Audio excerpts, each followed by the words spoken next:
All right, song's over. Anyway, how's it going, everybody?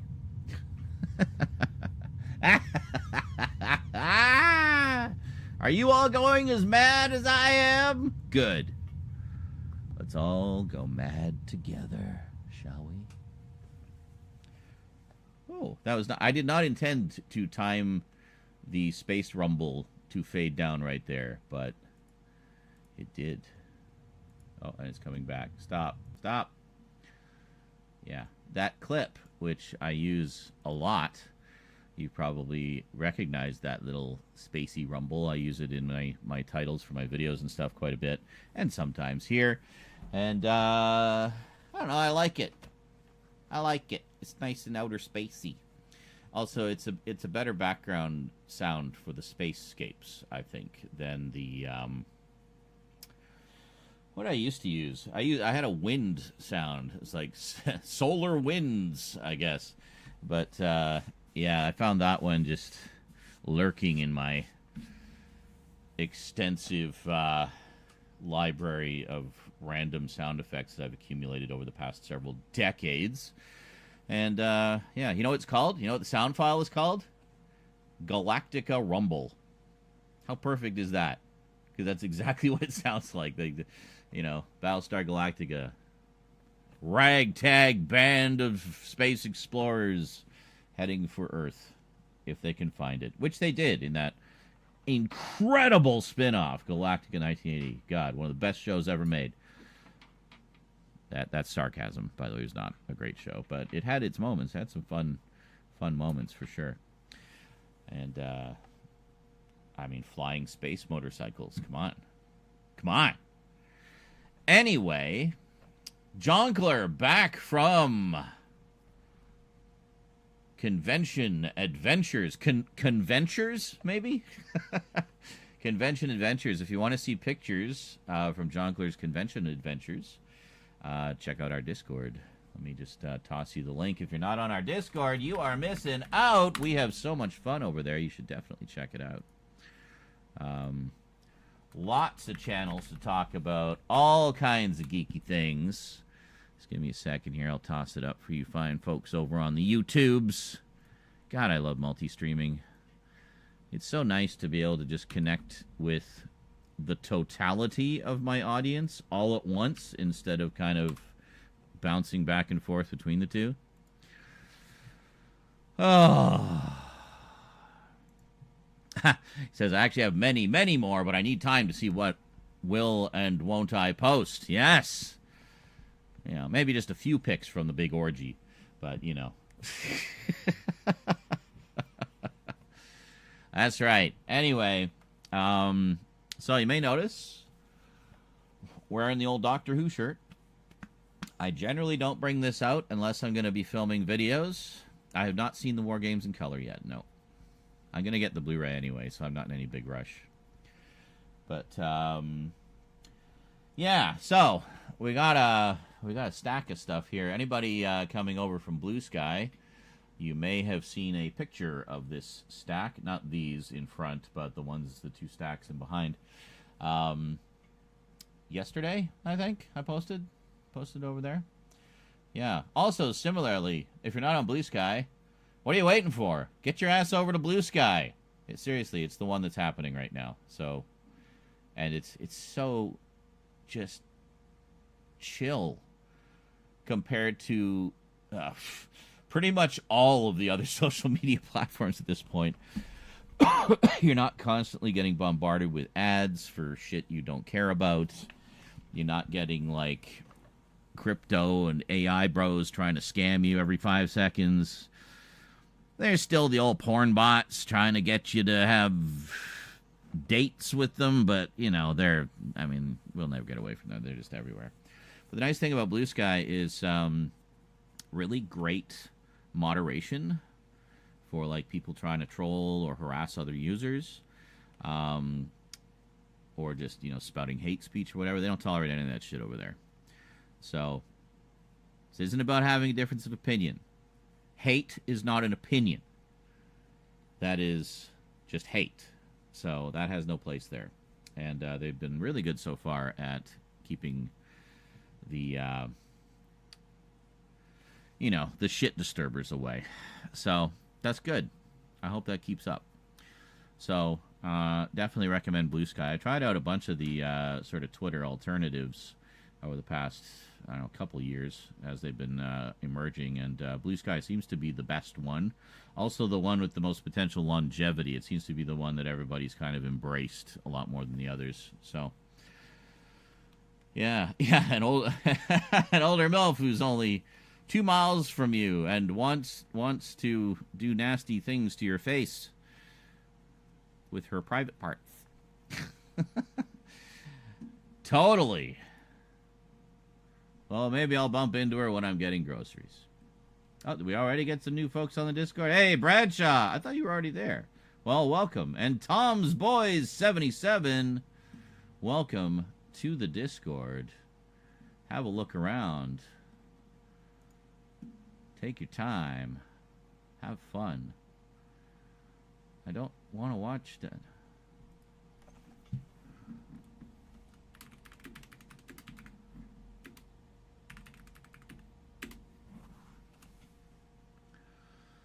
Someone's breaking the rules here. Hold on a second. One of the big rules is don't tag me in shit. Please. Don't tag me. You're just like hanging out on your day off or whatever, and you want to chit chat. Yeah, I don't have time for that. I don't have time. So please, just keep it in the public chat, and only DM me, DM me if it's absolutely essential. If it's like an emergency situation or something you need to know or whatever. But that is an important thing, not just some trivial thing. Like, did you ever see this show? It's like, don't PM me with shit like that. I do not have time. Please. And don't tag me in a million things. Please. Anyway. Fuck off, Jonkler, as he tags me in a million things. It's always great when you're trolled by your own mods. Anyway. Yes. Hopefully it doesn't go the way of VidMe. See, I've never even heard of VidMe, so, you know. Yeah, see, Thomas knows where it's at. Yeah, honestly, I haven't had any issues over there. It's kind of like old school Twitter. It doesn't quite have all the features yet. They're very, very close. They need to what is it that they're lacking right now? They added trending topics, so that was a big one. So that definitely helps to kind of keep on top of what's going on in the world. But yeah, it's mainly their moderation options, honestly. Like, it really has kept the vibe nice. Hey, Scully! First $5 towards the birthday bash. I need more Shadow Daddy books. All the Shadow Daddy smut. We were talking about some of our favorite smut earlier. Not in the public chat. We don't have, like, NSFW channels there. We try to keep it clean and, well, maybe R-rated, but, some people in our community have more delicate sensibilities than others. So we try to, be aware of that and respectful of that. It's important. So, hey, JL, how's it going? I keep forgetting I put that link GIF back in there. I like that. It's funny because I used to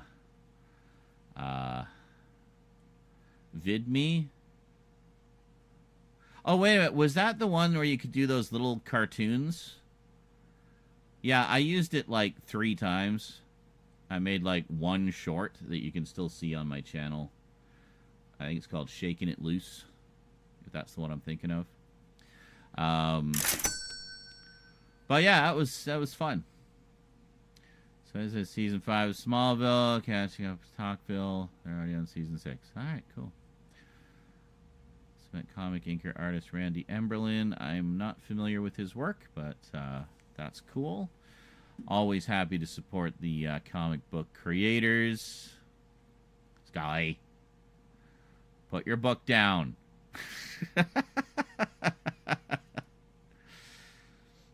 Yeah. Oh, man.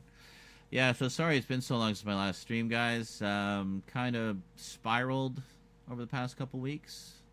A couple things. Yeah, just, I mean, probably much the same reason everyone's spiraling right now. Just the state of the world is really, really ugly out there right now. Good time to be a shut-in. And to all our American friends, if ICE comes knocking on your door, know your rights. You don't have to say a goddamn thing to them. They cannot come in. They cannot harass you unless they have a warrant. So, know your rights. Stay safe. And let's all look out for each other out there. Huh? Doctor Who's it? Dude, don't even start. Don't go there with that wokety woke bullshit. You will get banned so fast it'll make your head spin. I don't put up with that shit here. If you don't like it, fine. Don't watch it. But don't talk shit about it either, because there are people who do like it. Myself included. So, there you go. I mean, for example, one of the things I got, which we'll be talking about in the updates, which I am very proud and excited to own. We got the Jodie Whittaker over here, the Jodie Whittaker collection, which I can't wait to dive back into and rewatch the whole damn thing, because I really liked her. I just wish she got more episodes. But and actually loving the new series, Ncuti Gatwa. I think he's great. Really brought that fun back to the show. I mean, Jodie did too, but I feel like it's a little bit more back on track now. Not that I ever felt it really got off track, but I mean, it's Doctor Who. I mean, even you watch the classic series, there's plenty of stories that people aren't particularly fond of, seasons that people aren't particularly fond of. Still good old Doctor Who, you know. You just got that one as a gift, Black Metal? Nice. Nice. She also starred in Attack the Block, which I still need to see. Vermin's been recommending that one to me. Attack the Block. Yeah, I've heard that's really good. Yeah, my country has spiraled into a far-right oligarchy for the next 4 years. Oh, well, and I think it's going to be worse than that, honestly. Just looking at just the past week. It's nuts. And now you got the superpowers, like bitch-slapping each other. The whole thing with China dropping their big AI development thing. What do you mean? Why it's out of print? Well, it's the oldest of the three. It was a limited print run to begin with. They all are. Probably just that one sold more because it's been around longer. So the stock has depleted. The end. It's that simple. Stop doom scrolling. It's literally impossible to avoid it all, dude. You should know this. It is everywhere. And I mean, I'm not just going to sit back on my haunches and ignore what's happening in the world, you know? I mean, I don't get overly political in my videos. I get a little bit political on my Blue Sky, so be warned. Not overly, but, you know, I take a more common sense approach to that sort of thing rather than party loyalty, per se. I have my own beliefs and my own ideologies, and I just kind of stick to my guns on that. But, yeah, so I do mention the odd thing here and there on Blue Sky, but I try to keep it mostly geeky, so there's a lot of geeky stuff there, too. Discord, however, there is no politics at all there. It's actually fully banned on our Discord.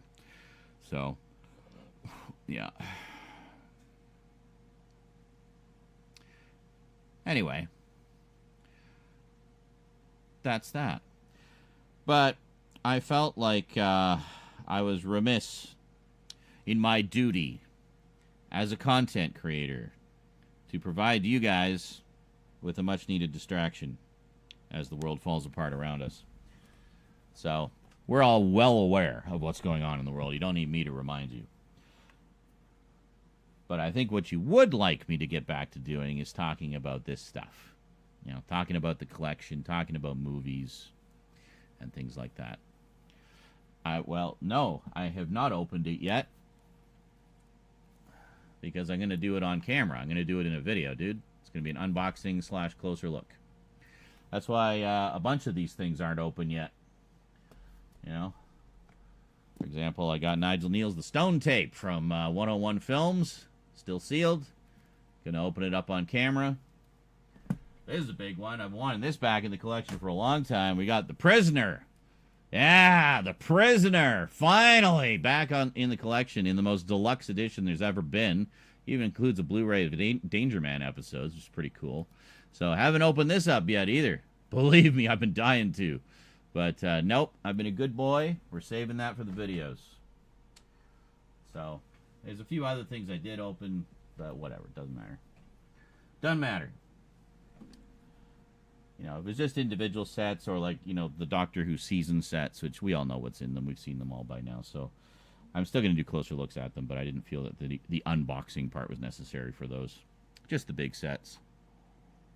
That Prisoner set is incredible. Yeah, I definitely recommend it if you're a fan of the show. Easily one of the best shows ever made. Period. I love it. I've always loved it.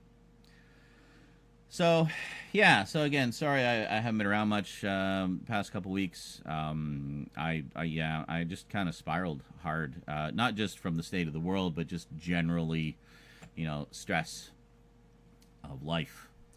One of the things was we had an inspection of the fire alarms, which meant people would be coming into my sanctuary, which is one of the most stressful things in the world for me. I hate it when, you know, people kind of force their way in like that. Like, there's just nothing you can do about it. They're coming into your space, whether you like it or not. So yeah, I think we talked a little bit about that on the last stream. So anyway, here's what we need to do. The biggest problem they had with my place was... Fuck. Hold on a second. Tangled around everything. Too many wires. The biggest problem they had was the placement of the Doctor Who shelf, which basically blocks access to the hallway. There's also boxes in the hallway. You can't really see. There's no lights on in there right now. But so we need to move this somewhere else. Now, we've been talking about that for a while. Where are we going to move it? Well, I thought, really, the most realistic place to put it is over where the Ghost Girl is on the wall there, between where the main collection ends and the horror collection begins. There's a space right in the middle there. Right there. I've measured it. It is the perfect size for one of these shelving units. Like, almost to the millimeter. So, cool. So I guess that's what we're doing today, right, Z? Moving the shelves? No. Because... Hold on, I'm not quite done yet. Come with me. Because... Well, you guys have seen... Hold on. You guys have seen my previous Doctor Who videos, like, since we put that shelving unit up. And you know kind of how I like to lay things out where, like, I'll put my chair in front of the CD tower there. You can't really see it too well, but I put my chair there, so I'm kind of in the middle. And we got the Doctor Who shelf on the left side of the screen. And then on the right side of the screen, we just kind of have this abyss of darkness, the hint of the horror section. But, hold on. I'll show. Can I show you? Well, what we do is... I have to figure out a way to do this, but what we do... Wow, you really can't see that too well. But anyway, we put the lights there. So we put the lights there, so it creates kind of like a galaxy vortex thing in the background. And we'll throw this one in there too, just kind of in the middle somewhere. But, I don't know, it'll just give us a cool lighting effect. Which, of course... Ow! Fuck! Just sat on my headphones. Hold on.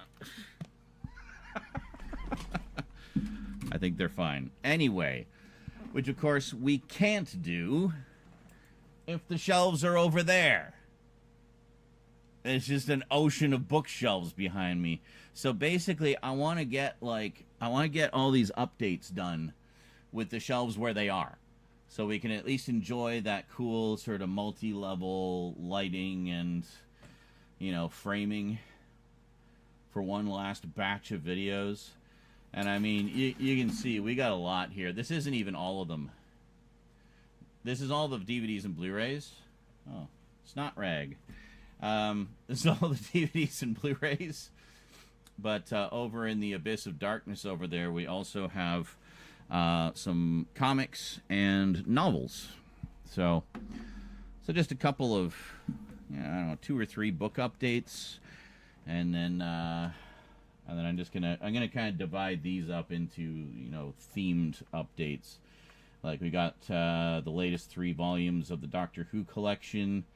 I have not pre-ordered volume season 7 yet. That was just announced, and looks really good. I've been following one of the restoration people. I forget his name, Peter or something, I think. Anyway, I've been following him on Blue Sky, and he's been doing an episode-by-episode breakdown of the restoration of the problematic episodes. Like, if you know anything about season 7, you'll know that while the episodes are complete, they have them from a variety of sources. They don't have the original full-color PAL master tapes, like the broadcast master tapes, so they recovered the color from some off-air, either broadcast masters that they got from a studio in Canada, I think. TV Ontario, I think, was one of the ones. Also WNED Channel 17, which, funny enough, both of those are the channels that I used to watch Doctor Who on back in the 80s, both PBS stations. One from Canada, one based in Buffalo. WNED's in Buffalo, New York, which is just south of the border when you're in Toronto. It's like literally within driving distance. So anyway, they recovered some tapes from them, and then they recovered, or from TV Ontario, and then they recovered some fan recordings of old WNED Channel 17 PBS broadcasts. They weren't the greatest quality, but it was sufficient that they were able to pull the color information out of it and then apply that to the film recordings that they originally made to send episodes overseas, black and white film recordings. So between all of that and doing some manual, computer-assisted colorization, they've done some phenomenal restoration work. They've taken several passes at them over the years, starting back in the VHS days. Did it again as techniques have been more refined. Color recovery techniques and color restoration techniques have been more refined during the DVD era. And now with the Blu-ray era, obviously they want it to look as good as they possibly can, because essentially Blu-ray, as far as I know, is the end game format for Doctor Who. Like, it literally cannot look any better than it does on these Blu-rays. So it's been interesting seeing. So of course, a lot of people like me have the DVDs, so they're kind of curious. Well, what's the difference going to be? Like, what further restoration has been done? So this gentleman basically gave us multiple screenshots from all the episodes from the season that required the color restoration, and man, it looks really good. It looks really good. So. Oh, that sucks, Raptor. Yeah, see, I don't know if it's the same out your way, but here they got to give you at least 24 hours notice if they're going to enter your apartment. So in this case, they gave me like a week's notice, and then they have to give you a 24-hour notice the day before they come in. So they did that. That was all fine. I think I was asleep when they came in, so I didn't even hear them. And then, I got a cleanup notice, and I knew what the problem was. It wasn't that, the place is a mess, which, there's some disorganization, but I mean, we stay on top of taking out the trash and stuff, right? Like, it's clutter. It's not like, like you see on Hoarders or anything like that.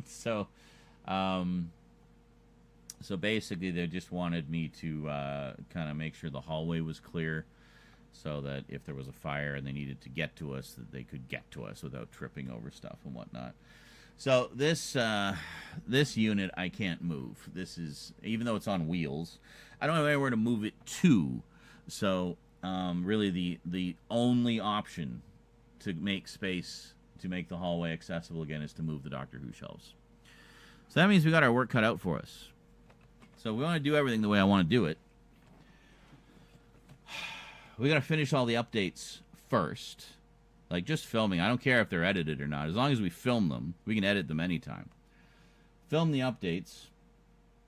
And I think once we get going, these shouldn't take too long. I don't know how many of these are going to be. Like maybe a dozen or so.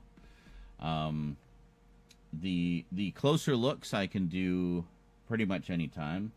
If I just say, to hell with the bookend segments and just do the actual closer look parts, I notice a lot of people do theirs like that. That might, speed production up a little bit because we got a lot of stuff to go through and a lot of closer looks that I want to do. You guys, I don't know how much you guys have seen in the streams, but over the course of September and October, and through till now, actually, I've been getting a lot of stuff for the collection and filling in gaps, long-standing gaps. And so forth. So it'll be pretty exciting. I'm looking forward to going through it all in the videos for you guys. And I think you'll be in for some pretty cool surprises as to what new things we got. And a lot of things that I will undoubtedly have a lot to say about. So we'll see how it goes. But, yeah. Who? Biggest thing I got at the con was the Sword of Gondor / Aragorn, Narsil, and Duril. That's the names. Okay, cool. Yeah. I'm talking about doing a Smallville animated series. Cool. Again, I haven't seen a single episode and probably won't ever, but I mean, I'm glad you're enjoying it.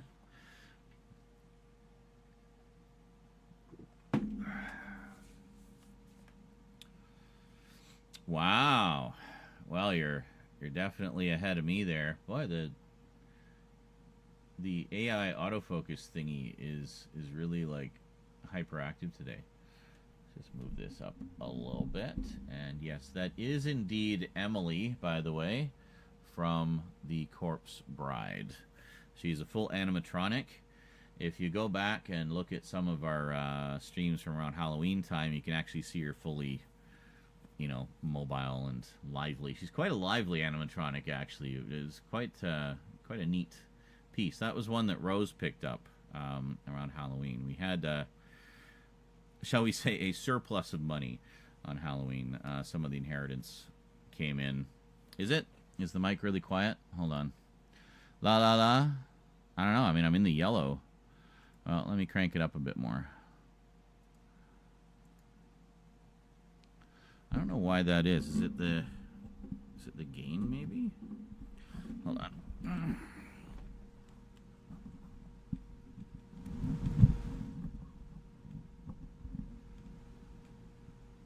Yeah, I don't know. I don't really want to mess with the gain too much because it impacts the sound quality.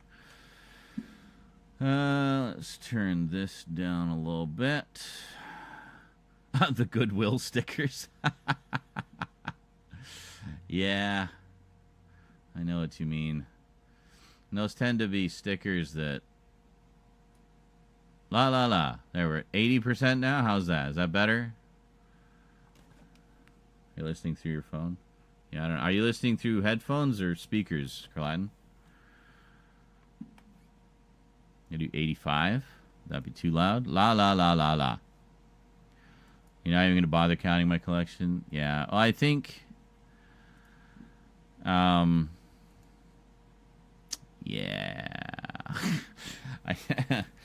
I think that, I mean, that's something I've toyed with the idea of doing. I have done in the past. I don't know. Maybe we'll count them. Greetings, Maddie Campbell and Bill number 3. How's it going? And thank you. Yeah, I've been going kind of crazy with the effects lighting. Just, I don't know. It just livens things up a bit, Nice to have a little color around the place. But, Yeah, I go back and look at clips from my old streams where it was just basic ass room lighting. It just looks so drab. God. So I was looking at, a lot of other streamers always have these cool LEDs and stuff. So I basically did the same. Actually, if we turn this one off. Yeah. So that's, whoa, hello. So that's just one of these light bars, right? It's an LED light bar. It's portable. It's on its own tripod. And, there, thank you. A nice fluorescent white, but see if I do this. There. Now we got sort of more moody lighting. And I don't know, some alien parasite trying to eat my brain. But yeah, we can play around with that. But that's one of the things I wanted, because I mean, different types of videos, you want a different kind of mood, right? And yeah, Blade Runner 2049 core, exactly. Do the lights make the place warm? No, not at all. They throw off almost no heat at all. Yeah, these are cold because they're LEDs. LEDs don't generate heat, just light. So, yeah, it's pretty cool. A planetarium, yeah, kind of. I think we move this over a little bit. There. You'll see the stars come in. They kind of pulse. There. It doesn't look like a lot of stars. What's going on there? Hold on, maybe we turn it around this way.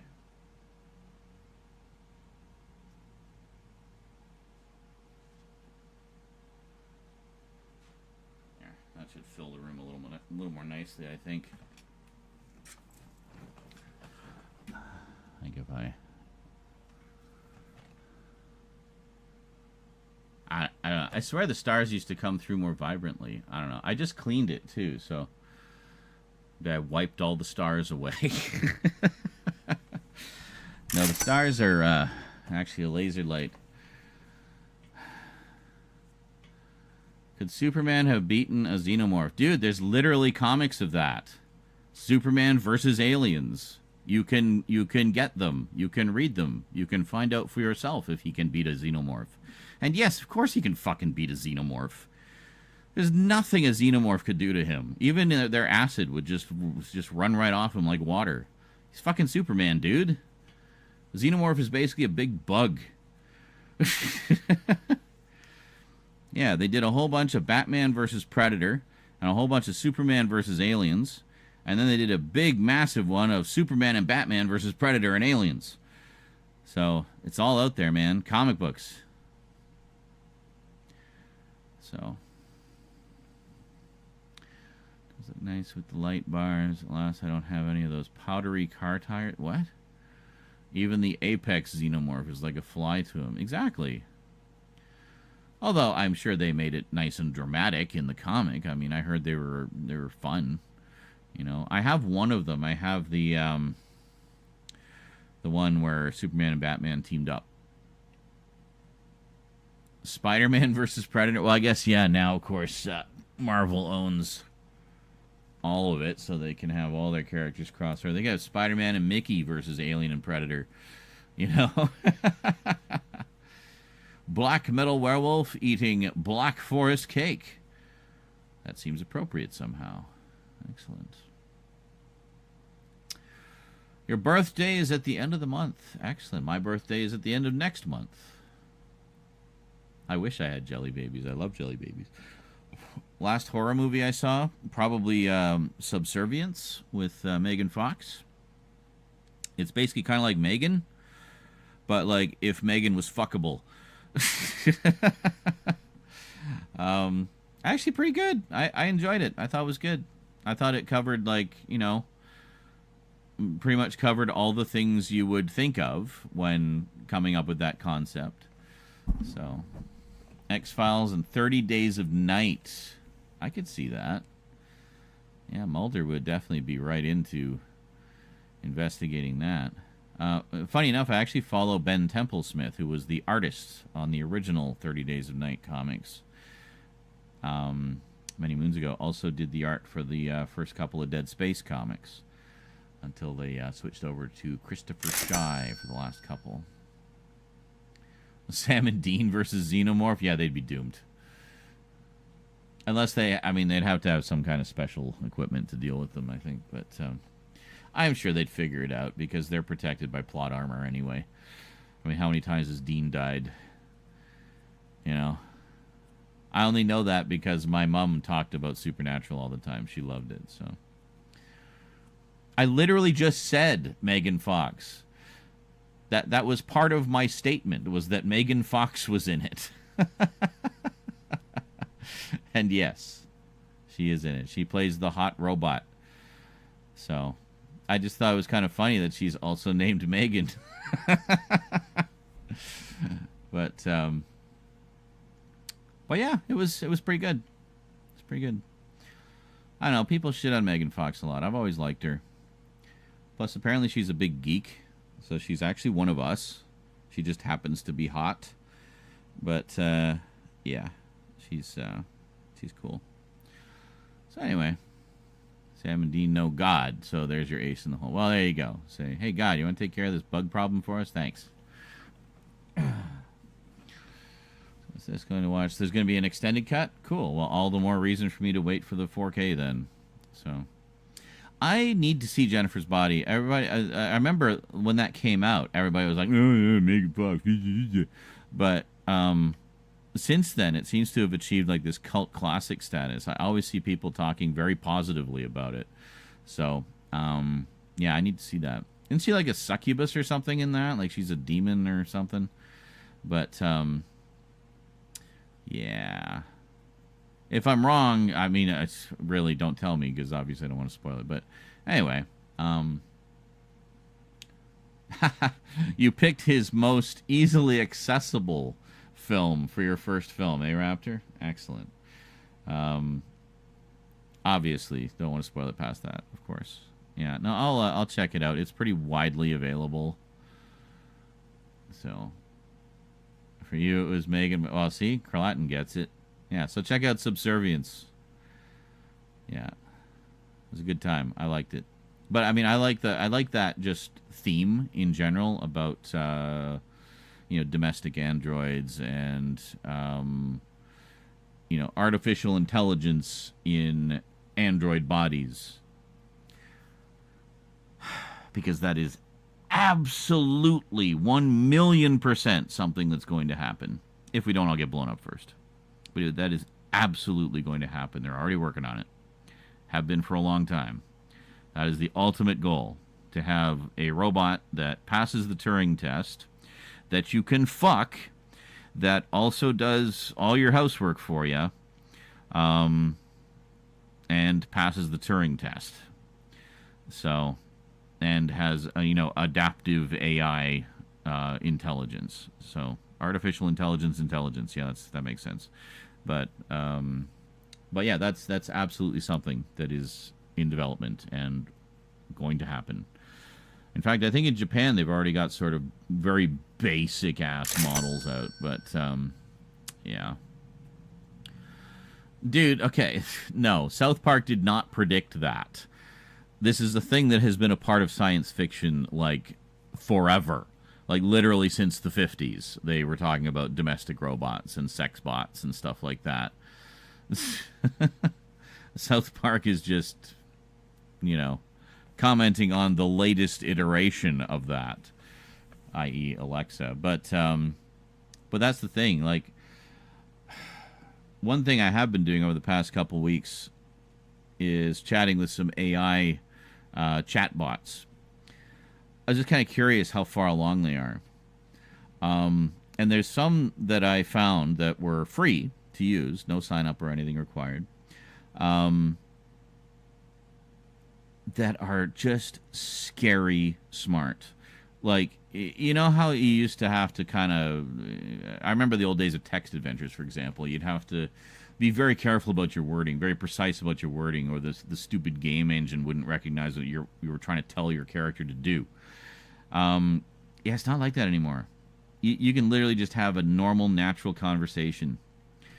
And the ones that I was chatting with were like scary smart. Like they were picking up on the subtlest contextual clues to shape the conversation, you know, and adapt to what it thought I was looking for in the conversation. So, so seeing that, and seeing that that's what we have now, today, freely available for anyone to use, was both interesting, you know, appealing to my nerdy side and my technology side, but also scary for, like, the implications.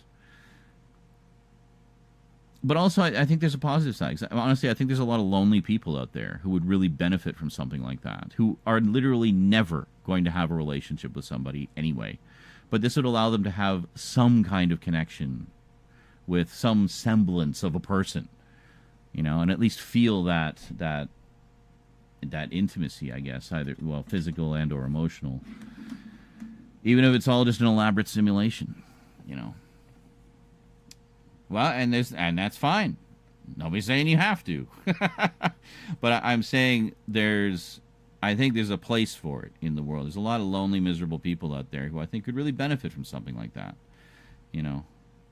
And there's dark sides to it as well, which we won't get into. But we'll just focus on the positive and ignore all the dangers. The other flip side of it is I've watched quite a lot of videos where, you know, of a similar nature, where you know, YouTubers, for example, were chatting with AI chatbots to kind of determine their intelligence level and so forth, and talking about the that is such a random question, Maddie. Is that something you just walk up to people in the street and say to them to their face?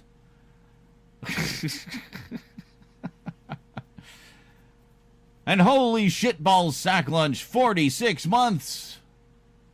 You're almost at, what, 4 years? 2 months away from 4 years. That's awesome, dude. That's cool. Yeah, see what I'm talking about? Like Dogman Werewolf says, I actually had an AI bot write a short story to do with a vampire prince. The twist it wrote even had me like, what the fuck? Oh, I know. It's crazy. Yeah,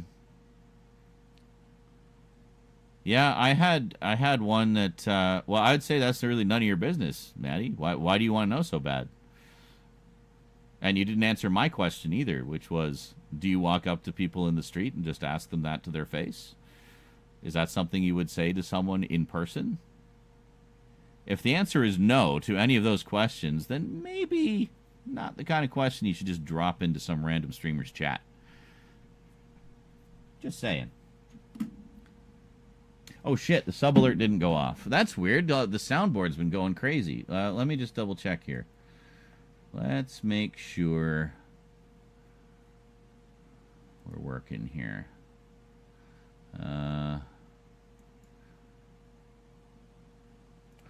Yeah, chatbot asked me, how's your mom? I'm out. Yeah, no kidding. Alright, can we test?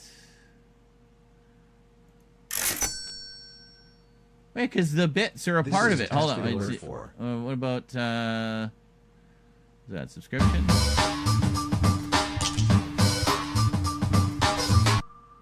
Okay.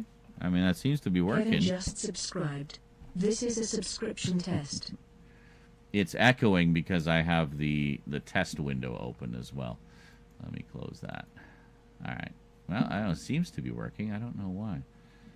Where, that's weird. I don't even see the sub in in my feed. I just saw it in the chat. Hold on a second. Let me just check here. Where is... It's in Streamlabs. Hold on.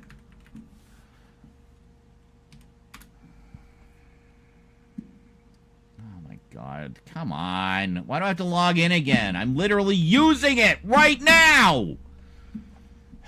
I hate when sites just randomly log you out for no reason. It's like, what are you doing?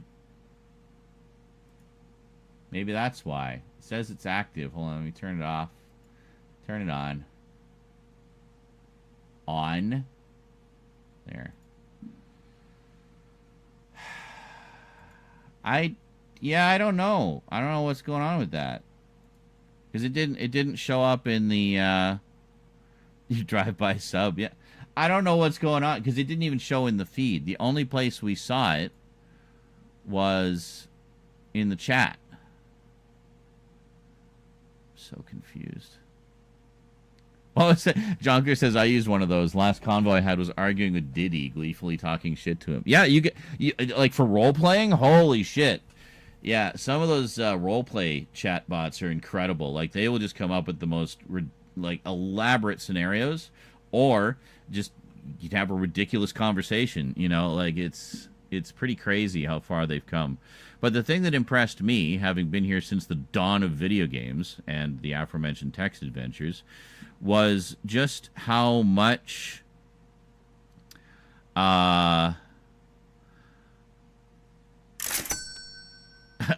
thanks, JL.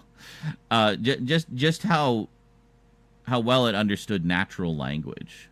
So, all right, Maddie, you're getting on my last nerve here. What is your obsession with my penis?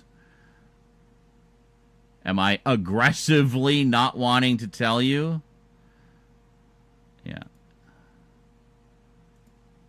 All right, why don't you just spend 5 minutes in the corner and think about your life choices? All right, anyway. See, normally I would have no problem talking about that stuff, but because you're aggressively asking, you're talking about me being aggressive? Dude, read your own messages. Who's being aggressive here? So, yeah, you're aggressively asking about my penis. How is this okay? Do you go into girls' chats and aggressively ask them about their vaginas?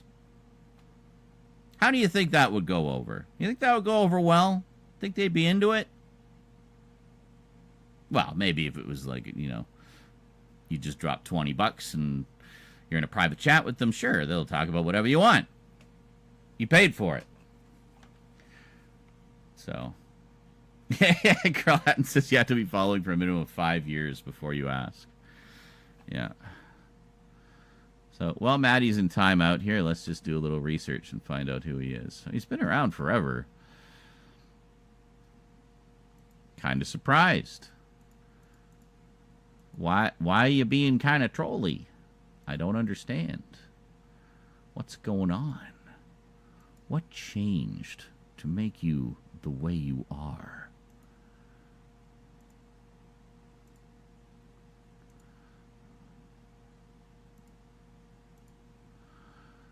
Uh-huh.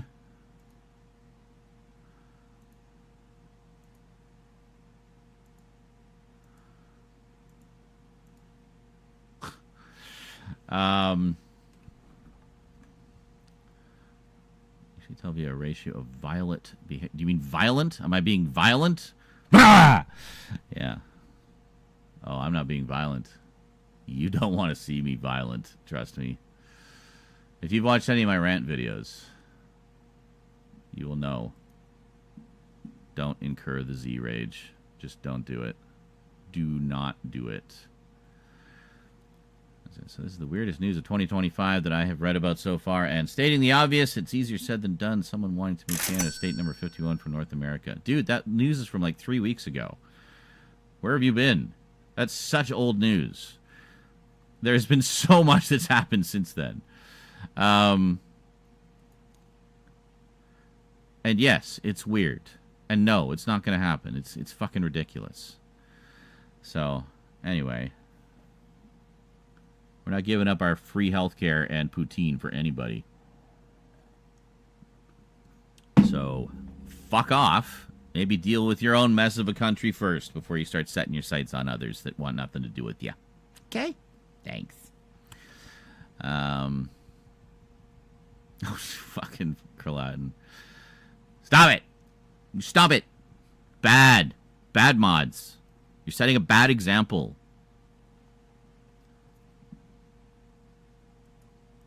I hate politics. I don't. I mean, I'm indifferent about politics. I just hate how I just hate corruption, basically. And there's a lot of it in politics. Why can't we just get along? Because that's not the way the world works, dude. Even under the most polite circumstances imaginable, you put 100 people in a room. Super polite. No bigotry, no hate, no nothing. Really nice people. But there's going to be a few of them that you just don't get along with for some reason. There's just something about them that rubs you the wrong way, something about you that rubs them the wrong way. That's just life. That's the way it is. Not everyone's going to like you. Not everyone's going to want to hang out with you. Not everyone's going to want to give you the time of day. And there are some people who will think you're the coolest person they've ever met. They just want to hang out with you all the time. You know? So, that's it. Even under the most innocuous circumstances, there will always be people that don't like you. So, or that you just don't get along with. Doesn't necessarily mean they don't like you. You just don't get along. And that's it. That's fine. Every time you enter a room, there's always someone. Always. That you just don't get along with. Oh, yeah. And sometimes you can tell right away. There's just a vibe. You know. You absolutely cannot trust everybody. That is one of the most important things anyone can learn in their life experience, is that you cannot trust everyone. In fact, the number of people that you can truly trust typically is quite small. Do I want to talk honestly? Dude, I've been talking nothing but honestly. I just think you're being rude. And prying into things that aren't none of your business. And like I said, that's the kind of subject I would normally talk about quite openly, but I don't like your attitude about it. It's rubbing me the wrong way. Case in point. There you go. We have an example right here that is relevant to the discussion. And speaking of being honest, you haven't answered any of my questions. Why are you so fixated on my penis? Why is it so important to you? I would like an answer to that question before I ban you. If I ban you. I haven't decided yet. Jury's still out. I'm in a good mood. First stream we've done for a while. Nothing's going to spoil it. So, the smaller the circle, the less bullshit to walk through. Absolutely. Dick! Thank you, JL.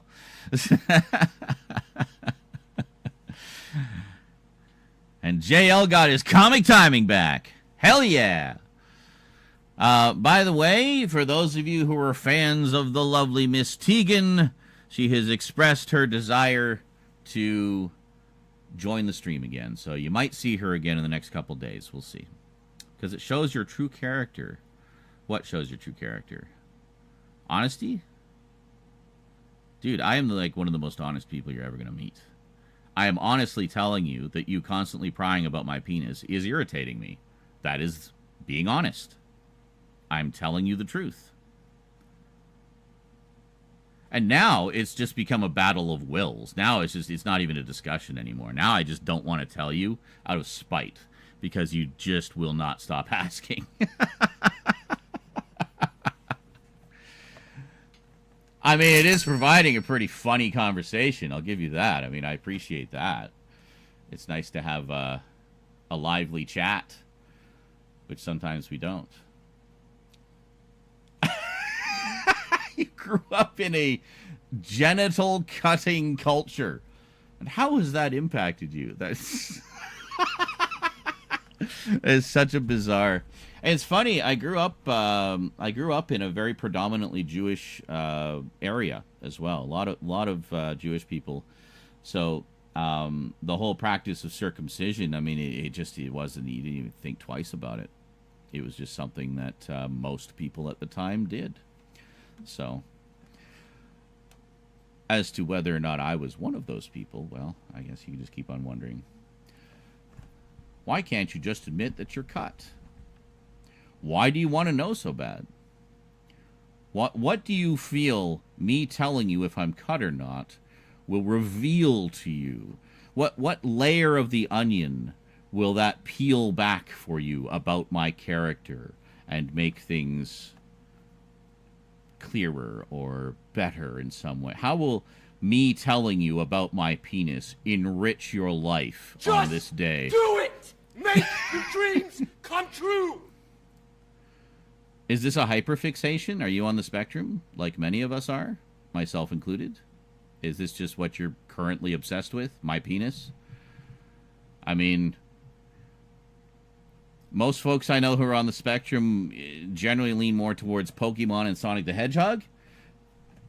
And in Jail's case, Supernatural and Smallville and stuff like that. But denial is the first stage of the grieving process. What would I be grieving? Oh, you think I'm grieving about... That's why you want to know. Yeah, no, I've gone through a lot of grief over the past few years, but I assure you, none of it was to do with my penis. I am quite happy with my penis and its performance over the years. Yes. And Scully likes X-Files and Shadow Daddies. Oh, definitely X-Files. Yeah, you're like... X-Files is your Supernatural. That's like your super fandom. See, for me, it's... it's a little frustrating and expensive being both on the spectrum and very ADHD, which means I have, like... I don't have just, like, one or two hyperfixations that I obsess over. I have hundreds, because being ADHD, my interests shift like the frickin' wind. I might dip into like 12 different things in any given day. But yeah, and then adding in being a physical media collector on top of that. I mean, you look at my collection, I mean, there's just so much variety to it. I mean, there's a definite leaning towards like sci-fi and animation and horror. But yes, AUDHD. I like that term. I've seen that a few times. I actually added that to my Blue Sky profile because I thought it was appropriate. But yeah, the zombie kid likes yeah, that's a good example actually. The zombie kid likes turtles. Yeah. Greetings, Sophia. Perfect timing. Having many hyperfixations is such a mood, yeah. Cool, maybe you can bottom me sometime. So is that it? Is it a gay thing? In which case, thank you. I'm flattered that you're so interested.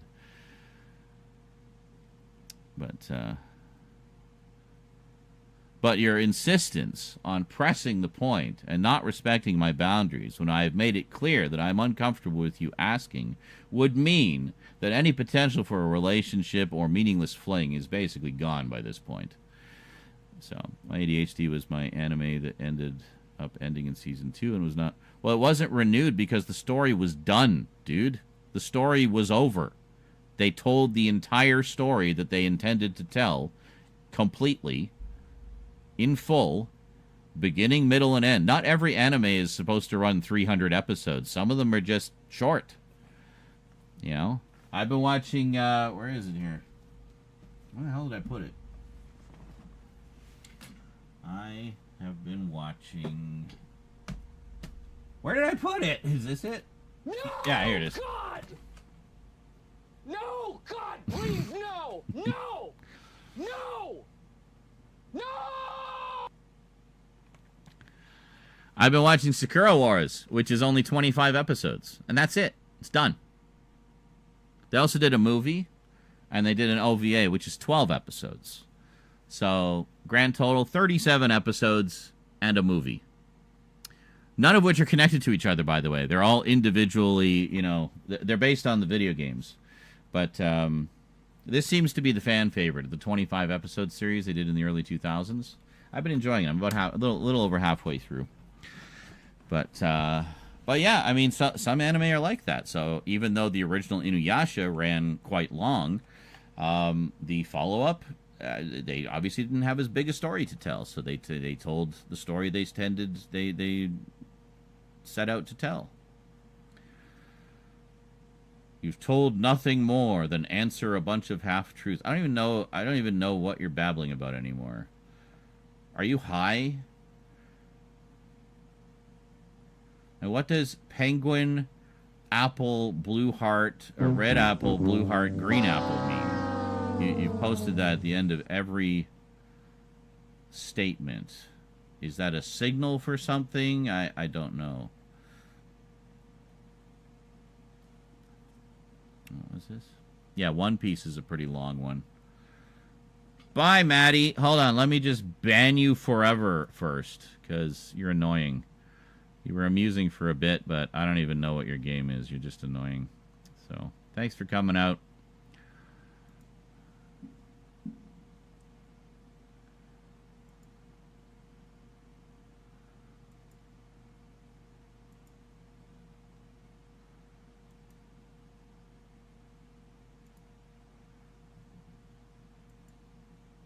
Wow, your profile doesn't even make any sense. But anyway, whatever. Thanks for coming out. Appreciate it. That's great. Bye.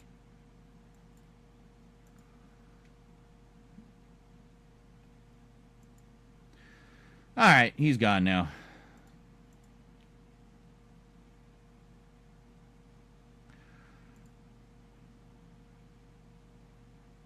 Yeah, there we go. He's gone. Some people are just weird, man. Like I don't even get that. Anyway, what's this? Naruto, One Piece. Yeah, One Piece is basically like the length of Dark Shadows at this point. And it's funny, people were thinking it was just going to go on forever, but it's like, and then they said, nope, we're going to end it. Next story arc is the last one. It's like, oh, okay then, done.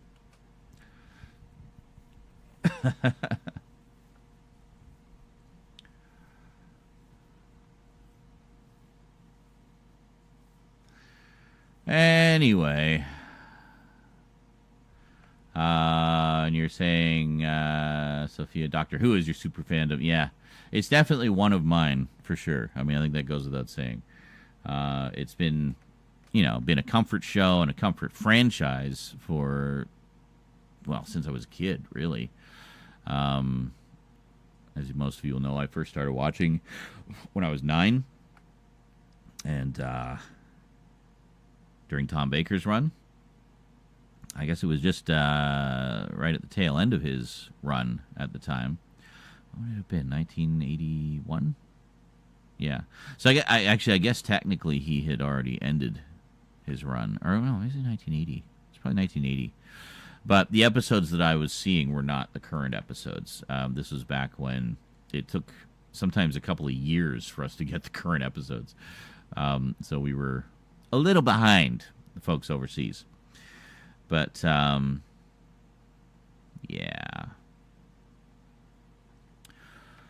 So anyway, is that guy gone?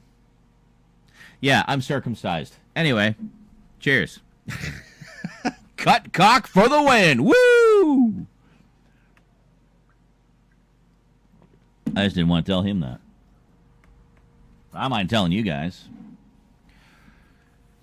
No regrets. Do not miss my foreskin.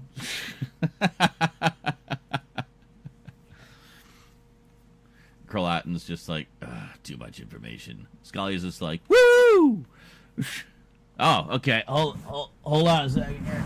Let me just, whoops. Oh, I pushed a button. Oh, what a shame. Oh. But you saw it, right? You saw it? Okay, good. Cool. As long as you saw it, that's all that matters. The guy's pitching furniture across the room now. He'll never know. I mean, it did seem like wishful thinking, and that's fine. Yeah. You saw it in all its glory. In your mind. Do you want me to be your shadow daddy, Scully? Shadow daddy. Shadow daddies and muscle mummies. Hell yeah. That's where it's at. That's what we're talking about.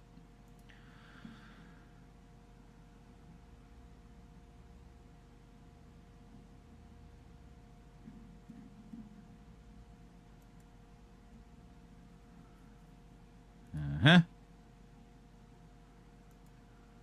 Uh-huh. Oh! Jesus, that scared me. Alright, hold on a sec. Hold on a sec, everybody. Don't make promises you can't keep.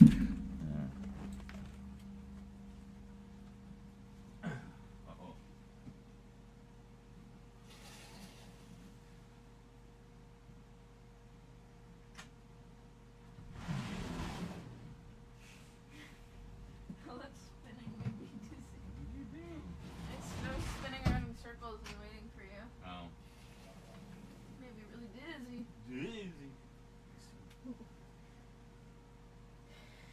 Hello, peoples.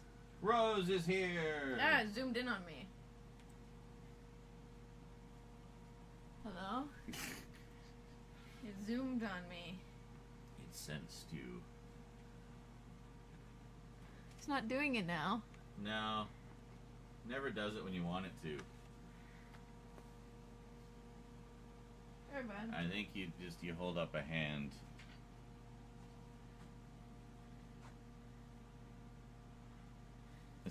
Is it too small? Alright. Great. So good. Really? It's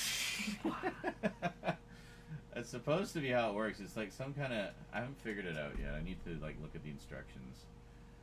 But there's some kind of gestures you're supposed to be able to do to trigger it. There you go. Alright. Of course she gets it like perfect. Anyway. So. Ugh.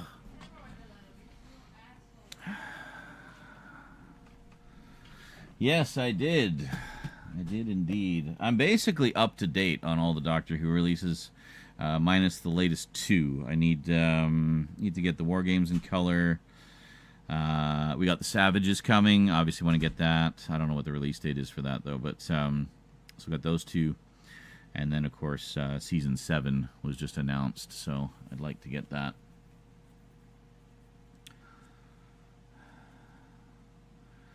PBS was the Doctor Who channel where I live. Yeah, same for me. Same for me, definitely. And yes, Steven, I did hear that the 2025 Toxic Avenger movie is finally getting released. Or isn't it like 2023?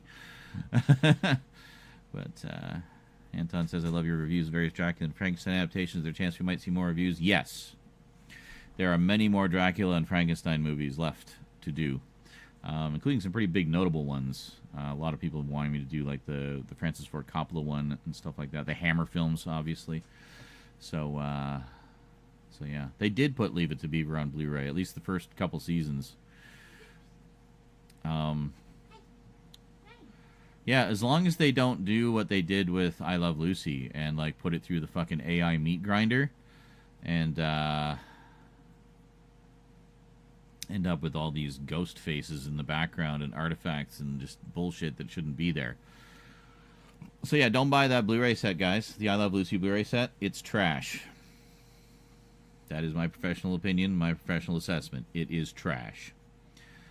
So, oh my god, they finished filming it in 2021, Toxic Avenger? That's crazy. You're taking voice class this year trying to rediscover music. Well,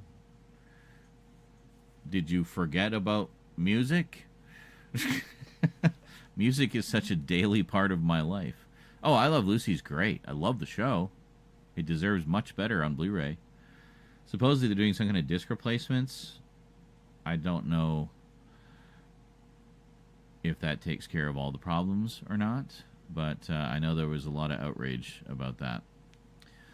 So, season 7 is out on the 3rd of March. Savage is out on the 24th of March. War Games in color is still undated. Okay. Well, if we can get this going, maybe I can put in some pre-orders and we can get that going. So, yeah. Nick at Night used to play it. Yeah, I used to watch it on Bundy's Late Night Review, which was kind of our version of Nick at Night in Canada. Winnipeg, very specifically. It was a local show.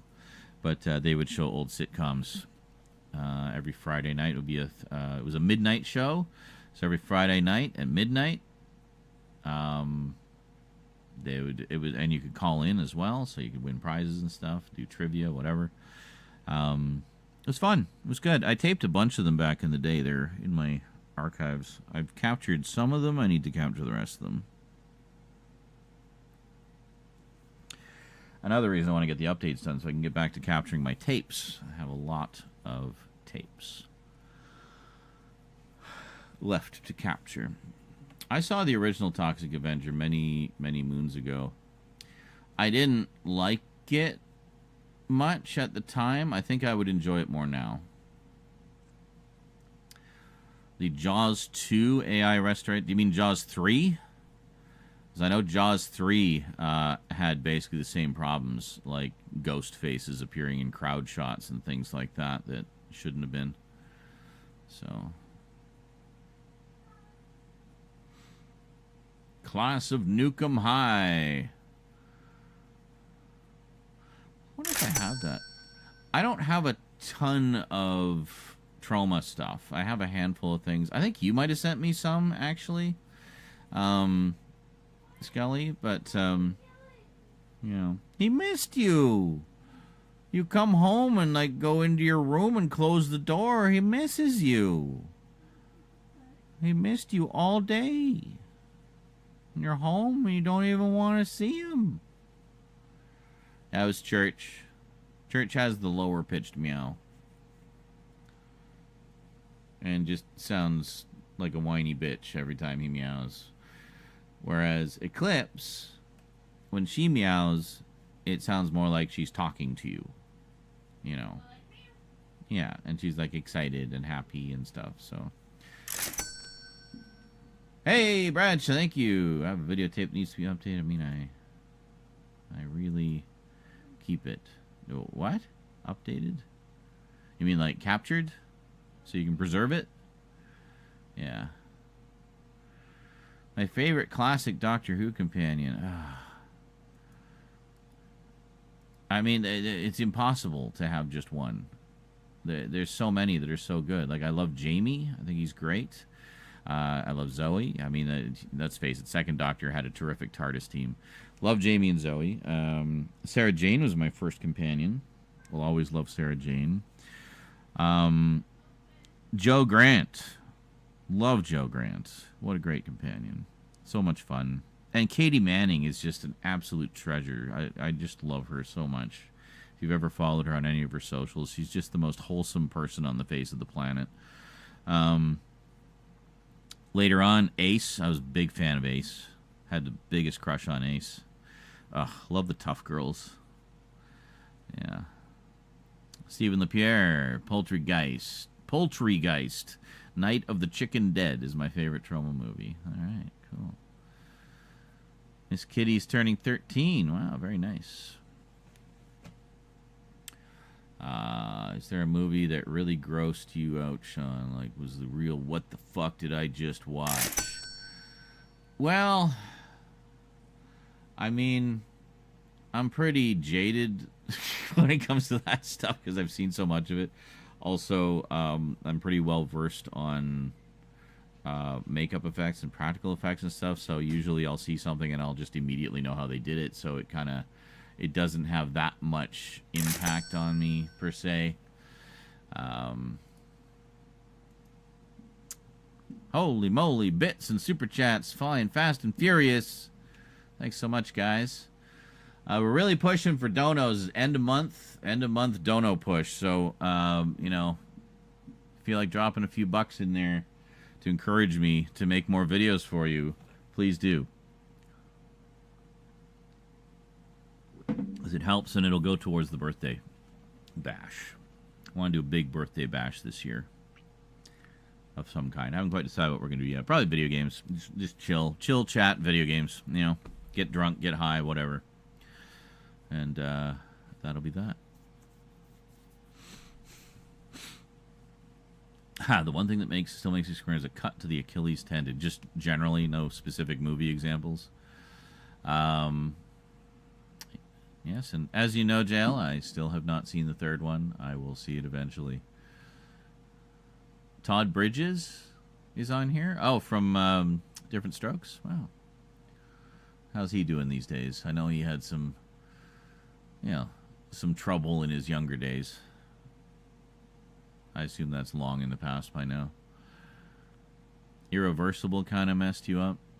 Actually, the kind of horror that gets me is the kind that has, it's not just gore. Gore is nothing to me. The guy from Face Off. Which guy? There's two guys in Face Off. I'm guessing not Nicolas Cage. There are others, but that's the one that sticks out most to me. But yeah, the kind of ones that have a psychological component, where there's just something. It's not just that it's gory. There's also something kind of off about the situation. Hereditary, I think, would be a really good example of that. The self-beheading and well, actually, there's a lot of beheading in that one, come to think of it. But some of the most disturbing beheadings I think I've ever seen in a horror film in that movie. And without going into any detail, because spoilers, but yeah, some of the most, like, disturbing on the level of your soul decapitations. And what else? I don't know. Hey, Sophia, $10 So in the Firefox pot. 1 donated $10. Here's to the year of Z. You can tell I really like the sound of the year of Z. Ha ha. The year of Zed. Yes. Does Eclipse say hello? If you mean like, well, kind of. I mean, she'll give you a greeting meow, but usually she'll wait for you to say hello first. But sometimes she'll come over and just start meowing like she's telling you a story or something. So, yeah, she's a lot more vocal than Church. Actually, Church has started to get more vocal. Yeah. Mom's in the hospital. Sorry to hear that, dude. That's always stressful when a loved one is in the hospital. You're rewatching Pokemon as they are up being... Yes, I know. You mentioned that. Cool. She's got heart issues. Well, hospital is the right place to be then. Hopefully she can... Whatever the problem is can be fixed. Her oxygen is low. Well, another reason to be in the hospital, they can give her extra oxygen. But, yeah, if her oxygen is low, I mean, the red blood cells carry the oxygen to all the vital organs. So, if she's having heart problems, that could definitely affect, the circulation and oxygen for sure. See, I studied biology. I don't think I passed, but, I at least got the basics down. Salem is not very vocal, funny enough. His meows are almost kitten-like. Really? That's hilarious. Yeah, with Church, like, he only meows when he's, like, needy. Like, he wants to get into a room, or he wants food, or he wants attention. And he always does like the meow, like the meow that is usually only reserved for dire emergencies. He uses that meow for everything. Everything is a dire emergency. It's like, dude, meow. It's like, you just ate. You don't need more food. There is a slightly different meow when he's about to puke, though. Oh yeah, when he's about to puke, he does a meow. And then immediately after, it's like, bleh. And then he's like, "Bruh!" Like he also, like, unlike a lot of cats, like Eclipse, when she's gonna puke, she'll kind of lead up to it, like, how they do that kind of, like, they're gagging. But Church will just go like, "Bruh!" And just like, and it'd just be like this projectile hairball will fire out in like one shot, and he's done. Yep, he gets it over with. Yeah, he just like he goes for broke, like from the diaphragm. He's just gets it all out at once. Whereas Eclipse, and he'll stay in one spot, and he'll do it all in that one spot. And then he'll go away when he'll sniff it, and then he'll go away when he's done. But Eclipse, she'll like go, and then she'll puke, and then run away. And then she'll puke somewhere else and run away. Or leave a puke trail. Or she'll like puke as she's running, like. Yeah, she left a trail like fully from one end, from the front hall, all the way through the kitchen, the other day until she would have kept going too if I hadn't intercepted her on the other end of the kitchen while Rose was chasing her from the other side. I shouted from my room. I was like, "She's running! She's running!" I think that was while we were streaming, actually. But Yeah, it was. yeah, it's like always the best timing. Like you're trying to get things done, and that's when the cats decide to have issues and just make it impossible to do anything.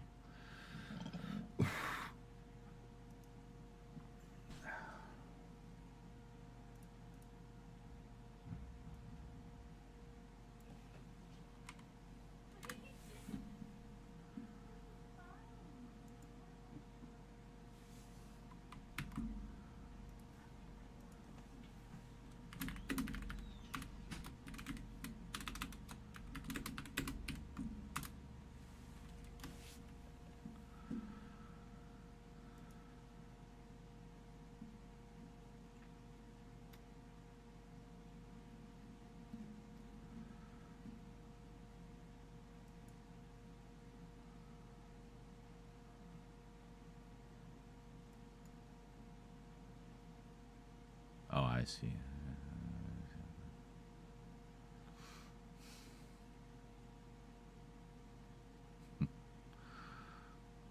I got the combo set with the downloads and freaking Voodoo Stop Lying, Stellar TV shows, fucking DRM. Dude, I'm not having this conversation with you again. We've discussed this at great length multiple times. All digital copies have DRM. All of them. Stop fixating on that Shout Factory release. That one and one only Shout Factory release. Never going to happen again. Well, I shouldn't say never. There might be like some random digital copy that doesn't have DRM, but don't take that as the rule. Don't take that as the thing to aspire to, because that's never going to happen. Yeah. Just make your own. Stop agonizing about it. You're agonizing over something over which you have complete control. This is a problem that you can resolve yourself by getting a couple of programs that can rip DVDs and Blu-rays and making your own damn digital copies. I do this all the time, almost daily. I make my own digital copies for the convenience of watching on my computer. I can rip DVDs, I can rip Blu-rays, both using a program called MakeMKV, and it makes them just nice, easily playable video files, no loss of quality. It's a one-to-one conversion, and DRM free. So, there you go. God, no. Dude, why would you even suggest that? Do not send me your collection. I'm not going to rip your collection for you. If I ripped your collection for you, you would be paying me handsomely. Because that would be a tremendous amount. That would be all my time.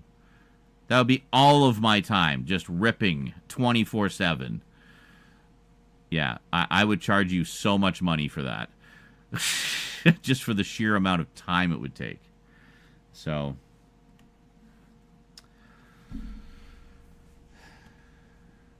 but yeah, MakeMKV is free.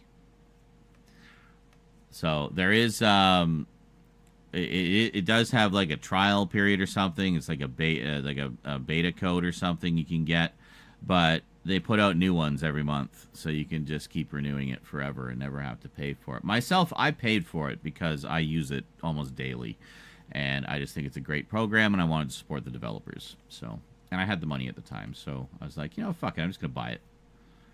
I'll buy it. I have the free version on my other computer, but I have the paid version on my main computer. So, dude, did you not see the thumbnail? What or watch any of the stream yet? Like, what do you think this stack is? What do you think we're doing today?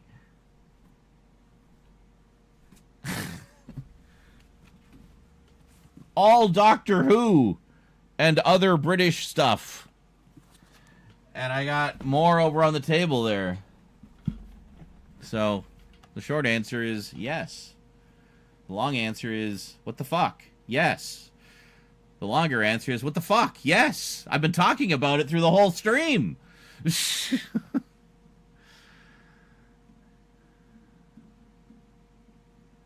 Did you just get here? I thought you were here earlier. If you just got here, I apologize. I didn't mean to. No, you've been here for quite a while. We've been talking about Doctor Who the whole stream. How did you not know? Oh my god. Anyway. That was comical yelling, by the way, not actual anger.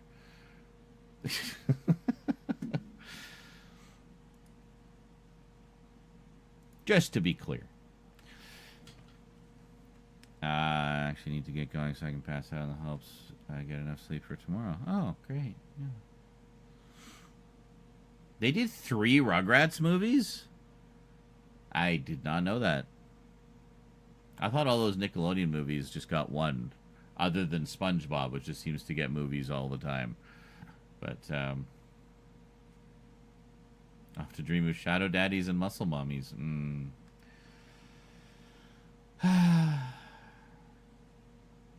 Well, enjoy waking up in a puddle. Probably a big puddle.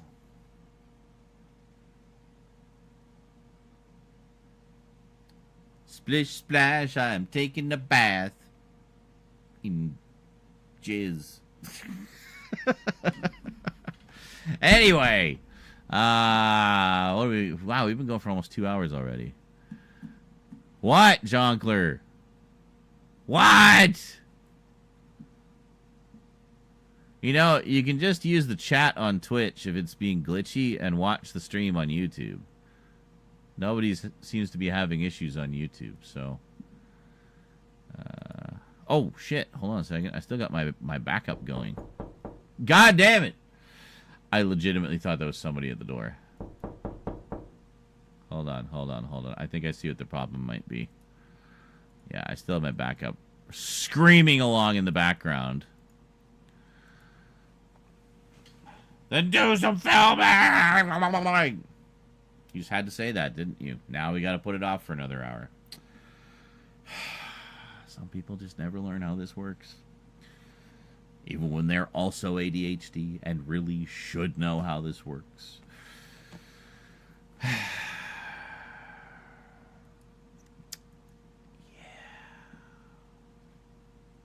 Ooh, what's that? Is that strawberry cheesecake? That looks really good. And even if it isn't, it made me think of strawberry cheesecake. So now I want strawberry cheesecake.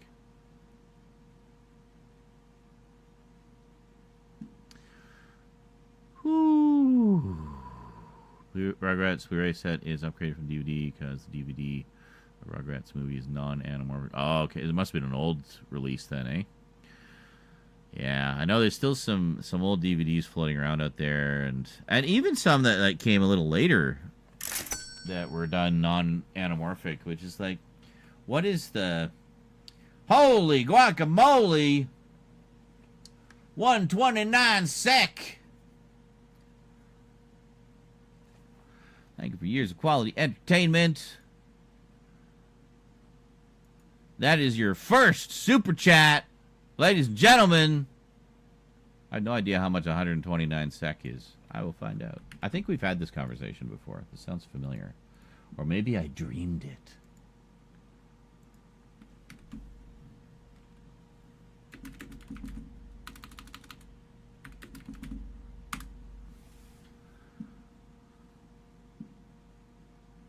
What? Why isn't it just... All right. Right! It's the what do you, how do you pronounce it? Kronor?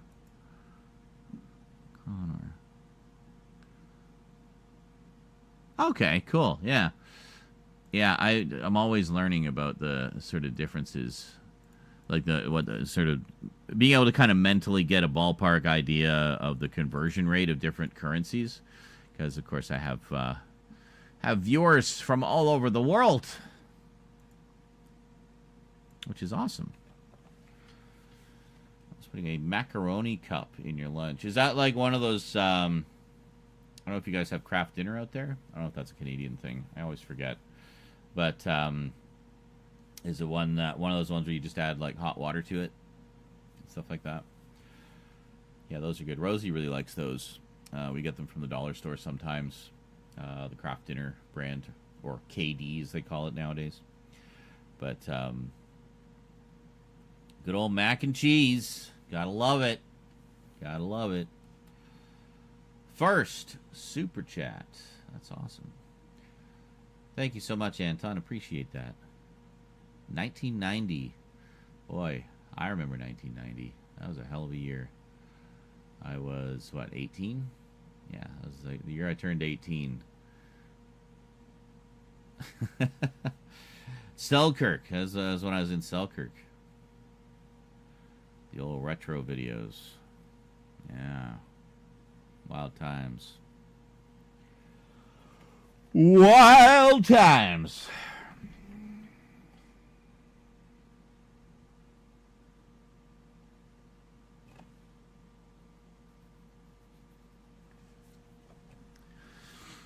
Yeah, regarding our obsessed person earlier, also, he was basically saying that I was speaking half-truths. That's almost like calling me a liar. That's something you don't call me, because I'm not a liar. I take great pride in my honesty and make every effort to remain honest and be honest. Because simply not wanting to discuss a particular subject or feeling that you are overstepping your bounds and crossing my boundaries, that is not lying. That is me protecting my peace by indicating what my boundaries are and asking you politely not to cross them. That person kept trying to cross that boundary and thus got himself banned. But yeah, I mean, I don't lie. I know that's hard to believe in this cultural climate of just nonstop deception and propaganda and grifters and bullshit. But it's true. I'm not a liar. I've never been a liar. I hate it when people lie to me. So I don't lie to people. I want them to be honest and upfront with me. Just tell me what you want. Tell me what you mean. Be upfront. Don't beat around the bush. Just say it. Just say it. See, kind of like Conan in that respect. Like the philosophy of Conan, where he hates civilized men because civilized men are always hiding behind hearsay and hyperbole and never just saying what the fuck they mean. And like peppering it with passive-aggressive insults and shit. And he doesn't have time for any of that. He doesn't give a shit about any of that. It's like, just say what you mean. Why are you like trying to put me down? Why are you like playing these stupid little games? Just talk. A mulch oh my God. is a layer of material applied to the surface. Here we go. Reasons for applying mulch Here we go, include folks. Conservation of soil moisture. See, and everything I'm saying in this sound fertility clip and is health true of the soil, about mulch. reducing weed growth.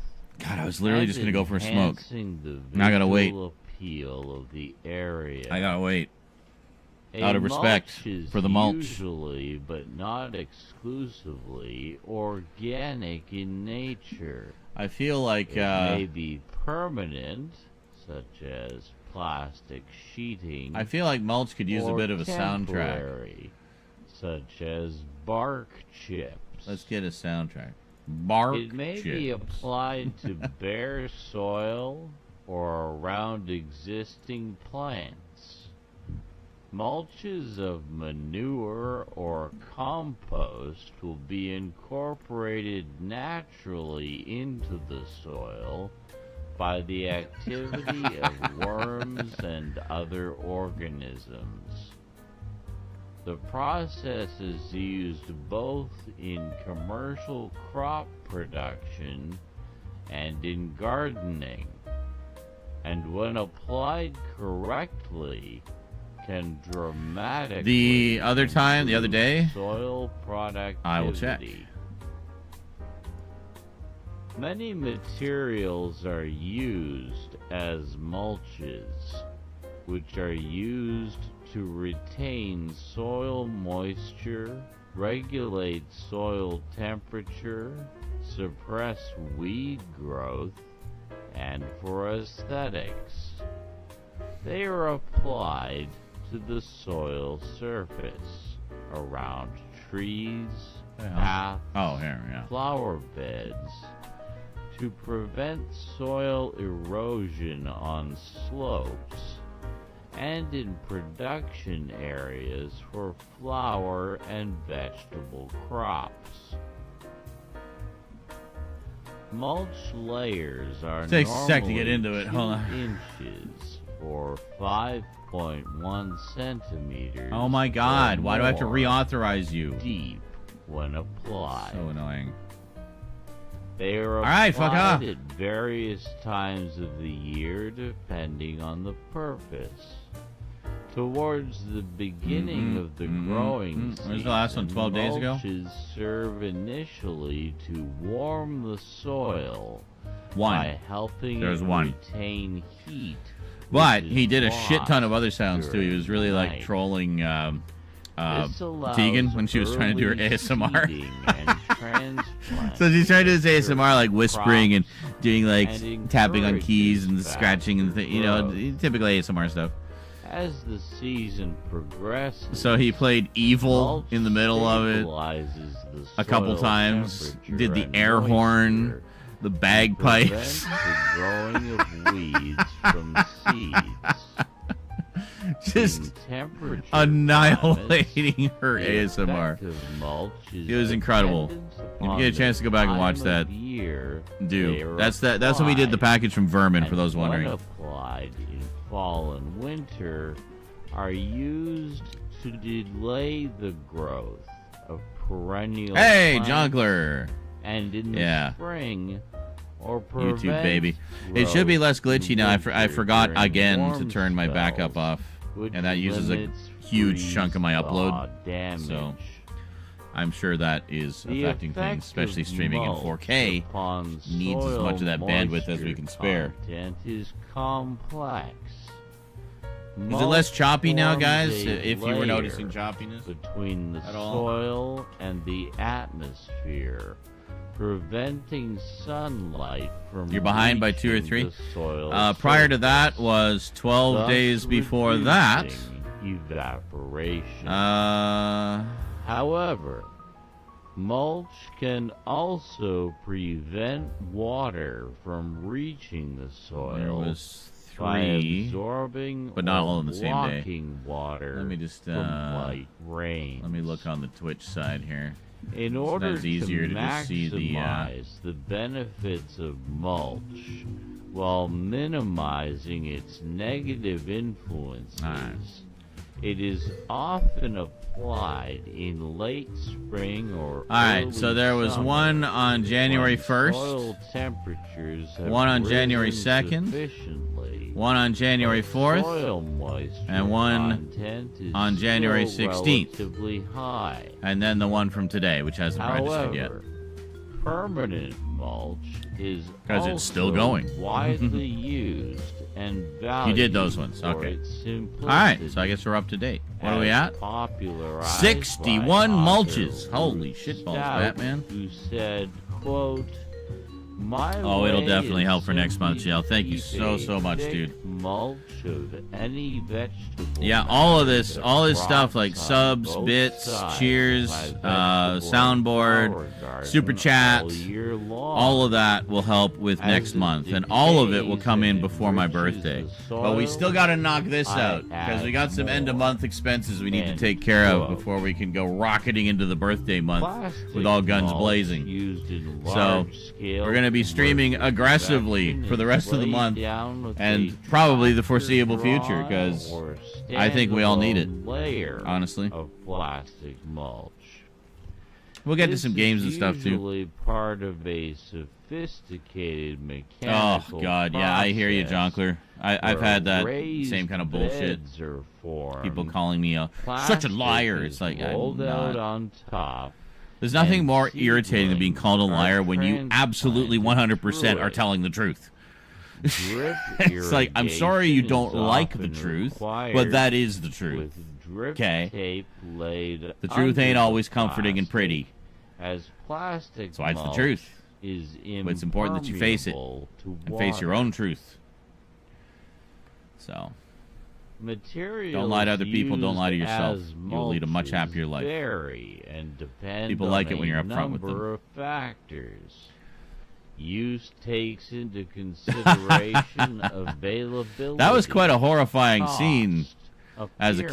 appearance, The mulching the machine effect from it Seeds of has Doom. on the soil, Oh, yeah. including chemical reactions. That's and probably my all-time pH, favorite season of Doctor Who, actually, is season 13. durability, The gothic horror season. combustibility, Hey, Travis! rate of decomposition, Just in time for some mulch. and how clean it is. Nothing will take SNI's Some can place. There will just contain be a weed different seeds podcast. or plant pathogens. So, let's A just leave variety SNI of in the past. materials are It is used ancient as history now. mulch, such Things as change. organic residues, grass clippings, leaves, hay, straw, kitchen scraps, comfrey, I think I have issues of being too on it. Yeah, Shredded right? bark, Yeah, I totally hear that. whole bark nuggets. Yeah, it's the same thing. Which sawdust, makes it even more shells, frustrating when people call you a liar. wood Because it's shredded like, no, I'm honest, newspaper, like almost to my own cardboard, detriment. wool, You know, like I animal just, manure. it makes me etc. feel physically uncomfortable to lie Many to of people. these materials And usually, if I act as do, a the rare occasions direct when I do, I'll compositing immediately come clean. So system, yeah, that was a lie. such as the I just can't. clippings of a It's just not in my mulching nature. lawnmower So, or other organic and for that reason, whenever I talk about anything like in the news or whatever, I'll always provide a source. Composting. You're Not right. Compositing. We're We're not talking about film production. We're talking about motherfucking mulch. God damn it. Yeah, see, Travis says I feel horrible lying. Well, and I think part of that, honestly, comes from being on the spectrum. Because, you know, we generally kind of like things to be black or white. I mean, I appreciate grays, especially in a story. But if I'm talking to somebody or getting to know somebody, I just want them to be straight up with me. Because I will be straight up with them. You know, and it's really that simple. I've had a lot of liars in my life, and I've been hurt by a lot of liars in my life. And so for that reason, I have no respect for liars. I have no desire to associate with liars. And, you know, I take great delight in exposing liars. And, yeah. I just prize honesty. Honesty is an incredibly important trait for me in other people and in myself. I want people to, I want to be surrounded by people who are kind of the same ilk, so I respect and like you enough to not lie to you. Well, thank you. But I mean, to be fair, you shouldn't need to like and respect someone to not lie to them necessarily. I mean, just don't lie to people, being honest will really get you farther in life. Not as many people might like you. Because one thing I've learned is people really don't like to hear truths about themselves. Yeah, I exposed some uncomfortable truths with some people that I know, well, or knew. I don't know them anymore. They are strangers to me. But, yeah, they really don't like it. And I found my earliest experience with that was my first girlfriend, actually, Mindy. She was a compulsive liar. She lied about so many things. And even when she would be caught, red-handed, irrefutably caught in a lie, the evidence stacked overwhelmingly against her, proving conclusively, beyond any shadow of a doubt, that that thing she just said was a lie, she would still double down and insist that it wasn't. Even if there was like 5 other people in the room who were like, Mindy, we know you're lying. That's a lie. It's like, no, it's true. I swear, I know it's crazy, but yeah. And I've had an alarming number of people in my life like that. I think it's because, again, being on the spectrum, you tend to approach people in a way that I guess you would like to be approached, if that makes sense. So it's like you'll approach people openly, wearing your heart on your sleeve, being honest, being upfront with them. And then they lie to you. You know, it's like, well, so it's like we kind of operate under the assumptions like, well, I'm honest. So, I mean, why would this person... I'm honest with this person. Why would this person have any reason to be dishonest with me, I guess is what it boils down to. So, and well, the simple fact of the matter is they're not you. They have their own, their own reasons for being the way they are, doing what they do, their own agendas, you want to call it that, whatever, their own goals.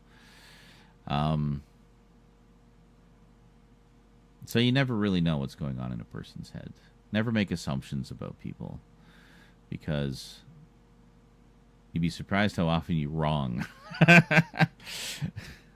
And what you think they are isn't actually how they are. Sometimes they're wearing a mask. Sometimes, again, on the spectrum, we wear masks all the time to try to appear normal enough, to fit in.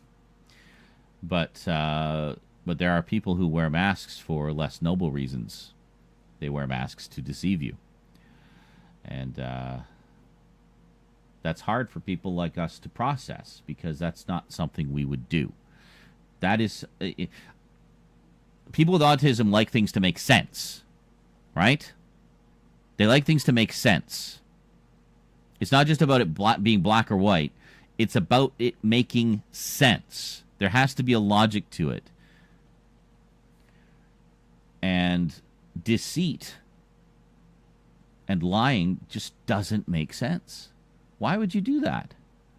I mean, there are cases where it may be, noble to lie, to protect someone, or what have you. I mean, I even feel uncomfortable in those situations, but I know at least in that case it's for the right reasons. So, that's fine. But you can't get into a habit of constantly lying to cover for people. No, if it becomes a habit, then that person's got problems. And you probably don't want to keep covering for them.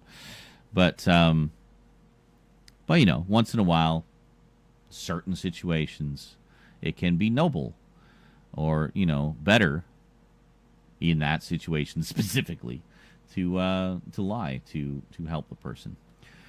But those cases are rare. Usually it's better just to be honest. There's a great saying that I definitely have started to live by a lot more. It's like, I'd rather be told an uncomfortable truth than a comforting lie. So, yeah. And yes, JL, as far as I'm aware, I'm still friends with Stout. I don't see any reason why I wouldn't be.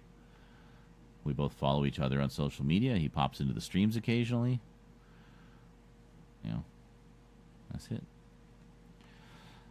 So yeah, we like things to make sense. And being deceitful doesn't make sense. And part of that is because it's not something that we would do. At least that's what I've kind of... That's how I've made it make sense to me.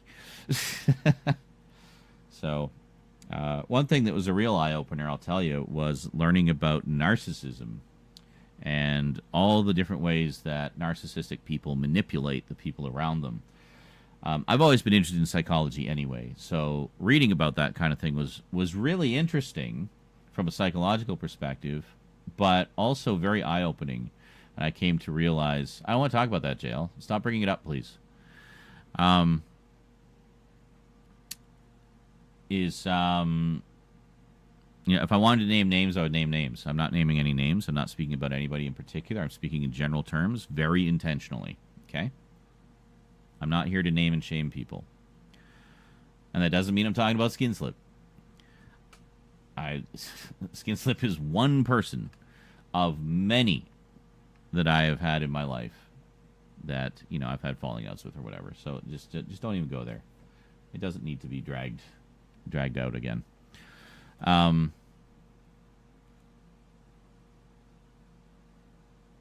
Where was I? So anyway, learning about narcissism was really interesting because I came to realize just how many people in my life fit that profile, essentially, and realized how many people in my life had hurt me either by being deceitful or deceptive or gaslighting me. A lot of gaslighting. God, I've been gaslit so much in my life. It's ridiculous. Being catfished. Yeah, I've been catfished by fucking way too many people. Not just in terms of romance, but sometimes in terms of friendship. Catfishing isn't just romance. Sometimes it's in terms of friendship. Some people are just deceitful, or they just they want you in their life because they're using you for something. There's something that you give them that they can't get from other people, so they just kind of keep you around for when they need that. Whether it be you give them advice or you listen or whatever, but they'll do so under the guise of it being a friendship. But if you come to, but here's the real tell: if you come to them with a problem, naturally expecting them to be there for you in the same way that you were there for them, and they are unavailable to you, either just emotionally unavailable or just gone, like in the case of internet relationships, just leaving you on red for 2 weeks. I've had that happen. And then they'll come back saying, oh, I've been having this problem with blah blah blah blah blah, can we talk about it? It's like, sure, I will listen because I'm an empathetic person and I want to help you. But you can't help but wonder, like, well, why is it that whenever I'm down or I need to talk about something, you're never around, but you expect me to be around all the time when you have problems? I've had a few relationships like that, and it's unhealthy. It's toxic. You're being used in those situations. So, yeah. So having lack of closure for a lot of relationships that ended over the past few years, I had no choice but to turn to myself, essentially, to just try to figure it out. And, yeah. Turns out I've had a lot of narcissists in my life. So I gave myself closure by making it make sense.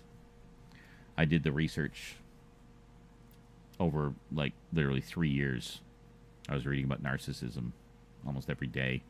Different forums, discussion groups, articles, videos, research papers, whatever. What? I'm right in the middle of something. You want me to make sort of stir fry for Yeah, dinner? yeah, that'd be great. Okay.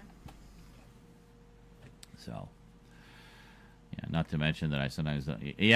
sarcasm is a big one for... It varies. Depending where you are on the spectrum, you can have more or less of a problem with it. Like me, I'm kind of in the middle somewhere. I use sarcasm quite a lot, as you guys know. I think it can be funny. I like it because it's an ironic form of humor, right? Because you're saying something that is the opposite of what is actually true, and that is what makes it funny. Talking, like talking about a bad thing as if it's a great thing, that's the kind of idea. Like, obviously that bad thing is not great, but you're pretending it's great to be funny. It's like, oh, I love it when my legs fall off. That's the best. Like, no, nobody would actually love when their legs fall off, but, that's the idea. So, but the flip side of that is when people use sarcasm at me, I find myself second guessing it a lot. It's like, well, I know you were being sarcastic, but it feels like there was the ring of truth to that. Do you really feel that way about me?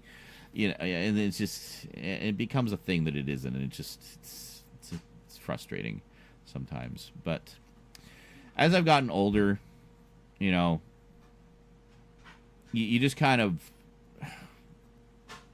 pick up on things, I guess, as you amass more experience and interact with more people. You start to, it's not even so much that you're like, oh, I totally get sarcasm now. Ha ha ha, sarcasm.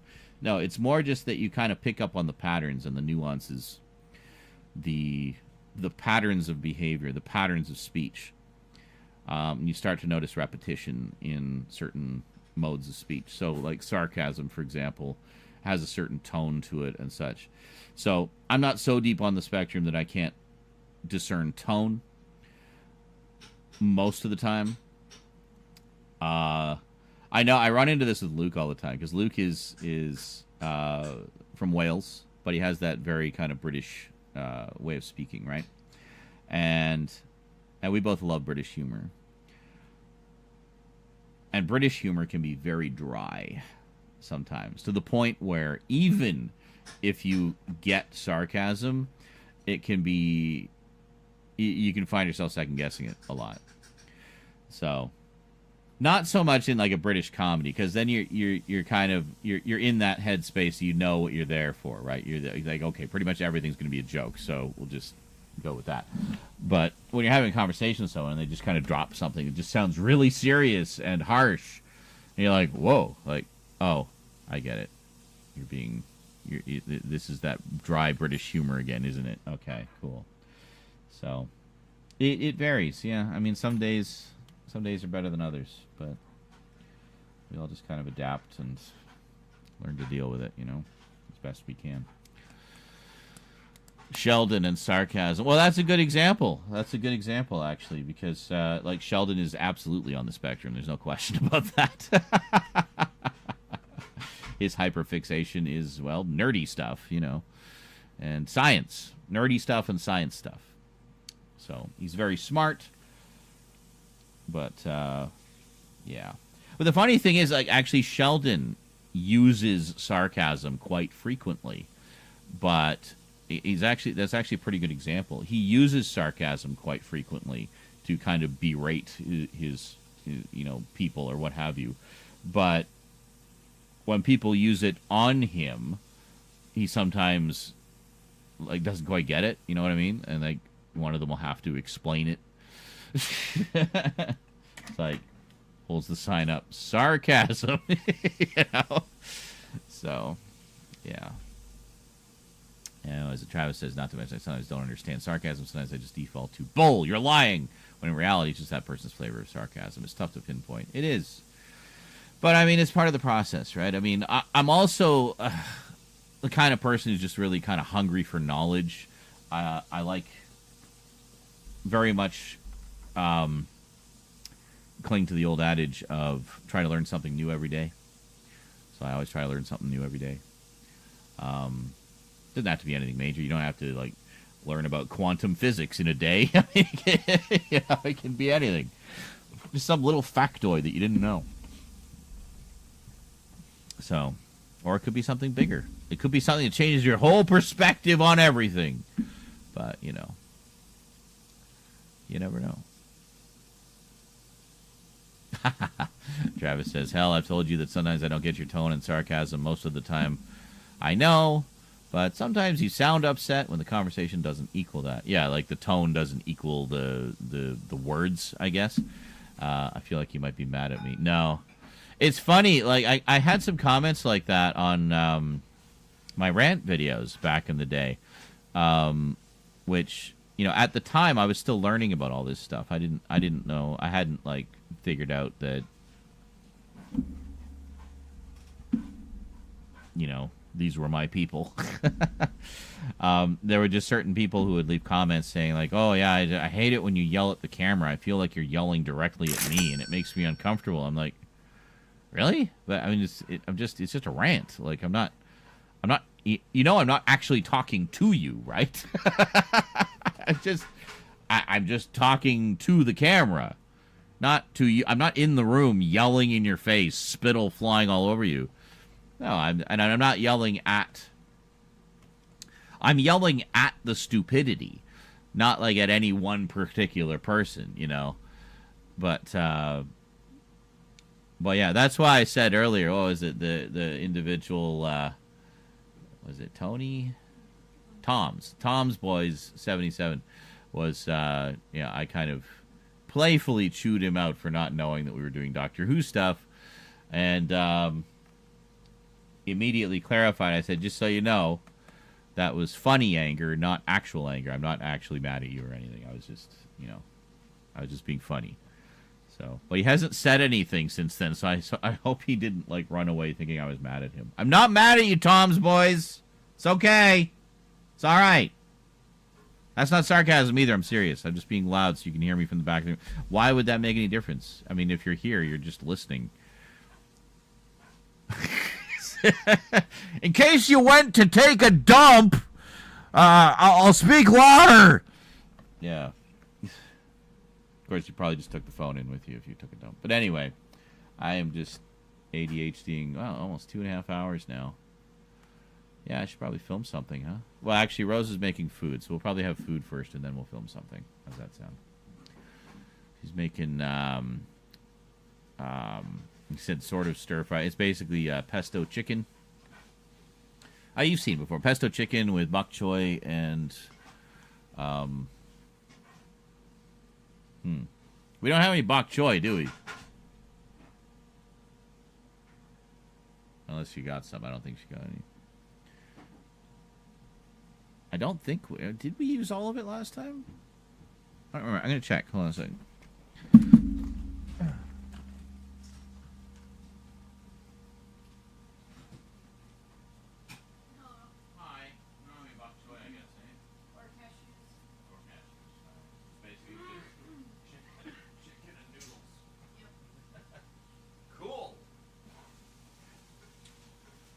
Yeah, we don't have any.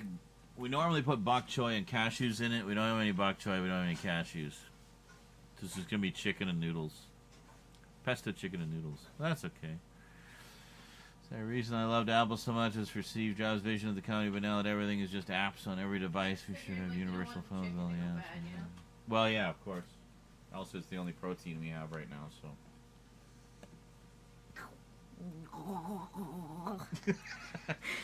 I need to pee and smoke. I'll be back. Enjoy some clips.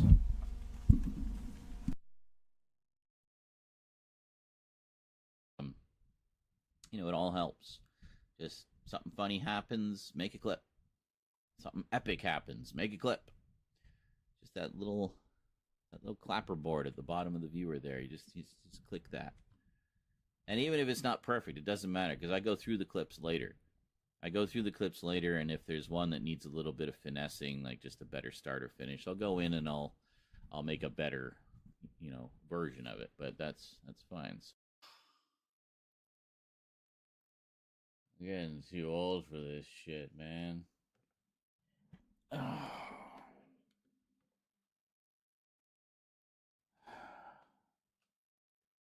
One last battle. Yeah. One last battle.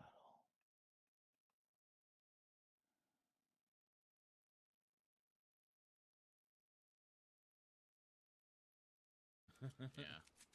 Who's that? Mountain Mountain Man. Man donated $5. I bet you can squeal like a pig. Wee ee ee. Wee ee ee ee. Wee ee ee. Wee ee ee. That's some excellent piggy squealing, Brian. Excellent. I think I know who Mountain Man is.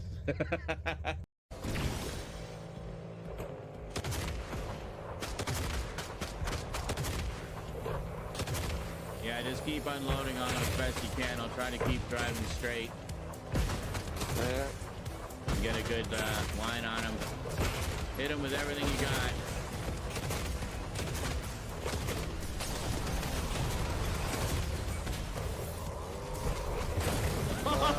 Oh, that was amazing! We landed right on him.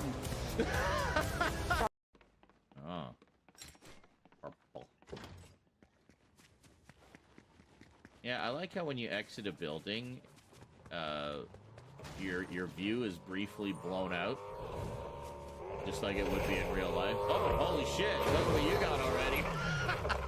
Hi, Wolf. Excellent parking job. That's perfectly perpendicular. I'm impressed. It's not easy to park like that. Yes. Evil Knievel. Or the couches. I haven't seen any in the couches. That's lame. Why make it arbitrarily harder to get gold? Because then it wouldn't be fun. I guess. Or challenge. Finally saw where Tough Kid parked.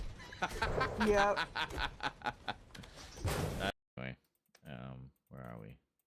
We're at Jeet's place. Okay. Alright. Let's go make with the boom boom. Let's go make with the boom boom. Let's go make with the boom boom. Let's You go remember make with our the child, shit. so innocent.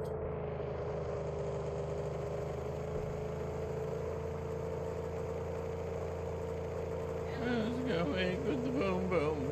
Let's go make with the boom boom.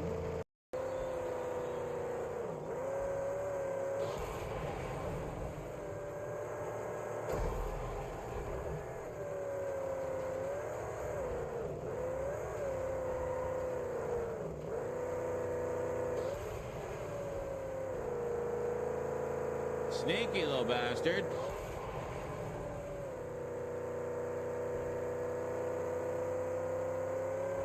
Where the hell did he go? He just disappeared. Damn it. I was enjoying the chase. There's our last jump.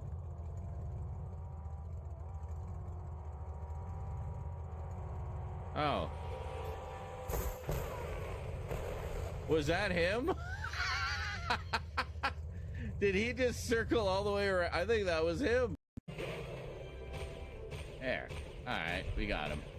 Hit him in the chest with the amplifier. I got it already, Dax. Thanks.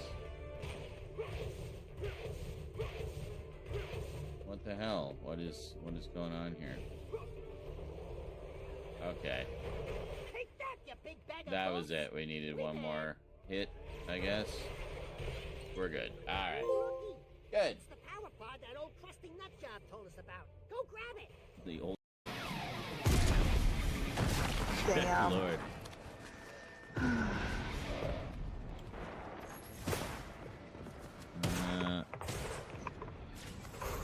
Oh, thanks, Tough Kid.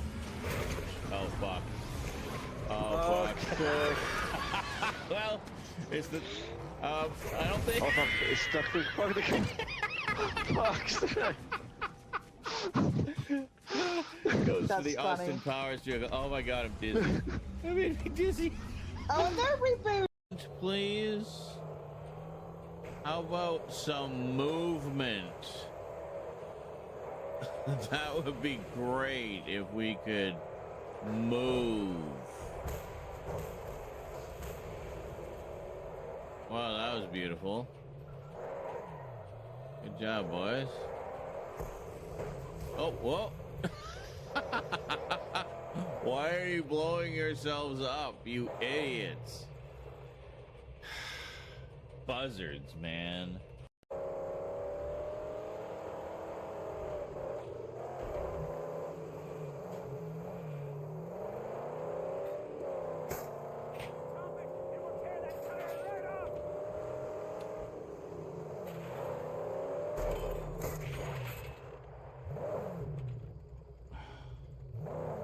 Did I just yank him out of the truck?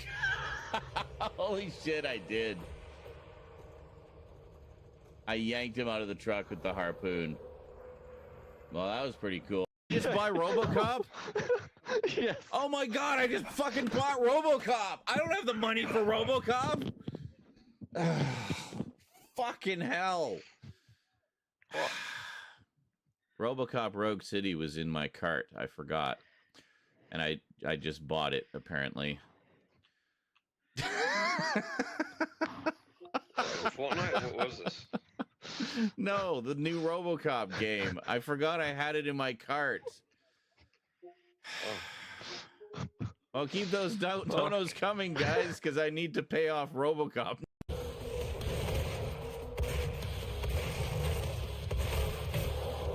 Fuck's sake. Just overwhelmed. Oh my god. Oh. Good Lord. Wow. I went down hard. He ripped my heart out, threw my armor, then ripped my arm off and beat me to death with it. Now.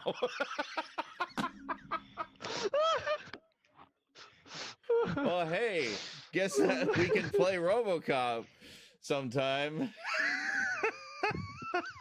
Stay out of trouble. Oh my god. What have I done? If you don't download it, you can get the money back. Can I? Hold on. I didn't download it. If you say. God, that was such a mess. I now own RoboCop, by the way. But welcome back, everybody, by the way. So, what we have here is pesto chicken and chow mein noodles. Basically, and put a little splash of teriyaki sauce on the noodles there, just because I like some teriyaki. Yeah, normally we have veggies in here, but funds are tight at the moment. Funds are tight, so. Oh,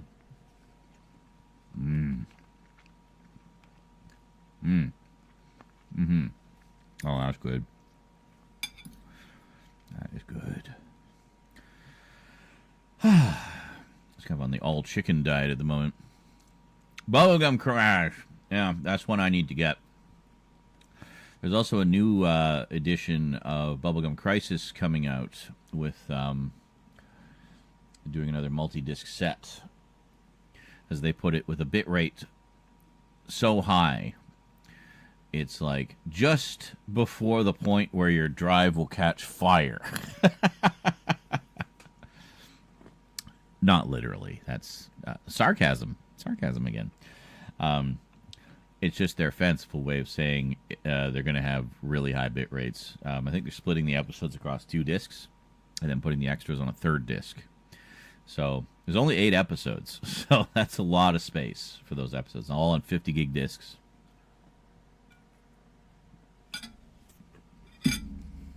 Really? I was over the ball.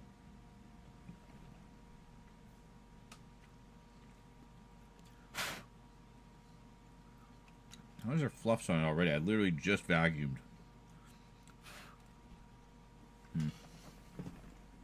Anyway. Behind the bathroom door.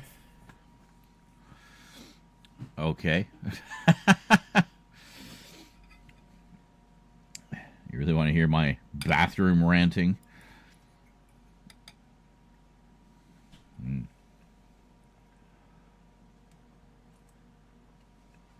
Mm-hmm.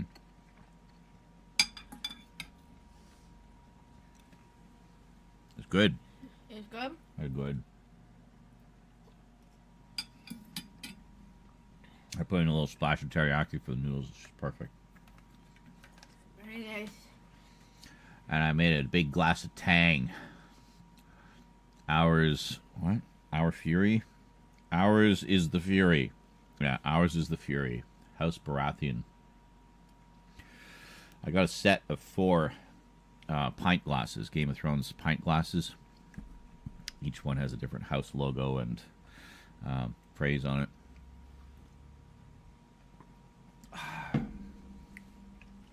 And this is Tang. Did I tell you it's Tang? I made Tang. We got Tang. I like Tang. Tang's good. It's tangy. One of them broke. I can't remember which one. Actually, I do remember. It was House Targaryen, the dragon one. Of course, the dragon one, right? Yeah, it fell in the sink or something. We have a cast iron sink, so if any dishes like fall into it aggressively, they will break. Full House is 192 episodes. How many Blu-rays would those fit on? If it was like in like standard def, SD on BD, it'd be like 4. You can fit about 50 episodes of standard def on a Blu-ray disc.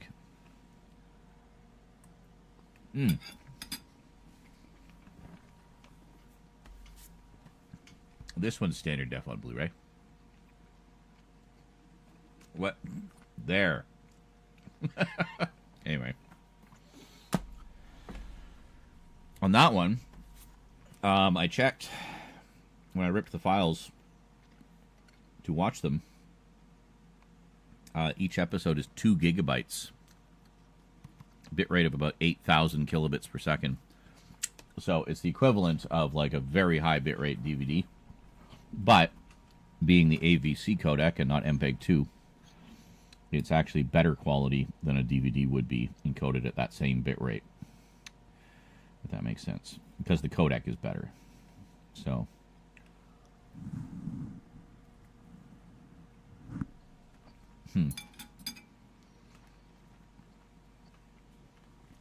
yeah, I know what was up with that Zoom. What was it? What are you talking about?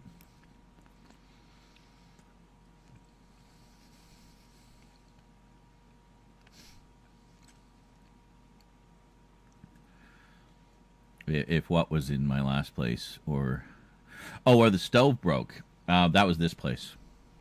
That was this place. Had to get it replaced. Still using that stove, the one that they replaced it with.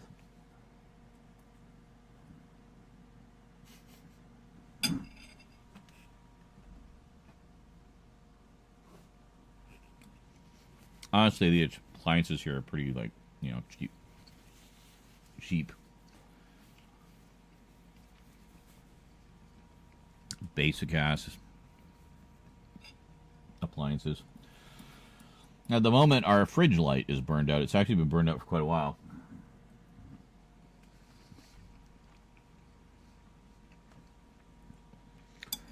A technician's assistant. Does such a position even exist? I mean, as someone who has worked in the cable and internet tech industry, technicians don't have assistants. They work independently.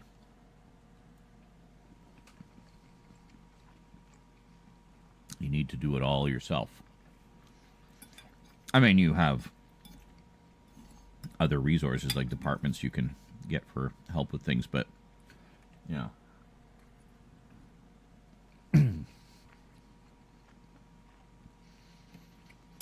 But generally, as a technician, you're expected to be self-sufficient.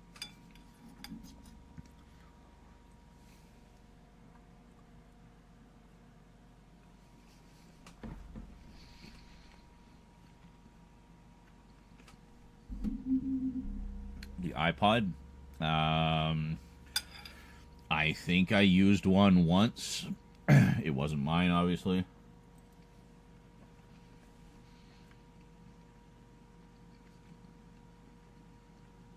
But I mean, they're redundant now. They've been redundant for a long time.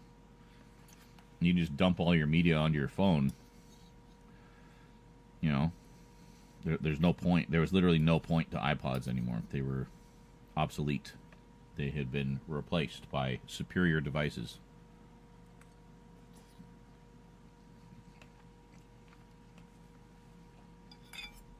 Hacking the iPod Classic for what? Like, to do what?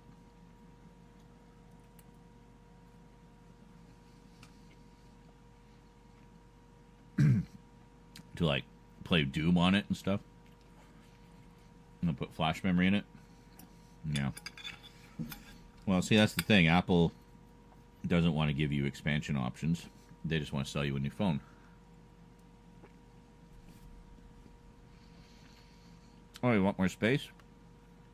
Get this other phone. It's more expensive and has more space.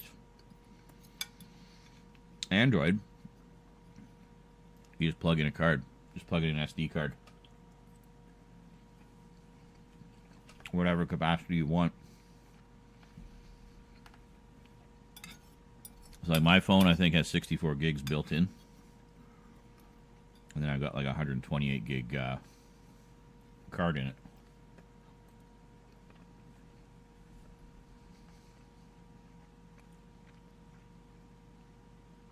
2 terabyte. Yeah, I mean, in theory, if you can get it to take SD cards, you can put in whatever capacity you want. You know, all depends on the limitation of the reader. Some readers can only, you know, because of the file systems they recognize or whatever, they can only go up so far, but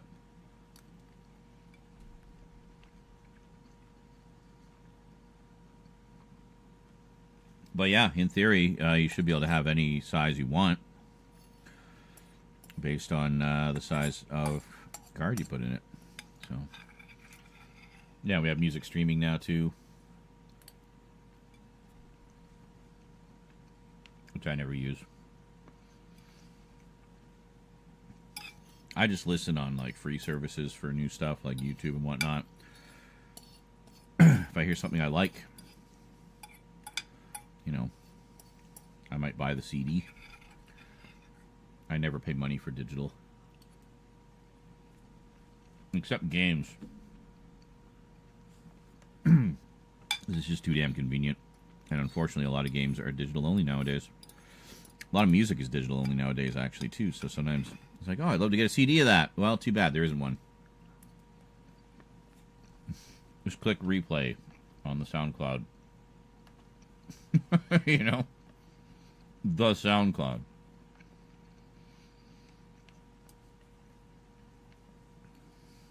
What was this? Oh, customer service? Roger's taking over Shaw. Yeah. The one nice thing about that is they offer cell phones now, which is something when I worked there, they were, you know, talking about, but it hadn't happened yet. But then they joined forces with Rogers that already had all that cell phone infrastructure in place. So it was pretty easy for them to offer cell phones after that.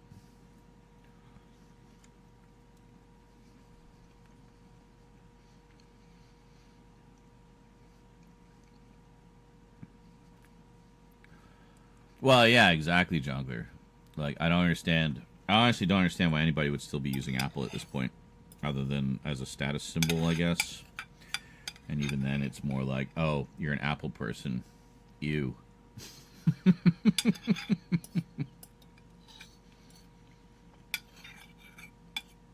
To say there's no snobbery in the tech world is a lie. So I will be honest and say, yeah, I'm a PC snob. And Android snob. Because to me, the benefits are clear. They are obvious. They're more affordable. They're more expandable. everything isn't proprietary bullshit, that you can only buy specific branded things to work with, because off-brands may or may not work. I'm looking at you, USB charging cables for Apple devices. Oh, no, it has to be the Apple brand. Why? It's a USB cable. You know what the U stands for? Universal. Meaning it should work with everything. That's the way the protocol was designed. To work with everything. Can even supply power to the device that you plug in through that one single cable. Oh, that was a lot of chicken. I'm not complaining, merely observing. Used to have a PC before it was stolen. And a headphone jack. Well, yeah, and a headphone jack.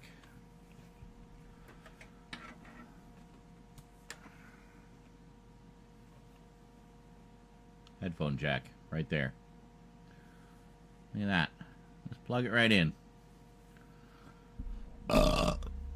Look.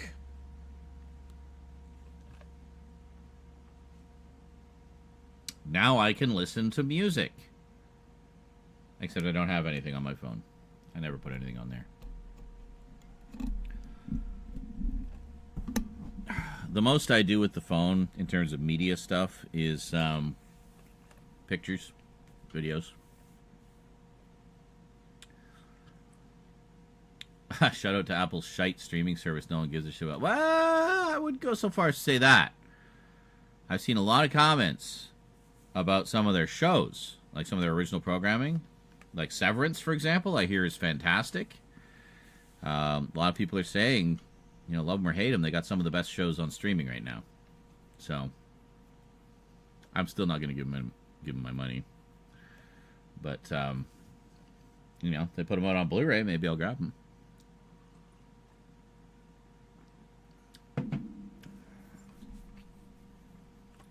I'm assuming Android does not have Apple Music on it. Well, of course not. Why would it?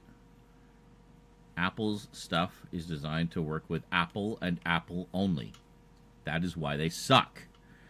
Because they're doing the same shit that Sony did with Betamax, not letting anybody else in on that to drive competition, which will put the prices down. They want to keep everything proprietary so they can keep charging out the ass and monopolize the Apple market. So, yeah, there's a lot of reasons to just not bother with Apple, honestly. It's so fucking expensive for what you get. It's like you... Oh, it is on Android. Okay, well, there you go then. Why did you ask me then, if you were able to find out on your own? I wouldn't know. I avoid anything with Apple in the name like the plague. You know, since Steve Jobs died, I have zero interest in anything Apple does.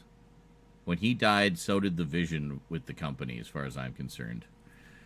You know, they used to be the good guys. They used to be the alternative to the PC monopoly.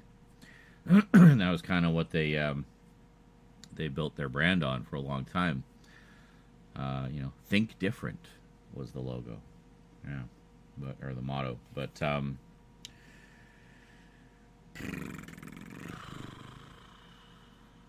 yeah. Play Store does have Apple Music. Okay, Travis also confirmed that. So, Donkey? Who or what is Donkey? A buddy that lives in Quebec told me over 250,000 are without power due to storms. Oh, great. Yeah. The Keynote? What are you talking about? Is that an app? I don't know Apple stuff, dude. The only time I really knew current Apple stuff was when I was... the Shrek character. Okay. Now they're all virtual. Just 2020, all the Apple announcements. Well, yeah. And you know why. Why does this surprise you? Would you rather people die because they went to an Apple conference? Is that worth risking their lives over? Oh, I see. Check out the ass. Okay, yeah, that took me a second, Stewie. Very good. Very good. Literally. And why do your parents still use Apple Jail? Yeah. Well, because they're rich. They can afford it, and they're so deep into that ecosystem that, and that's the thing. It's like it's that's how they get you. They get you so deep in their ecosystem that it's really hard to extract yourself from it, you know? And that's why I hate, like, overly proprietary shit. Give me standardization, you know? I like the fact that with a PC, if a part malfunctions or needs to be replaced, you just get the part and replace it yourself. You know? Your total expenditure is your total cost is the cost of the part, and that's it. And you just what the fuck? Is that poop up my arm? No, that's a shadow. That's it right there. That's a shadow. Because, you know, I don't know if you're aware of this, but the human arm actually has bones and muscles in it. So sometimes, you know, you bend a certain way, you can kind of see it like that. See, there's actually some bone and muscle there. Yeah, pretty neat, eh? Isn't science cool? So, but yeah, the nice thing is you can just fix everything yourself, and I like that. I like that. That was one reason I wanted to get A+ certified. Was not even though my job at the time required it, it was something that I had been toying with doing anyway, just to expand my technical knowledge of how PCs work, and be able to repair them. So.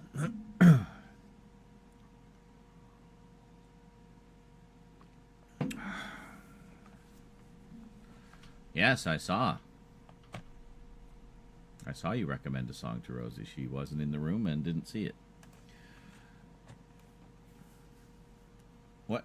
I don't have a bruise. I'm fine. There's no bruises. What are you guys seeing? You know, it's just a trick of the light. There's here, there. My God, it's poop. No. Yeah, I don't know. You know what that is? It's from me resting my arms on the arms of the chair. It's from me like having my arm on the arm of the chair like that. See? And like that. So I sit like that for a while, and then I take my arm off, and oh look, a little bit of, you know, red because I was sitting with my arm on the chair. Yes, Higher Love, Steve Wood. I know. I got it. Good song. 80s classic. I heard it many, many times on the radio back in the day. And probably saw the music video, too. I used to watch music videos all the time. 2 terabyte solid-state drive for my Mac, but the drive is soldered to the motherboard. What? Oh, the drive that's in the Mac currently. Yeah. See, that's...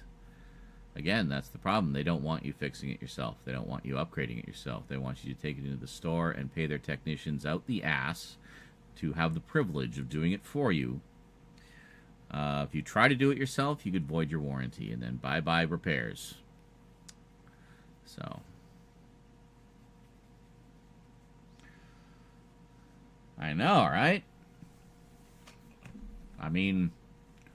The human body is irregularly shaped, so there will be parts of it that pick up light and shadow in strange ways. Amazing. Amazing how physics works.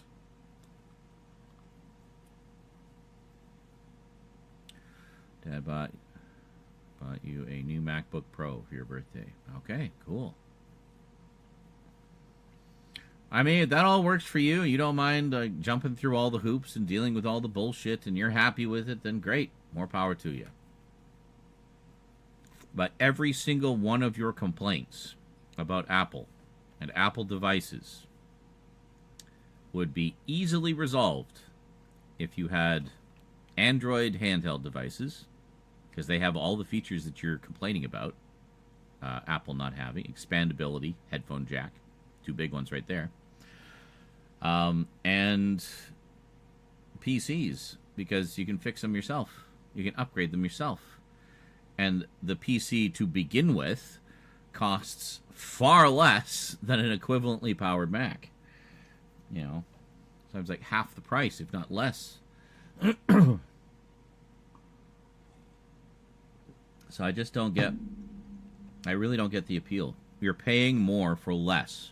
Less features, far less software selection. If you're a gamer, I don't know why the fuck you would ever buy a Mac. All the best games are on PC or console. Mac gets like the sloppy seconds left over from PCs and consoles. You know, if they get anything at all. So I just don't, I really don't get it. I really don't get it. Now, I know some artists and musicians like Macs because they like the environment, they like the ecosystem, and, you know, it makes it easy for them to just kind of focus on the creativity and not have to worry so much about the technical side of things because it does a lot of the grunt work for you. And I get that. It's fine. But just for general day-to-day use, I don't understand why anybody would get them, honestly, other than as a status symbol. Okay, there you go. Travis says, I actually took media classes in high school at a trade school locally. I understand more about this kind of stuff. I was hyper-fixated on editing videos and filming. My partner didn't like editing. Oh, well. I mean, it's a necessary part of the video-making process. Some like to get more deeply into it than others. I find the sort of hyperactive ADHD editing of a lot of modern videos kind of irritating, honestly. Like, it's honestly too ADHD for me, where, you know, they're using AI algorithms to cut out every pause, every breath, and it's just like a barrage of words attacking you. That's how I feel. I feel attacked when I stumble across one of those videos. And then there's like things popping up all over the place, and they might have a Fortnite video running on the side, and then maybe some Minecraft over there, and they're talking about this, talking about that, blah, blah, blah, blah, blah, and there's like pop-ups, and there's like colorful animated subtitles popping up all over the screen, and it's just, it's too much. Why do you need all your videos to be complete sensory overload? Yeah, so rest assured, guys, you're not going to get that shit with me.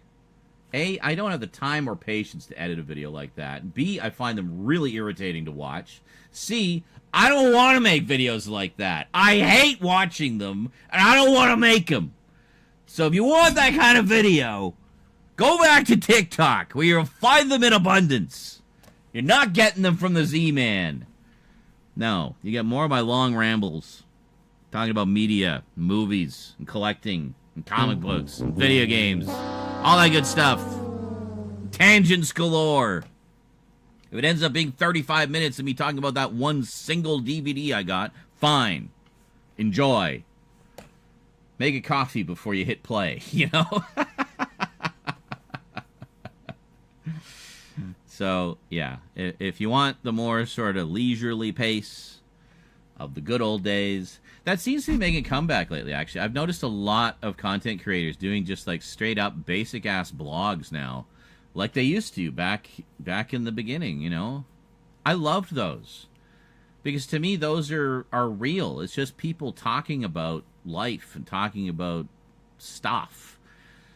You know? It just comes off as being a lot more genuine.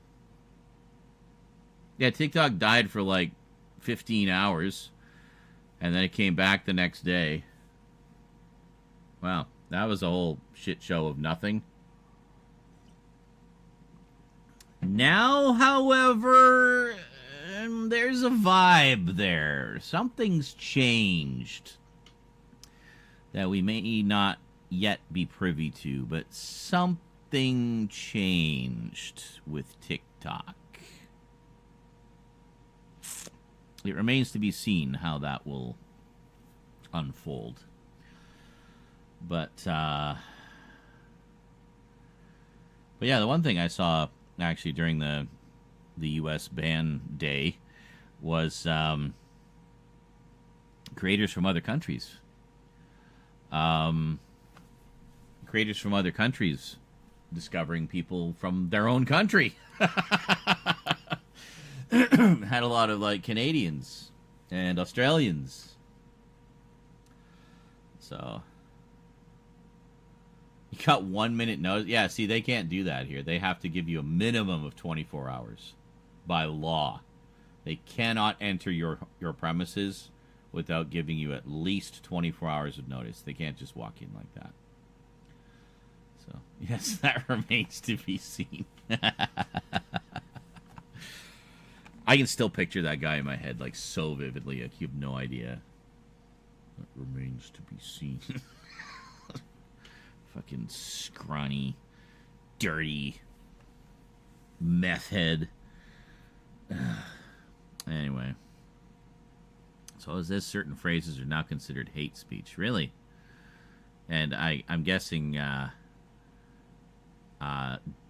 like, DEI related.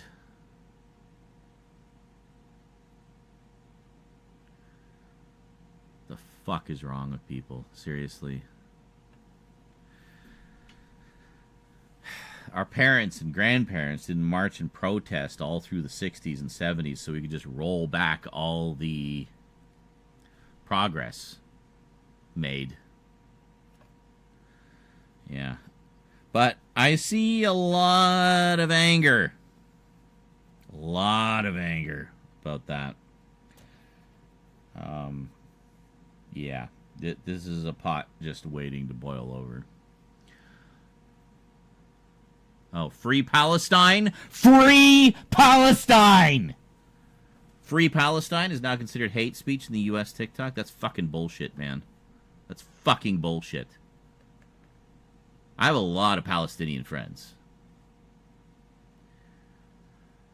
And I have a lot of Jewish friends, too. Now, again, don't hate the people. Hate the politics.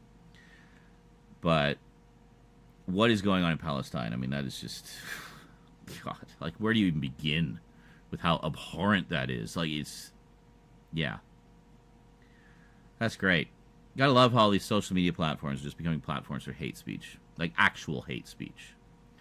So, it's the only platform not owned wholly by the U.S., and we could talk freely about it. Interesting. So what would the U.S. have to gain from squashing that?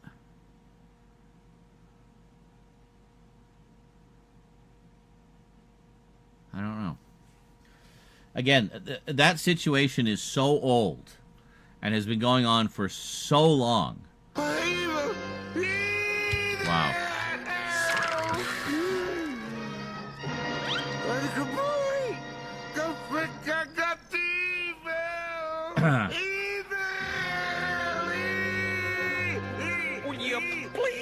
Well, I'll finish the thought in a second.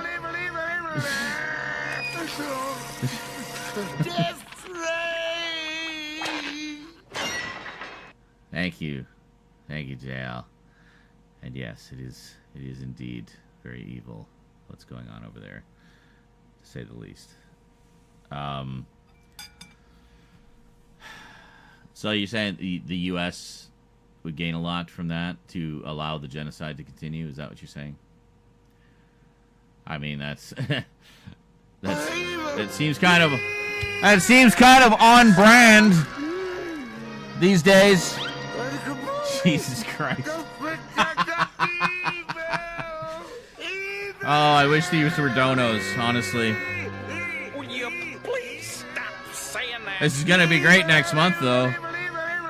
I'm gonna be rolling in it next month. We gotta get through this month first, though, guys. This is for this month. I know it says ends in a month. I set the expiry as my birthday. Because it's for the birthday bash. But I feel like we should be able to knock this out pretty quick. We've already had $15. Hey, it's a start. Let's add a little more on there. Come on, guys. Oh my god. What? Which what? Who? Oh, was that a Smallville quote? Wow.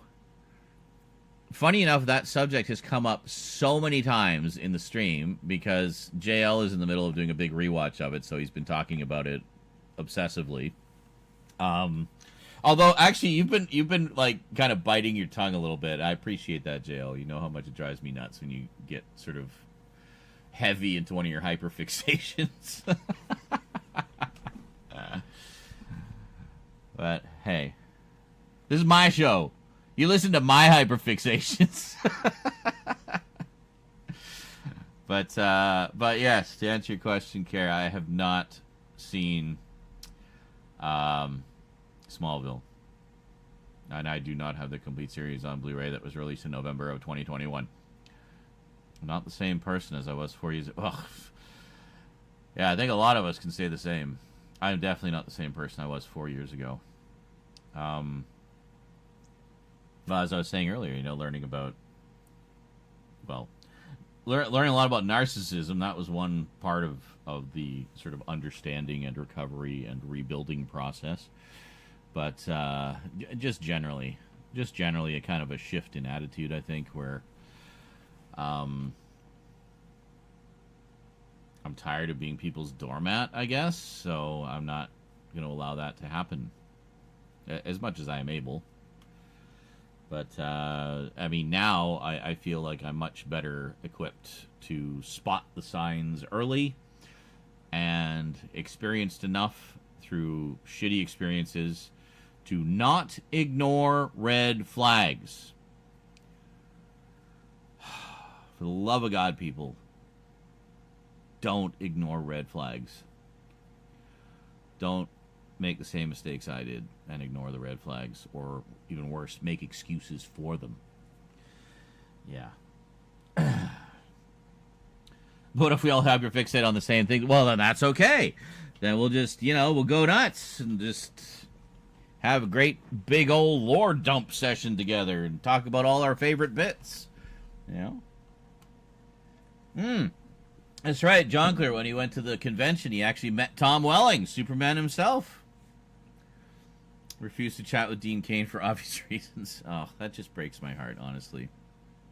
He was a favorite Superman of mine. And I mean, to be fair, that show is still great. Lois and Clark, that was a great show. So good.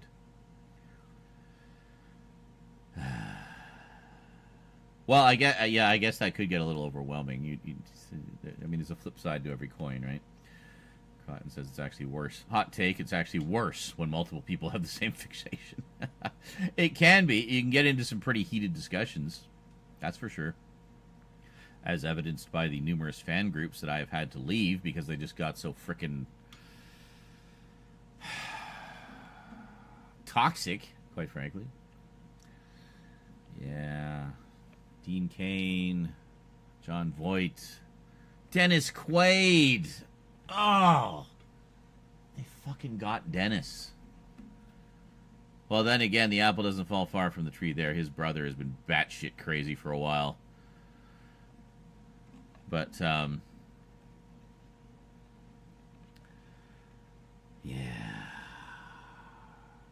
Kevin Sorbo. I do enjoy watching Lucy Lawless take the piss out of Kevin Sorbo on social media from time to time, though. That's pretty funny.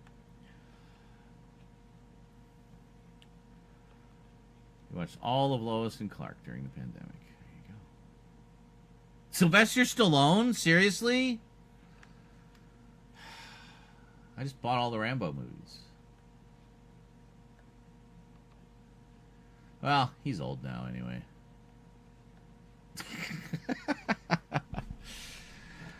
I'll just separate the art from the artist on that one, because, I mean, come on, Rocky, Rambo.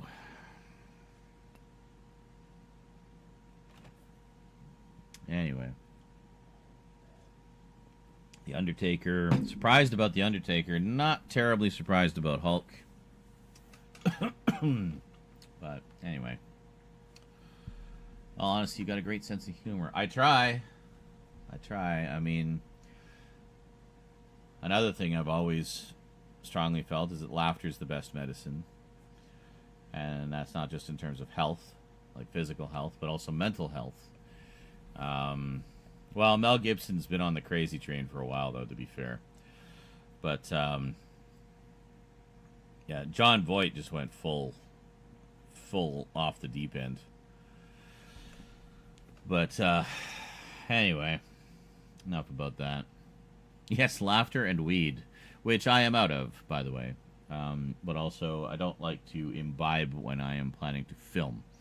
Because, you know, as entertaining as it may be for you guys to watch me become slowly unglued as I'm trying to become productive, it doesn't do much for the actual productivity.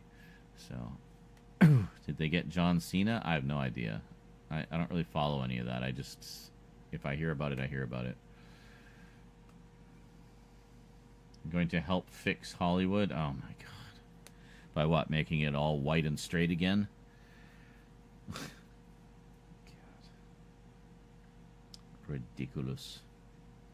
Oh, what have I been watching? I just started watching Baby Reindeer. You guys know that one? Came out a couple years ago, I think.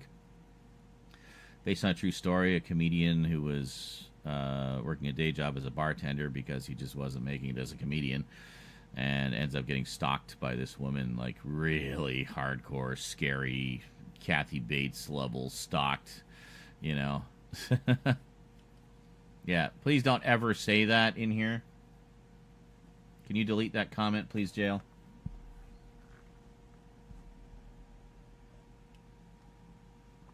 We don't use that phrase in here.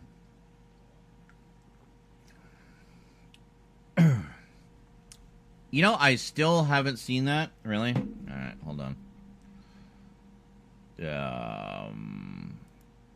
There we go. All right. Unfortunately, it's still on the visual chat.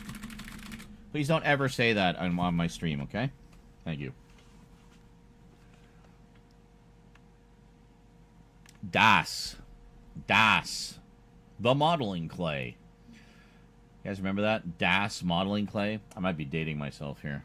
Does anybody remember that? You know what I need? I need more Gen Xers in here. I feel like I'm the teacher, and you're all my students. You're all so much younger than me. Well, most of you. There's a few Gen Xers. I know there's a few Gen Xers in our group, but I feel like we need more of them. I need more of my people. Well, my other people, you know, my generational people.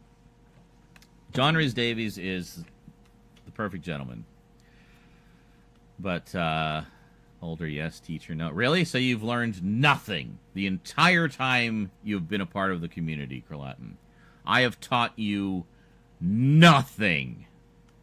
All right, then. Sorry, I didn't realize you came in already knowing everything. My bad.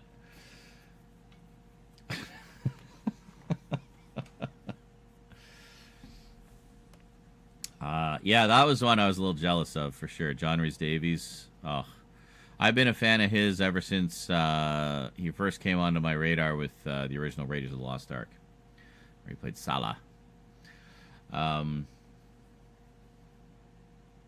Just a great character actor, and I don't think I've ever not loved one of his characters. Like, I just love all of them, you know. Yes, that's right. That's right, he did. I thought he was really good as Kingpin, too, actually. I also actually liked What's-His-Face, who played Matt Murdock in that. You know. The only thing was they didn't really do the Daredevil costume, but I mean they went for a more sort of practical approach of like all black, so you know he blends into the shadows. He does. He voiced Treebeard as well. Yeah, yeah. He played a few characters in Lord of the Rings. I think he might have done some other various voices as well, but the big two obviously being Gimli and Treebeard. Similarly, when he did, when he was in Wing Commander 3, Heart of the Tiger with Mark Hamill, where he played Paladin, he also voiced one of the Kilrathi, specifically Prince Thrakath, who was like sort of the main nemesis of Mark Hamill's character. So he voiced Thrakath and Paladin. So, very good. Okay, to be fair, the all-black costumes also from the comics. Old Matt had a variety of costumes. Yeah, I mean, I thought, like, I saw it, and I thought, like, yeah, that, I mean, I can see the reason for that. I can see the logic behind it, because it's all black. It's easier for him to blend into the shadows and be stealthy, you know? Sure. The Skype retelling of Lord of the Rings casted during the pandemic. Nice. Was that one of the ones that was hosted by Josh Gad? Because I remember Josh Gad was doing a lot of, like, reunion Zoom things with, like, a lot of different celebrities. Was it Skype? Or was I thought it was Zoom. But anyway, yeah, I remember he did a bunch of them. Yeah, he did one for the Goonies. I think he did one for... Didn't he do one for Back to the Future? Yeah, there was a bunch. I remember. You know what's... You guys are going to laugh your asses off of this.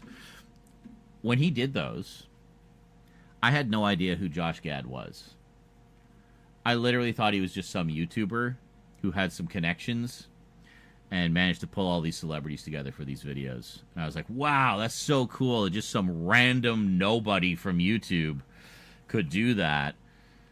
Man, that's going to be really good for him and his career if he wants to be an actor. I mean, he's making so many connections. Like, that's going to be great. I've never seen Frozen.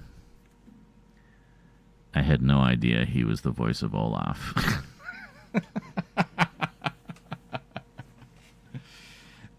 So for me, I became a fan of Josh Gad simply for being Josh Gad. I just think he's a really, you know, just seems like a really nice guy. And I really enjoyed that series he did during the pandemic. I thought it was great. But I found out about that, like, several videos in. I'm like, oh, wait a minute. I think he mentioned Olaf. It's like, oh yeah, when I played Olaf in Frozen, blah blah blah. I'm like, wait, what? He's Olaf? I hate that movie. Well, it's just I mean, obviously I've seen clips and I've heard the goddamn song so many times you just can't escape it. But yes, I Raptor just said that, Jail. I've never seen the Book of Mormon, so I would not know him from that.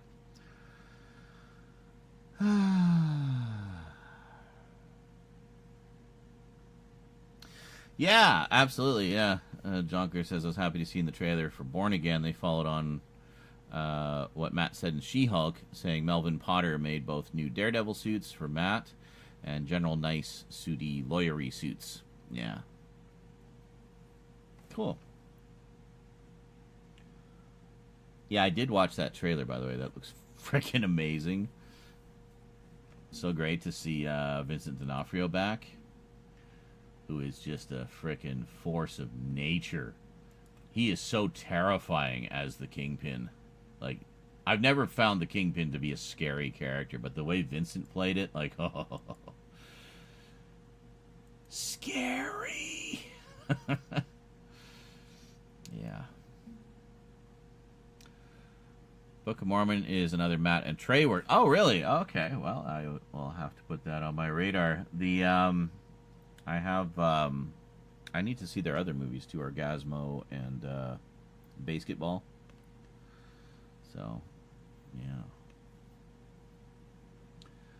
yeah. Well, that's okay, Travis. Good thing most of that's on video. You can just go back and rewatch the video if you forget. What was that thing he said about that movie? Well, I mean, I guess I could just watch his review again. Shout out Michael Clark Duncan. Yeah, he was good too. And they brought his Kingpin in, voiced by him again. in the early 2000s Spider-Man series, Spider-Man the animated series, just the one the Mainframe did, the CG one. That was such a good show. Ugh. Neil Patrick Harris as Peter Parker, so good. Lisa Loeb as Mary Jane. Like, when was the last time you heard her name? Man.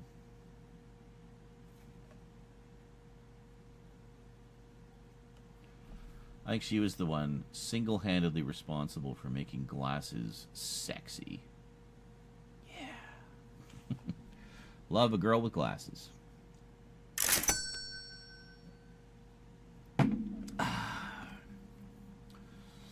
I literally just said that.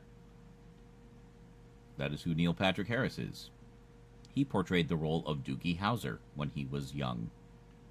I hated Doogie Howser. But I love Doogie... I loved you. But I love Doogie Howser!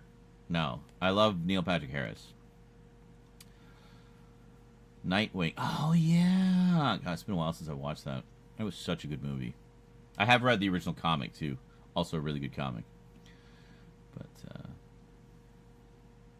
you watched all of it. The ending was really stupid. I hear that about a lot of shows. Like, it's like they have the concept to carry it as a series, but they have no idea how to end it. So a family member was in the movie a few years ago. Got to work with Michael Clark Duncan and said he was the kindest person. Oh, he was so good. Like, I'll always remember when I first saw The Green Mile. It was when I was working at Chapters, a Canadian bookstore chain, in the early 2000s. And we got free tickets to a preview screening. And I forget if we knew what movie it was or we didn't know what movie. I think it was... No, I think we knew what it was, that we were going to see The Green Mile. We didn't know it was over 3 hours long. We thought we were just going to go for like a 90-minute movie, but no, it's like 3 hours long. And we're like, oh, man, okay. So, watch the movie. It's such a good movie, too. I love that movie. I really need to get it back in the collection. I haven't seen it in so long. But the ending scene, I won't say what happens, but the ending scene, wow. Just not a dry eye in the house, and largely due to his performance. I'm literally just getting a little choked up thinking back to that scene, because he was this big giant of a guy, but like the character of John Coffey was this big giant, but he was a gentle giant, and he essentially had the mind of a child. He was like a big kid. And this was, back in the time when such things were not as well understood as they are now. It's actually quite... It kind of fits in a lot with our conversation topics tonight. So, he wasn't treated particularly well. And, justice was absolutely not done in the case of the fate of that character. But, like, the one part where they're putting the hood over his head, and he starts panicking, and he's like, take it off, I'm afraid of the dark. Just like, ugh. And just that one line, and like just the fear in his voice, that just said everything right there. It's like, he's a big kid, ugh. Such a good movie. And what's his face, Doug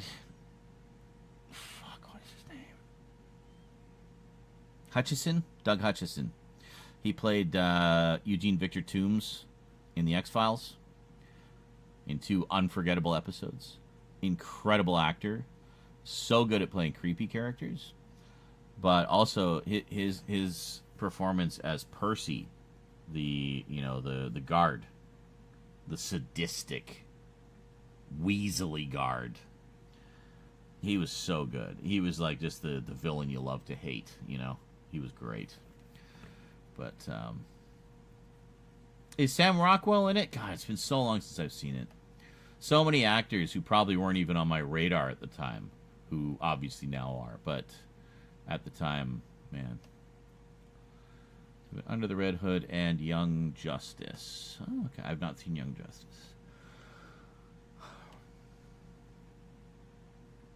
Bruce Greenwood. Yes. Bruce Greenwood is always good.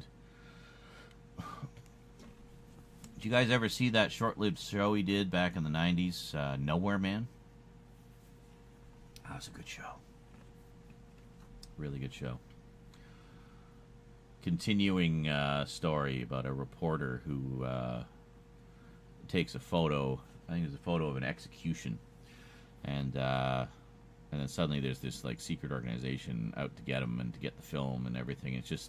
It's kind of like The Fugitive, but it's kind of like The Fugitive meets like the X-Files a little bit, because there's all this like conspiracy stuff going on and things that he's uncovering as he's trying to get away and stuff. Yeah, it's really good. Really, really good. Unfortunately, it only lasted one season, 22 episodes. I don't think it had like a proper finale, because I think they thought they were going to keep going. But it at least reaches a fairly comfortable break point in the story. So he manages to uncover a bunch of stuff by the end of the series. So you kind of have a pretty good handle on what likely happened. Yeah. Yeah, and you know why that is, Travis? Travis says the ending of The Green Mile is fucking sad. I tear up the older I get. And you know why that is? Because the older you get, the more life you've experienced. And you've probably experienced some loss in your life since the last time you watched it, you know? So as we kind of accumulate those life experiences, things resonate with us in different ways. And is The Green Mile on DVD? It should be. Yeah, it's kind of an evergreen title. I don't think it's ever not been available since it came out. But and you should be able to find it fairly cheap, I would think. Yeah. I wonder if there's a 4K. I don't know if there's a 4K.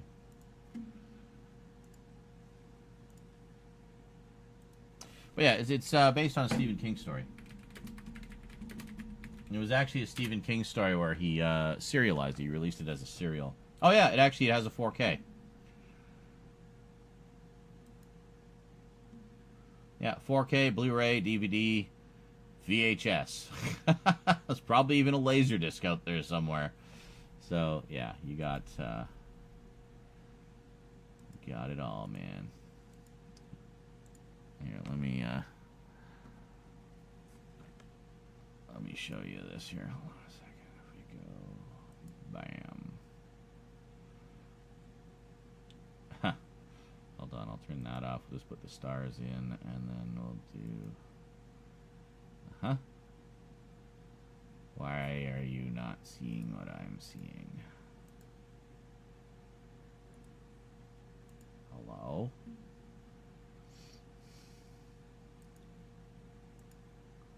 There. Okay. So we go here. Bam! Starring Tom Hanks. There's the man himself, Michael Clark Duncan. God, what an amazing physique.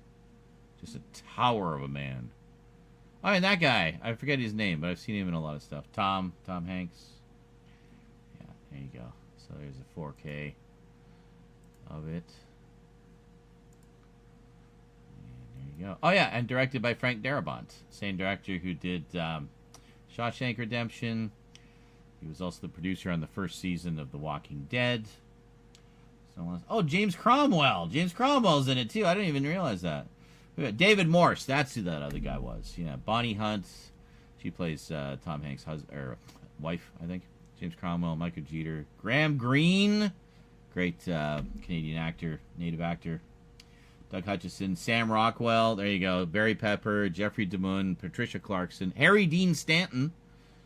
Yeah. Pretty cool. So originally, when The Green Mile came out, it was serialized across, I don't know, 10 books, 12 books, like just short, like 150, 100-page books. And then it was later released in a collected edition. But, yeah, 3 hours and 8 minutes. Yeah. Crazy. But, yeah, it's a great movie. It's a great movie. Takes place on death row in a prison. Yes, The Mist, another Stephen King one. I find that one a little hard to watch, mainly because of the ending. Oh, sorry, which show was I talking about? Oh, the Spider-Man one. It was released on DVD. I'm pretty sure it's long out of print by now, though.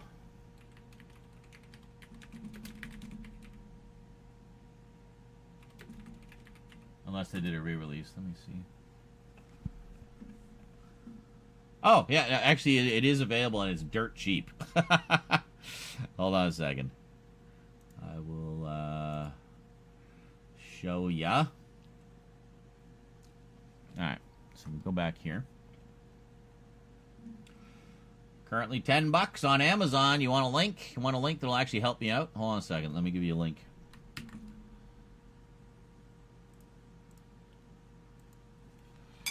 Yes, Green Mile is a good movie and a short movie. Oh, Nowhere Man. All right, hold on. Well, let me just throw this Amazon link anyway. So, Spider-Man.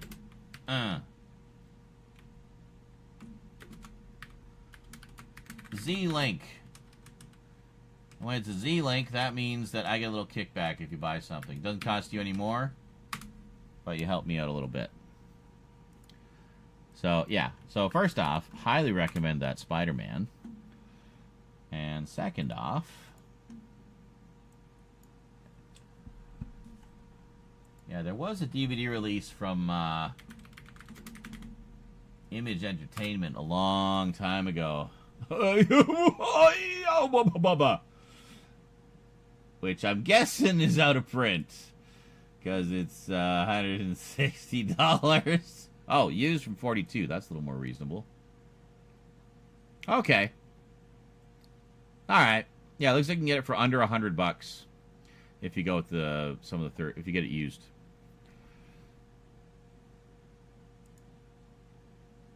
Yeah, 9 discs. Yeah, it's a good one. It's a really good one. One of the producers of 24 and La Femme Nikita. La Femme Nikita's good too. Yeah, I finally got the last season of that. That's one I'd love to sit down and watch with you guys. It's a great show. So yeah, so that's Nowhere Man with Bruce Greenwood, who some of you might remember as Captain Christopher Pike in the Kelvinverse Star Trek movies. Yeah, he's been in a lot of stuff. He's terrific. Great actor. I forget what I first saw him in. I don't remember. Yeah, Brutal Execution, A Single Witness, him, A Global Conspiracy. Yeah, it's good shit. I might have to rewatch that one soon. If I rewatch it, I'll rewatch it on Discord so you guys can watch it with me. This is kind of some of the stuff we do on Discord. I do screenings like all the time, so we watch fun stuff together. So, in fact, at the moment, we're in the middle of watching Dark Shadows, the original 60s series, which we'll probably get back to this week. We watch a batch of episodes of that every Thursday, starting from the very beginning. So, we're only about 30 episodes in, so feel free to join us. Well, let me get you a Z-Link for Nowhere Man here, and it will count even if you use the third-party seller links. They don't really care. Alright, actually, hold on a second. I'm just gonna trim that. See, I'll show you what I do here. Is for anybody sending me links to Zeify, so you can help me out a little bit.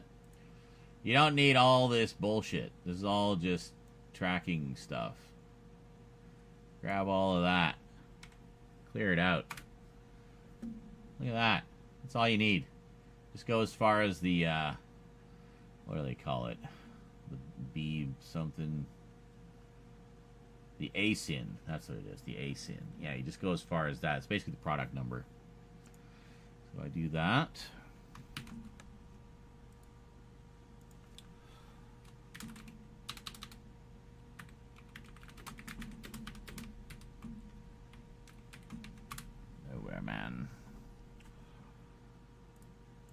nowhere, man. Yeah, so if you go with one of the used options, it looks like you should be able to get it fairly cheap. I can't remember. I probably paid about $100 for it originally, because this was back when DVD sets were still kind of expensive.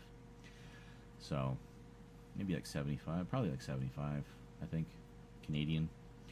So you go with one of those used ones. It shouldn't be, too big a hit financially. But yeah, it looks like that's the only release it's ever had.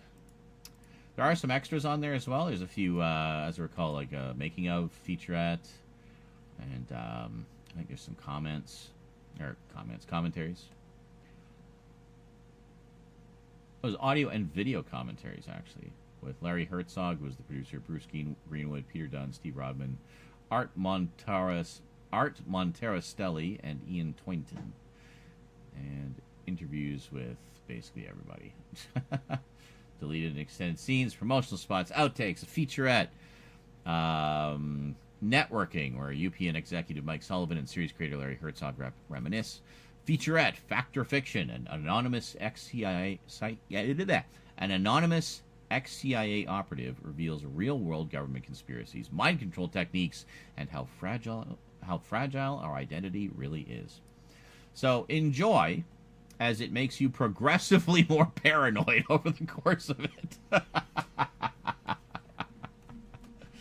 But seriously, great show, and it just doesn't get nearly enough attention. I should really do a video about it at some point. Should I do it? Yeah, I'll do a video about it at some point.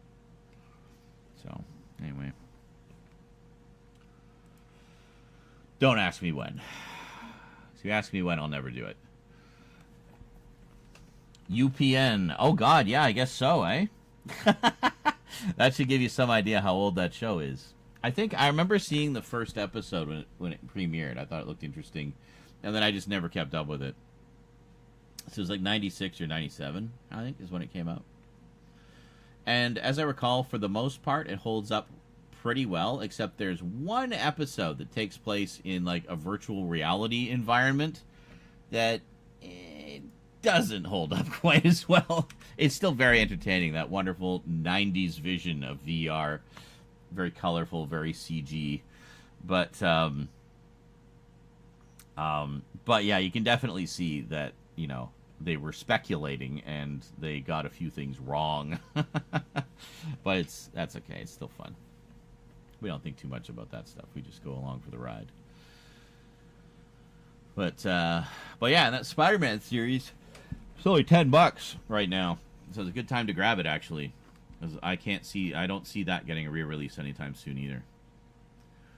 So, but yeah, it's such a shame that Spider-Man series didn't continue, because I thought it went in some really interesting directions. It was the first time we'd had like a slightly more mature series about Spider-Man. They say damn and hell in it, and people die. Like, people actually die in it. Not just Uncle Ben. But and it's actually kind of in the Sam Raimi verse as well. It makes references to events from the first movie and takes place between the first two. So it exists in a universe where at the time only the first Sam Raimi Spider-Man movie existed. So bear that in mind when you watch it. All the things it's referring to are referring to the first movie. Oh, did they really? Like when they aired it? Yeah, that's definitely a problem for a show like that, because it's actually pretty heavily serialized as well. Each episode is an individual story, but there is a continuity across the series, like a very tight continuity. So yeah, great one, good one, MTV. Why the fuck would they do that? And I don't understand. Like, they were no strangers to serialized television. I mean, they had MTV's Oddities, which was the Head and the Max, and that had those were both very serialized. They were full-on miniseries. They are definitely not out of order on the DVD. I detected no issues with story continuity the many times I watched it. So, and I never ripped it or anything. I remember I just watched them off the disc. So This was before I really got into DVD ripping. A very weird depiction of Electro. Yes. Almost like the one in Amazing Spider-Man 2, actually. Kind of similar in like reinterpretation. But yeah. But and also by similar token, playing him more as a sympathetic character rather than just a crazy electricity spewing villain or hurling villain. You know, like he was pretty one-dimensional originally in the comics, but yeah, because I think if I'm not mistaken, it's pretty similar in that it's like he kind of admires Peter, but then ends up hating him or something. I forget. It's not as cringy as the sort of way it was done in Amazing Spider-Man 2. Really, just Jamie Foxx being an incredible actor, being the one saving grace there. He really tried. But yes, we were literally just talking about that on the Twitch side there, Travis. Yeah. I don't know if you somehow didn't hear all of the words I just said, but yeah. What was it? So he says, I don't know if you know this, but that Spider-Man show was on MTV originally. Like someone said, Raptor. Yeah, okay. MTV fucked up the order. The story I heard, MTV was interested at first, flipped, and canned it. Yeah, it sucks because it actually ends on a big cliffhanger.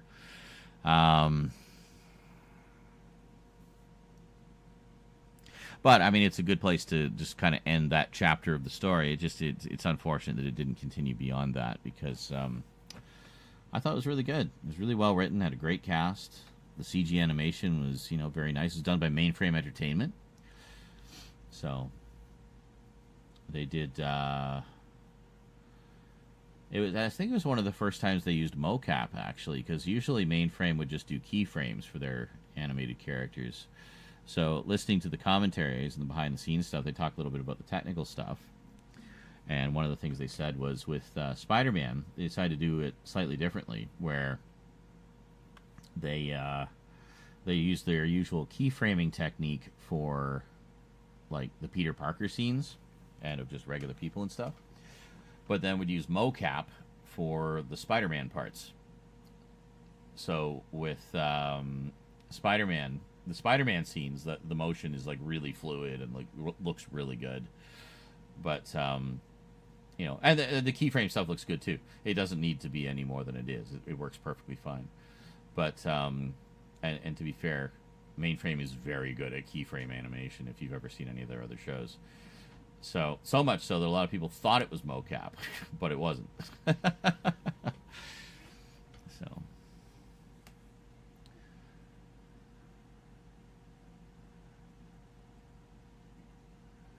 Made him into the Black Jerry Lewis. Oh, yeah, I guess they did, didn't they? Like, even with the glasses, the Poindexter glasses and everything. Yeah. Yeah. But in, I think, isn't he like a janitor or something in the animated series? It's been a long time since I've watched it. That's one we could literally watch in one sitting. I mean, it's 13 half-hour episodes. It's about 4.5 hours. I mean, we watch 4 to 4.5 hours worth of stuff every time we do a screening, pretty much. So, we should totally do that one of these days. Just sit down and watch that one, especially since I imagine a lot of you guys probably haven't seen it. So, it'd be a good one to watch. Says if I can have it my way, that Spider-Man would show up in a Spider-Verse movie. Drop Neil Patrick Harris a check and let him say if you want. Fuck yeah. And he's already CG to begin with, so perfect.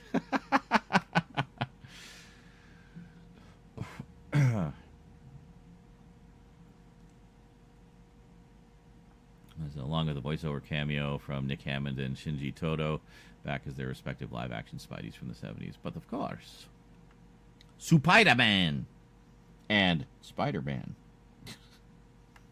Spider-Man. Spider-Man basically birthed out of whole cloth the tokusatsu genre, which, to my knowledge, did not exist before Spider-Man. So cool. Thanks, Spidey.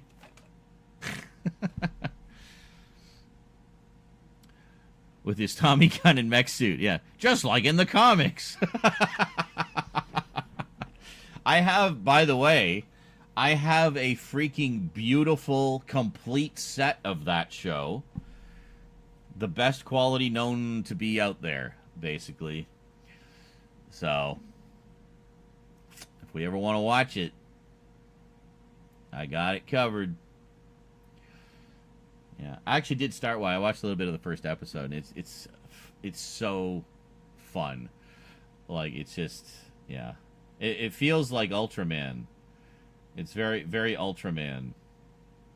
Like Ultraman Family, you know, one of the sort of family-oriented ones. Should be what, like Ultra 7, maybe? I don't know the Ultraman ones. I just know there's a billion of them. But yeah, I don't know. Did Ultraman come first? They must have, like, either way, they must have been, like, super close together. Because, yeah. It's funny, like, how much of the stuff we enjoy today came out of the 70s and 80s, you know? Like, so many franchises that are still going today are, you know, started back when I was a kid. Oh, yeah. I think that was my introduction to Spider-Man, actually, was the Electric Company. I used to watch that religiously when I was a kid. The Electric Company, 321 Contact, one you guys probably haven't even heard of. Sesame Street, of course. But I also subscribed to the Electric Company magazine for a very long time, which I'm sure I've mentioned before. But, yeah, pretty cool. I still had all my Electric Company magazines, and Annetta made me get rid of them.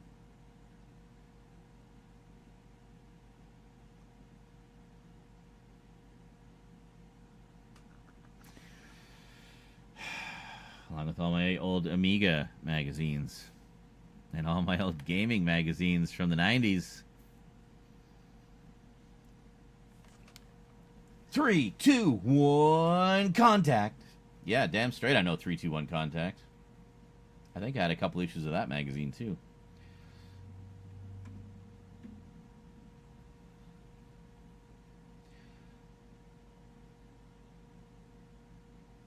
Penny got addicted to Conan the Barbadian.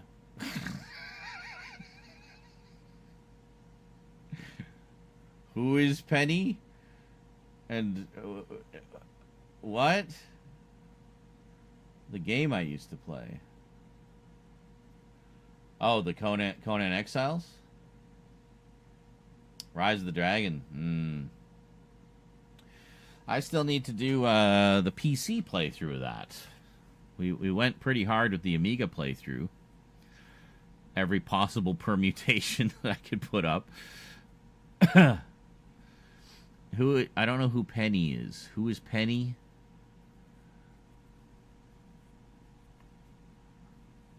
The only Penny I know is Inspector Gadget's niece. Oh, Big Bang Theory. Okay. Gotcha. Yeah, Rise of the Dragon was great. I got that around the same time I was getting really heavy into Blade Runner, so I was all about that dystopian sci-fi at the time, you know. That hasn't diminished at all. To the point where, hey, we're actually living in a dystopian sci-fi now. Cool. Why couldn't we get the cool Blade Runner or Neuromancer one, you know? Like, yeah.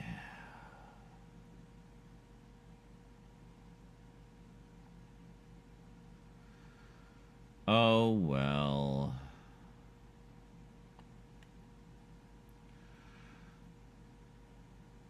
Elden Ring? Oh, helping out random players. I'm guessing it's kind of like the Souls games, where you can just kind of jump in and help from time to time. Nice. That's cool. Yeah, there was a couple of... Age of Conan. Yeah, that's the Conan game that came before the one that I played. It's from the same makers, though. Funcom. But, Reign of Fire. I mean, Apache helicopters versus dragons. Do I need to sell you on this anymore? You know, like, come on.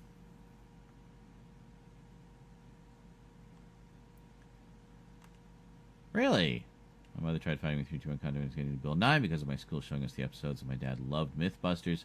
YouTube has, I think, most of the episodes. Yeah, it's definitely one of those ones, like, if you know, you know, but if you weren't there, you've probably never heard of it.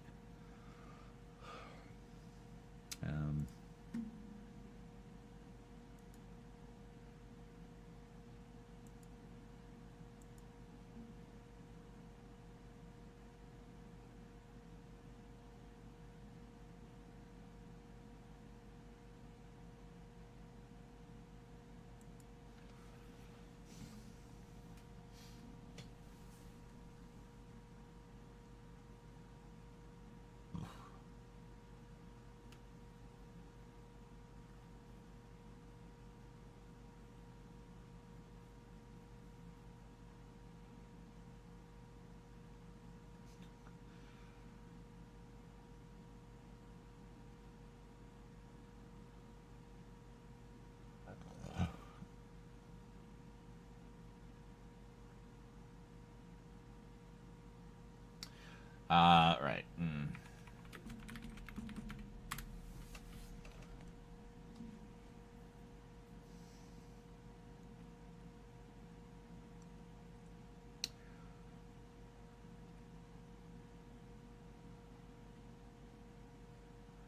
Oh my god, the Bloodhound Gang. I forgot all about that. Holy shit. Okay, I gotta just show you guys what I'm looking at here.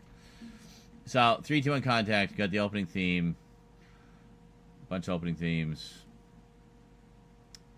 Big playlist of episodes. I completely forgot about the Bloodhound Gang. Holy shit.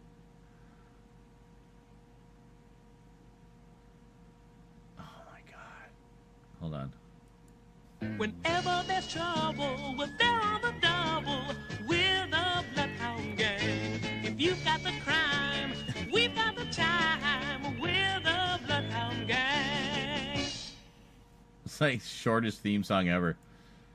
I had completely forgotten about these. Wow. I recognized the girl and her hair and the guy and the nerdy kid. That's so crazy, man. Full episodes. 47 episodes. That is not all of them. Season 2, Season 3, science videos. Oh my god. I might be binging the Bloodhound Gang tonight.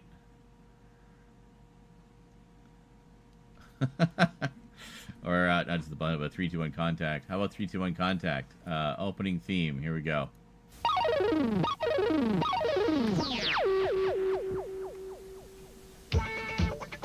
Oh, that guitar!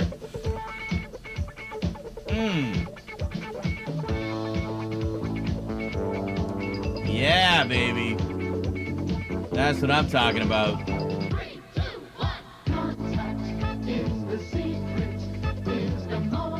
Oh, yeah.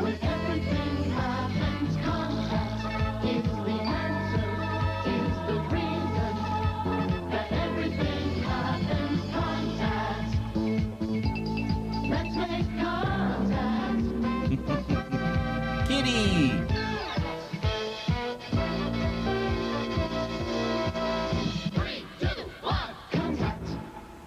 There it is.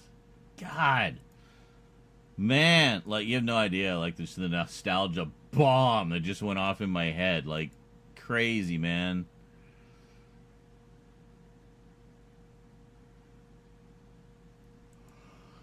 Yeah, man.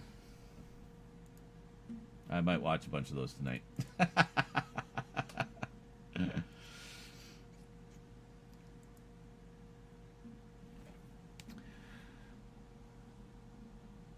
Yeah, I forgot. Like, it's very science oriented. That's probably why I liked it. I wasn't big on science class, like in school, but I liked science stuff, you know, and science fiction and whatnot. Was that a local show? No, dude, it was Children's Television Workshop. You know, the people who made Sesame Street? They did a whole bunch of kids shows in the 80s, not just Sesame Street. Yeah, 321 Contact and The Electric Company were probably the two biggest ones outside of Sesame Street. Well, let me just take a quick look here and see. I don't know how long it ran. I'm pretty sure it is very much a product of the 80s and only the 80s. 321 Contact. American Educational Children's Television Program ran for 7 seasons, 225 episodes, and 10 specials. That's right. So, 321 Contact was the brainchild of Samuel Y. Gibbon Jr., who had been the executive producer of the original Electric Company for the CTW from 1971 to 1977. Gibbon had left the CTW before Contact's production officially began, though he was still credited as the senior consultant. The show is based on the original concept of The Curiosity Show, an Australian science-based children's educational TV show that had been running since 1972. That program was hosted by Australian scientists Rob Morrison and Deanne Hutton, who were consultants to the Children's Television Workshop in the early planning stages of what became 321 Contact. CTW wanted to make a version using American scientists as presenters, but PBS did not think that middle-aged scientists would engage a young audience, despite the popularity of the format in Australia, and insisted that any science shows should be hosted and presented by young people. And there you go. First season was 65 programs, so bam, straight into syndication. Wow.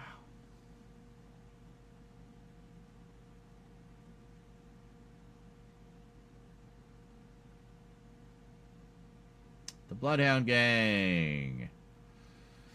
A frequent segment of the show was The Bloodhound Gang, a series about a group of young detectives who use science to solve crimes. Science! Episodes of the series needed to be run in regular sequence for understandable viewing, as many Bloodhound Gang mysteries were cut among 2 or 3 Contact episodes. Oh, cliffhangers. Very nice. It was reported in 1984 that 321 Contact had an audience of over 7 million viewers and was broadcast in 26 countries, including West Germany, France, Italy, and Spain, making their own dubbed-over versions. Yes. So in answer to your query, Kralatin, definitely not just a local show. More like an international phenomenon, which you probably weren't even born yet to experience. So there you go. Kids show about science stuff. Predates Bill Nye. I don't think it predates Mr. Wizard, because Mr. Wizard had been around since, like, the 50s. But, I now have to see that Australian version. I know, right? Like, I wonder... There's got to be episodes of that out there. What was it called? The Curiosity Show. Well, let's take a quick look. We'll see if that is indeed on The Curiosity Show. Well, there it is.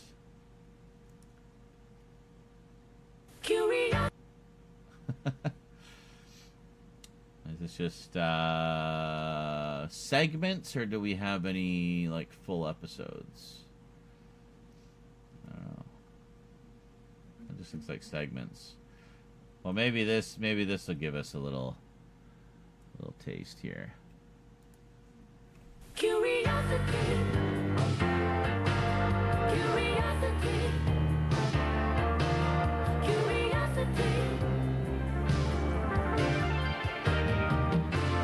Wow.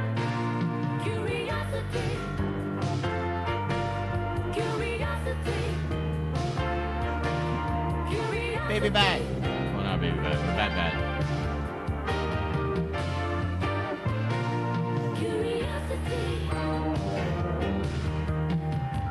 Did he have a third eye? I wish there was a clean version of this we could watch without all the ads all over it. Anyway, cool. Playlists. Ooh, German segments. How does it work? Information. We want information. Alright, here we go. 321 Contact has a way better theme song. Just saying. Anyway. What are the... I was going to say, like... I don't know. These are pretty complicated lyrics. I don't know if we can memorize them. Square One! Yes! With MathNet. That one was all about math. Yeah, I remember that. MathNet was great. Hold on.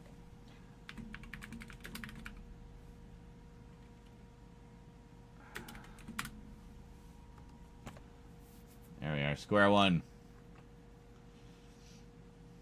Oh, they got like a whole bunch, eh?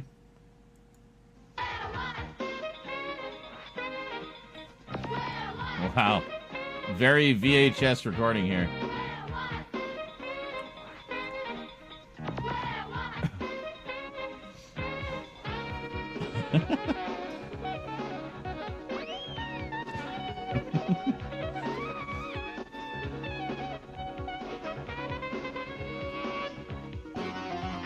MathNet! I hated math, but I loved MathNet.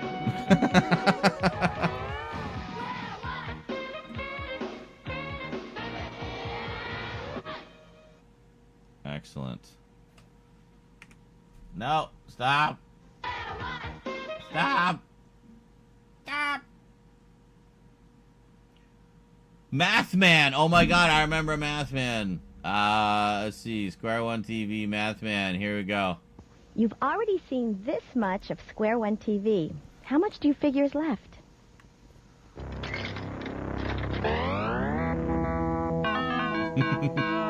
Madman, your mission is to eat only multiples of 6. When you encounter a number, you will have until the count of 3 to make your decision. And beware the devious Mr. Glitch. He will eat you if you are wrong. Mathman, Mathman, Mathman, Mathman, Mathman. There's one now. Mathman, Mathman, Mathman, multiples of 6. Mathman, Mathman, Mathman, Mathman. I think so. No, Mathman! Mathman, Mathman, Math. Damn. The sheer brutality.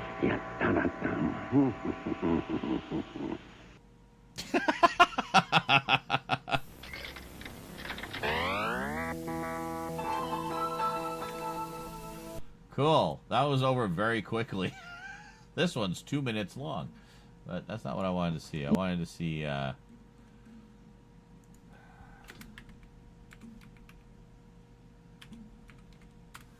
Mathman and MathNet. Oh, hold on. MathNet in order? Oh my god, the entire saga of MathNet? Holy shit.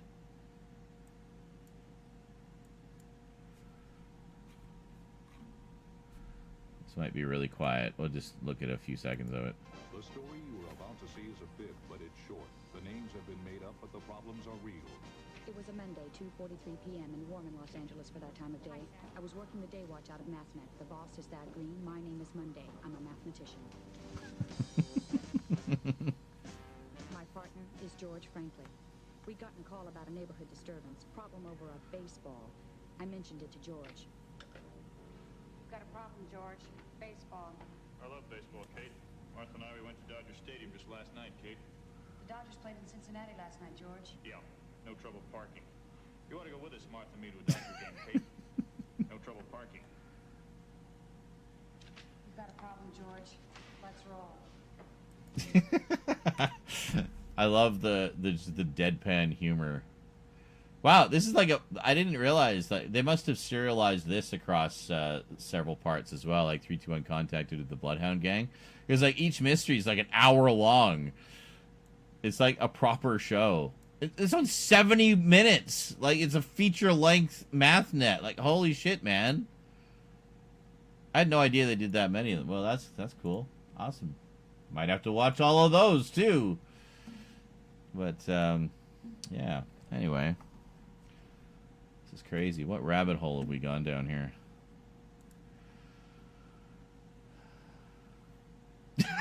Croatan really harsh on the math man there. What a fucking idiot! Yeah, Square One. Man, forgot about that. And greetings, Tidbit Kid.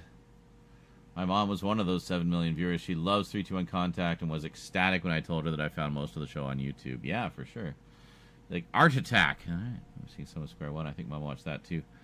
Guy would make art out of objects relating to the form he would create from a bird's eye view. It would be easy to pull off nowadays with drones to figure out and get a better look at. Still mind blowing. That's pretty cool. Pretty neat. I don't know. As to getting flagged, I mean, the hope is that it's obscure enough that it won't get dinged, but if it does, it does. It's not the end of the world. I'll live. Anyway, it's been like 5 hours since our last dono. Can we get a little more on the goal there, guys? Whatever side it's on. I don't know what's it's on this side. Yeah, there, right there. We got 485 left. We barely made a dent. Let's go, guys. Let's make it happen. Not a lot of days left in the month. We're not doing a marathon. Marathons aren't happening. But I'll stream. I'll stream like mad. Film and people might donate, maybe. I don't know. Okay, what the fuck? Hey, Luke Drawn, thanks for the 40 months. Alerts? You want to maybe put up the alert box? Maybe? You think?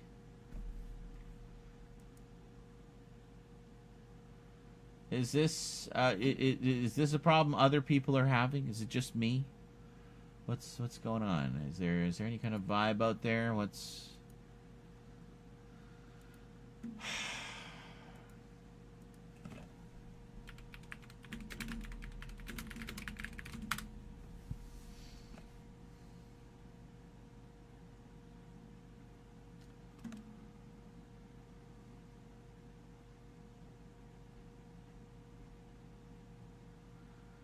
Oh, fuck off, AI answers.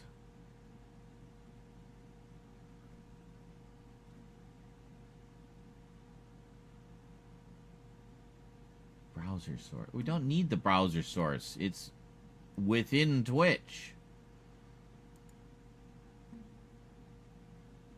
There is no browser source. Oh, you stupid AI answers. You probably haven't copied over the browser source. It's not a browser source. I literally click alert box. It's built in. It's part of Twitch. Maybe something happened when you rebooted or ran Malwarebytes. Well, I don't know. I mean, I re-logged in and reconnected everything. So, I don't know. It should all be reauthorized and ready to go. I don't recall Art Attack. That might have been a little after my time. Alright, let's see.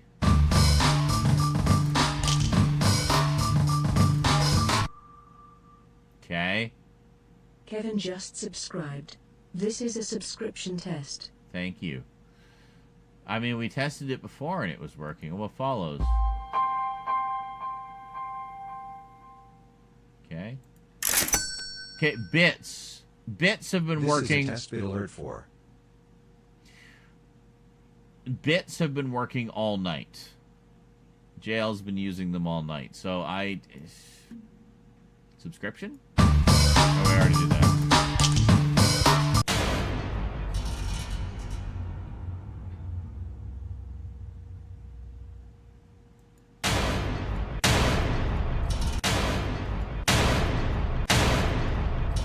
Wow. Holy moly, so many donos coming in. God damn, Kevin! Holy shit! We're gonna we rolled the goal! Oh my god, there's so many donos!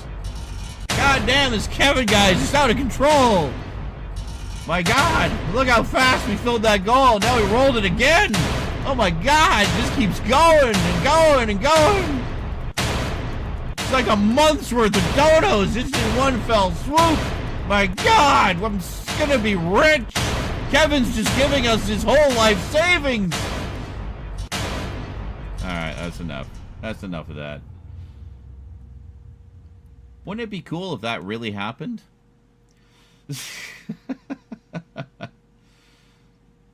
Well, it's all up to you guys.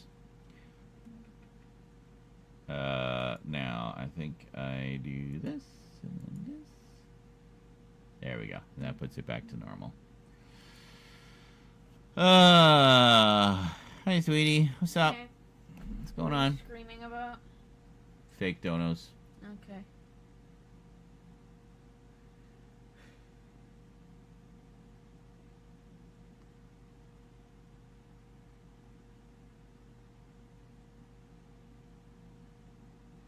What are you doing?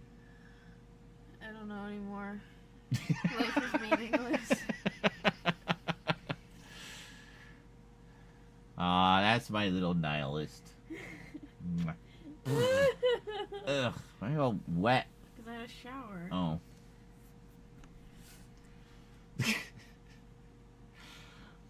What are you doing? I don't know anymore. Life is meaningless.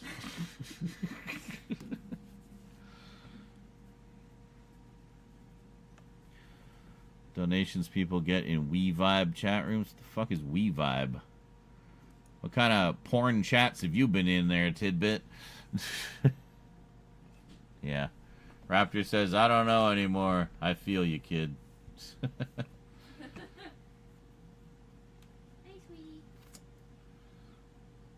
Educational TV is interesting. Well, the thing was, with the Children's Television Workshop was, it was great because it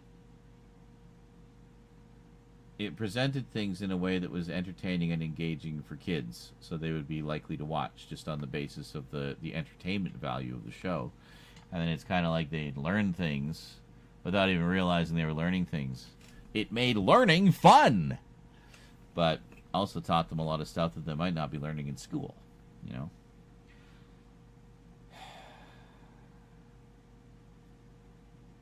That's where we were at then.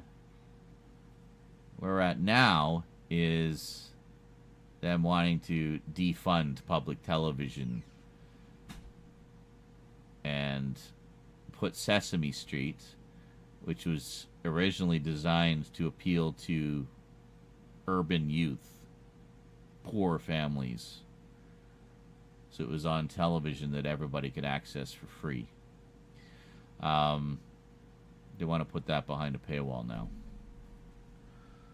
Oh, well, we'll put the episodes on YouTube later.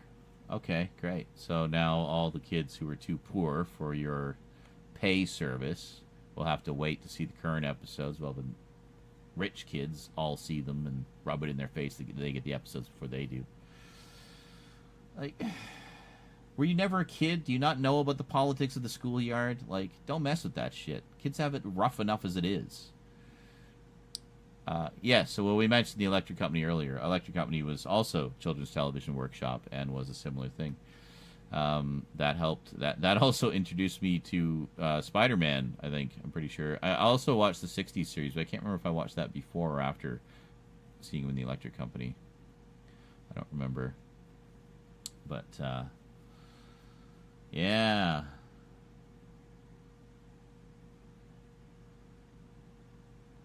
All right, so let's get some donuts going, guys. Birthday's around the corner, and, well, February's a slim month, so anything at all helps. And it will also help to make sure I can do a big birthday bash for all of us to enjoy. I'm going to go for a short break. I will see you shortly. Don't touch that dial. We might actually film something. I love that this is what they throw you into immediately. It's fucking ridiculous. There. You're out of your depth, boy! Not this time.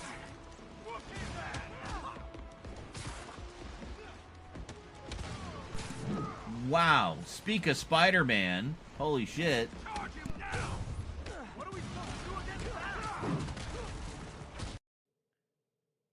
That's right. Samson said there's nothing that'll turn on a woman more than telling her that she tastes like maggots after making out with her. Oh, I know. Well, I mean, it's a sign that you recognize her affluence, that she is, wealthy to the point where she can dine on maggots as much as she wants. She's living the good life. It's a compliment. It's a status symbol to tell a woman she tastes like maggots.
Hiding behind a tree.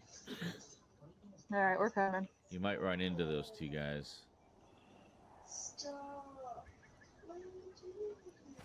I'm at about 30%. That's so fucking far away. Well, they marked it.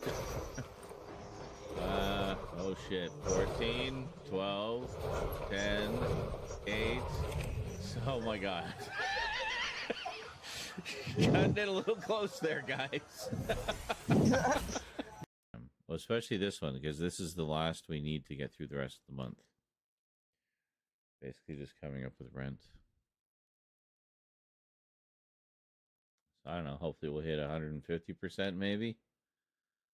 That'd be nice.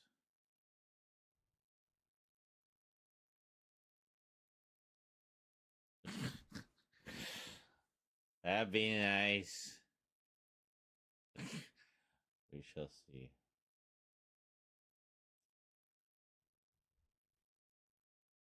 Yeah, Clan says, yeah, there have been fewer people lately. Again. Unless we decide to replay the game someday, of course. Can you just fuck off? Yeah, you're an interactable item, but, like, so many other things aren't. Like, what is the criteria? Can I knock you over? How about if I just hit you with a rocket? There. That's one way to pull out a chair.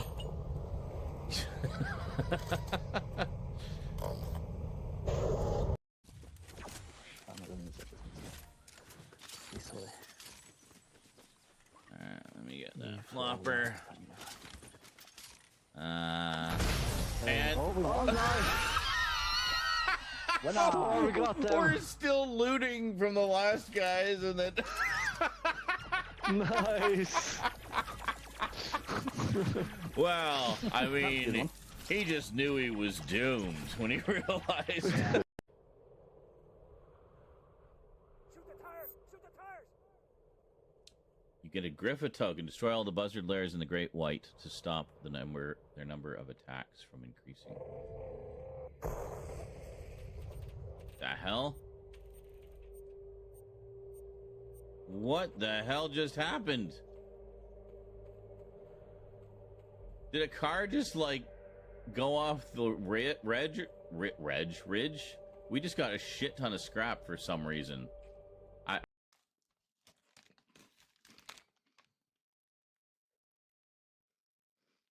Well,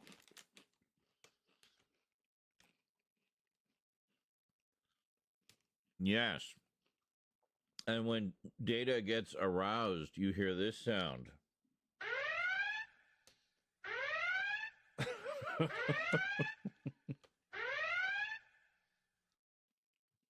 Yep. That's how you know about to get some of that bone chicka bow wow in the transporter room, you know what I'm saying? Yeah, you know. Oh my god, how many hits is this thing gonna take?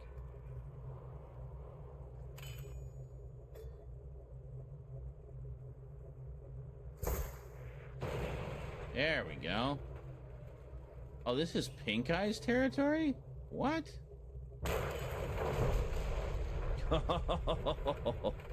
Oh, there was red barrels in there. Did it just say set up us the bomb? All your base are belong to us, Scrotus.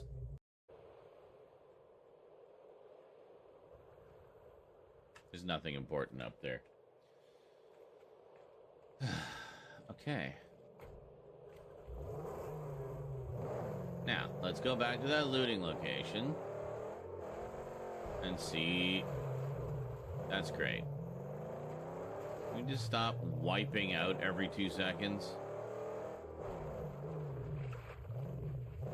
I didn't say wipe out more.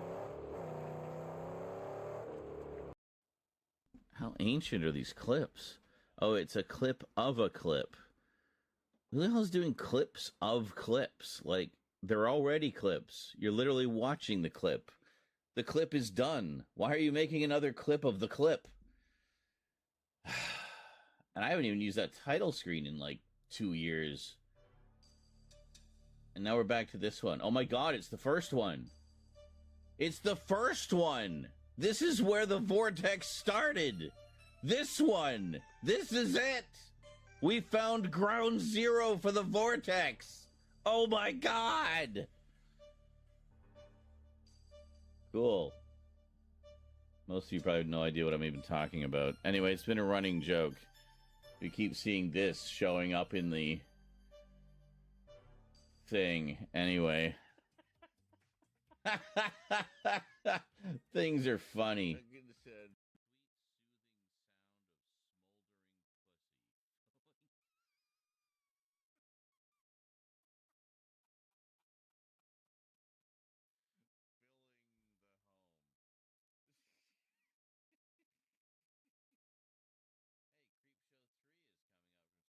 So it's just classified as the same ammo for them.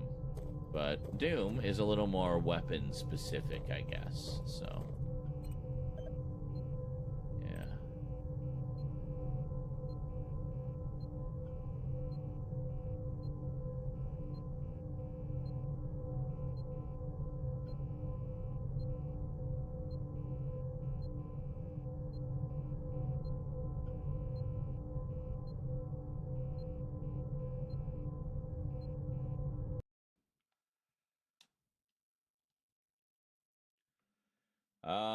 Actually, no, that is not my biggest fan in the background. My biggest fan is in my bedroom.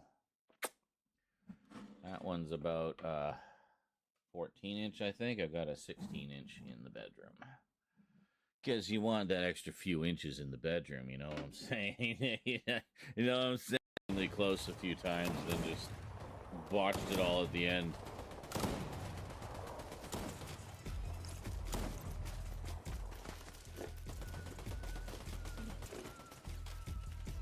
What am I doing?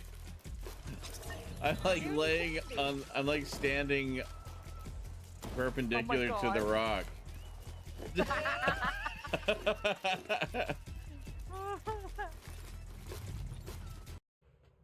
it's a very scary path. That's all.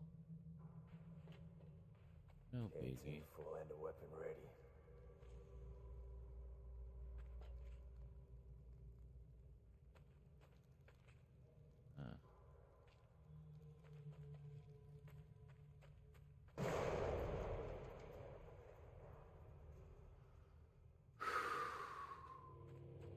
Sorry, I'll use a different stall.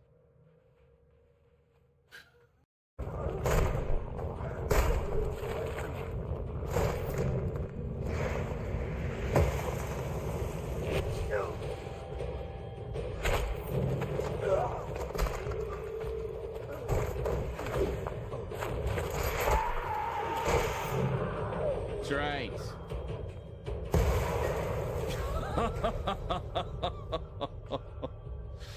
God damn. That guy was pissing me off.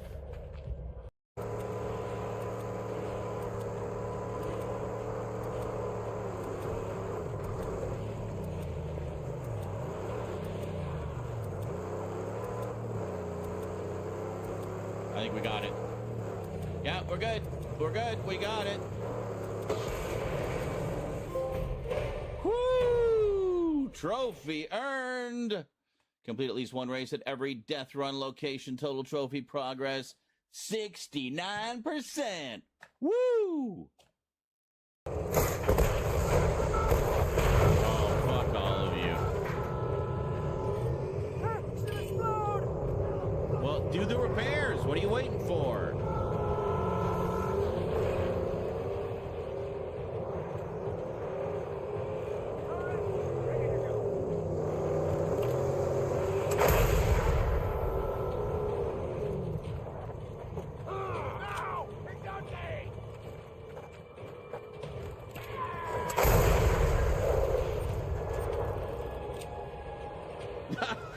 Did I just kill everybody?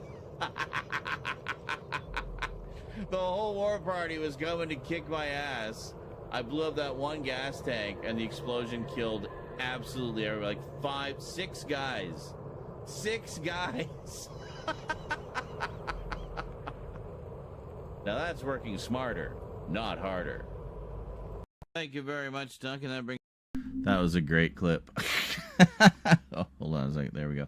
That was a great clip. I love that clip with the just the one-shotting the whole damn gang. That was Mad Max. For those of you who didn't know, I'm sure you all knew. Mad Max was great. Loved that game so much. I played the shit out of that. You guys probably remember. A lot of you were probably here for that. But yeah.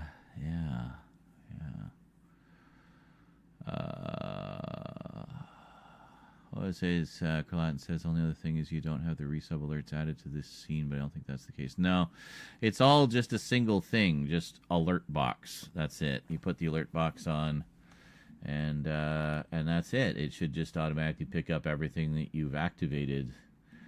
And I have checked. Everything is activated.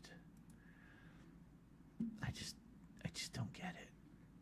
By the way, for anyone like confused about the donos, you'll find the link at the top of the chat, also known as tips. Tip your streamer. So, yeah. Ad revenue sucks. We can't live on ad revenue, at least not when you're at my level. So, small-time streamers like me are dependent on their viewers sustaining the ecosystem that we have come to enjoy so much. Gifted support. What is this? I don't even know what that is. I'll put it on.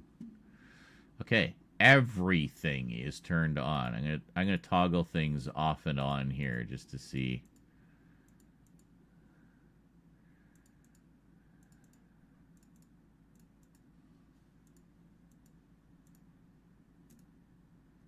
Okay.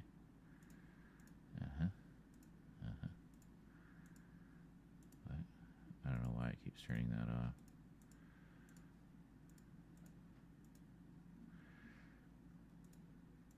I'm literally toggling everything.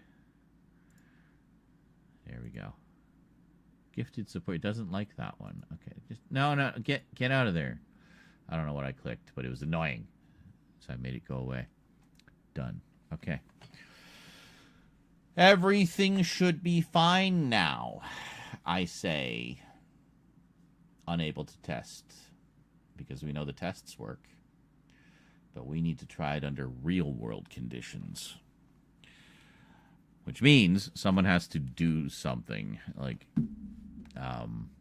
subscribe or donate. I think the donations are working, aren't they? We heard those.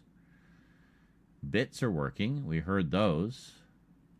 Super chats are working. Like, even super chats are working. Like, what the shit, man? Anyway, I made coffee and I turned off the obnoxiously loud oven fan, which I realized has been running for the entire stream. So, hope you all enjoyed that. A little bit of ambiance. The fan blasting away. So relaxing.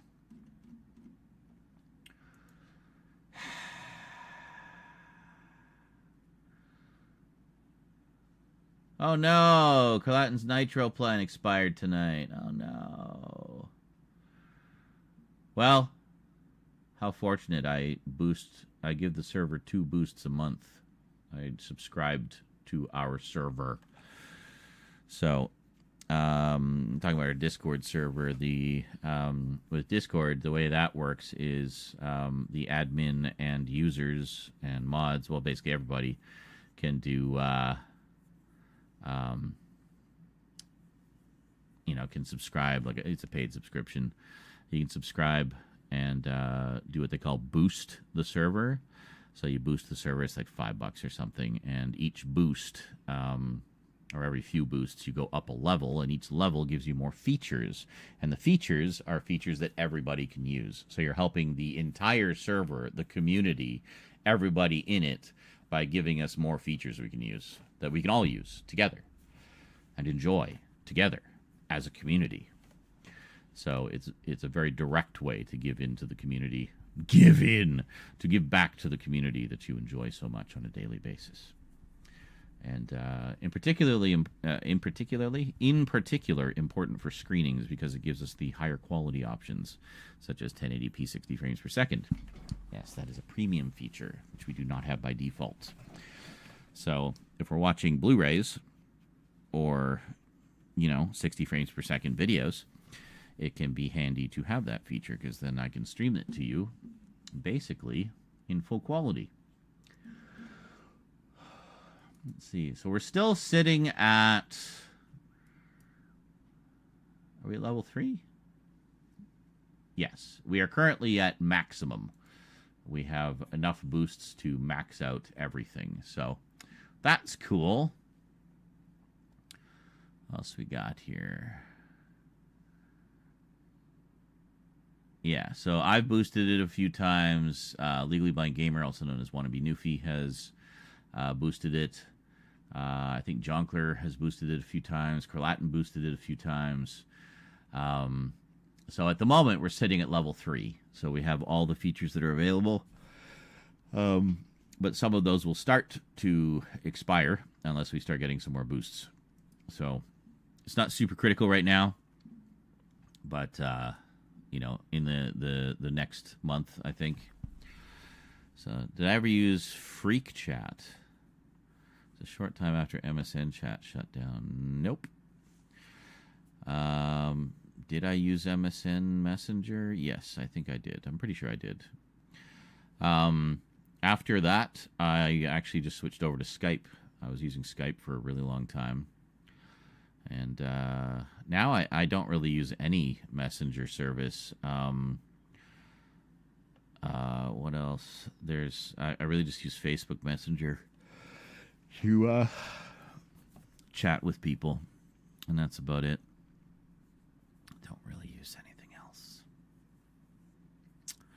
I put some coffee on, by the way. So, I don't know. I figure we can at least knock a few of these out tonight. I'll be happy. So what I'm thinking is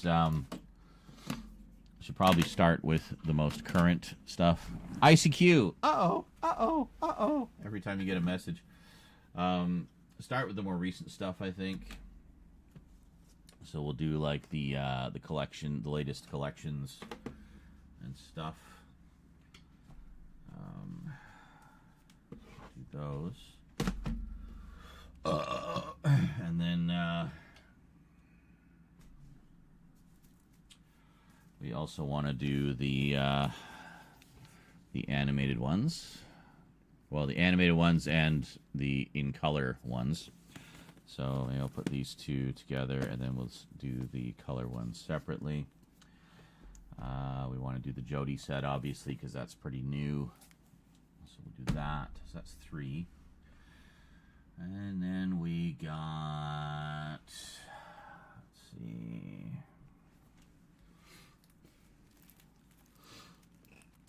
could do upgrades and spin-offs.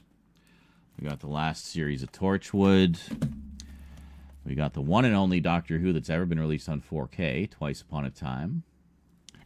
Don't like how this HDR thing is printed on it. And we got a couple of spin-offs here. So we could do this one. It could be upgrades and spin-offs. We got Syl, the Devil Seeds of Eridor. We got the White Witch of Devil's End, featuring what's-her-face herself. She did shortly before she passed away, actually. Yeah. So it's basically a follow-up to, Damaris Heyman. That's who. Olive Hawthorne. And it is, it's a 6-part drama series. It's almost 4 hours long. Wow, I had no idea this was like so. I thought this was just like a 90-minute movie. That's crazy. What about this one? This one is, this one's just a straight-up movie. It's 100 minutes. It's still pretty good, though, with Nabil Shaban reprising his role as Syl. Very cool. So, 1, 2, 3, 4. And that's sort of the critical Doctor Who stuff. Then I could do...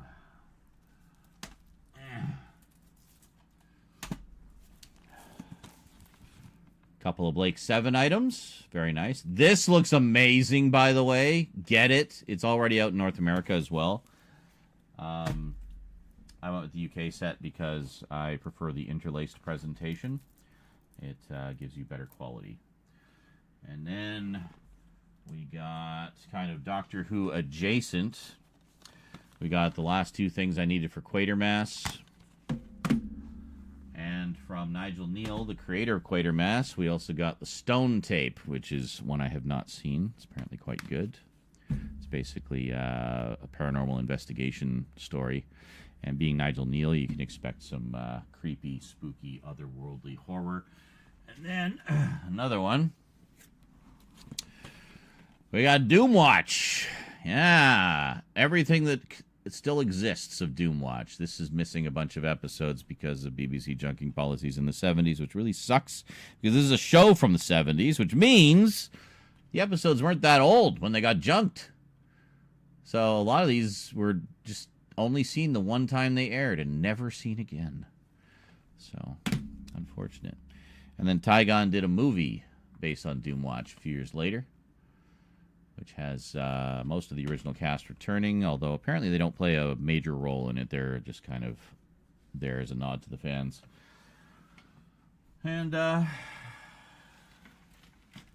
we go. So let me see if we do that. So we do Doctor Who Collection, that's 1. Animated stuff, that's 2. Jodie, that's 3. Spin-offs, that's 4. Blake 7, that's 5. Doomwatch, that's 6. Quatermass and Nigel Neal, that's 7. Okay.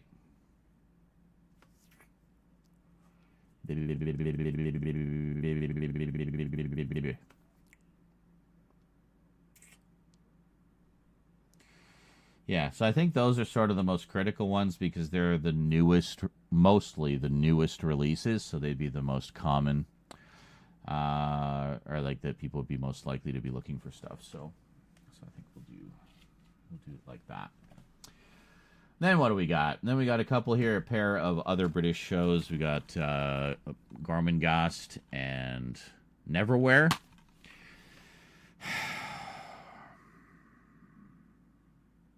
No comment on the whole Neil Gaiman thing, by the way. The Prisoner is going to be its own video, because that's going to be an unboxing as well. Oh, right. Then we got Day of the Triffids. British sci-fi based on books. Yeah, we could do that. And then Real Time Pictures had a massive sale on their documentaries and interviews collections. They were about 3 or 4 pounds a piece. So I got a big stack of them. Big stack of them. So this might be one video. I might split this up into a couple of videos.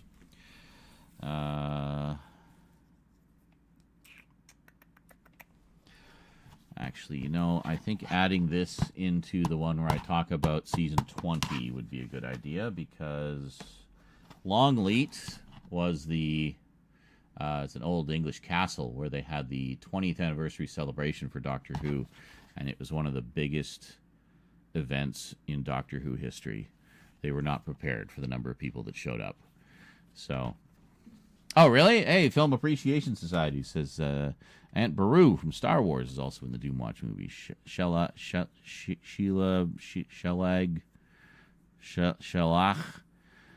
Shelley Fraser. Cool. Cool. What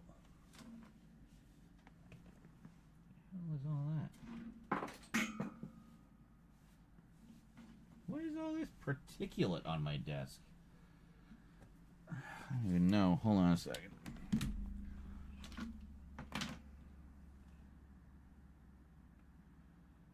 Piece of something. That's garbage.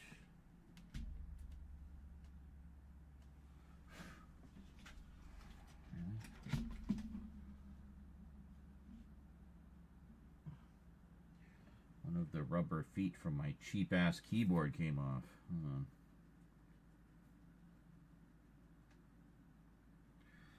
Church has been, like, hovering around me because he knows it's close to food time. He's hoping I'll give him food early.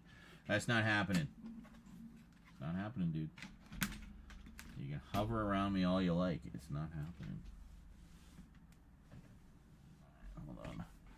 Luckily, I have the spritz bottle here. I'll just spritz that. I don't know what it is. Some kind of weird particulate.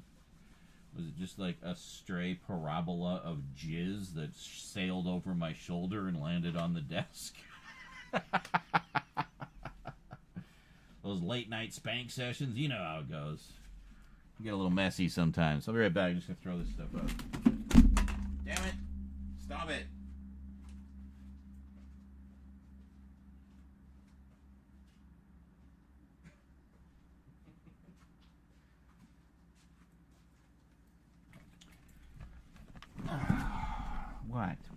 What?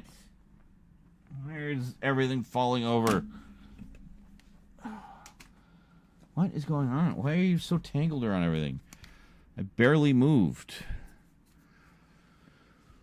Found the stone tape on Shudder. Yes. That, this, by the way, I pre-ordered this, and it's already sold out. It's from 101 Films. Fairly new UK label. They're quite good. I picked up a few things from them this past Halloween season. I love this description. The stone tape was shot on videotape for broadcast. Please approach the technical quality of this upscale with empathy. Empathy. Empathy for the upscale. Maybe that can be the title of the video. Empathy for the Upscale. A British sci-fi update video by Zaran Isaac. So, this one was really fun, by the way. Autobiographical piece about Tom Baker, in which he basically interviews himself. It's quite fun.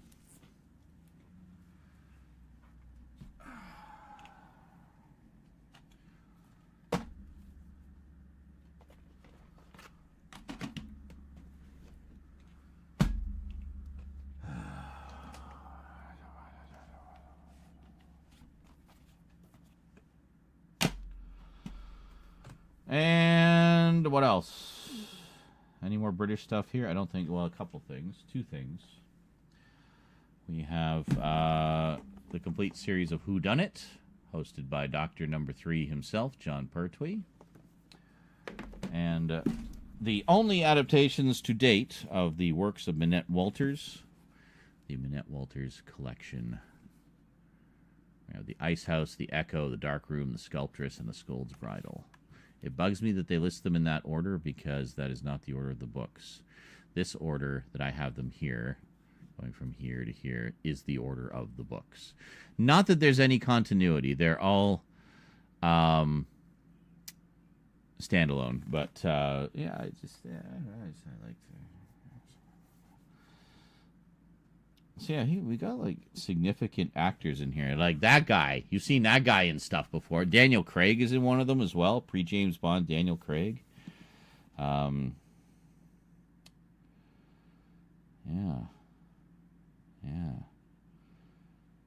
It's good stuff. Let me take a look here real quick. What's this?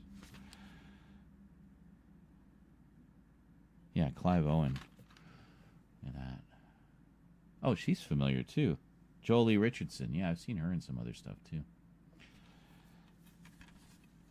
Yeah. What's this one? Miranda Richardson.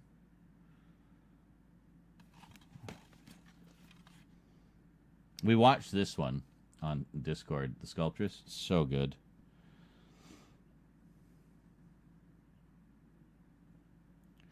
Pauline Quirk. Yeah.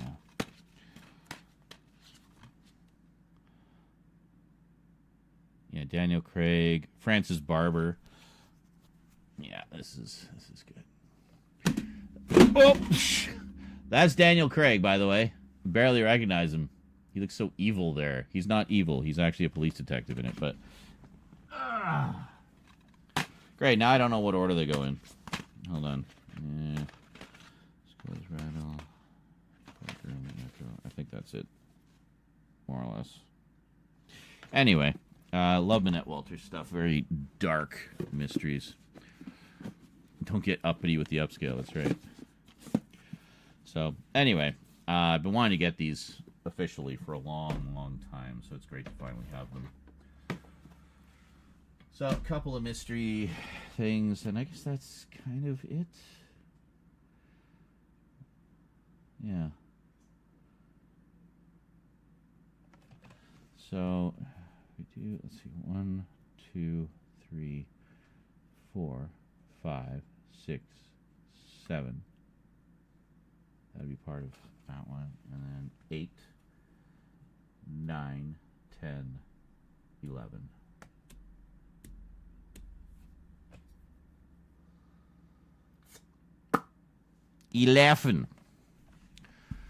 Is that a card table? What? Here? No. You mean this? That's part of the cat tree. I don't know. Well, you can see that. Hold on.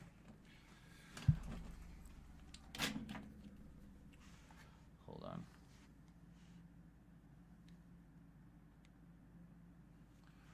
There.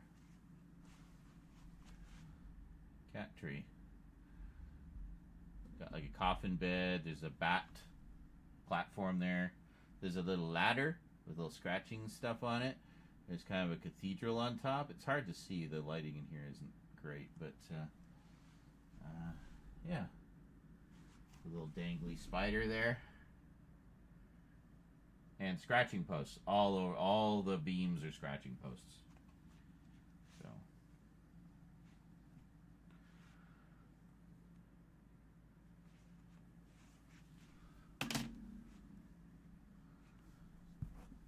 Kitty's got a scritch, you know? Kitty's got a scritch.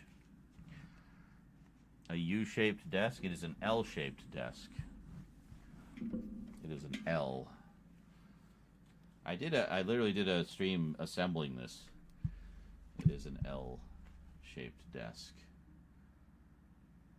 You see. Pretty open underneath. I got one like that intentionally because I didn't want to be banging my knees on cross beams and shit. And no regrets. It's actually a great desk. It's about $200, I think. Very nice. But it gave me a lot more desk space than I had previously. Previously, I was using a card table, funny enough. Everything's a little buried behind the updates at the moment, but there's another monitor there, my original monitor. 43-inch 4K TV. without HDR. I did not realize that when I bought it, but whatever. It's just used as a secondary display anyway. This is the main one. 55-inch 4K TV with HDR. I watch all the movies and everything on this, basically. This is my main monitor and main TV.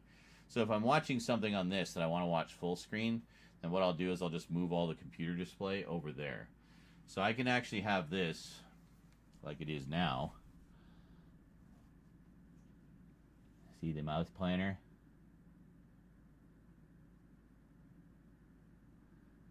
Yeah, so it's a dual monitor setup currently. I have this cool Blade Runner-esque city.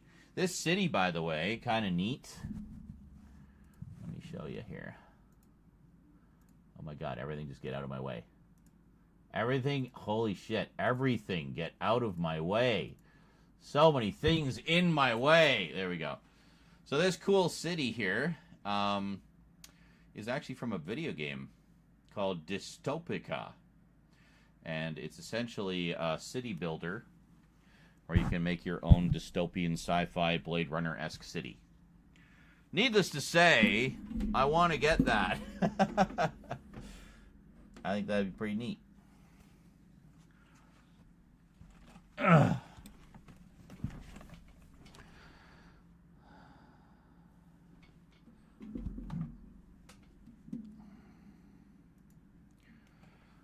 There we go. Now, am I able to reach? Oh, fuck's sake. Bluetooth mode. There. I just cleaned the lens on that too, so it should be coming through quite nicely. Yeah, I feel like if there was a way to bring it a little more centrally into the room, I feel like it would fill the ceiling a little more. But, whatever. You get the idea.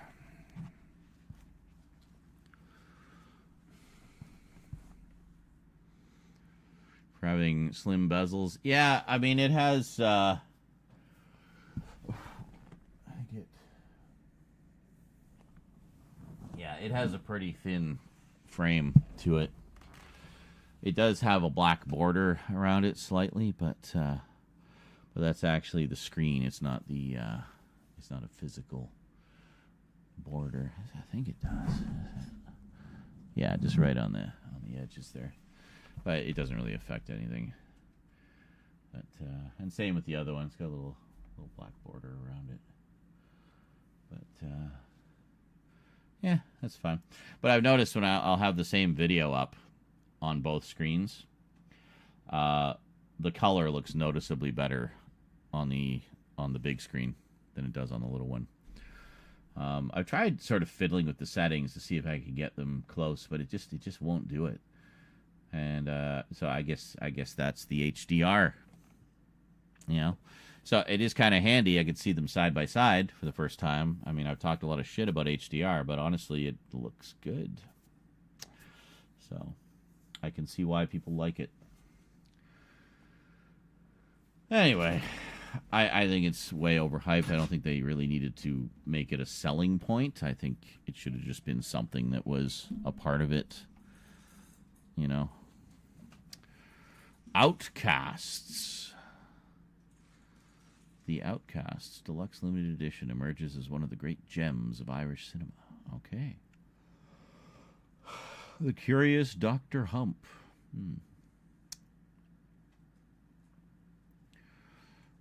Oh, you were looking at 101 Films?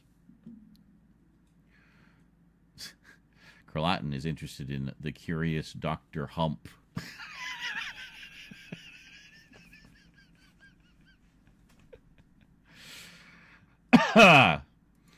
Oh, I got a film that's apparently supposed to be really disturbing, Carlatin. We should watch it. What is it? What is it called? Where the hell did I put it? No, it wasn't there. Where did I... No, just fuck off. Is it here? Yeah, it was here. It's called Pure Shit from 1975.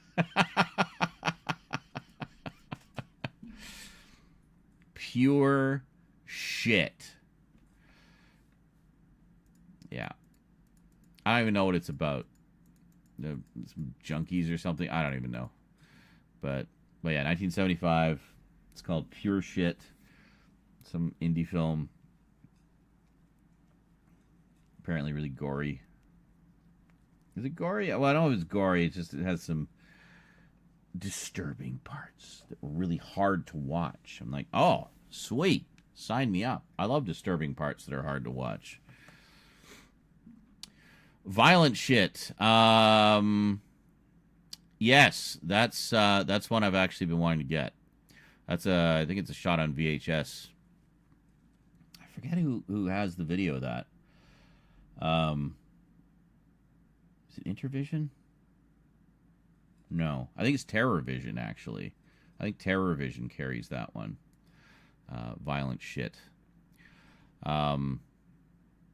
I did get one called Video Violence, which was pretty fun. It's about this small town that liked to lure people in to make their own homegrown snuff films.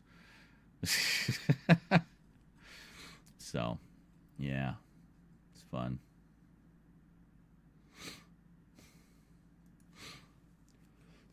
The mystery movie. What the hell was this? Let me just see real quick. Oh, this was... Yeah, I know what this was. It was a movie that Luke sent me. He wanted to show it to me, so we watched that. It's pretty cool. It was... What the fuck was it called? What was it called again?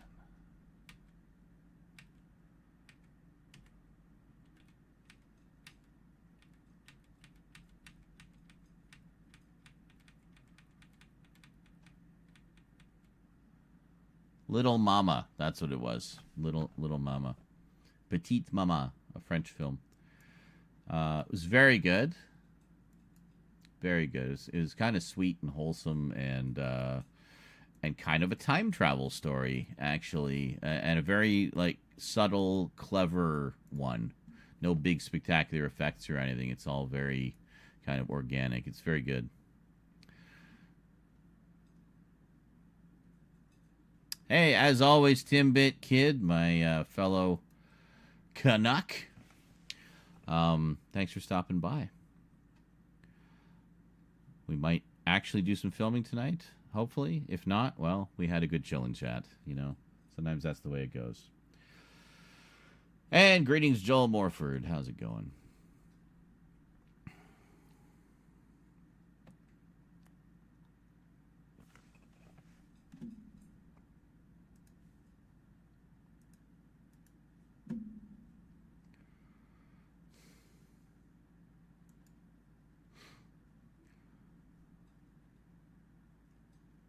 At least try. I did.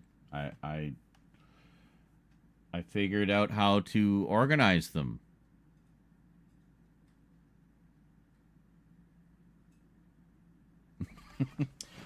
You know what? I don't like the fact that this would be 11 videos. That annoys me.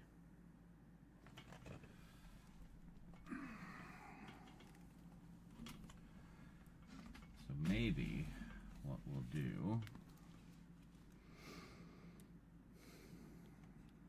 Nah, see, it's just not enough.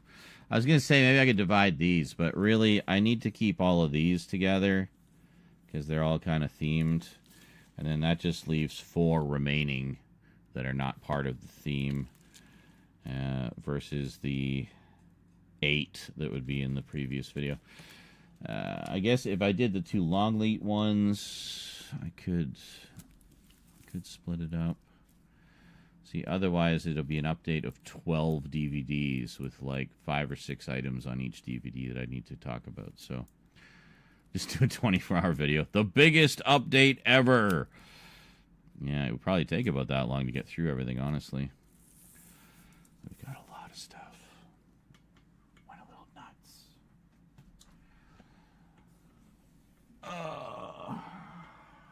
Yeah. There is more money coming, but I don't know when. It's all very up in the air right now. It's all still settling Mom's estate.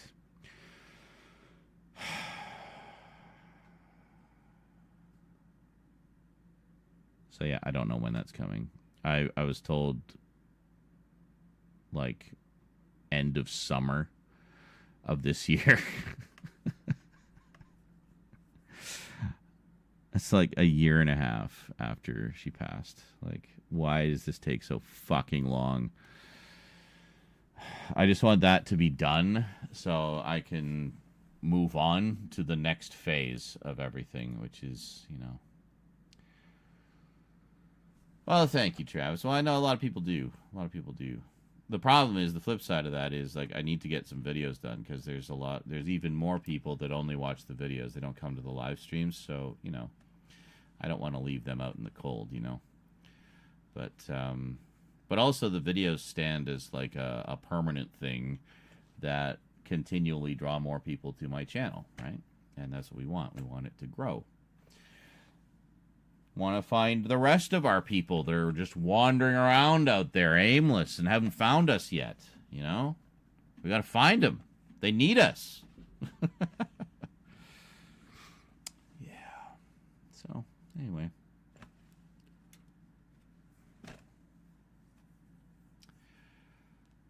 In fact, just the past few days, I had a few people just randomly check out my horror reviews and liked it and left a nice comment, and you know,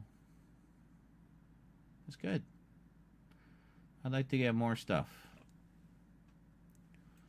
33 hours. How is that even possible? YouTube doesn't allow videos longer than 12 hours.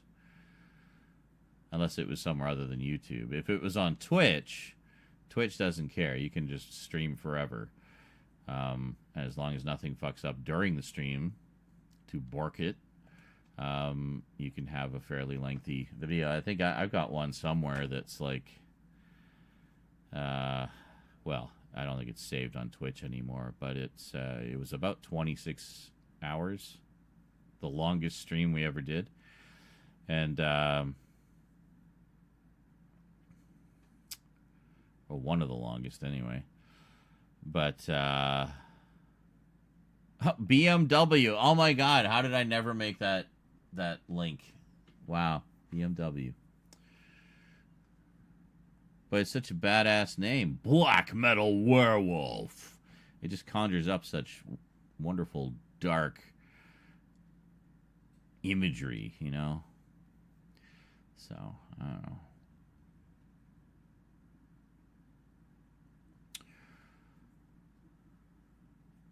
Fun fact, everybody thinks, everybody knows Sloth from The Goonies. And his catchphrase, "Hey, you guys." Yeah, did you know that's not from The Goonies? Did you know that in and of itself is actually a reference? Bonus points if you know what it's referencing. Don't look it up.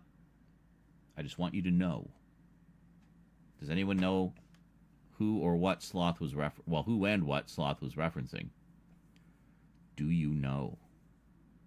I'm going to go get my coffee. See if anybody knows. And if not, I'll tell you.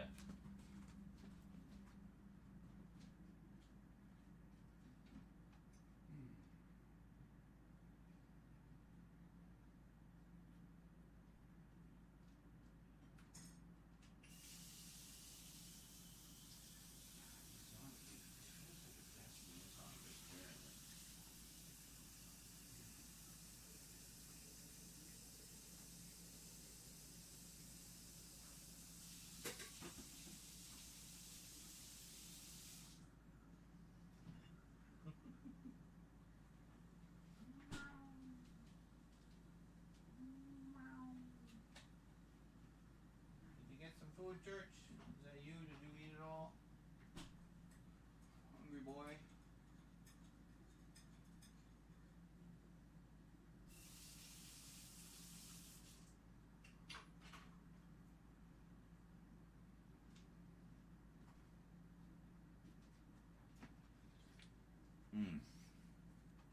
Oh yeah, coffee. Hey, Vermin's back. How's it going, Vermin? Woo! And good morning, Gridman. And Gridman is correct. The Electric Company. Do you know specifically which character? Because it was that character's catchphrase in the Electric Company.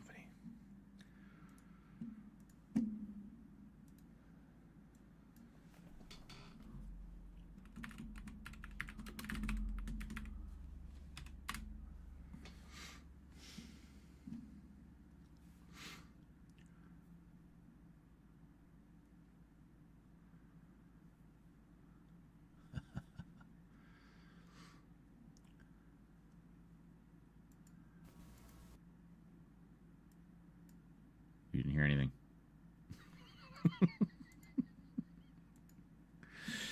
You didn't hear some old VHS hiss? You do not. Okay. The character was simply known as the director, the supposed director of the show.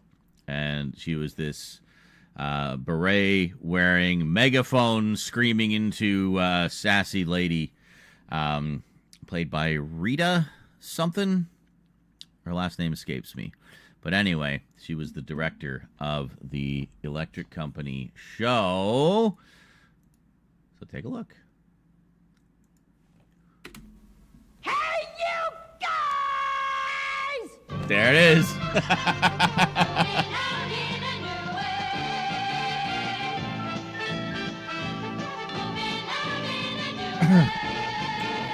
Fargo, North Dakota. Yeah.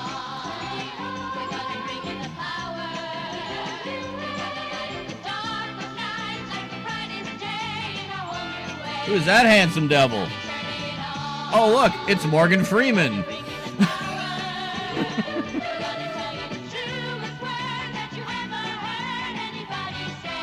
Crank. Oh my God, I remember Crank.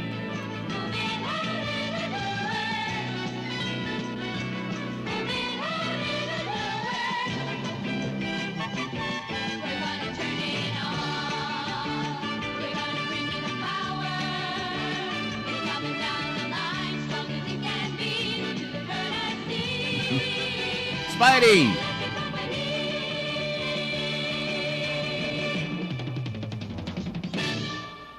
There you go. So that was it. Hey, you guys!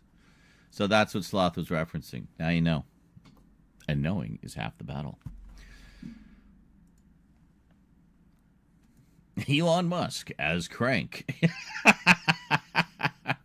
Rita Moreno, thank you. I knew it was Rita something. But definitely need you in the community a lot this last year. You guys are great. Well, I mean, with the undoubtedly troubled times ahead, I'll be making every effort to be around more. I know I haven't been around very much this month. I mean, hey, I'm only human too, right? So it was just sort of everything just happening at once, like just all the, you know, the state of the world, and then all the fucking inspection shit and everything else, and funds being tight this month because it's January. Hint, hint, hint, hint. And yeah, so yeah, January, February is always rough. And seasonal depression as well. Now, for me, I define seasonal depression as I am depressed during the seasons that take place at this time of year. It has nothing to do with the weather. I actually like the gloomy weather. I prefer the gloomy weather. But, so that's not it for me. For me, it's just the season itself. So, you know, once Halloween comes and goes, like Halloween is sort of the last big blast of joy, and we went all out this year. I know I didn't do much in the way of videos, but in terms of like what we did here, we went fucking all out this past Halloween. It was crazy. Most of the updates that you're seeing were from Halloween, like around then. So, you know, filled in the gaps in the Doctor Who collection. This sale, this real-time pictures sale, couldn't have come at a better time. Like those Blu-rays, the Syl and Devil Witch Blu-rays, those are out of print. And I was trying to find them. I couldn't find them anywhere. And real-time just made them available again, basically, and they were on sale. I think they cost me like $4 a piece or something. I was looking at third-party sellers selling it for like 100, 150. So glad I didn't pull the trigger on that right away. That would have been silly. And then the other ones, I don't think any one of those cost me more than like £4 or £5.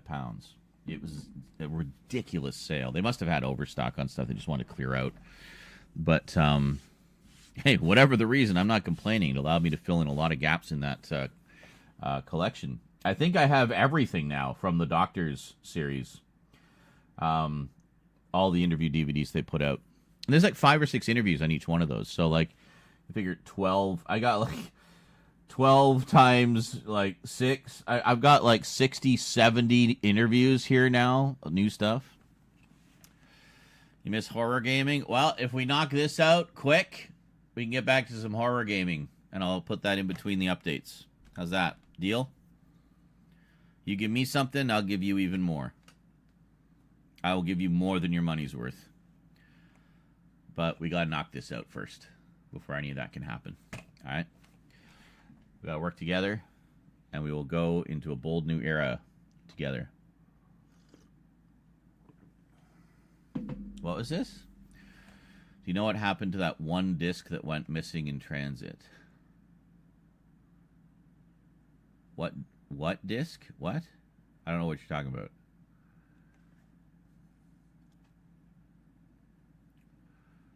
Oh, you mean that order? Like that order that went missing, the Kino Lorber order?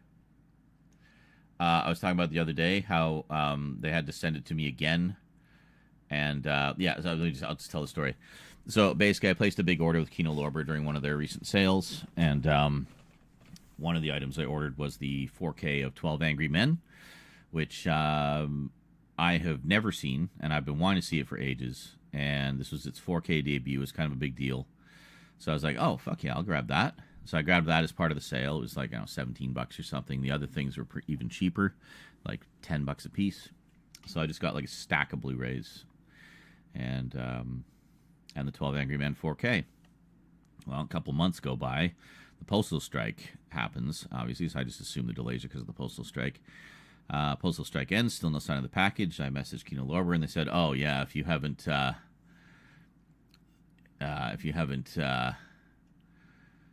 received it by now, it's probably lost. I'm like, oh, great. Because I had checked the tracking number, and the tracking number said that UPS was still waiting for the package, which means that they hadn't even received it from Kino yet. So, yeah, in fact, I think, no, because they got as far as having the tracking number, right? So things were happening. The order was obviously put together. And then, yeah, so I messaged them, and it's like, oh, yeah, it's probably lost, so we'll just send it again. I'm like, okay, cool.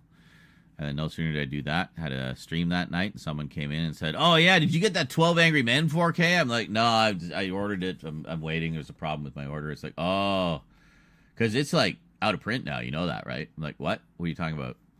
Like, fully out of print. Like, it's not even listed as being a title that used to be in print on Kino's site. It's just gone. Like, it was never there. I'm like, what? So I go to Kino's site. Sure enough, no listing for 12 Angry Men, not even as an out-of-print title.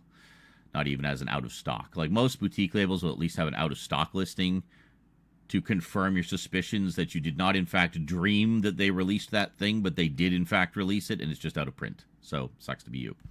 And that's fine. If that was the case, fine. Great. But the problem was, I had ordered it. I had paid for it. I had been waiting for it since fucking September, since long before it went out of print. So I get a message back saying, oh, yeah, 12 Angry Men's out of print, so we're just going to refund you for that, and we'll just send you the rest. No apologies. No nothing. Just very cold, clinical, matter of fact. Like, okay, I appreciate the directness. An apology would have been nice. Or having some set aside for, problem orders. Like, for fuck's sake, you sell every single last one of them? So I'm guessing it was like a super limited license because they pulled it almost as soon as they released it. I I do hear rumors that another boutique label, possibly Arrow, I think. Don't quote me on that. Anyway, another boutique label might be putting it out as well. So, great. Cool. Everything renews in February. Well, yeah, I gotta reapply for that fucking rental assistance too, because apparently that runs out in February. I'm not even 100% sure I'm getting one this month. Another reason this is up, by the way. Yeah, all that extra rent that we put in the bank, that's gone now. It's been that long. It's gone. It's done. There's no more. Yeah, so until the rest of that money comes in, it's all up to you guys. So, I'll be putting myself out a lot more for you. So that's that. Well, yeah, there you go. Fury says, well, yeah, because they stick Sloth with nothing but a TV in that basement. He watches the show, I believe, almost a cable guy type deal. Yeah, basically. It's just like his whole world. So. So, yeah, for a couple months anyway, I'll be dependent on you guys again. So. Power and cable are still good, though. Or power and internet, rather. Yeah. An Amazon birthday shop. Bit skinned to myself this month. January and February are usually my months of paying bills. Yes, plus I haven't been paid from last year. What?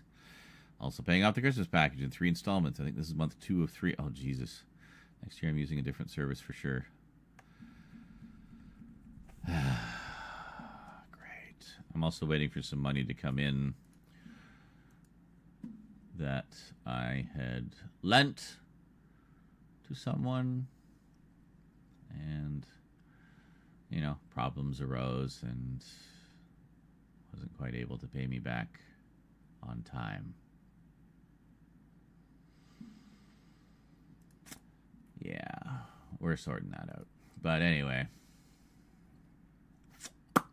annoying. So here we are. Right back where we started, but with a shit ton of new stuff. Well, not exactly where we started. We're actually in much better shape than we were like a year ago. But, you know. Yes.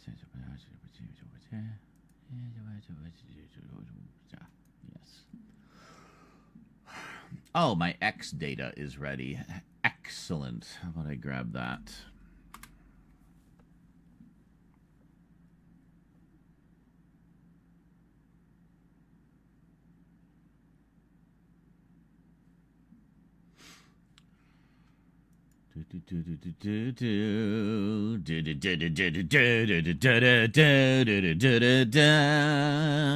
The Electric Company. Sorry, they just had great theme songs back then, didn't they? So good.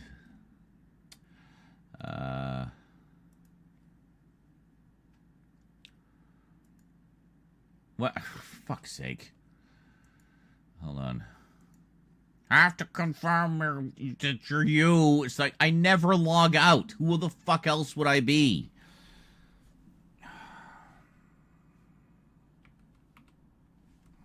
Hello?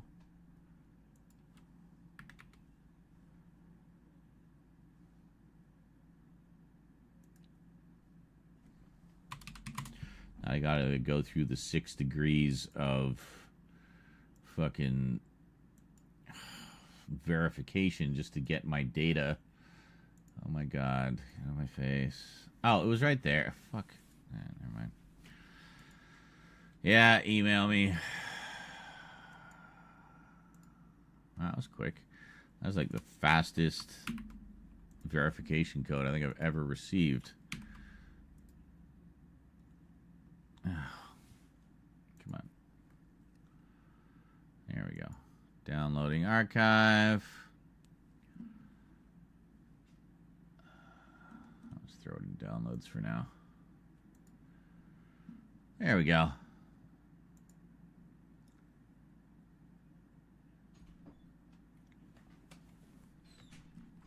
Wow.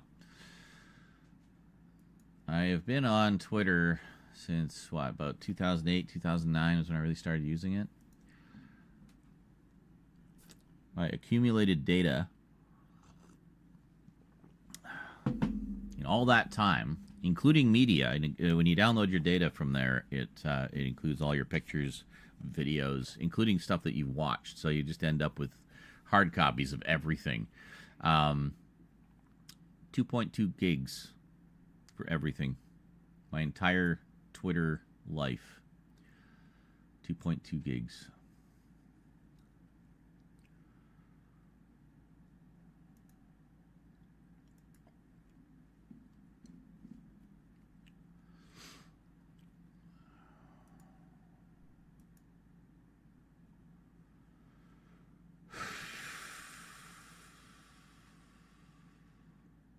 I just don't get why anybody is still on X, honestly. Like, just get off of that fucking site already, people. Just get off. You don't need it anymore. There are alternatives. Get off it already. Leave.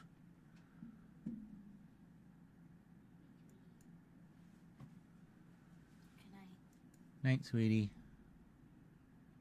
What?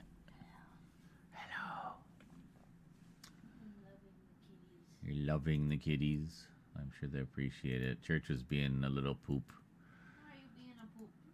You just kept being all like rubby and lovey and underfoot and getting all up in my business and swiping at me because it was a half hour till food time.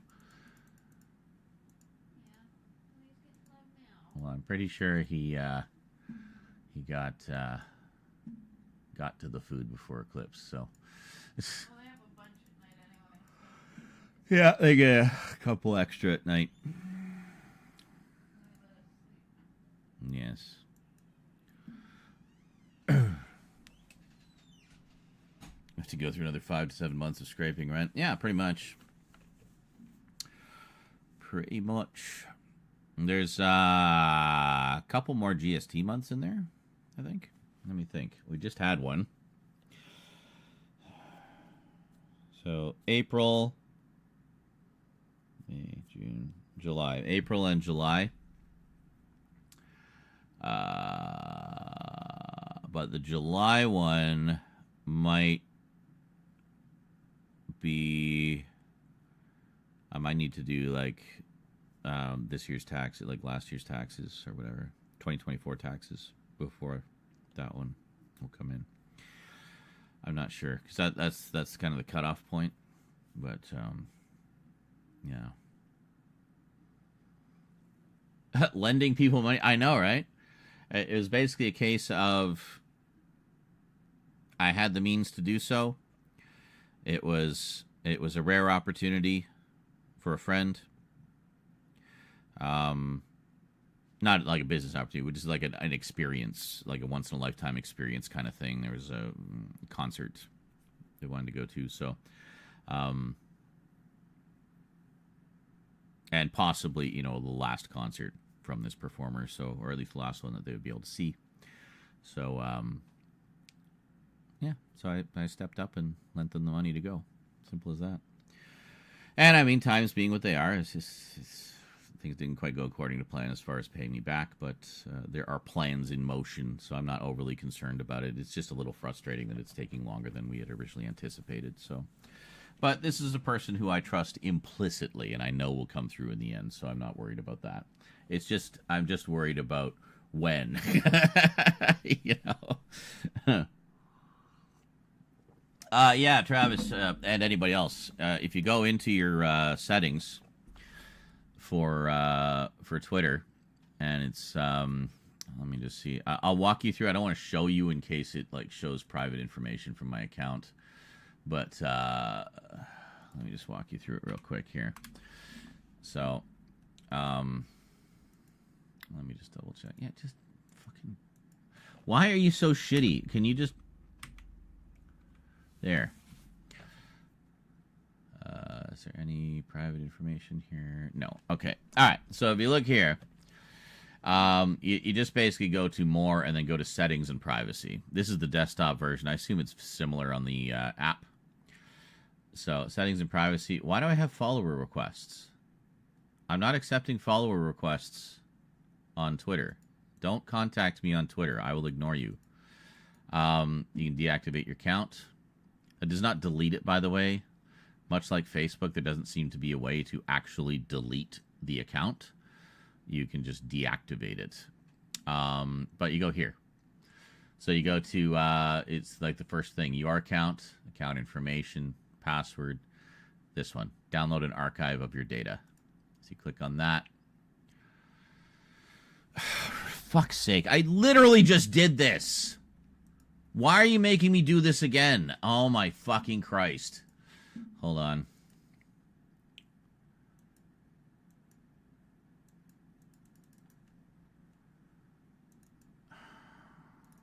Does it want me to use the same code? What is going on here? Okay. Well, send it again, you piece of shit. Ooh, my CD Japan order shipped. Nice.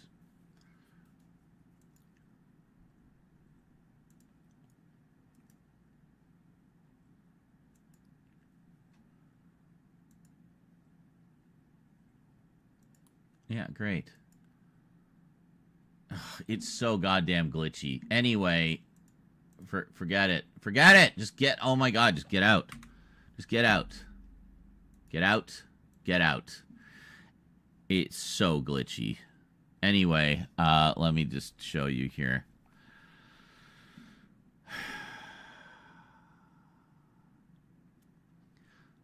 No, it's fine, Caroline. It's not going to be as bad as it was, because I've already taken care of a lot of the things that we usually were struggling for money. It's literally just rent. That's it. Just rent. Nothing else. Only rent. No more credit card bills. Don't got to worry about power for like a year. Don't got to worry about internet for like probably until July. It's literally just rent.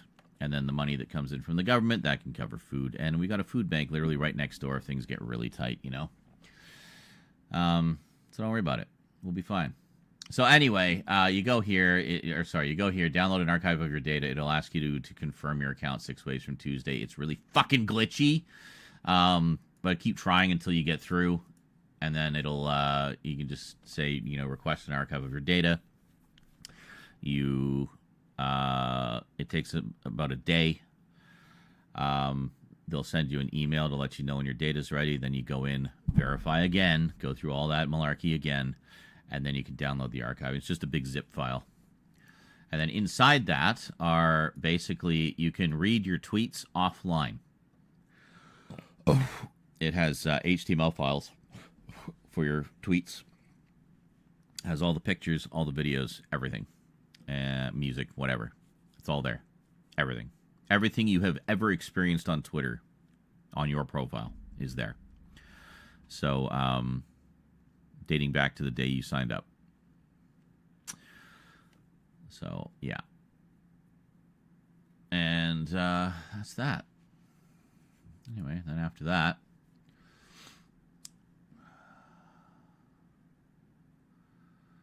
you can restore your X account if it was accidentally or wrongfully deactivated for up to 30 days after deactivation. Okay. If you want to download your data, you'll need to complete both the request and download process before deactivating your account. Links to download your data cannot be sent to deactivated accounts. So there you go. So I guess you deactivate it, it stays in limbo for 30 days, and then it deletes, I guess, or something. If you want to do that. Or you can just, you know, leave it there. But anyway.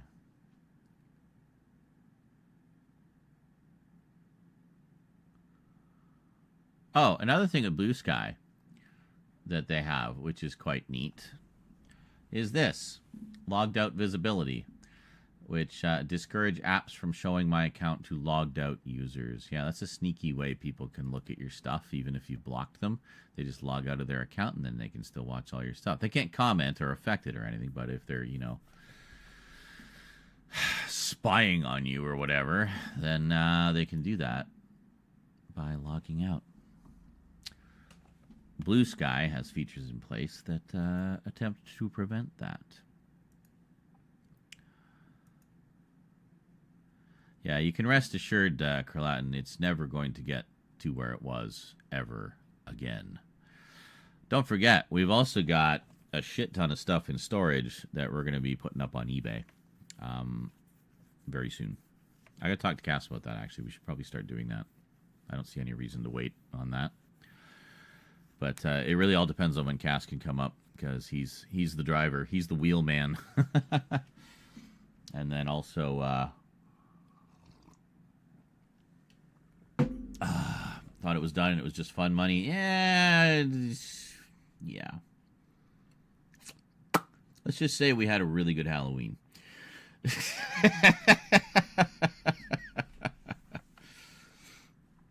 Like I said, I'm not overly concerned about it because there is more money coming and a shit ton of stuff to sell, which will be more money. We got Mom's books, which we'll be publishing over the next 5 years. That's going to be more money. So there's a lot of money coming. There's just no money coming right now for the next few months, like right now. So that's that.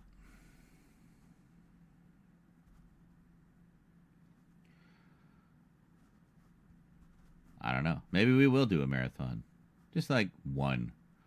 See what happens. I don't know. I don't want to.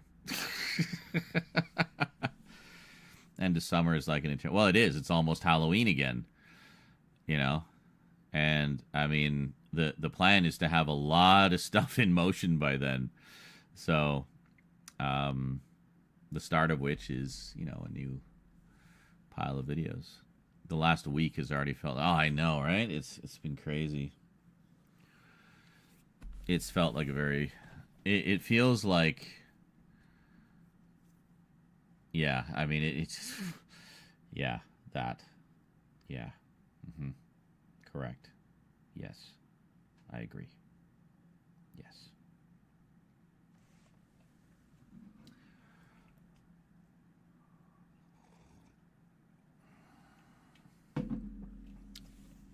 That's right. Sometimes you want to go where everybody knows your name. I have that show, you know. All 11 seasons. I think I've watched 2 episodes in the entire set. Actually, I think I watched the very first episode because I don't think I'd ever seen how it began before. I always like to watch the first episode of things. See how it all began. Sorry for making your life difficult by asking what Twitter... No, it wasn't that. It was just... It's just because it kept asking me to re-verify and re-verify and re-verify, and then it wouldn't send me the confirmation email, and then it wouldn't... And then the page wouldn't refresh, and it would glitch out. And it was just, like, so glitchy and annoying. So... well, as far as I know, Cass is doing well. I haven't heard from him for a bit. I'm assuming he's been busy. But, yeah, I got to get in touch. He does pop into our mod chat from time to time. So, yeah.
Watching Father Brown. The actor plays Arthur. Oh, I know who you're talking about. He was also in Red Dwarf.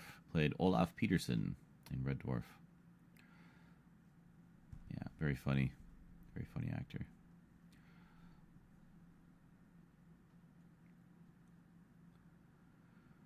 End of summer is like an eternity. A Halloween? Yes. Oh, yes, indeed. The 12th season just started. Wow. So I guess that's basically what he's been doing since the Harry Potter films ended.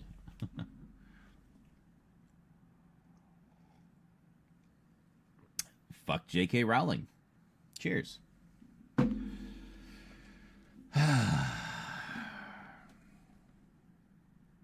BritBox.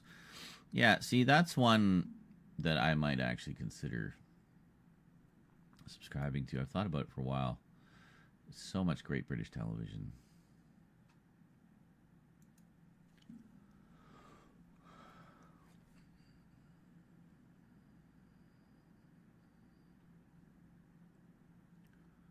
It's funny, even while I was offline for the past, God, almost 2 weeks, there was still subs coming in. Thanks, guys. Appreciate that.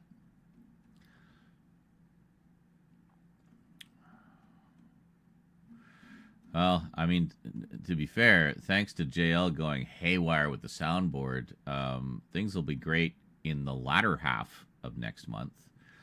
We just need to get through the first couple weeks. I mean, really, the main thing is rent. We just need to get rent. If we can get rent, I'll be very happy. Let's get rent happening, shall we? Let's do rent. Can we get rent? I would like to have some rent, please. How about we do rent? Rentity, rent, rent, rent.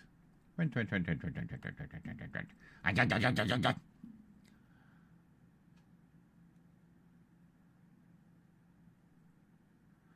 That's Frank Zappa.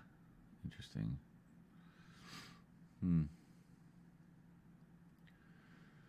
You guys remember the Great Space Coaster?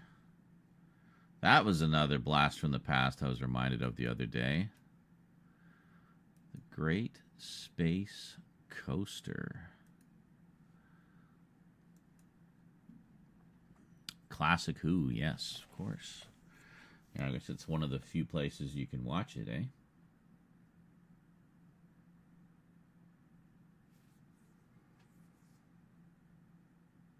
Really? So Torchwood led you to Doctor Who? Or, yeah, like BritBox specifically? So Doctor Who by way of Torchwood, eh?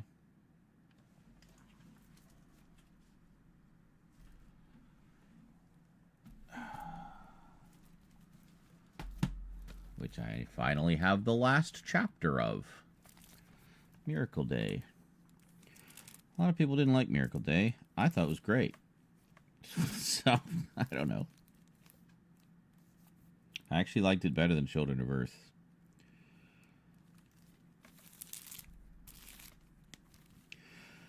Yeah.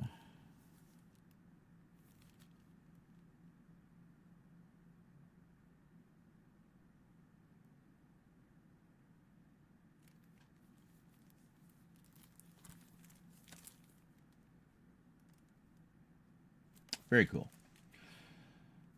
I got the UK set, because I'm leaning more towards the UK sets now, but also because the North American release was only released once and is long out of print and costs a small fortune.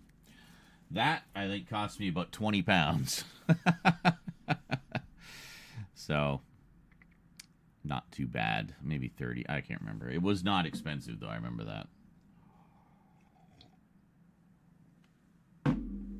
Yeah, all things Doctor Who, or, British television in general. Amazon UK ships all over the world. So, if you see something you like, it doesn't have a domestic release, just import it. You know, that's it. Just import it. Make sure you have a region-free player, obviously. Or do what I do. where I have a region-free player, but I also have a DVD/Blu-ray drive for the computer, and just rip them to your computer. And if you're going to watch them on your high-def screen anyway, yeah, why not just put them on your computer, right? And you just rip the region coding right out of it. It doesn't matter. So that's another reason I've been going with, just anything and everything boutique labels, is because region coding means nothing anymore, as far as I'm concerned.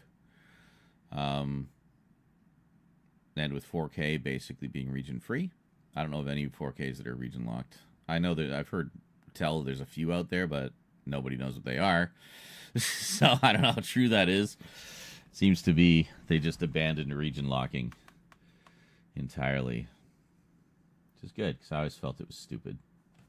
Oh, but it's to do with the rights. Well, figure it out then. Because it's stupid. It is a thing that only benefits the studios. It does not benefit the consumer in any way. The consumer benefits from having a multitude of choices. Right? So get rid of the fucking region locking and let us choose for ourselves. We are in a worldwide market now with the internet. Like, it's no longer regional. It's worldwide. Everything is worldwide. It's World Wide Web. So let's open it up. God.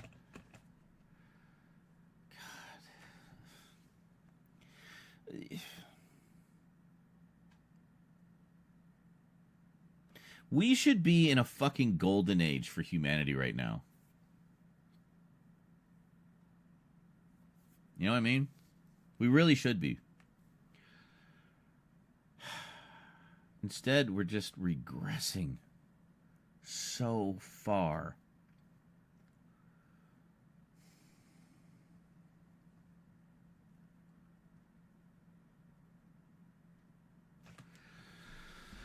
This should be a golden age.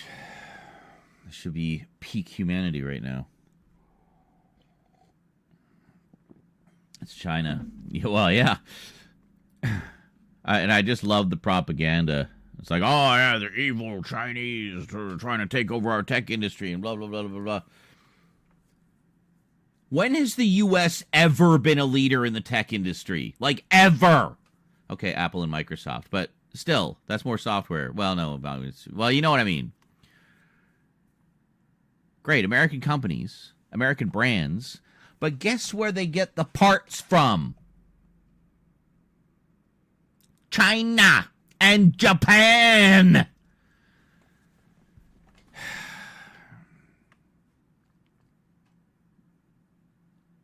So yeah, don't believe the propaganda saying that China's technology is shit. Most of the technology that you're using to read those inflammatory messages, you're reading them on Chinese hardware. It's so stupid. It's so stupid.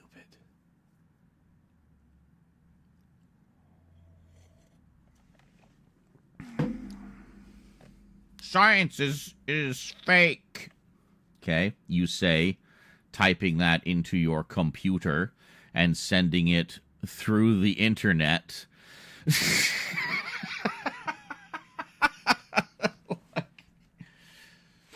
What do you think made it possible for you to send that ignorant message? What do you think? What do you think it was? What form of study do you think was most responsible for that?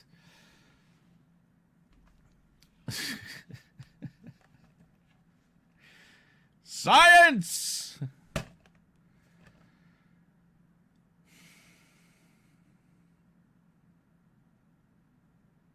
The stupid that is out there these days is, I mean, it hurts. It causes me physical pain to see it so widespread. Flat Earth. Oh, God. Silicon Valley's in California. We have it good, yet still suffer. Yeah. Some great developments there. Mostly software-based by this point. But, you know, and again, I mean, a lot of the technology, great. The parts that make the technology go come from China, you know. If you ever feel down on yourself, I'll remember there is a small clutch of folks who believe dinosaurs never existed. Good Lord. Well, yeah, or that the Earth is only 2,000 years old.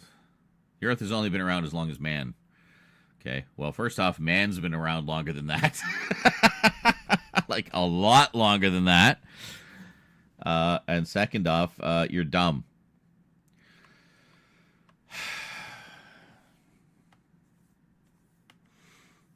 Yeah, and that's the problem. It's really basically greed has just killed everything.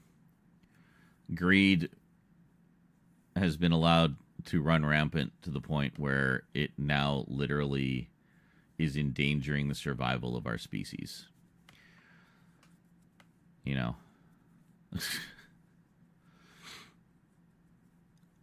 That doesn't surprise me, Black Metal. Yeah. That Altman guy, Michael Altman, the founder of Unitology, I thought he was an okay guy. His heart seemed to be in the right place. He just kind of, you know, got mixed up with the wrong people and it all blew up in his face. Then they made him the fucking head of their religion. He hated that whole thing. Oh, the irony. Altman be praised. I'm guessing that's not the guy you're talking about. I don't know if I know the Altman to which you refer. The AI guy, the one that wants trillions. Oh, is he the open AI guy? That guy? Yeah, I didn't see too much about that. I know that I missed when the sort of big bomb dropped about was it DeepSeek or whatever it's called, the China one. What is it? DeepSeek. Yeah, that's what it is. Which is their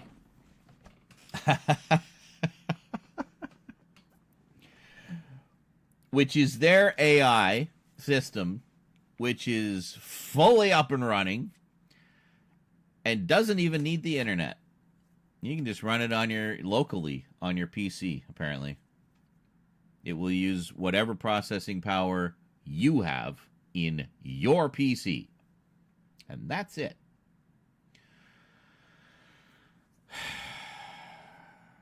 Apparently ridiculously efficient. And it works. Because it's been in development forever. Oh, this is the best bit. This is the best bit. So that guy was mad, right? He was mad because it turns out the DeepSeek used some data from OpenAI for part of its training. Mm-hmm. So what are you saying there? You don't like it when people steal from you to train their AIs? Oh, that's interesting. So you don't like it when people steal things to train their AI. Is that what you're saying? Really? Huh. So what do you use for OpenAI to train it? Oh my God. Oh my God. So there were so many posts on Blue Sky about that. Here's the difference. You go to Twitter and all the posts are just dude bro, tech bros, AI bros, just broing all over the place. Blowing their bro loads everywhere, all over each other, and just, you know, crying foul at the heavens. You go to Blue Sky, everybody's basically just laughing at all the AI bros. The AI bros aren't anywhere near it. They know by now. They know that there's no point. So They say DeepSeek wiped $1 trillion of something off the web. Well, I think that what they're talking about is OpenAI was trying to push for more funding, saying, oh, we need trillions of dollars for research. It's like, no, you don't. You really don't. Do you even know how an AI works? I mean, if it's a good algorithm, it should be self-learning. It will learn at its own pace, which is very fast, by the way. You don't need money to get it to learn.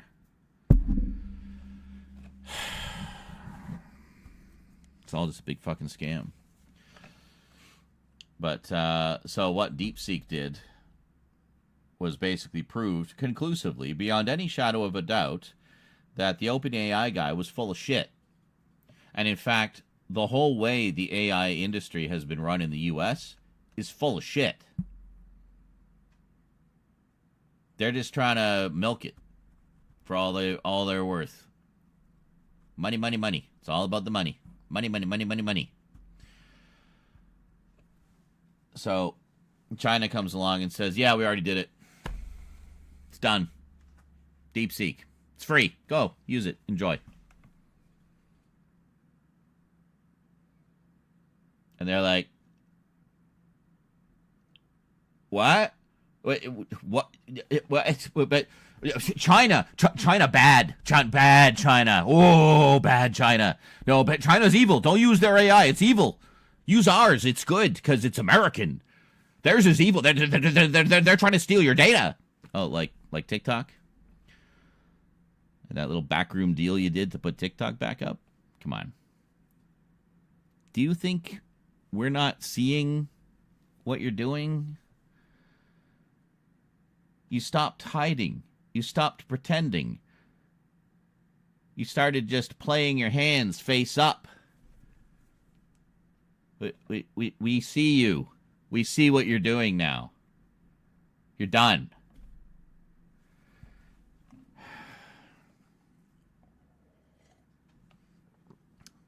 Yeah, so OpenAI stock tanked. Tesla stock tanked.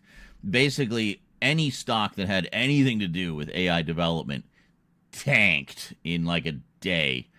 What was the one that suffered like the biggest loss in like the history of the stock market? Lost like $600 billion in a day. Which one was that? Which company was that? I forget now. So much has happened in the past week. Honestly, it's so hard to keep track of it all. Tech bros are the worst kind. In a way, we all knew it, but never mocked them until the past decade. After the billions of dollars in net worth these fucks vacuumed up when they started preaching eugenics and superior brain genes is when it was the last straw. Yeah, absolutely. The only remaining tech bro relevancy they have are crypto miners. Try and get rich quick schemes like rug pulling, like pump and dump schemes, like Hawk Tua girl. Yeah. Rich pricks being less rich. This makes me happy. I know, right? Yeah. One thing nobody talks about is apparently there are some other individuals who... did you know there are actually trillionaires? We talk about the billionaires all the time. Did you know there's actually trillionaires? There are trillionaires out there. Trillionaires.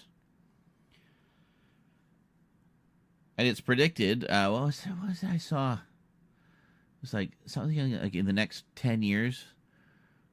There's like, I don't know, 2 or 3 in the world right now, if that. Supposedly in the next 10 years, there will be like 5 or 6. Doesn't sound like a lot. But 5 or 6 people with $1 trillion.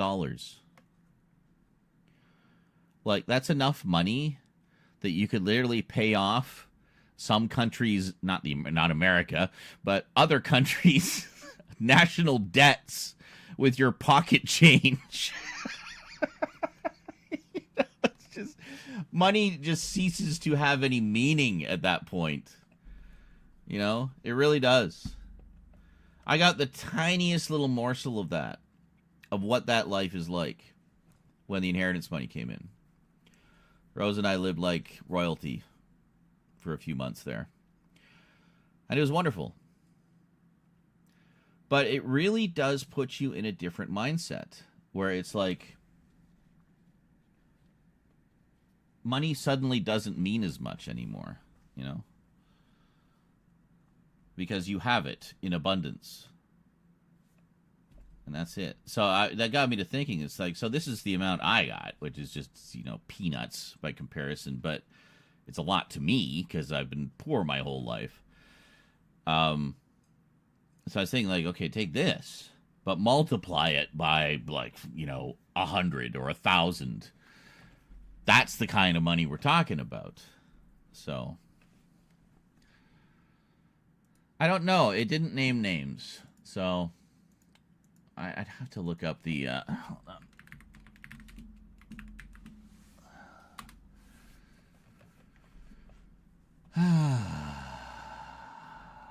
Well, Elon's on his way to becoming a trillionaire, apparently. Ah, yeah, here we are. The trillionaire boom, because billionaires are so last decade. Wow, we'll have 5 trillionaires within a decade. But that's not all. Read this. Okay, yeah, here it is. So it was this one here.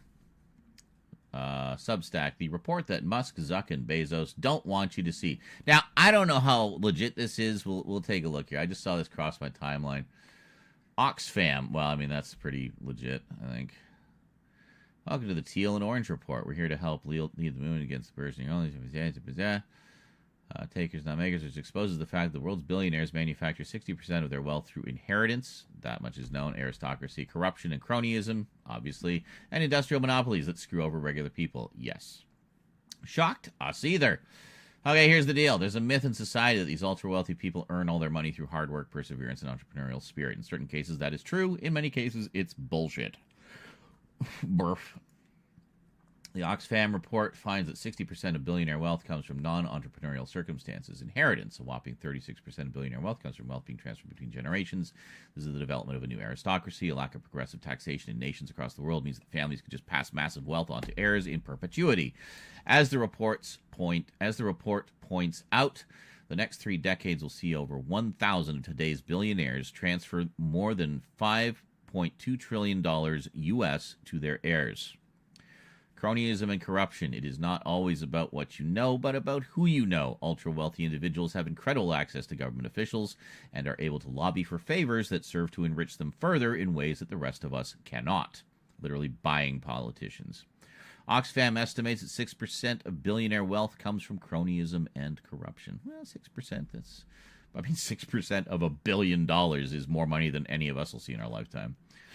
Monopolies. Think Bezos and Amazon. Some companies have a market so cornered the competition is nearly impossible. Yeah. Right? As much as we talk shit about the billionaires, Bezos has us by the Bezos balls, baby. Yeah, because there's literally no other options. All shopping has moved to online. Big box stores are dying out. We're basically having to do most of our shopping online. When we were doing our big shopping spree in September, October, 90% of it was from Amazon. These TVs were from Amazon. This rack was from Amazon. The computers were from Newegg. A lot of the hardware was from Amazon. DVDs, Blu-rays from all over the place. Some from boutique labels, some from Amazon, some from eBay.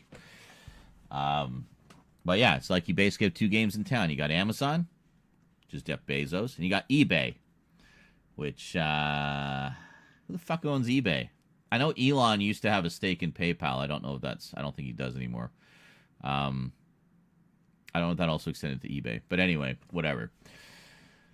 So some companies have a market so cornered the competition is nearly impossible. Monopolies allow companies and their owners to set prices wherever they want, knowing that people will pay that price because they have no choice. 18% of billionaire wealth comes from managing and profiting from monopolies. That's one reason why Amazon is still good as far as pricing goes. Yeah, the business itself is a monopoly, but Amazon isn't the only game in town as far as that item you want to buy. Right? So Amazon has to compete with their own third-party sellers and stay competitive with them, and that's what keeps the prices down. So let's hope to fuck they never get rid of the third-party sellers, because if they did, we would be screwed. As much as third-party sellers try to extort you in their own ways sometimes, it's actually good to have them in the ecosystem because they help to keep prices down. The report also estimates that there will be 5 trillionaires in the next decade. Hold on a second. 18% billionaire wealth comes from managing and profiting from monopolies. I'm actually kind of surprised that's that low. The report also estimates there will be 5 trillionaires in the next decade. A trillion is 1,000 billion or 100,000 million. It's also the amount of spending that Elon Musk is seeking to cut from the federal budget through Doge. Ironically, he will probably be the first trillionaire. There you go. It'll be Elon Musk. Surprise, surprise. Expedited by the corrupt cronyism that will allow him to bend government to his will for his own personal profit, while the rest of us suffer through program cuts. 3.6 billion people across the globe still live below the poverty line. We at The Dangerous Ones are going to talk about these billionaire pillagers a lot. Please subscribe to our YouTube channel, blah, blah, blah, blah. Concentration of wealth among the wealthiest few is a fucking abomination. This is the kind of journalism I like. We aren't going to mince words about it. See you soon, fam. There we go. Holy shit. Just within the path. Oh, my God. Billionaire wealth has risen 3 times faster in 2024 than 2023. And this is all based on data that you can find. And, you can actually, they have a link to the actual report here as well. 5 trillionaires. So, mostly through,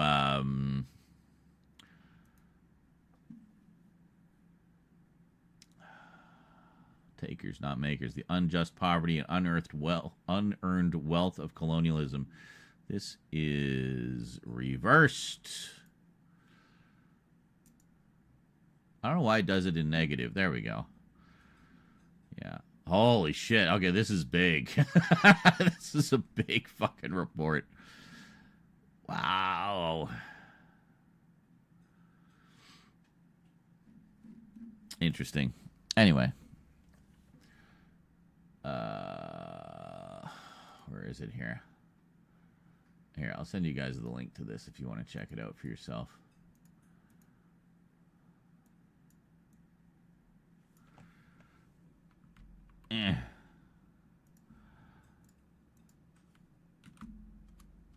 There you go. If you want to check that out for yourself. That's the teal and orange report, the thing we just read, and then it has links to the actual full report if you want to kind of verify all the data for yourself. So, yeah. Bet you won't see that report on X. Come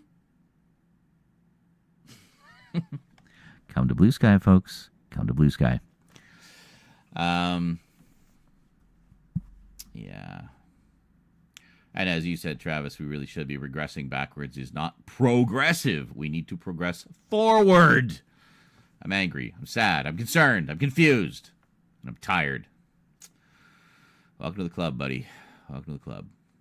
It says eBay was spun out of PayPal sometime. Oh, really? I didn't know that. I thought they both kind of emerged at the same time. Sometime look at the history of PayPal if you haven't. It's very interesting and explains Elon Musk's wealth. Oh, I always thought PayPal was a great system for just generating money.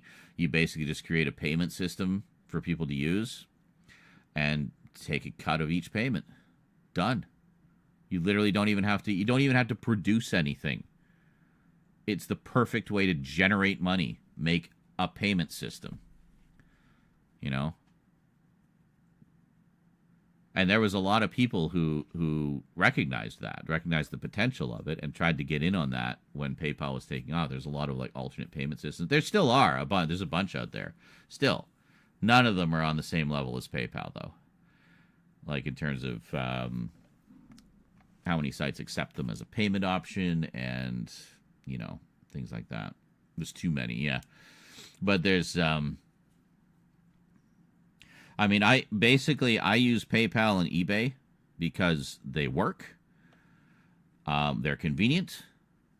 And it's basically the Visa of the internet. Like, it's just accepted everywhere. So, what can you do? It's a monopoly born out of convenience. Same with Amazon. They're successful because everybody shops there. Everybody uses them. It's just become synonymous with shopping online. Except eBay. You don't like eBay? Have you heard of a man named Peter Thiel? If not, maybe look into him when you're not so down in the dumps. Oh, great. That bad, eh? Except eBay, PayPal. What? You use full sentences, Kurlatin. Too many. Most unnecessary. Except eBay, PayPal. See, you're responding to things I'm saying, but I'm seeing your response probably like a minute after I've said the thing you're responding to. Well, maybe not that long, but I think we've got a pretty clean pipe tonight. Read this first. Okay. Currently, no confirmed trillionaires, but Elon soon having unlimited funding for SpaceX, and Tesla and Bezos potentially owning the U.S. Postal Service could be the first. Okay. And then what? And then what part am I reading? PayPal.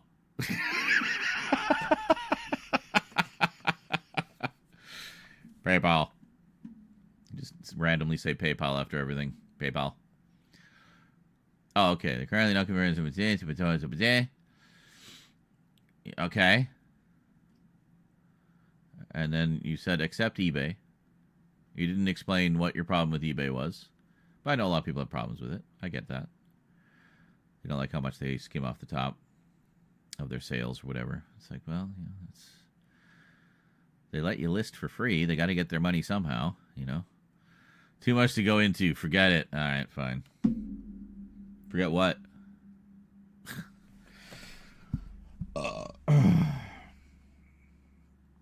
Back to Dark Shadows this Thursday? Done. We will do that. In fact, I will post the event listing right now.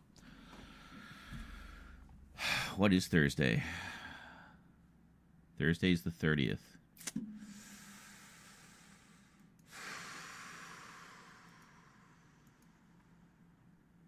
If I get up early enough, I would be here writing multiple paragraphs. Well, do you have anything better to do tonight? Aren't you going to be writing multiple paragraphs collectively anyway as we chat? Just saying. You can just keep it as single line idle chit chat, or you can write an essay, and then we'd have something interesting to read. Well, not to say that the idle chit chat isn't interesting. Didn't mean to imply that at all. Just, you know, something that's longer.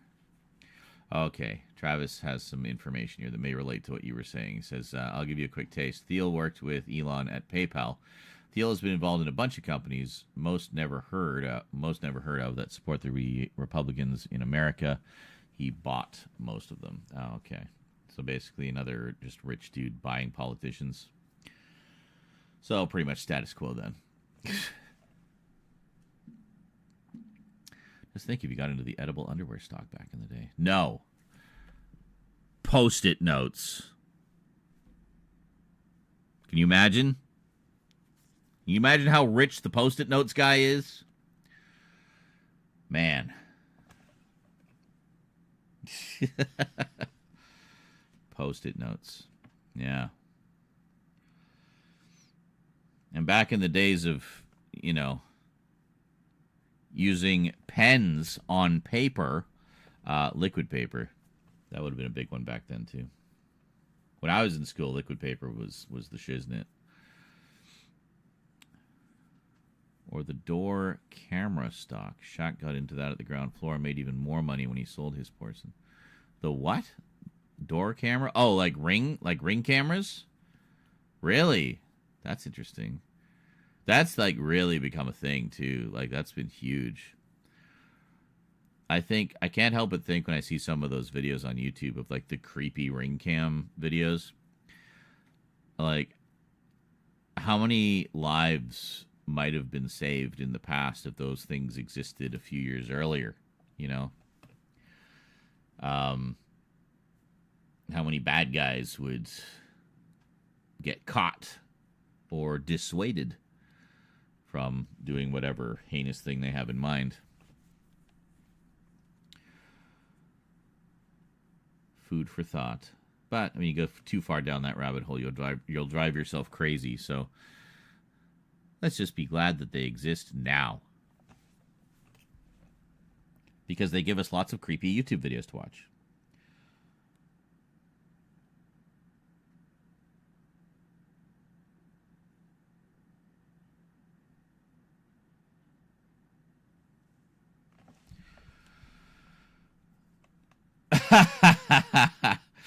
I can't tell any ring camera compilations of people falling I've watched. Oh yeah, like when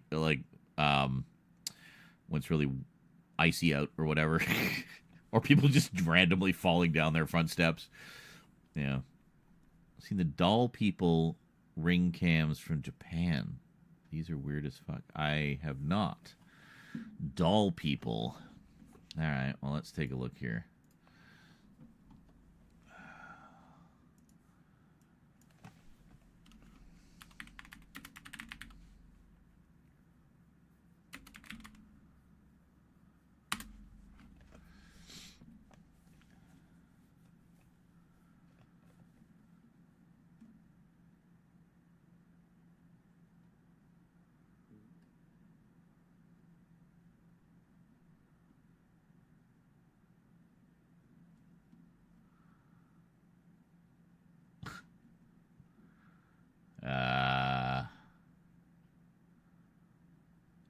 Those silicone dolls look so frickin' creepily real. Doll people. Hey, Megan! Well, a Megan cosplay or something. Real Miku, but the doll Miku.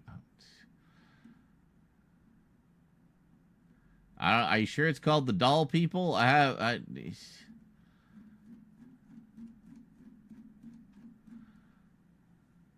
are we missing here? I'm just seeing a lot of creepy dolls and shit. People dressing up as dolls and standing in places. Is it ring cams though? What? Really? I'm shocked that it's that low, honestly. Cotton says Stephen A.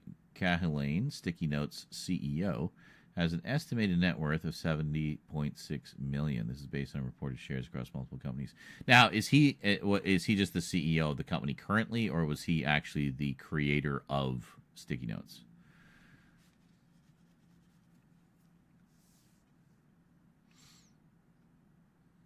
I thought it was. I don't know. I mean, I've seen a lot of stuff of, Japanese girls who dress like dolls, essentially, who do, like, as a cosplay thing or whatever, as a modeling thing. There's one, actually, that I watch. What's her name? Barbanili, I think. Chinese girl. But she does... I posted a few videos of her on Discord, but she does, like, robot dance type stuff. Like, she's an animatronic, and she's really good. Like, she really does it well, to the point where half the comments on her videos are like, this has got to be AI. This is AI. This can't be real. It's like, nope, it's real. She's just really good. Really good at doing pop-locking robot dancing, Very talented.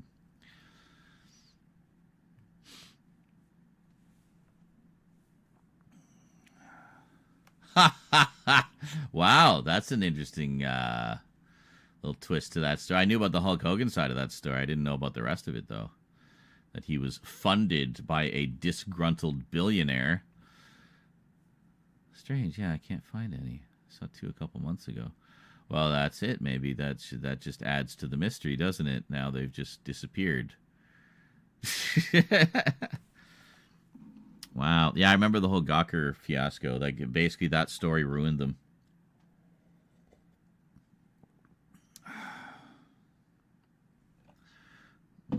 Hulk Hogan sex tape.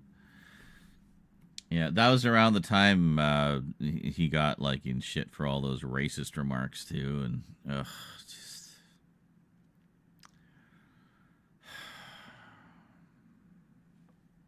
When your heroes fall from grace, huh? Oh, was he? He was kind of like talked into it. Well, I mean, it worked. Gawker got decimated by that lawsuit, just annihilated. They were done. Absolutely done. Oh, was it? It was a little... I knew it was like in that ballpark. Like it was...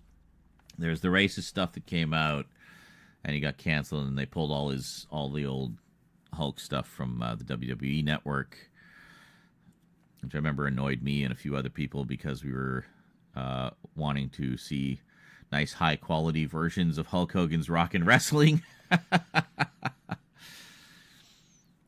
Jake the Snake. Yeah, I was actually watching some old 80s stuff the other day. Some old stuff with Roddy Piper. Actually, good old Roddy Piper. Yeah, it was pretty funny. I found an old recording I have of from shortly before the first WrestleMania, where it was Hulk and Mr. T versus Roddy Piper and who the fuck was it?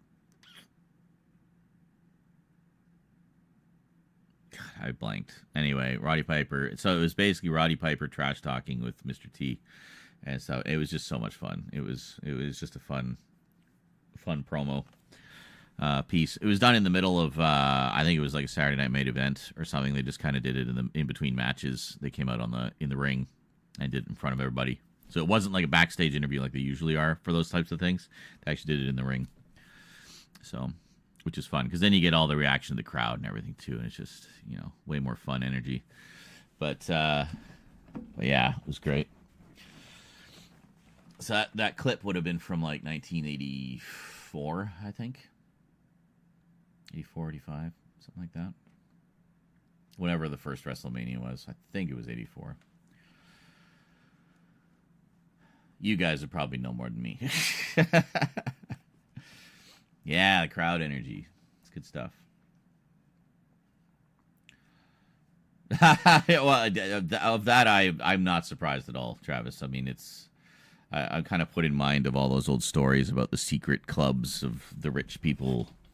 They'd have their Hellfire Club parties and whatnot, where they would get together to, have evenings of deviancy and debauchery, but also to, discuss their plans for world domination.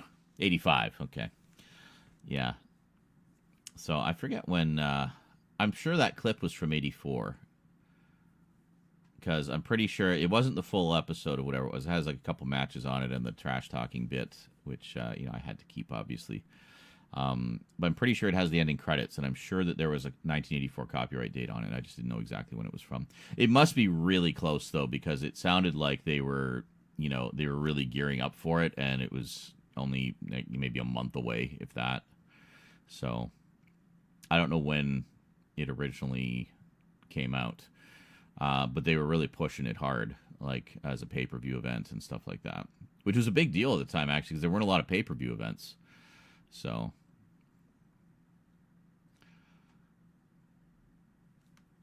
1984 was when he was Hulk Hogan. Any before that, he was just Hogan. Are you sure about that? Because I remember the very first time I ever saw him, and it would have been a few years before that, and he was referred to as Hulk Hogan. I specifically remember that because I was a huge fan of the Incredible Hulk at the time. So my dad says, "Oh, this is the real life Hulk." I'm like, "Oh, really?" And I was wondering why he was, just a white guy and not green. Yes, I remember that. Rocky 3, he was Thunder Lips. That's right, yeah. Yeah.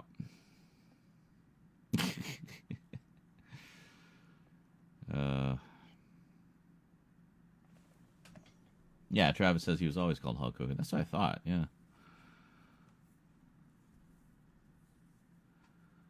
I don't know, Carlatin. Did we just find a gap in your knowledge? Scary, I know.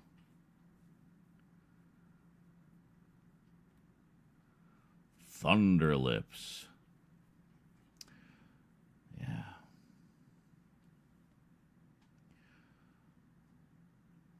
Hellfire Club. Man.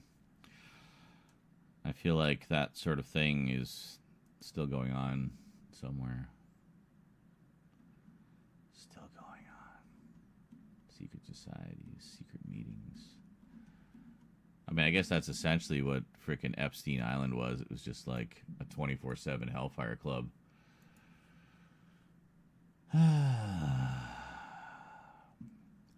I like the idea of a Hellfire Club, but with all consenting adults. You know what I mean?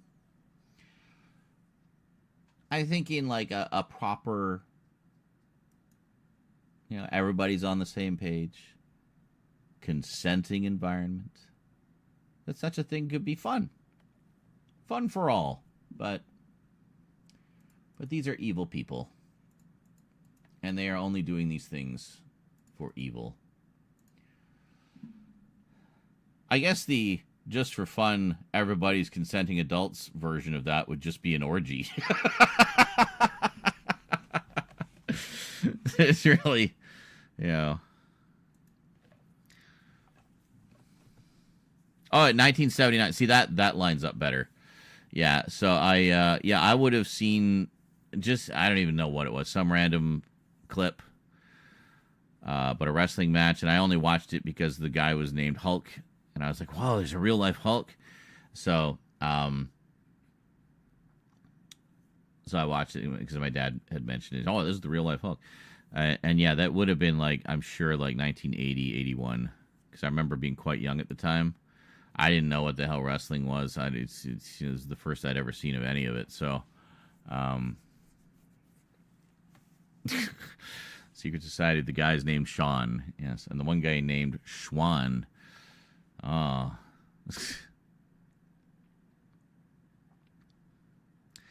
He fell down a rabbit hole about the Bohemian Grove recently. Why are rich folks so odd? I don't know. Because they can afford to be, I guess.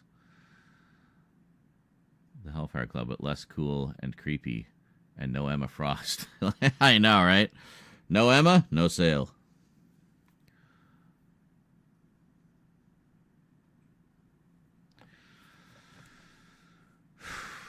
How long have we been going? God, 6 hours.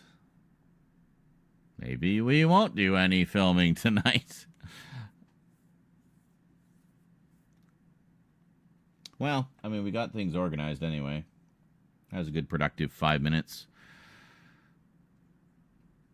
Yes, back in WWE is the World Wrestling Federation. Yeah, that's the time I remember as well. And what was it, that fucking wildlife organization that nobody had ever heard of until they decided to sue the World Wrestling Federation? Like, fuck off. Like, seriously. So stupid. So then they had to go and rebrand, and for a while they went back to the old recordings and censored out any color commentary that mentioned World Wrestling Federation. You know, if you watch the old ones, like say the old WrestleManias on Netflix, with the subtitles on, you'll notice that the shows themselves are uncut now. They actually do just, you know, present them as is, as they were. I guess maybe they came to some agreement about the old stuff. I don't know. Or just wait until the heat was off. It's like, okay, I don't think they care anymore. Let's just, you know, show the old stuff. But the subtitles have it changed to World Wrestling Entertainment. So, yeah. See, for me, like, I'd be most interested in watching the 80s stuff. Like, I'd love to watch all the old WrestleManias, but I also want the other stuff, the weekly shows that led up to it, like Saturday Night Main Event and stuff. So, you know, I want all that. But some of those, you were saying, I think, Raptor, that some of those shows are tied up on Peacock right now. So, got to wait for their license to expire, I guess. Was it? Someone made a shirt with the WWF logo and one panda hitting another with a chair. Excellent. Change? I know, change is scary, isn't it? change. But, yeah, so I was at least happy to see that the old stuff that is on Netflix, the shows themselves appear to be uncut. So, I'm sure there's tons of bootleg Blu-rays out there. Tons. I mean, if I really wanted to, I'm sure there's torrents out there too, and that's probably where they got them from on those Blu-rays. So, you know, if I'm really desperate to watch some 80s wrestling, I'm sure there are torrents aplenty out there for anything that isn't already on Netflix. But otherwise, I'll just wait for it. I'm not in any rush. So, what is it? The bulk, maybe 100,000 plus hours, Jesus, of WWE, WWF television, pay-per-view, etc. are on Peacock. That's great. Like, that does us no good up here in Canada, where I don't think we even get Peacock. So, yeah, I imagine Canadians are a little ticked off about the loss of the WWE network, which just basically had everything. Which I thought was a great idea. I thought it was, what a wonderful idea. Have, like, just on-demand archives for the entire frickin' history of the World Wrestling Federation and World Wrestling Entertainment.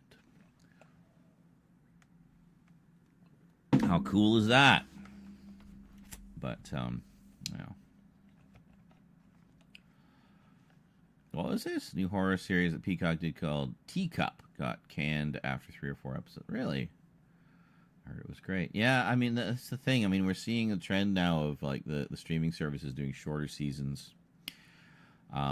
We've seen that trend for a while.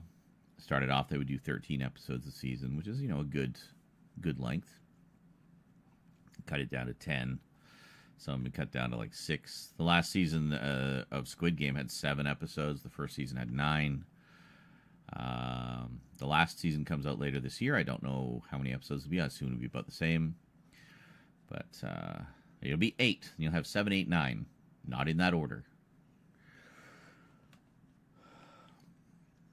Okay, the WWE and the WWF did come to an agreement. WWE can use the World Wrestling Federation name on the old recordings, but never do any new, old-school, modern-day shows, which WWE used to do semi-often. Any new old-school, modern-day shows? But, I mean, presumably they could do it without the old branding, you know, and have, like... What is it? I saw something else was kind of related to that, the whole Roddy Piper, Mr. T thing, where they actually all reunited to do a little trash talk segment like 30 years later. It was pretty cool. Yeah, it's like 3 to 5 years between seasons. I know, right? And they're short. Like, what's taking so long? You know? So, I don't know. It's crazy.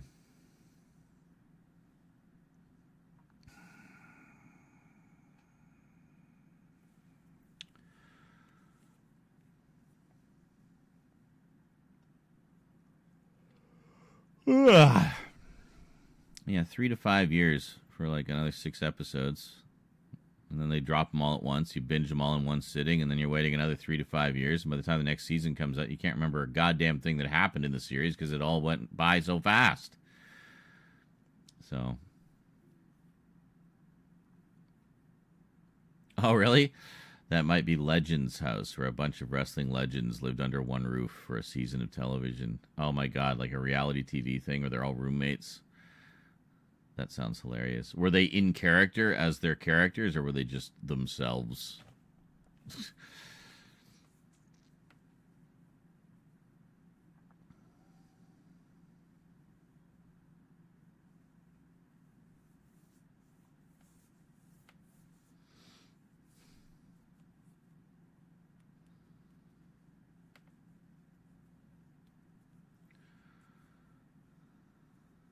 Heard about that. Can't imagine they weren't in kayfabe. Kayfabe? What is kayfabe? Who is kayfabe? Why is kayfabe?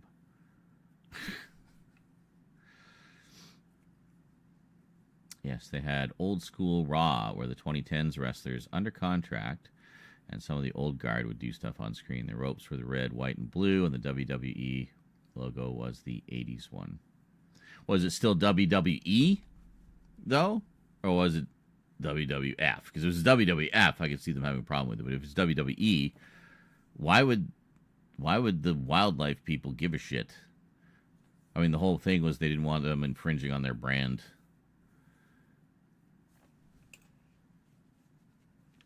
Just no F in the old logo. Well, that's fine. I mean, I don't see any reason why they shouldn't be able to do that. You know? So this interesting bit of Doctor Who news. He's called it back in the 80s. Horror Fang. Oh, dude, that's... Yeah, that's very old news. Yeah, it was... Yeah, that was actually the second break-in. There was 2 incidents the same night. One earlier that night, which they gather was a test run.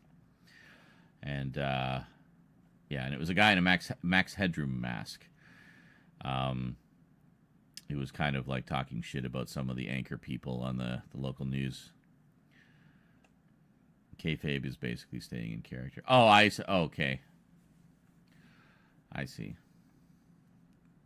I am unfamiliar with the term, but thank you. That's another new thing I learned today. But yeah, so they did one, and then the famous one was in the middle of the Horror of Fang Rock. So, of course, you know, Doctor Who fans are very aware of that. That's okay. Kralatin just explained it, Travis, but thank you.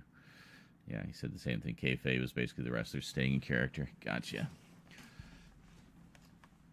Yeah, I mean, that's what I would think. Because, I mean, you would want to see the characters, you know, getting into tiffs with each other and, you know, all the drama and chaos and pettiness.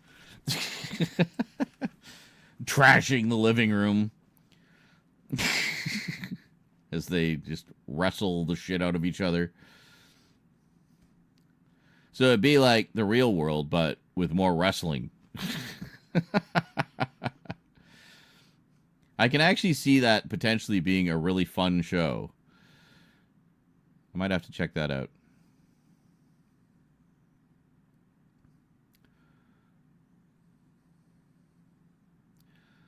Speaking of the old WWE headquarters, was just sold for under $4 million. It's being turned into apartments. Well, shit.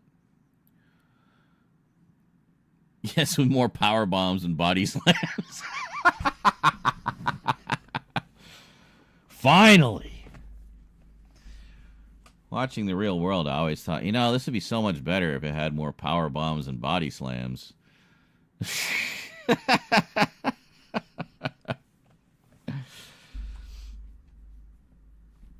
Yeah. Fuck you, Becky. Bam!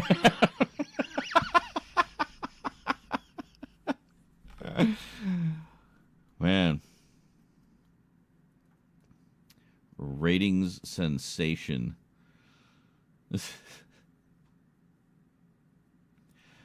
The confession booth would just be them, like, it would just be like promos. Them like going off at whoever their rival is that week.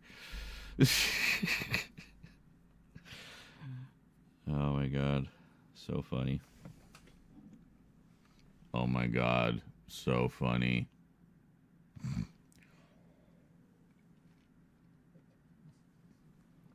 Wow, says Kralatin. We need to pitch this. Well, didn't they already do it?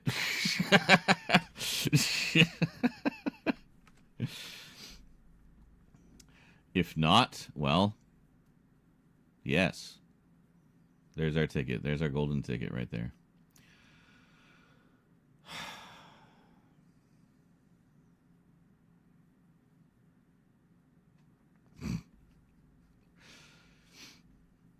That would be so fucking funny. Oh my god.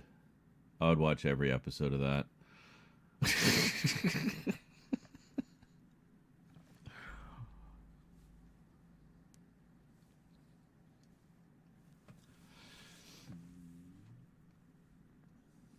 You heard nothing. You want more actors to turn into wrestlers? Well, actually, it was kind of, something, just how seamlessly Mr. T just sort of slid into that world. He really just fit the cartoonishness of, the 80s one, the 80s wrestling especially. It was just a very specific kind of vibe, I think. But, yeah, Dark Side of the Ring. Yeah, that's what I need to see. I need to see that. I need to see Glow, the series they did about Glow, or based on Glow. Yeah.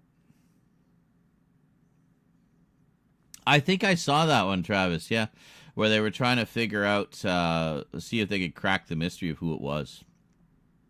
And I think they got closer than anyone else I've seen. They have, like, some pretty strong suspects, but that have never fully owned up to it. But, yeah, I think I saw the same documentary. That sounds about right, like 4 years ago. I find stuff like that fascinating. Like, that's why, that's also partly why I started the Internet Culture Board, because I find stuff about that interesting as well, both not just the history, but the controversies and the drama and whatnot. I talk about Wavy Web Surf a lot. I enjoy Wavy Web Surf's content because it's basically like true crime documentaries, but about YouTubers and Twitch streamers. So it's interesting, and he does like pretty extensive research. Like he does his homework for those two. They're really well produced. But yeah, I like that sort of thing. And then also just the whole sort of counterculture aspect of the days of analog television. Like the way that they broke into that TV signal, they could never do today, because that was contingent upon everything being analog. Nowadays, of course, it's all digital, so it's very different. You'd have to be a literal hacker to get into a TV signal now, even if you could. I don't know if wasn't there some guy called Captain Midnight that hated HBO and hacked? Yes, there was. I forgot about that one. That was because of they'd increased their subscription price, and he thought it was like extortionate. So he hacked into their broadcast. I think it was when they were off air, though. It wasn't like in the middle of a show. So it was like back when stations would go off the air at night. So it was just, I think, the color bars. And then he hacked into that and put like a text message up on over the color bars, just saying calling himself Captain Midnight, and I guess because he did it after midnight, but essentially just in protest of the price hikes. And I can't remember how long that was left up for. Let me see. Can we see? What are we looking at here? YouTube?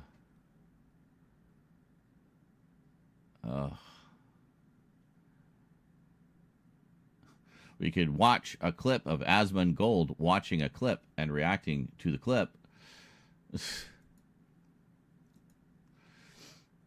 Asmongold Gold. Well, Asmongold Gold is, or that's not his actual name, is it? Asmon. No, it is Asmongold Gold. Yeah, he's kind of a mixed bag for me. I sometimes I actually enjoy his commentary. Other times I think he's like way off base, and just like talking out of his ass. But yeah, he's all right. He's all right. I know he's got some problems. Guy's got some demons for sure, no question there. But yeah, he seems to be like kind of up and down. Can relate. What the fuck were we looking for? Oh, right. He tried to warn us about what? Oh, I think I've seen him. I've seen this before. Some screaming, angry kid. Anyway,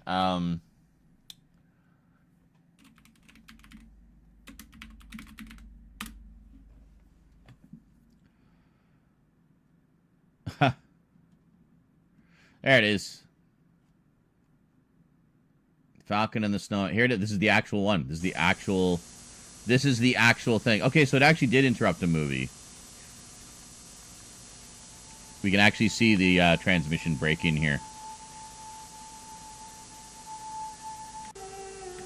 Hold on, we'll just skip through obviously the titles. Okay, here we go. Yeah, so it starts there. Yeah, so it's just playing the movie. Cuts in. Oh. This is what people actually saw. This is an actual recording of it here. Just hold on.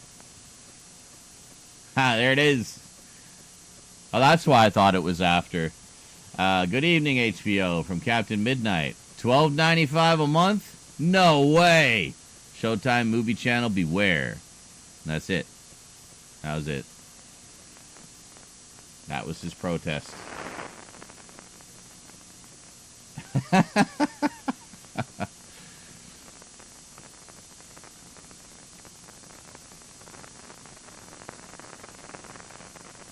It's crazy, huh? I love this shit. Like, this is just so, like, Max Headroom to, well, ironically, Max Headroom to me. Because, like, Max Headroom, there was, like, pirate TV stations that would break in and broadcast their shows on, like, piggybacking on the networks. There we go. Stayed up for a while, eh? So I wonder if the screen cutting in and out is the HBO engineers frantically trying to cut him off.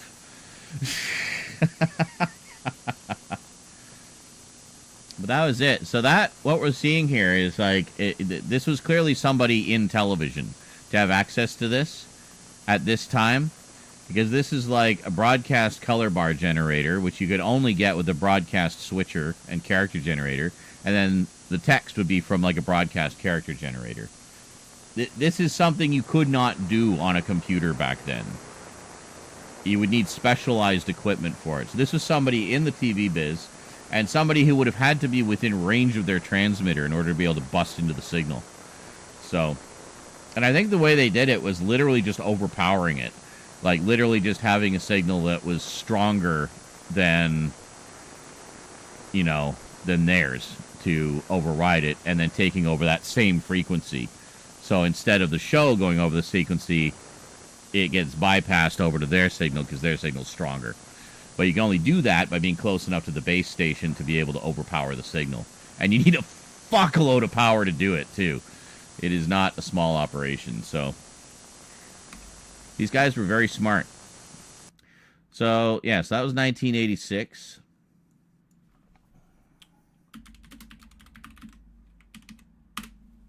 I know you want to see the Max Headroom one, so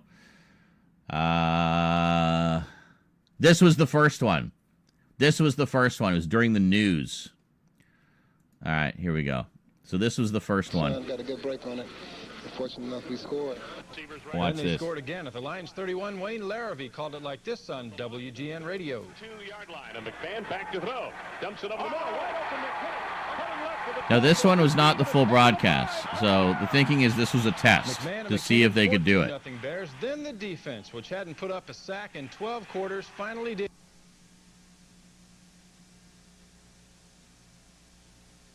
Oh, bam. Just cut him right off.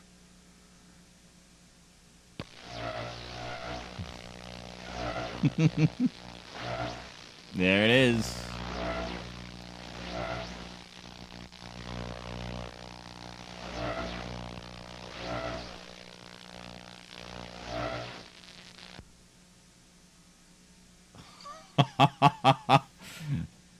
I think that was it. That was the test run. It's like, okay. Well, if you're wondering what's happened, so am I. Actually, the computer that we have running our news from time to time took off and went wild. So what we're going to do is start over from the top with the Bears and tell you once again about the 30-10 victory they had over Detroit today out at Soldier Field. Wow. We'll show you from the top and show you again the change that they nice made cover today on there. Defense with Maurice Douglas as the nickel back. He made a great play, one of his first. You got to understand, in the 80s, the networks were God. They ruled the airwaves. There was nothing but them. They were everything.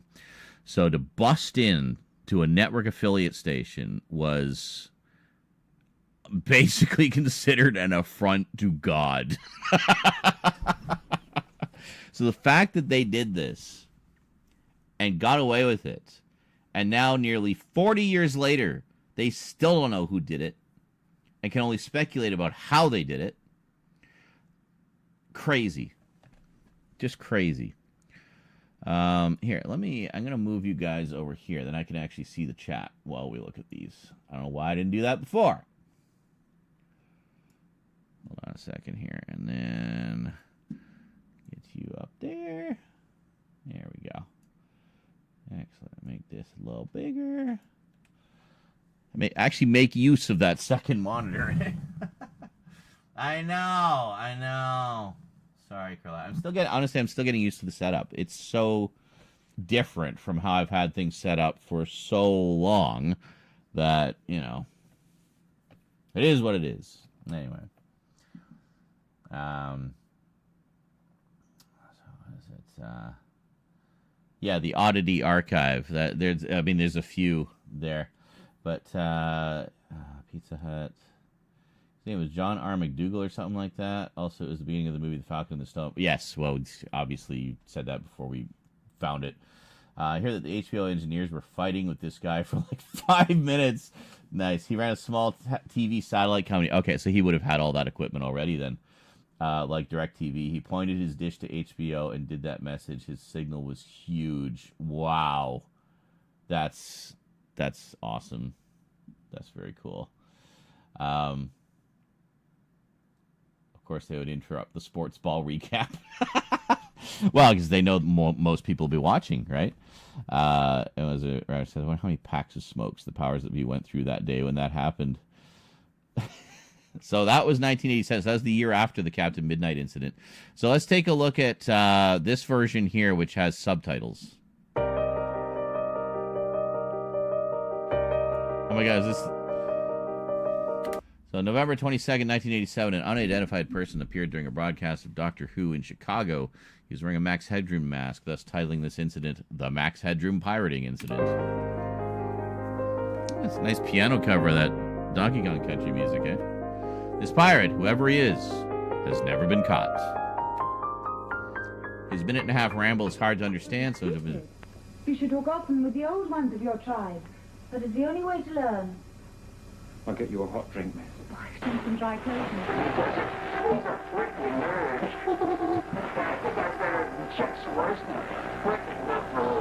Oh, God.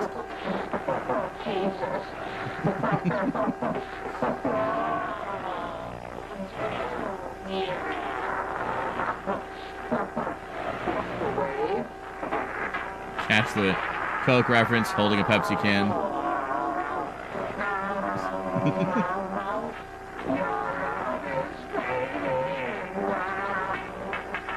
This was a recording, by the way. This was not live.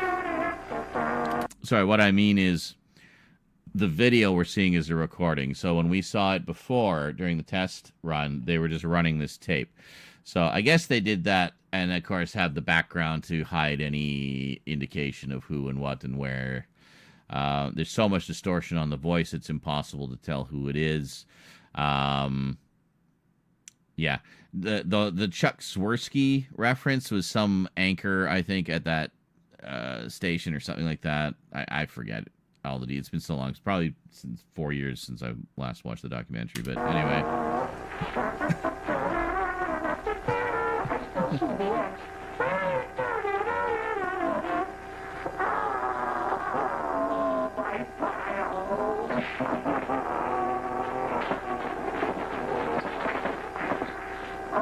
A giant masterpiece for all the greatest world newspaper nerds.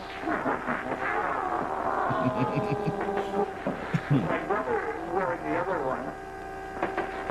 But it's dirty. What you got for my time?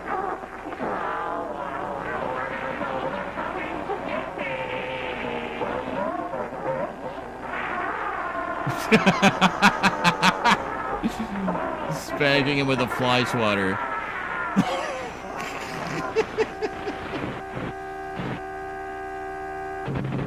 As far as I can tell, a massive electric shock. He died instantly. The generator. And now back to Doctor Who. And there you go. That was the Max Headroom incident. 1987. Trolling before the internet. Yeah, basically. Interrupts television program. Rambles nonsense for about a minute. Gets someone to smack his ass. Refuses to elaborate further. Leaves. Never gets caught. Troll level master. This is the scariest thing I've ever seen in my life. I think I've seen too much internet to be bothered by this, but can you imagine how shocking this would be taking over your TV in a dark room in 1987? Yeah. Imagine living today, knowing that you've done this, but never got caught. Some guy on his deathbed, "Come closer, child." Great-grandson leans in. Guy whispers, "I am the Max Headroom hijacker." What the fuck? "Oh, my piles." Dies.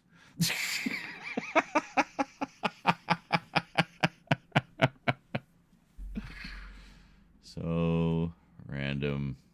People laughing at serious situations. Oh, those can be funny.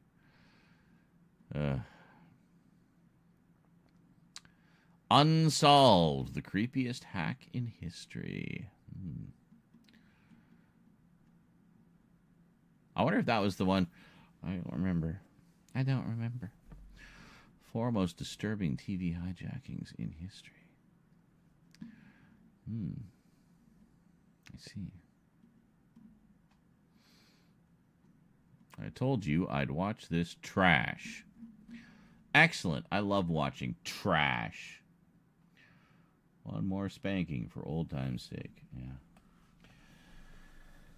PBS intrusion of the Max Headroom incident was overpowering the PBS signal, and PBS was frantically running around to count him off. Also, Chuck was, I think, the WGN sports guy from the first one. Oh, maybe. So maybe, yeah. See, but the thing is, like, I've always thought that was a pre-recorded video that they played, because there's like a really awkward cut in the middle where it cuts to the guy getting spanked at the end while he's like holding the mask out. Which would be physically impossible to do while live. So, I don't know. It's weird. But that may have been it. Like, the first incident may have just been a test to see if it would work. And then the second incident, you know, they made their little video and referred to it or something. I don't know. Maybe. I don't know.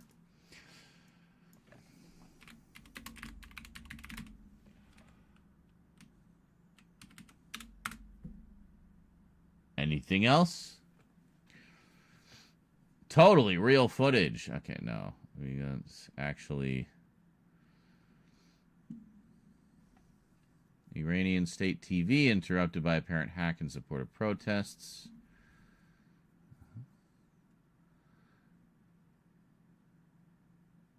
Daylight TV missing person hijacking. What is this? Sure, let's check it out.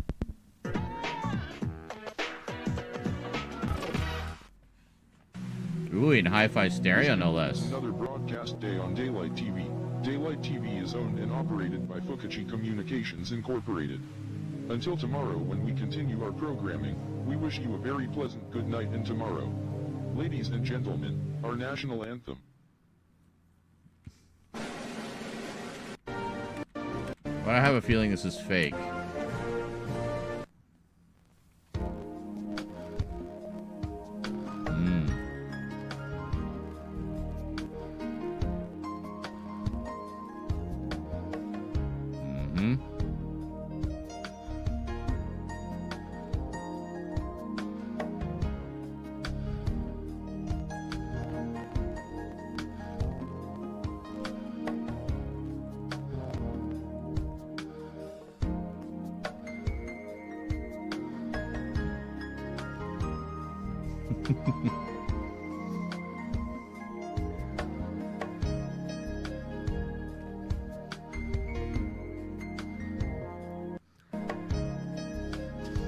Well, I'd be pretty amazed if they were able to intrude and have such...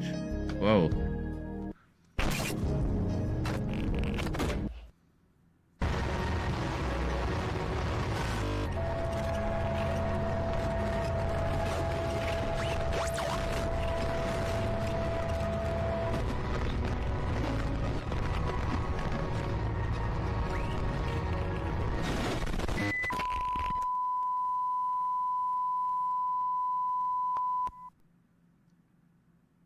Cool. Analog horror. I like analog horror. Is there more? Recorded recollections. That is it.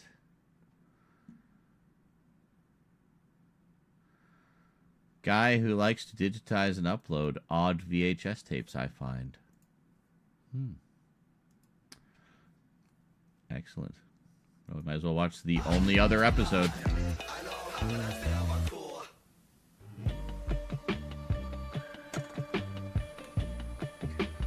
That's something we gotta watch more of, is more analog horror stuff.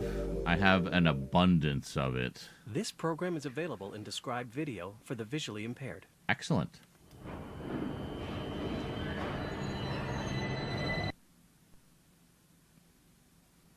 Emergency alert. It's an emergency alert system.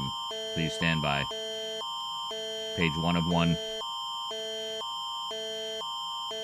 This is an Alberta emergency alert. Alberta. The government of Alberta has issued a province-wide test alert. Is in effect for this alert is in effect Page for 3 of 2. Alberta. This is only a test. This is only a test. If this has been an actual emergency or threat, now hear instructions that will assist you to protect your family. If you are in the area, take a moment to consider your own readiness to respond and talk to your household about how ready you would have been if this alert were real. For details, visit www.emergencyanalert.ca or stay tuned to local.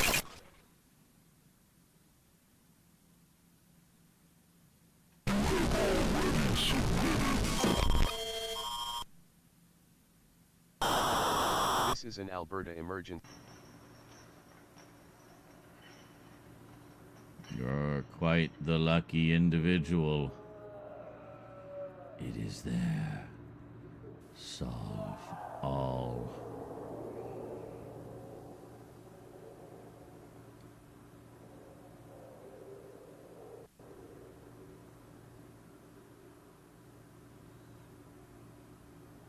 Oh, we'll be waiting for you. And there's coordinates. Oh, this is like part of an ARG. This must be part of an ARG.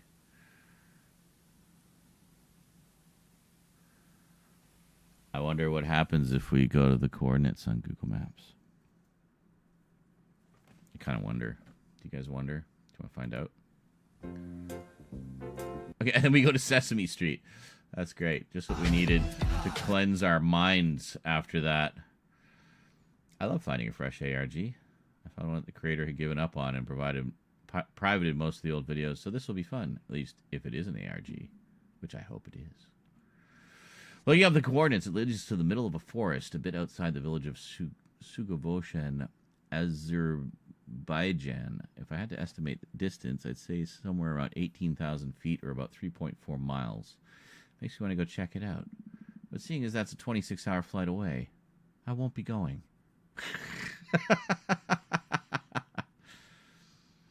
The Apple commercial at the start to set the location, coupled with the accurate EAS, is awesome. Greer stuff. I cannot get over how insane this video is. NMAX doesn't exist. These people made an entire modern TV channel. What?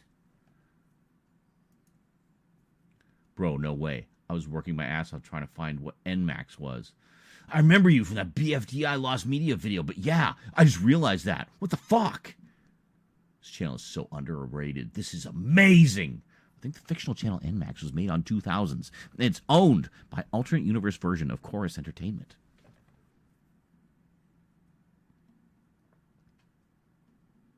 Oh, yeah, the whole sequence at 126 freaked me the fuck out, dude. The audio of the guy moaning in pain in the background and the grainy camera and the writing on the cards was just, ugh, feels icky.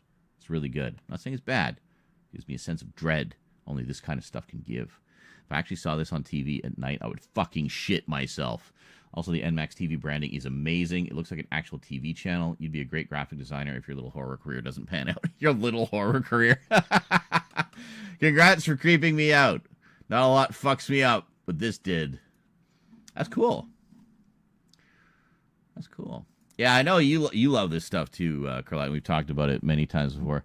Gemini Home Entertainment, am I right? Huh?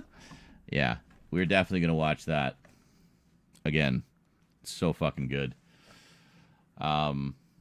And I like how a lot of these like start off as these sort of low-key analog horror things and turn into like full-blown cosmic horror, like things from another dimension trying to bust through and kill us all. Like it's awesome. I love it. And a lot of them are like this, where it's like some old, TV station. Yeah, an actual scheduled screening. Analog horror madness. There we go. I have to pee and possibly shit. I'll be back.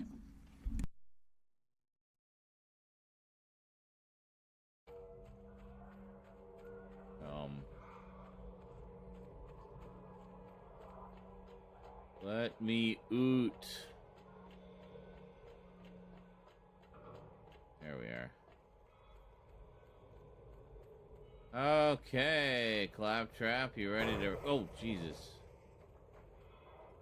Was that just with the mightiness of my presence? Buildings just collapse when I am near them in fear. They're all in close proximity here because the dump is such a small territory. What's up? Oh, Jesus. Husband, did you dare hope? Hope is a dangerous thing. Hope is dead.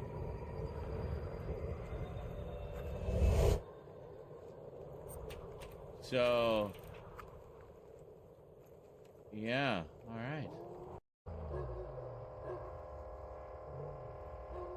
Motherfucker. That would have been a good one. Oh, well. He says it's over this way. Okay. Is he coming back? Oh!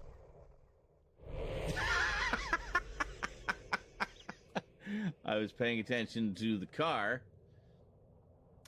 and not where I was stepping.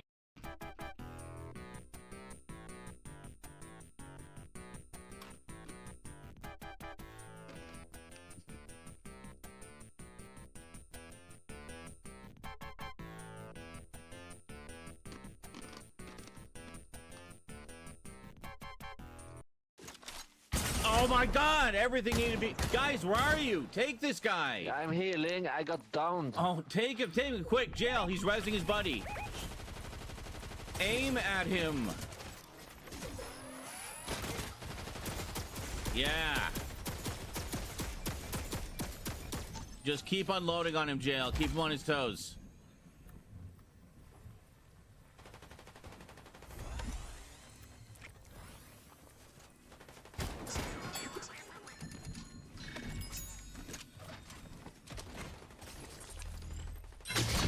Nice, jail. Good job, dude. I saw that.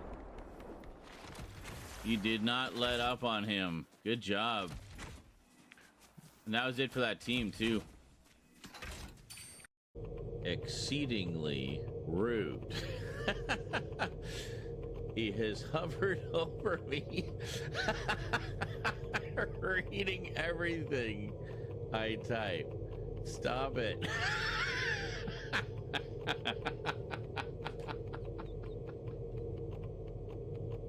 Ow.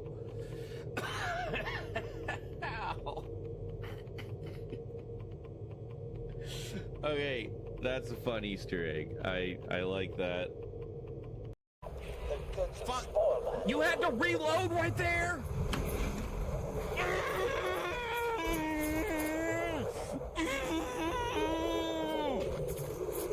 I had just enough time to open the damn box and reload it.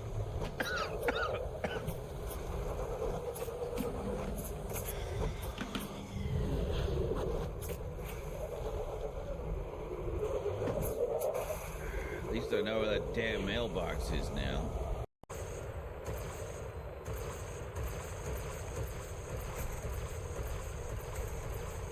Here it comes. Oh, right on my face.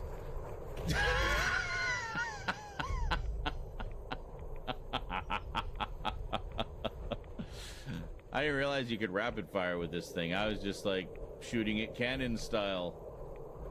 Oh, landed right on my face. And I didn't even take a scratch. Look at me.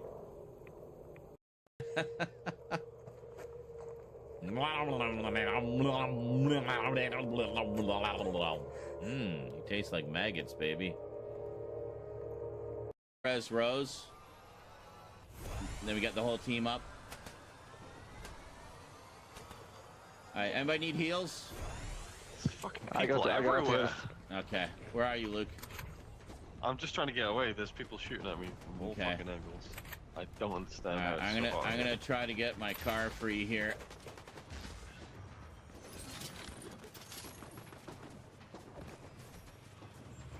There's a whole bunch of shit here.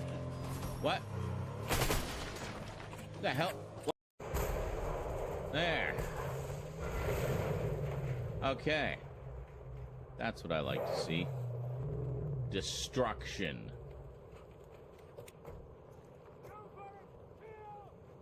Oh, no. Oh, my God. Oh, I didn't know what the hell they were doing there. I was just disturbed. Were they eating those bodies? Oh, my God.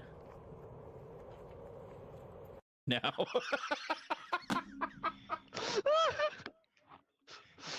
Well, hey, guess we can play RoboCop sometime. Stay out of trouble. Oh my God. What have I done? If you don't download it, you can get the money back. Can I? Hold on, I didn't download it. If you say get PlayStation. If I stay, wait, what? How do I can't get this.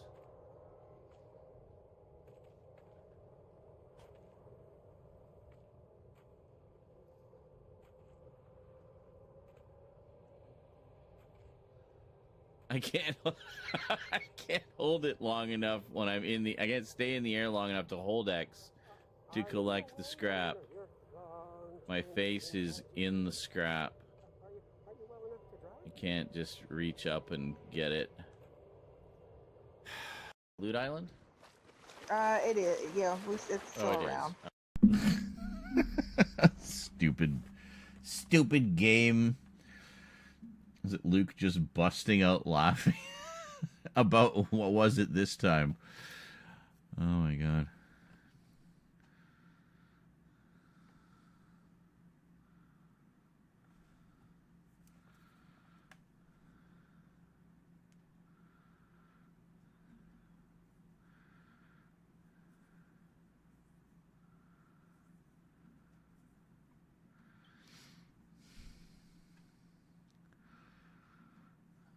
So confused. There's so much just weirdness on YouTube. It's a weird place. Anyway, let's move you guys over a little closer, shall we? Well, a little more centered anyway.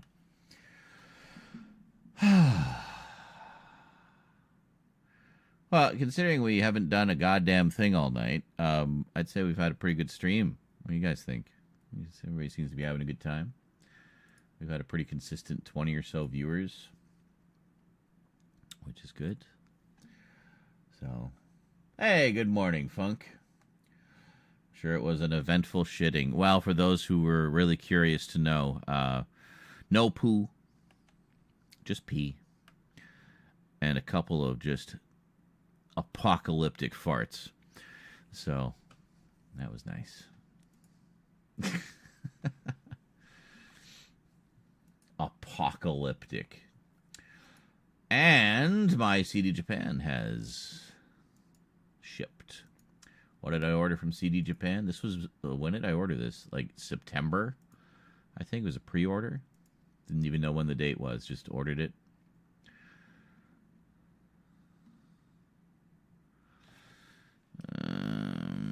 So what it is Super Dimension Fortress Macross, Do You Remember Love? The movie, the theatrical movie that was made based on the original Macross series, which later became the basis of the first generation of Robotech. So this is an adaptation of the original Japanese series, kind of tells a truncated and slightly altered version of the TV series story, the original TV series story.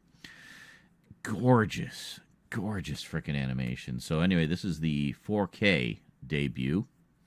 It's a 4K Blu-ray combo set, limited edition, straight from Japan, with English subtitles.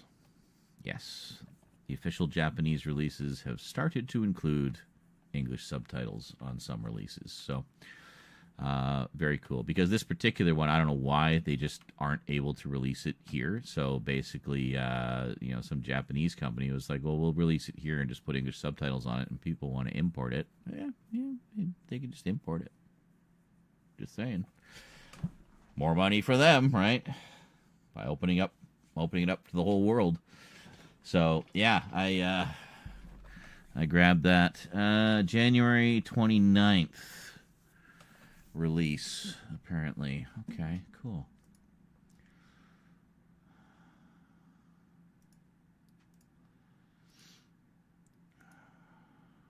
Here we go.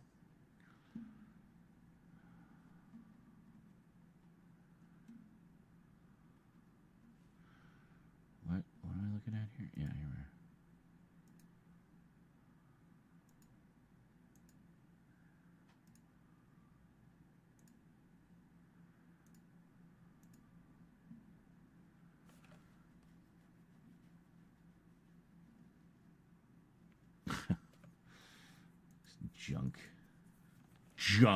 Junk mail.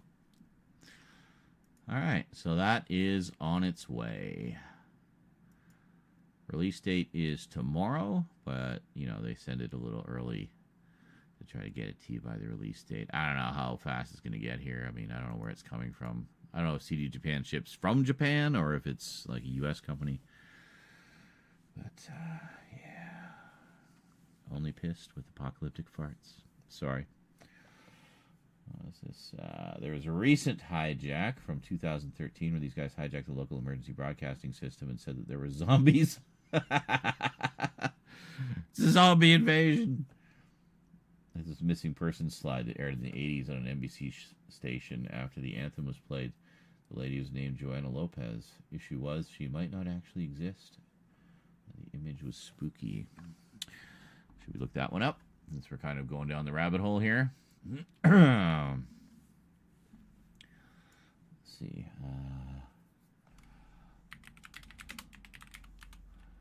Joanna Lopez missing. This one.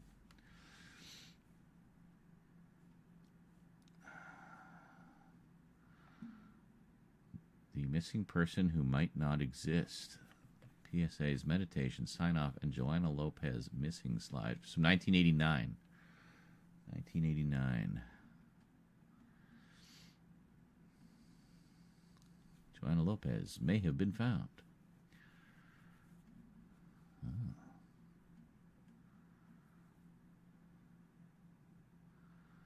Joanna Lopez incident.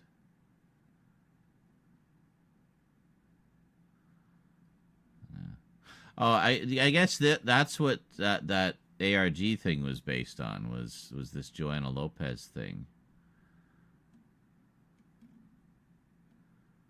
Interesting. Well, let's take a look at this. City system with education and prevention. Speak for you. I've had mine for 14 years. Medic alert today. For all efficacy. John Fice. John test specs. Capture man. Do not had in the spirit. They be health the Exhibition at the time of their telecast Cover Channel 5, NBC Television in Chicago. We now leave the air Chicago and wish again. you a pleasant good morning. What's with all the television pirates in Chicago?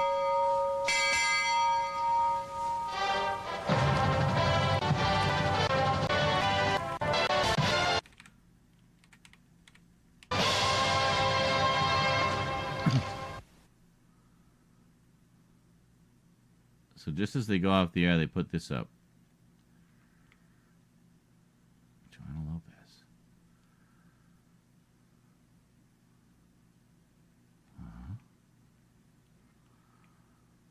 And there it is.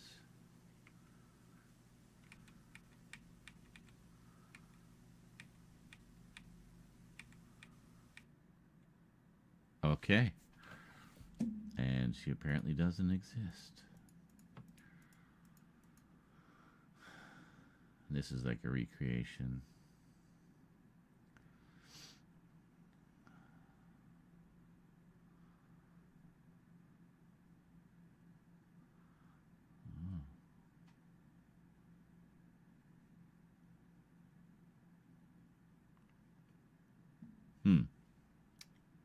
Okay. And the big mystery is she may not even exist. So where does that come from? Why was that there?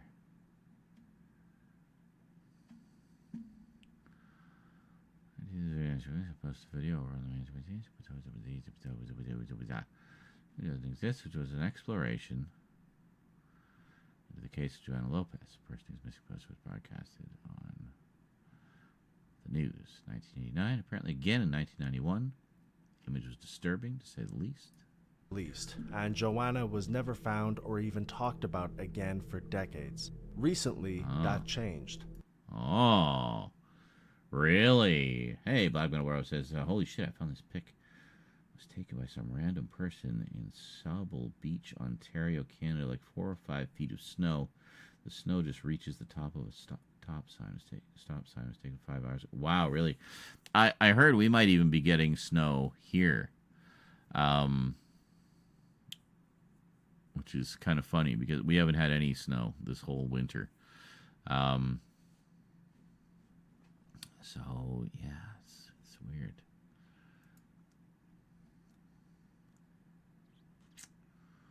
Joanna Lopez. Transcript. Okay. People are looking at Joanna Lopez. The times of the post was aired. I have to applaud Lava Hot for the amazing job they did. I'll leave the full breakdown. Okay. Oh, so they did like a restoration or something. A few theories about the broadcast. Some believe the second broadcast, the one that aired in 1991, didn't actually happen. Instead, believing this was a mistake, and the first broadcast was the only time this poster was aired. Others believe this broadcast was in fact aired on multiple occasions, but they were closer together, maybe a week or even a few days apart. This would mean that they both happened in 1989, and to make the timeline easier to understand, 1991 broadcast really throws us for a loop and adds a lot of variables to this case. It may be a situation where it was broadcast multiple times, but the dates are simply wrong. Finally, and this is the biggest update by far, there's a possible match that is very intriguing. Yes, Joanna Lopez may have actually been found, but as of now, it has not been confirmed. This begins with a post by a moderator, Cringe Nene, who actually contacted me about this, as well as the post saying the following user, Bubblegum Trad, just contacted me on the Discord. They just got off the phone with the Joanna Lopez from Chicago who ran away from home in 1989. They said it could be her, and they'll get back in touch soon. Is this an unfortunate coincidence, or is this our girl? Only time will tell.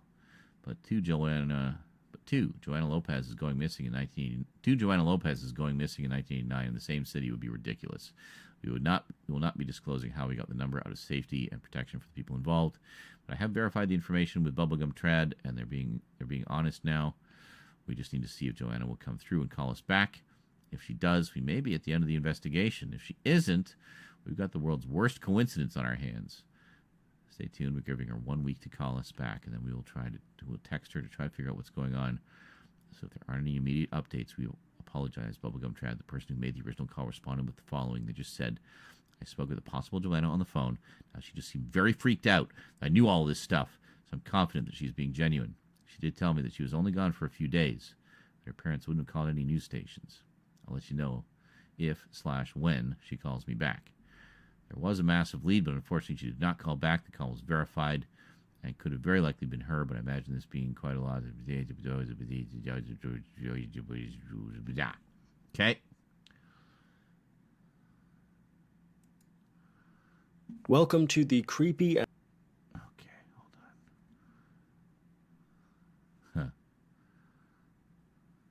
Cool. I like these videos about creepy things. Joanna Lopez. And that's, you just have the one. Okay, well, no update then. Fine! Least. Okay, anyway. Got the idea. So maybe they found her.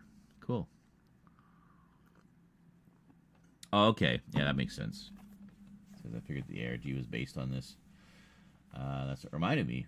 Evidently, that number was for a missing youth division in the Chicago government, and that nobody by that name was missing. Interesting. Interesting.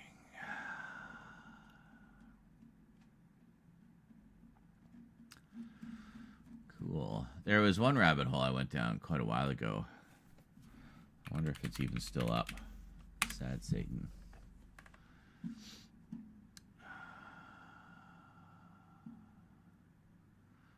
Terror Engine. Yeah, I played around with Terror Engine.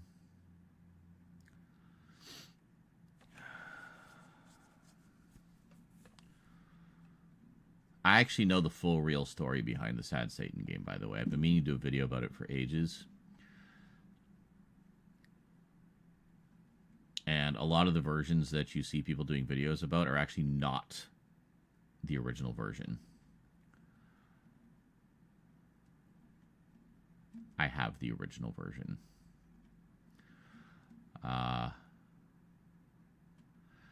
But the version that's in general circulation is not the original. It's actually an altered version that someone did. Possibly a 4chaner. It seems like something a 4chaner would do. Sad Satan. Games that show real bodies. Well, again, the original did not. Sad Satan, all episodes. Is this the one? Those that I can't show. No, that's not. He's playing the other version. Sad Satan speedrun.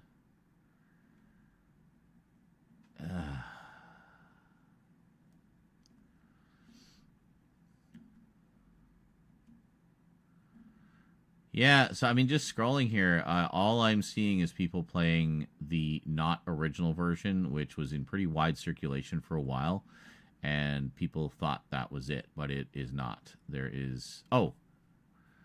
I don't have the link. There's no uncensored illegal version. This is it. The only real existing version of this game. Oh, yeah. I think this is it, actually.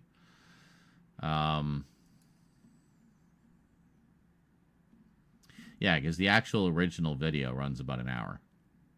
It's about an hour. And as this one up at the top here revealed, which a lot of people didn't know at the time, it was actually made in Terror Engine. Terror Engine is a free horror game maker program where you can make first-person horror games. I played around with it for a bit. Most people don't know the original version because it didn't get as much press. The story goes, the original version was posted on some user's YouTube page. It's basically a first-person horror game with lots of references to, in particular, British celebrities that were later exposed for, sexually abusing minors. So you got to, like, there's a picture of Jimmy Savile in there. There's a picture of some other children's entertainer who was guilty of much the same kind of thing. Margaret Thatcher, who was later found to have enabled a lot of this shit. Yeah. And it's basically just kind of a creepy statement, I guess, about those things and those people. And how can I even explain this? So basically what happened was the guy made this game in Terror Engine, posted a playthrough of it on his YouTube channel. And the story goes, it was basically like a creepypasta. The story goes, it was a dark web. It was a game that he just found on the dark web. So then someone came along and said, the dude's lying. That's not even the original version. Here's the original version. And posted what purportedly was the original version in a zip file. There was a virus in the zip file. There was 2 exe files. If you click the wrong one, you get a virus. If you click the right one, you get the game. But this was an altered and shortened version of the game. It only included like a level of it. So I can only assume this is somebody who grabbed it and recognized it as a Terror Terror Engine game, downloaded Terror Engine, and made their own altered version. So as you would play, you would hit these sort of trigger points that would like show you a picture. So it'd be like a picture of Jimmy Seville or whatever, and there'd be some text saying like, you know, they were all caught, like all these heinous people were caught, and stuff like that. So there was a little story to it, like there was a point to it originally, and then it was interspersed with clips of Charles Manson saying various crazy things. So it's interesting. It had like a creepy vibe to it, and you know, it is what it is. But where the sort of whole thing exploded was when this alternate version came out. The alternate version was kind of notorious because it replaced a lot of those photos and also removed about 75% of the game. So you only had this like 10-minute segment of, you know, very dark labyrinth to walk through. And some of the pictures were the same, some of them were not, but the meaning was completely lost. So they would say they were all caught, and then instead of being a picture of Jimmy Seville and Margaret Thatcher, it would be a picture of some kid that had been run over, like a crime scene photo, like something really graphic, something you'd see on like Ogrish back in the day. And there was a bunch of photos like that swapped in. Because you could just go into the game files and swap it. It was just JPEGs. So you could just swap out the photos for whatever you want. So this person obviously knew that, figured out how it worked, and did this alternate version and tried to pass it off as the real dark web version because it had all these horrible pictures in it. It also had like a single picture of CP. Nothing like overly graphic. Needless to say, when I got my hands on it, I immediately deleted that and replaced that picture with something else, but left the crime scene photos in because it's just crime scene photos, right? But, yeah. So there were alternate versions, like clean versions that people put out where they replaced all the pictures, just all of them, with, you know, rainbows and teddy bears and sunflowers. But the original version is floating around out there, and yeah, whoever did that altered version is fucked in the head, and it was just doing it for shock value, obviously. But the original is, I mean, it's like they tried to turn it into something that it wasn't with this alternate version. The original was very straightforward, just a creepy little first-person horror game that someone made, like just obviously fucking around in Terror Engine. And it actually had something to say. Like, there was actually a message to it, i.e., you know, child predators are bad. No duh. And it had, like, a very, you know, it kind of beat you over the head with the message a little bit, but the message was clear. You know, the statement was made, and that was it. He thought nothing of it. And then somebody got a hold of it and like did this altered version that just became notorious because, well, mainly because of all the heinous imagery in it. So, yeah, crazy. So anyway, that's sort of the story in a nutshell. So I have the original, like I downloaded the original off the original website. I have the altered version with some alterations of my own to clean it up. And, yeah. So pretty neat little story.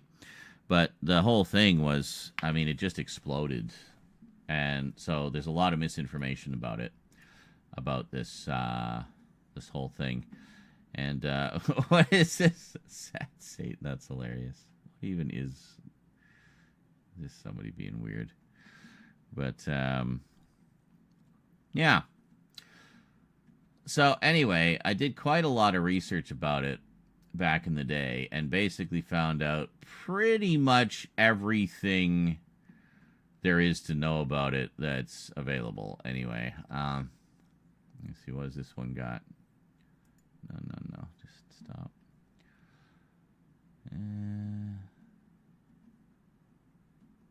Oh, that's a mix. That's a YouTube mix. What even the fuck is that? That was just a playlist. Anyway, a lot of stuff. I beat Sad Satan. There's nothing to beat. You're like walking down a freaking corridor for 10 minutes, looking at creepy pictures and shit.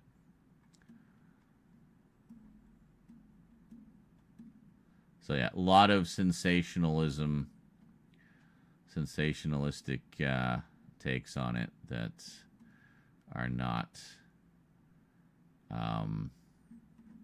correct. They just did it for shock value. This, by the way, is hilarious. I posted it on Discord a little while ago. I want a divorce, man with arm around wife. It's basically an improv thing, which is quite funny. Oh my god, they can touch traffic lights. That's crazy. Stop. Why are you playing? I'm not even touching you. Anyway. 64,000 people watching? Where's my 64,000 people? Go tell all your friends to watch. Come on. Come on, guys. Let's make it happen. 64,000 people. It's fucking ridiculous. Anyway. What we gotta do to get 64,000 people in here? Most I've ever had is 16. And that was only thanks to a raid from a big streamer.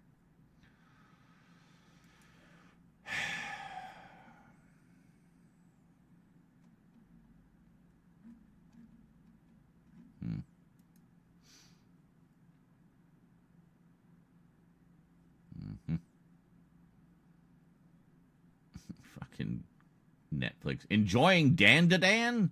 I don't know. I haven't watched it yet. I literally clicked on it by accident and it started playing. I was just trying to look at a trailer. So Netflix registered that as, oh, you're watching Dan to Dan, huh? You like Dan to Dan? Probably. I don't know. Looks like a cool anime. I've heard it's good. Rose, some Rose's friends like it, so they recommended it. So I don't know. I'll let you know. If I like it, I will click like. I enjoyed Subservience. I clicked like on that, and it kept trying to play the movie again. I was like, I'm just trying to click the thumb so I can get on with my life, and you'll stop bugging me about it. Anyway.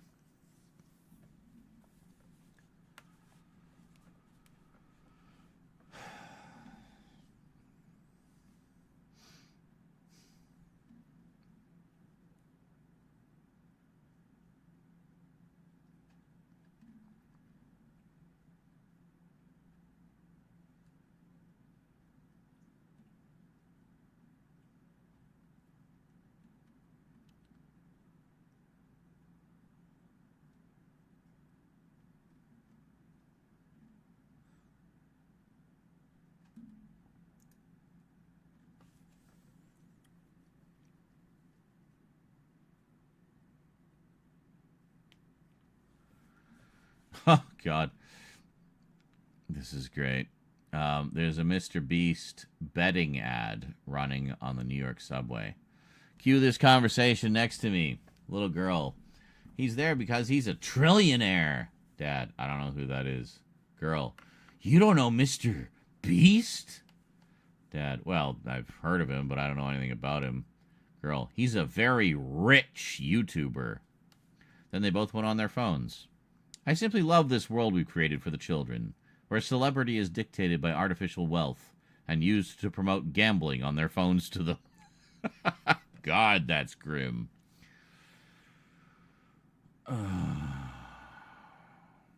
A viral video of 10 young men with beards standing in a line and a boomer dad having to ask a series of questions to figure out which one of the men is Mr. Beast. For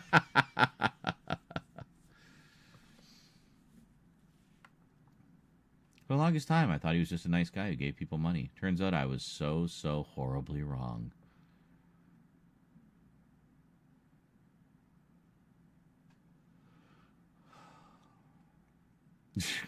My kid isn't very into Mr. Beast, but she's aware of him, and trying to explain why it's not great is kind of hard. Forcing people to do these things equals obviously bad, but they have a harder time with he's taking advantage of their desperation.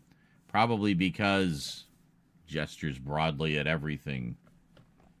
Yeah. Yeah.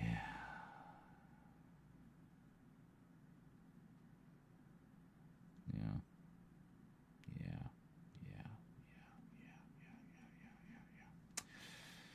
Kids should not have social media. I mean, I feel like the time is coming when none of us are going to have social media. Oh, here we are. We were just talking about this. So, from Reuters, a trusted source.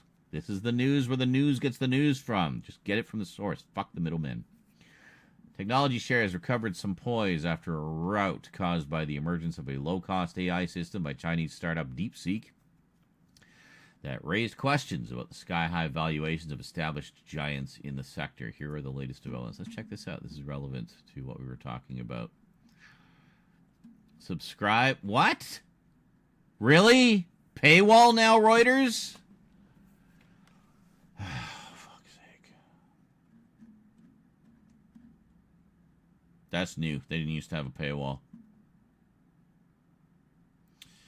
Well, summary. China's DeepSeek AI assistant surges in popularity. Investors ponder AI race between China and the U.S. NVIDIA shares sink 17%, wiping $593 billion off market value. Good Lord. It wasn't that like the biggest loss in the entire history of the stock market for a single company to lose in a single day? Nearly $600 billion in value. It's insane. I'm using like a shit ton of NVIDIA equipment right now. Like, I love NVIDIA like for their equipment, but holy shit. And Japanese technology shares slide for second day. Really? So what? China overtaking Japan for technology shares? I don't know. If we could read the rest of the article, we might know. Maybe AP News has something. AP News, the other trusted news source, the other news wire that the news gets the news from. Oh, here we are. DeepSeek.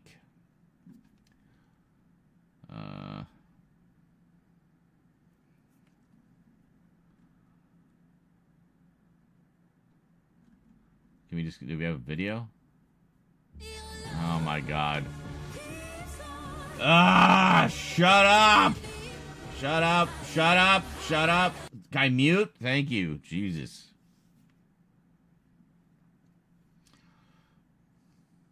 A new AI chatbot made by a startup in China is challenging the likes of ChatGPT and Gemini. DeepSeek's AI assistant became the #1 downloaded free app on Apple's iPhone store on Monday. It sent stock markets tumbling and started to fuel debates about competition between the US and China as it relates to the development of AI. The company started in China in 2023 and released its first AI large language only 2 years old? that year. Its CEO previously co-founded one of China's top hedge funds called Highflyer, which focuses on AI-driven quantitative trading. DeepSeek started attracting more attention last month when it released a new AI model. The company said it was on par with similar models from US companies like OpenAI, which makes ChatGPT.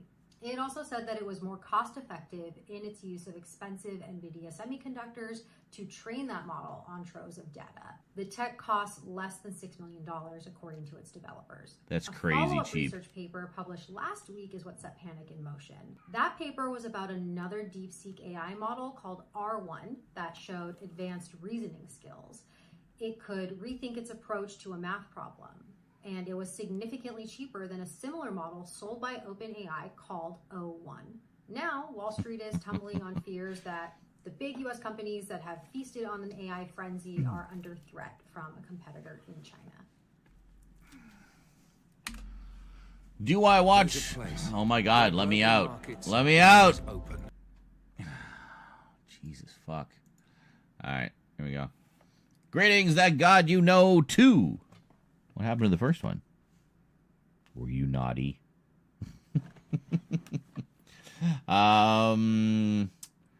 Thank you. Thank you very much. Do I watch the new Doctor Who? Yes. Yes, I do. I have all of it up to this. I basically wait for the complete sets of each Doctor to come out because I like these long box collections. And, yeah. Yeah. Sponsoring League of Legends name. Okay, cool. Well, I'm sorry to hear that about the name Dan, Travis. Obviously, I did not intend to trigger you at all, but, yeah, I fully understand.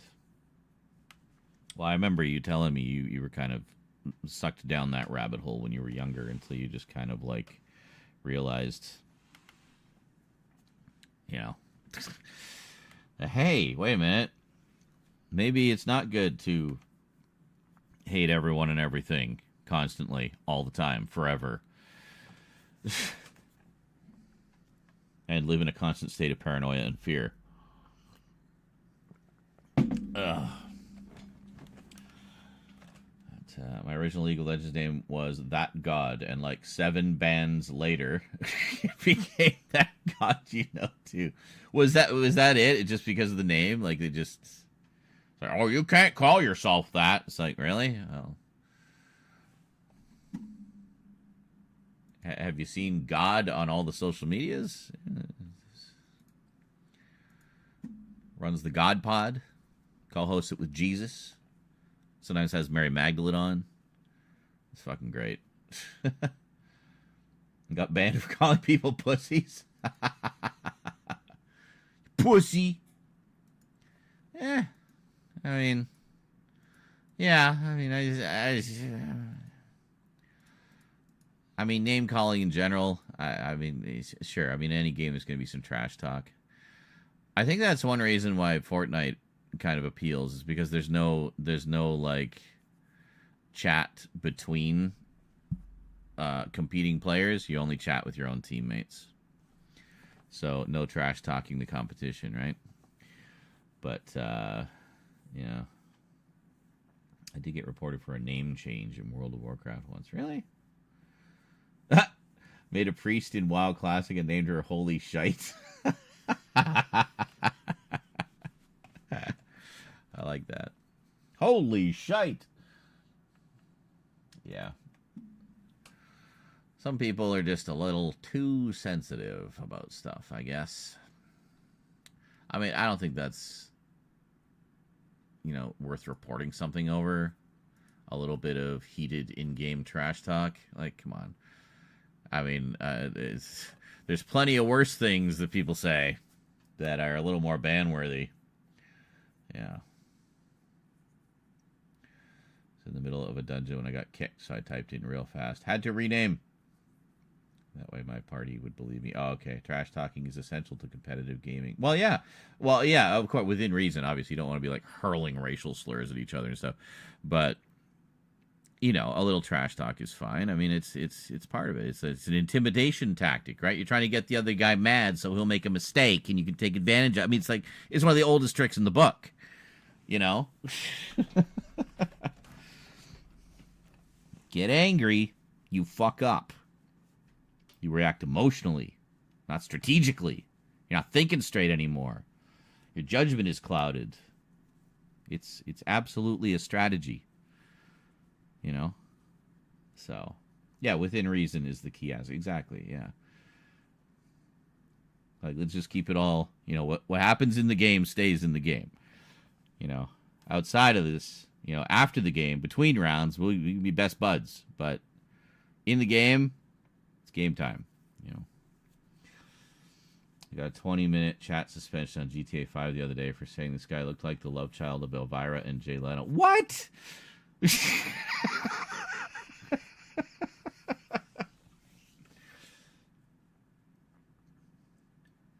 So what? You're just like making fun of one of the in-game characters? I mean, come on. That's not even... That's such a nothing comment. I had no idea they could do that. Neither did I. Well, live and learn, right? I'm playing a game and I mess up, I will talk shit about myself. And say stuff like, you dumb, ugly bitch. At myself. Well, yeah, exactly. It's like, you can't say stuff like that. I'm saying it to myself. I am not offending me. It's okay. I'm cool with me saying that stuff about myself. Freed made me hate myself that I was able to win. Well, there you go. See? I don't know if I necessarily agree with the strategy there, but hey, if it worked and you're happy with the end result, then more power to you.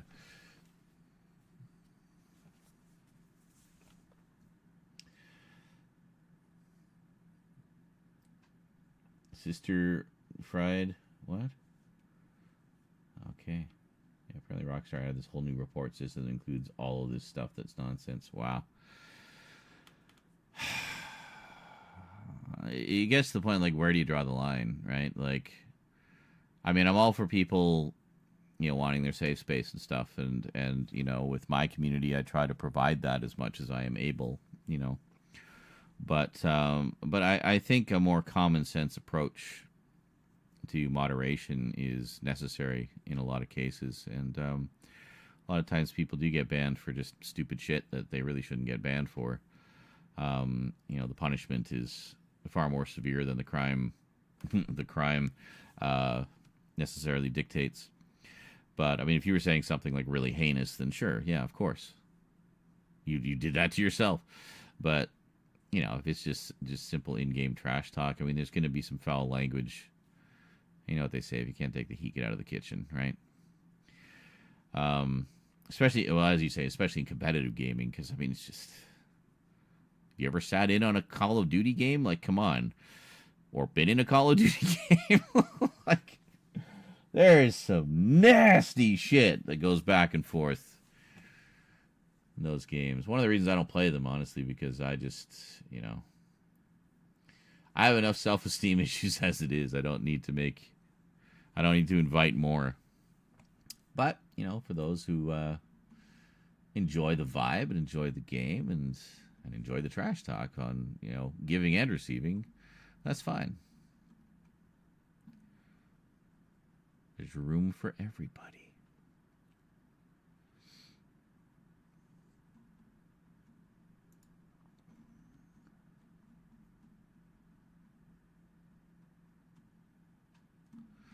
Oh, there's actually more. Reuters posted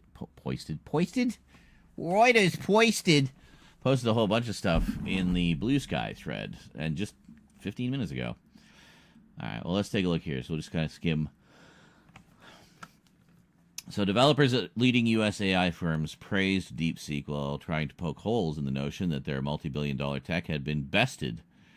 Some said DeepSeek's costs were much higher than quoted sums that only covered chip usage on a training run. It sounds like they're trying to blow smoke to cover their own asses to me.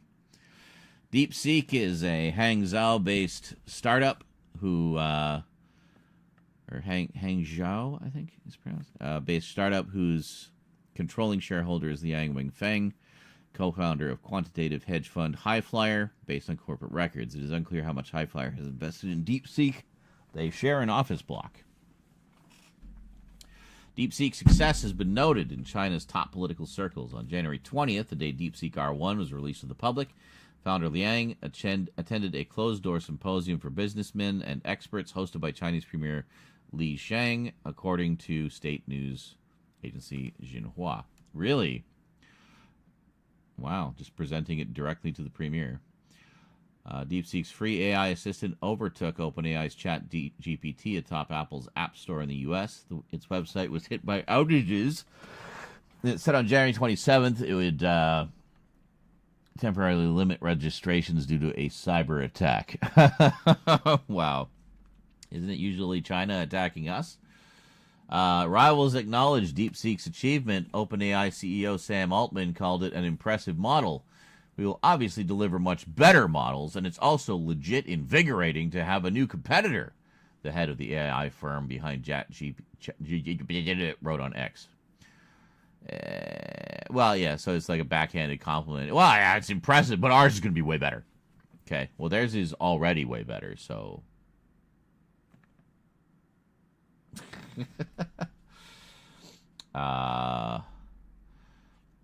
U.S. President Donald Trump called DeepSeek a wake-up call for our industries and said he viewed the prospect of cheaper AI as a positive, as an asset.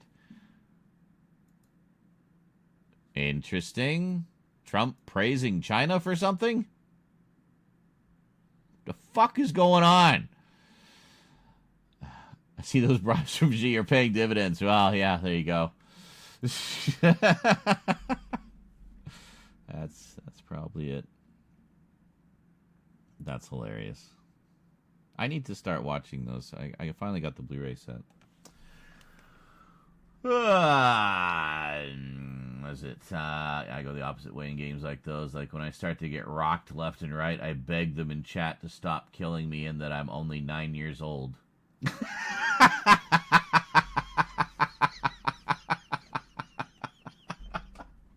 It usually makes them laugh and throws them off their game. Yeah, well, that's the other thing. Yeah, if trash talk doesn't work, make them laugh. Again, a legit strategy. I mean, the whole point to all of that is to be enough of a distraction that, as you say, it throws them off their game. Then you can take advantage. So I guess that's the one disadvantage in Fortnite, because when we go up against like particularly sweaty players, I mean, it's just no defense. I mean, you either outplay them, just full on outplay them, or get lucky or whatever. You can't trash talk them. You don't have that as an option, as a strategy. So I would say in some ways it makes it tougher, because you really just have to rely entirely on your game skills, which, mine, I have good days and bad days. Let's say. I'm not consistent, but I don't play as much as I used to either, so yeah.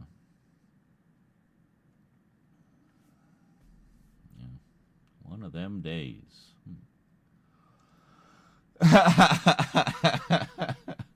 Can definitely relate. I'm a one-trip person, yeah. Boy, things that were never going to happen sure do keep happening a lot. Yeah, no kidding, eh? Charlie's Angels reunion, holy shit. Oh my god. That's awesome. Queens, every one of them.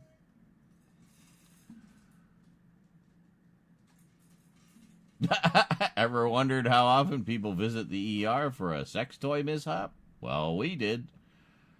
It's like people run around the house to find objects to use. Not safe. Stop sticking things in there that were never meant to be stuck in there. The United States military just entered the great state of California and, under emergency powers, turned on the water. Yeah, that was the problem. They just hadn't turned on the water. Flowing abundantly from the Pacific Northwest and beyond.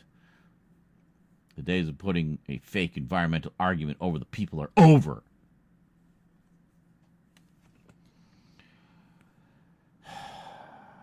Did you know that we up here in Canada sent planes down to California to help fight the wildfires? Do you know that the fucking premier or prime minister, president, whatever, the head of Ukraine, he sent planes over to help fight the California wildfires? Ukraine sent planes to fight the wildfires. Sounds like an ally to me. And meanwhile, they just like bitched and moaned and complained that, oh, California's not doing anything. It's like, no, you guys aren't doing anything. And you're talking about cutting California off? You know, California, the state, has like the 6th largest economy in the world. The state of California. Yeah, you don't want to mess with California. Just like so much of your economy depends on California. You know, only, you know, the entire movie industry. A good chunk of it.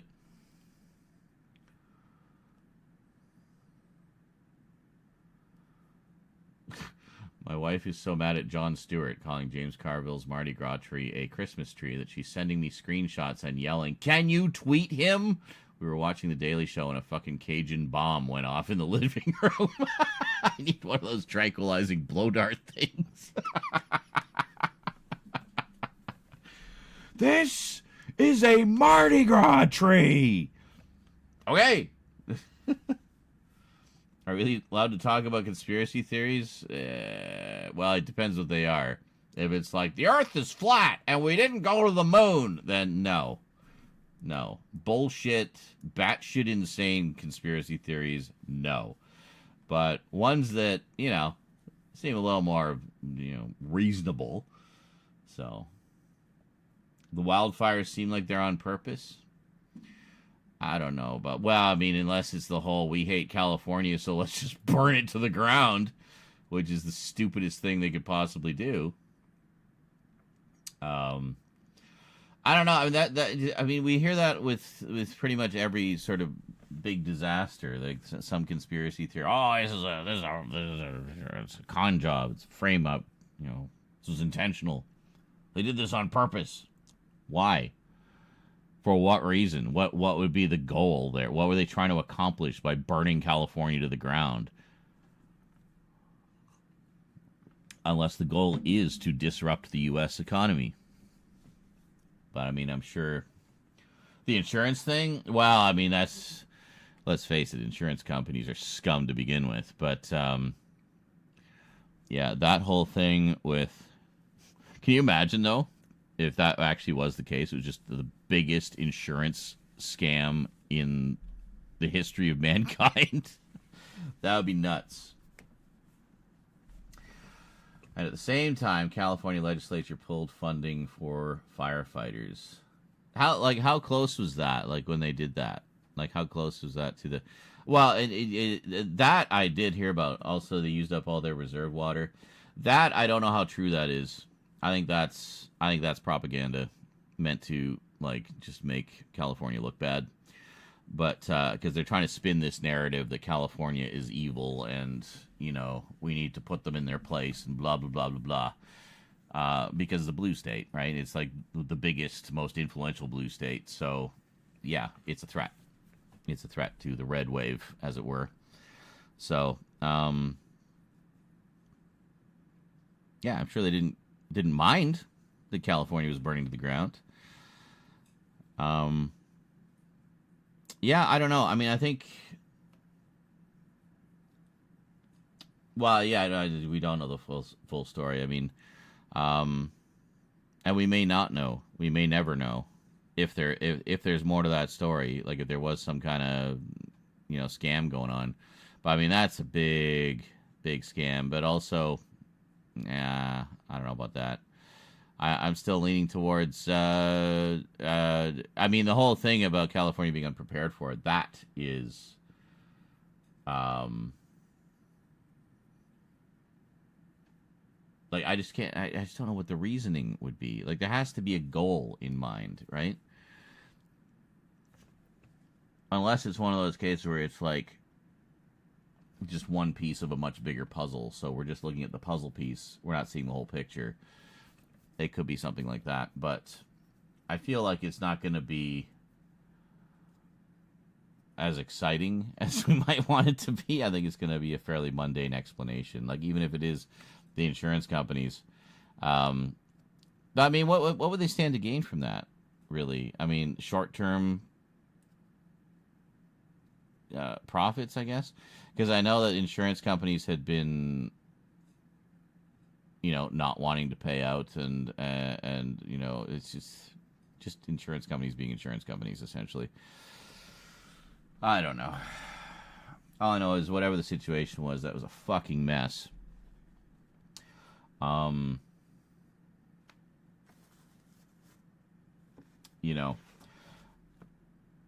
I mean, there's no question that climate change had something to do with it. We've been having drier summers than ever before.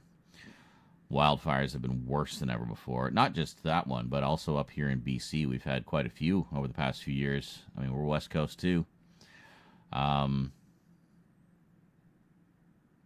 look at the East Coast. Just the absolute magnitude of the hurricanes over the past few years. Biggest ever. Like, biggest in history ever. They had to recategorize the what was it? The sort of scale. What is that? What is the term they use? Like the F scale? Yeah, they had to recategorize how those levels were defined because the hurricanes were getting too big for the existing scale. So, yeah. They rerouted water to the ocean to preserve fish. What? Fuck the fish. They can swim away. So, yeah. So this whole spin that they're trying to... It wasn't climate change. Climate change isn't real. Yeah, it is. Okay? That's not even open for debate. Climate change is absolutely real. It's not a theory. It's not speculation. It's not a made-up bullshit thing. No, it's real, and the evidence is right in front of your fucking face. Just look how big the disasters have been over the past decade. How ridiculous the disasters have been over the past decade. You think of any time in history, other than when a meteor came down and hit the Earth and wiped out the fucking dinosaurs, that we've ever had weather problems of this scale.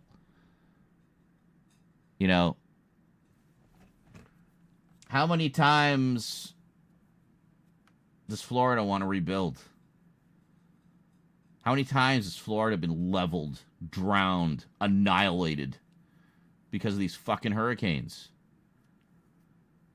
Yeah. The biggest problem right now is everything being politicized. Politicizing the fucking pandemic. Which, if it had not been politicized, if the world had actually come together and fought the damn thing, would not have gotten out of control to the point where COVID is now a part of our daily fucking lives. That was just people being stupid. People being stupid, believing the politicized propaganda that was being shoveled in their face. And how many people died from that? Too many. That's how many. Way too many. Completely preventable. A, through their own stupidity, not masking up when they went out, not getting the vaccine. This fucking anti-vax bullshit really needs to just die already. And ineffectual leadership because they politicized it. You don't politicize a fucking viral outbreak. That's when you set aside your differences and you work together to stop the damn thing before it kills all your voters.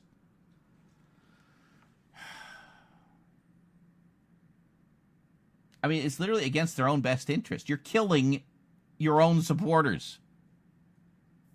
So there was that. And then all this fucking climate change denial and bullshit. And meanwhile, hurricanes, tornadoes, and wildfires wiping out cities left and right. Oh no, that's not climate change. It's the Dems. It's the fucking libs and their climate change bullshit theories. It's the libs. Yeah, the libs started the fires. Like, how stupid. Just the stupid in the world right now is painful.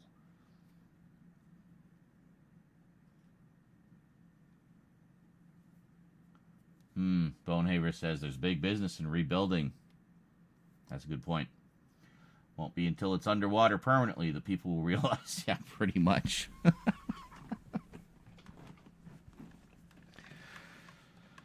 Well, I mean, you got fucking Homelander running Florida over there, so I mean,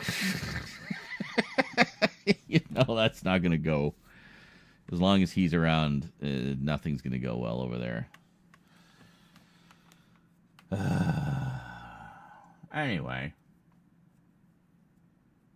Well, yeah, Travis says, just pisses me off. Care about your people, America and elsewhere. I am personally a Christian, and I want to help people, as Jesus told us all. Yeah, like that bishop that just told Trump right to his face to stop being such a hateful prick, but much more nicely. We need to help people and care for them. Yeah, exactly. I grew up with a lot of Christians in my life. I myself am atheist, but the Christians that actually follow the scripture and follow, you know, the teachings of Jesus and help their fellow man, those are the good ones. And there's a lot of them out there. I know a bunch. Still, good people. But the thing is, even the good people, they get sucked in by the propaganda. It's so strong. Like, Americans don't realize just how hard they have been propagandized. You know, I see some of the shit that people say, like, people down there talking shit about Canada. So, oh, Canada has terrible health care. Oh, it's awful. The waiting list a mile long. It's like, yeah, maybe if you're waiting for a heart transplant, but, I mean, that's going to be the same anywhere. I've never had to wait more than a few hours to get in to see a doctor. And I don't think I've ever paid a single red cent for any medical procedure I have ever had in my entire life. Ditto for Rose. We went to the hospital when Annetta was giving birth to Rose. You know how much it cost us? It cost me the cost of the taxi to drive us to the hospital. So about $20. That's it. You know, there's some hospitals in the States that will actually charge you a fee to hold your baby after you give birth to it. More if you actually want skin-to-skin contact, like you want to, you know, put your cheek on the baby's cheek while you're holding him or whatever. There's like a fee for that. They charge you for like everything short of breathing when you're in the hospital. That is absolutely awful. And the States is the only country in the entire fucking world that does that. But everybody's been so propagandized into accepting it as the right way to do things that they don't question it. They just take it up the ass again and again and again. Relatives dying from completely preventable things because they can't afford the goddamn health care. And you want to bitch and moan about Canada? Do you have any idea how good we have it up here? Any idea? The only thing you got that's better than us, you got cheaper cheese than we do. Even with all the tariffs.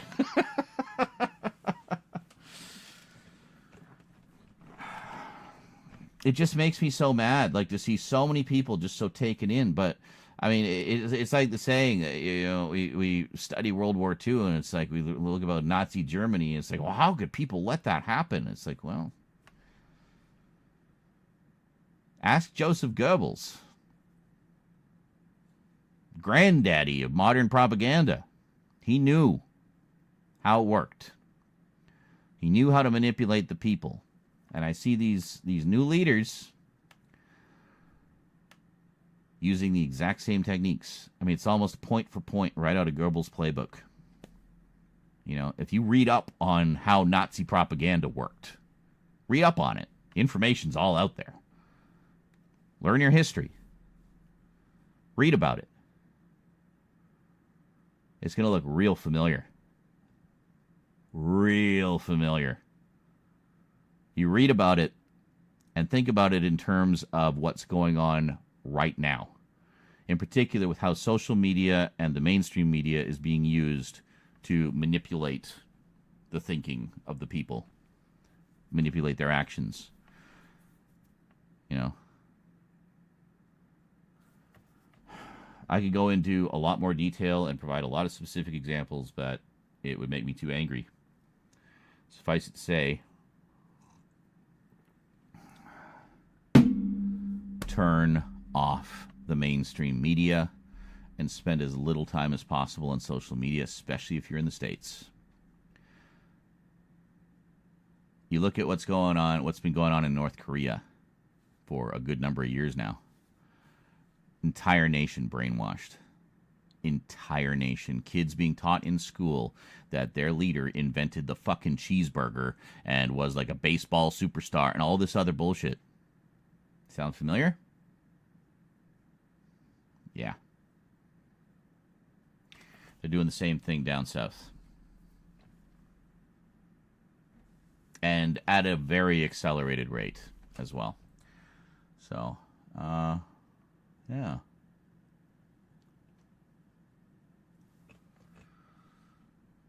There's too much you see here. The founder of Silk Road that got life in prison. Ulbricht got a pardon. Oh, I know.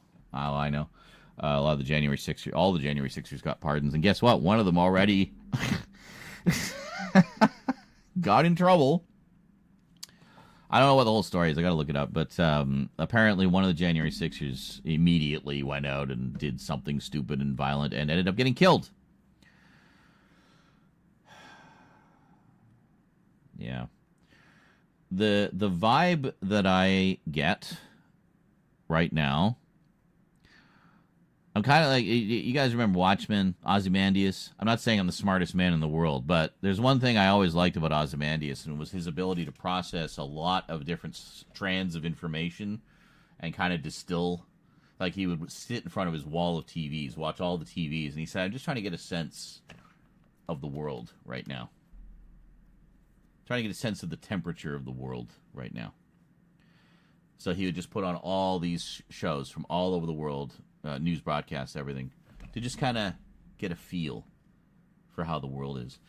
That's how I feel when I go through social media and I start looking at all this stuff, like what's going on in the world, and just kind of looking at the news off the news wires, seeing how that's being spun by the mainstream media and social media, seeing what's being cherry-picked out of the stories and blown out of proportion or taken out of context or spun in some way to manipulate the thinking of the readers and the viewers. And it's interesting to me to see each step of that process. The thing happens, the whatever it is happens, it's reported on the news wires, and then within a few hours you start to see tricklings of it on social media. And social media, you know, all the commentators, pundits, and grifters start putting their own spin on things. They'll take that one little piece that supports whatever their agenda is and then just super hyper-focus on that and make it seem like that's the big issue. Oh, you should be so angry about this thing. Oh, look at that. And then Fox News will make some big story about it and have that what's his face, that idiot who said that if you vote for a woman, you'll transition into a woman. That's what the science says. He actually said that on TV, and people believed it. Like, the stupid is just so transparent to me. I don't understand how so many people fall for it. The only logical explanation is the power of propaganda. So many people are literally just full-out brainwashed and just sucking it up. Thank you, sir. May I have another? Please, tell me what to think. I'm too stupid to think for myself. And the reason I'm too stupid to think for myself is I didn't get a good education because you fucking gutted the education system systematically over decades, and now you got a nation of morons who will just do whatever the hell you tell them to.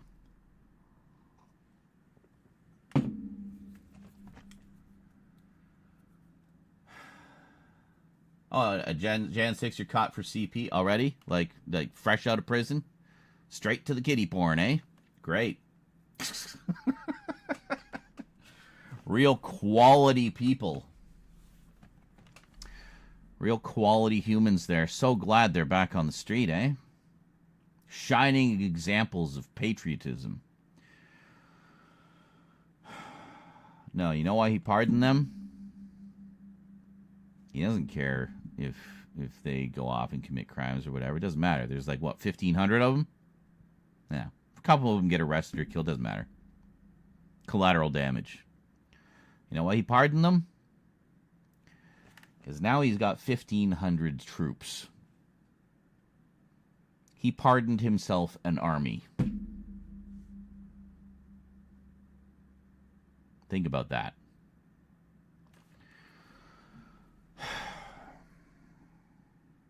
Dark times ahead, folks. And remember, when I make predictions, they tend to come true. Because I may not be the smartest guy in the world, but I'm damn observant.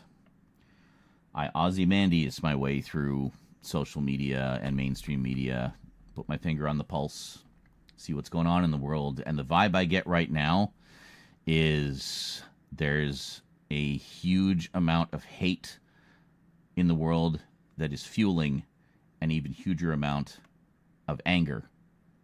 Rightful and righteous anger, because people are being wronged.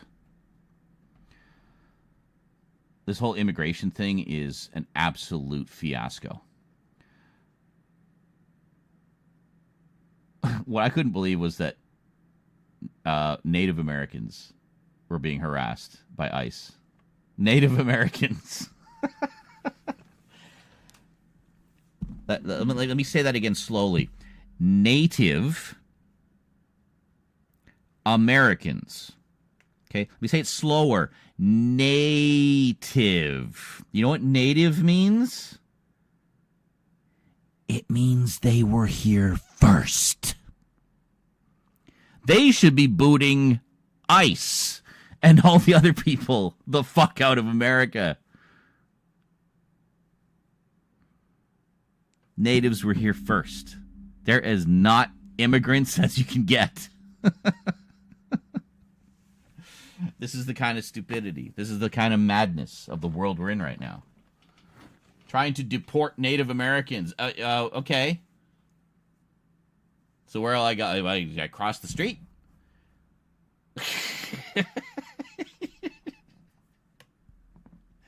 They lived here before anybody else. You stole the fucking country for them. And then up here in Canada, we did the same thing like 100 years later. We're no better. In that respect, we're no better. We did the same goddamn thing. So. You're going to get disappeared spitting facts like that? Well, yeah. What was this? Saw a clip where a dude complained about shopping with your wife because Kamala Harris and her husband were at a store shopping. What? His words literally were, what kind of man goes shopping with his wife? Yeah. Crazy. I don't know. Every man who has a wife? That's so ridiculous. It is a message of justice. Yeah, you're going to get disappeared spitting facts like that. Yeah, probably. What is it? Yeah, Travis, I love that bishop. She's an inspiration. Oh, yeah, she's a true Christian. Through and through. We need more like her. You know? The biggest problem I have with organized religion is it's used for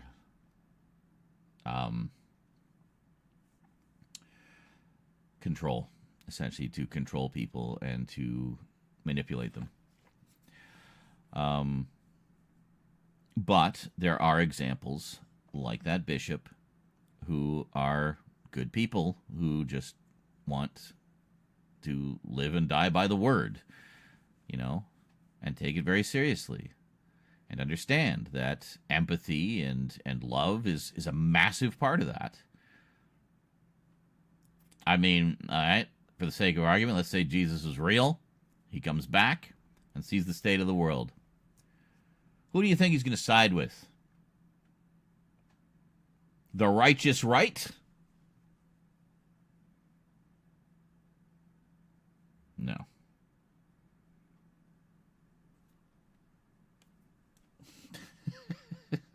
No. Not a chance. If anything, he'd smite them. He'd just smite them all. It's like, wow. Hey, Dad, want to send down another flood? I think it's time. Yeah, it's time. We need another flood down here.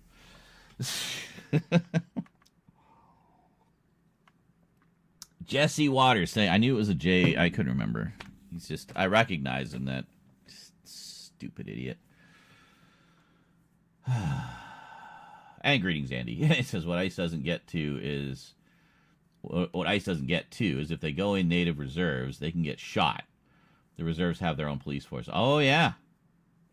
And they are not happy right now. I was watching, there was a clip from a news conference from a Navajo leader, chieftain, I think, talking about it.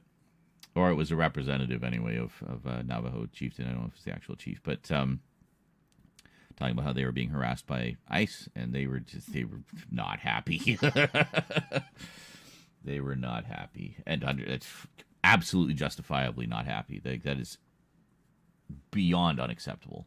I mean, the whole situation is, but I mean, that little wrinkle in it is like next level unacceptable. Like, how how stupid are you that you would even consider that for a second? Oh, he looked like an immigrant. Okay. Sorry, did you want to repeat that, but with a little more racism? I didn't quite catch the drift of where you were going with that. Oh, he looked like an immigrant. Okay, what does an immigrant look like exactly? Huh? What is the defining characteristic of an immigrant?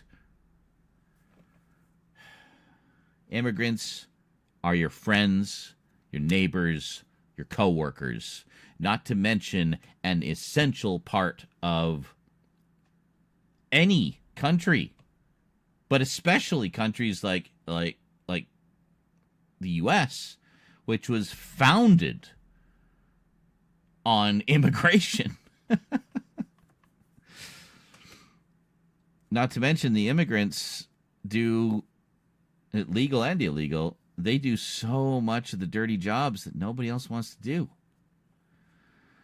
So you want to be millionaire people, you gonna get down there and pick the crops, do the farming, shovel the shit, clean the toilets? Huh? You gonna do that? Because if you won't, and you're gonna deport the only people willing to do those jobs, because they're just trying to support their family and make an honest living,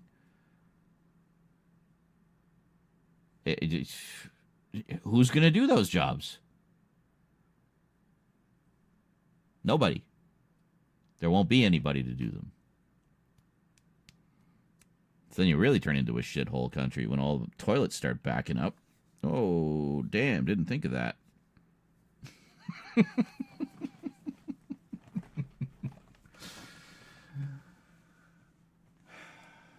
Some Republicans say that empathy is a sin. Yeah, see, this is the thing.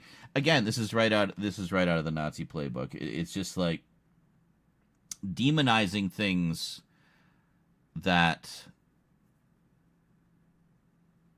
shouldn't be demonized, essentially. Demonizing the whole anti-DEI thing. Demonizing diversity, equality, and inclusivity. 3 tenets that America was founded on.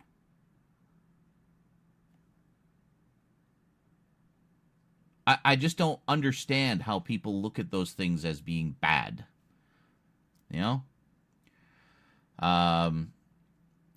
Taking the term woke. Woke's a black term. Did you know that?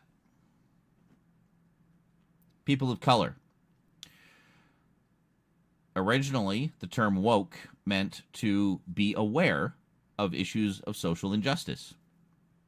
You are awake to the issues. You are woke.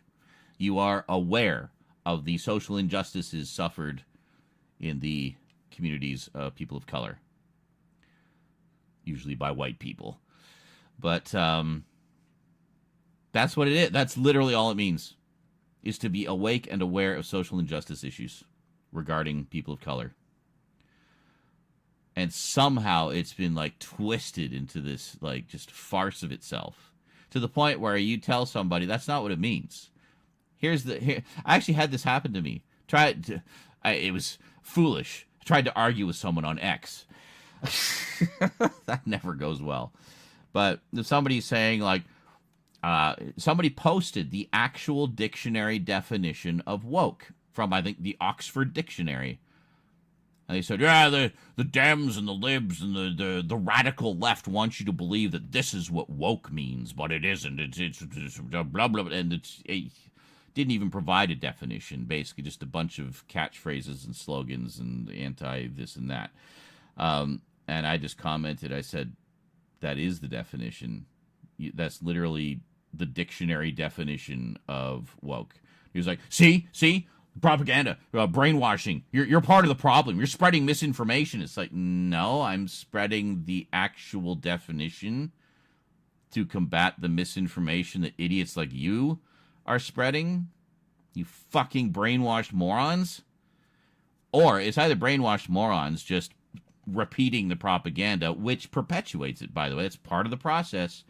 Repeat what you want the people to believe, even if it's outlandish. Keep repeating it. Repeat it. Repeat it. Repeat it. Make it into a catchphrase. Repeat it. Repeat it. Repeat it. Repeat it. Witch hunt. Witch hunt. Witch hunt. Witch hunt. They stole it. They stole it. They stole it. They stole it. They stole it. They stole it. They stole it. And look what happens. After a while, all those people that kept reading those repeated catchphrases start repeating them back. Start spreading them around. The best part of propaganda being so effective is when you manage to get the people to spread the message for you. And that's exactly what they've done. Very effectively. As much as we talk shit about Trump being an idiot and con man and this and that and the other thing, one thing he's very good at is propaganda. He's a con man. Just this time, instead of being, a construction firm that he hired to build a building for him that he decided not to pay, instead of that construction firm being the mark for his con, America is the mark. All of it. All of America is the mark. This is the biggest con in history, and that is 100,000,000% how the history books are going to look at it when we look back at it. We'll be looking back at this 50 years from now, and our children's children will be saying, how could they let that happen? Why didn't anybody say anything? Oh, believe me, we tried. But again, in the face of that level of propaganda, it's crazy. And all of this started back in the 80s with Reagan and the formation of the right-wing media. The right-wing media, I mean, there's documentaries you can watch about it. It just tells you about the origins of Fox News and everything and how that all started with Roger Ailes and whatnot, and Rupert Murdoch. And what the plan was they literally wanted to have their own media network where they could push whatever messages they wanted. The whole end goal was to take over politics, essentially. To manipulate the people so they could take over the politics. Take over the politicians. Coupled with that, there was also a big effort from this far-right religious group. This documentary about it is it's called The Family on Netflix. Really interesting. Scary as fuck. About how there's always been this thing about separating church and state, right? Well, this is basically a religious organization that was hell-bent, pardon the pun, on weaseling their way into politics. I'd say they've been pretty successful so far. Couple that with just the unrelenting propaganda, and there you go. That's where we're at. And the problem is, the other side, the left, just let the right steamroll over them. They didn't create their own media. Well, they did for a while. Like CNN was actually pretty good back in the day. Like in the 90s, they were like, you know, they were good, level-headed, reasonable, quality journalism. And now they just like, they're starting to toe a lot of the right-wing party line themselves. So, yeah, these are dark times. I said it earlier, I mean, we should be in a golden age for mankind right now because everything has been politicized and propagandized so much instead of enjoying the greatest time in the history of mankind, helping our fellow man, being better people. We've just perpetuated the society of selfishness, of just me. Long as I'm okay, you can go fuck yourself.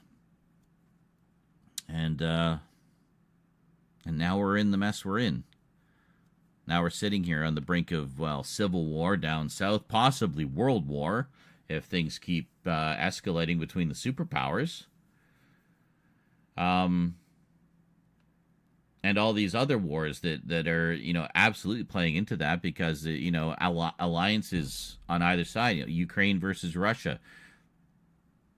That's a big one. Israel versus Palestine. That's a big one. And both very divisive. Yeah, it's such a fucking mess. So anyway, that's my soapbox ramble. That's about all the politics you're going to get out of me today and probably for the foreseeable future. Good to get it off my chest, though. Needless to say, I've been pretty angry about the whole thing. That's part of why I spiraled, was just kind of the state of the world. I just can't believe we've actually gotten to this point. It's scary.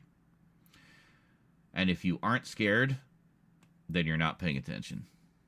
Or you've been propagandized into complacency. Read 1984. Read it again if you haven't read it for a while. Maybe you need a refresher. That and Joseph Goebbels' basically propaganda playbook. I don't know if there's like a published version of it that kind of lays it all out, but I'm sure there is. You can probably just find it online too. But yeah, you read those. A lot of what's going on right now with the propaganda and stuff, that is like 1984 Ministry of Truth shit. They are attempting to rewrite history. Did you hear about what happened to the Tuskegee Airmen? How they wanted to wipe them from the history books? Yeah, Tuskegee Airmen were basically a squadron of pilots. I think it was in World War II. All black. And they were incredible. They shot down so many enemy planes, it was actually putting the white squadrons to shame. They had a competition. See who could shoot down the most. Kind of keeping track. Yeah, Tuskegee just stomped the competition. Got way more kills than anybody else. And they didn't want to announce the winner. Oh, one of the white squadrons didn't win? Well, never mind. So now they were wanting to wipe them from the history books. Yeah, the last few surviving pilots from that squadron was like, fuck no, you won't. That is a vital part of our black history, and you will not take it from us. And good for them. Fucking A. Damn straight. You don't rewrite history. You read about it, you learn about it, and you make every effort you possibly can not to repeat the same mistakes. I say that as someone who has gone through his life repeating a lot of the same mistakes. I've come to recognize how self-destructive that is. And we need to evolve, we need to move forward. Not just for the individual, but as the world, the community, mankind. We need to move forward. We need to get out of this. We're stagnating. We're stagnating to the point of almost devolving. That's how bad things are right now, okay? Stagnation to the point of de-evolution. We are regressing, not progressing. We are getting worse. We're getting more broken as a society and as the human race.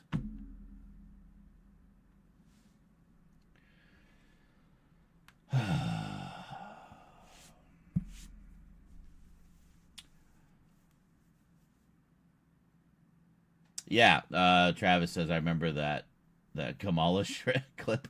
There's a man named Jesse Waters who said that on Fox News. That was legit. I know, it was. I couldn't believe it was real, but it was. Yeah, he says, "Oh, if you know what they're saying. If you're a man and you vote for a woman, then you will actually transition into a woman." And everyone at the panel, nobody called him out on it.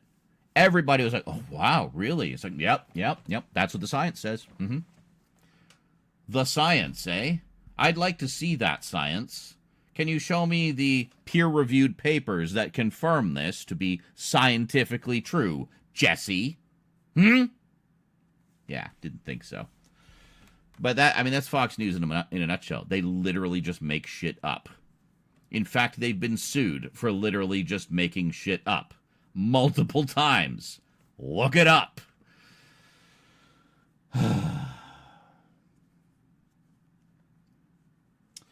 Yeah, hey Grant, by the way, hello. Sorry you came in, I'm on my soapbox. It's just kind of reached the breaking point. I had to rant. I just had to rant about it. But yeah, he says, as someone who lives in the UK, really all we can do is watch from the sidelines and dealing with our own tripe-like figure in Nigel Farage. Yeah, we got, Pierre Poilievre, or whatever his name is, Poilievre. Anyway, that Pierre guy, who's basically our own wannabe Trump as well. It looks like we do finally have some competition, though. There's a very fiery woman running against him. So, hey, maybe we'll get a female prime minister before you guys get a female president, There we go. I don't know. I hope so. I mean, if anything, I would just love to see somebody who's, competent and not pure evil.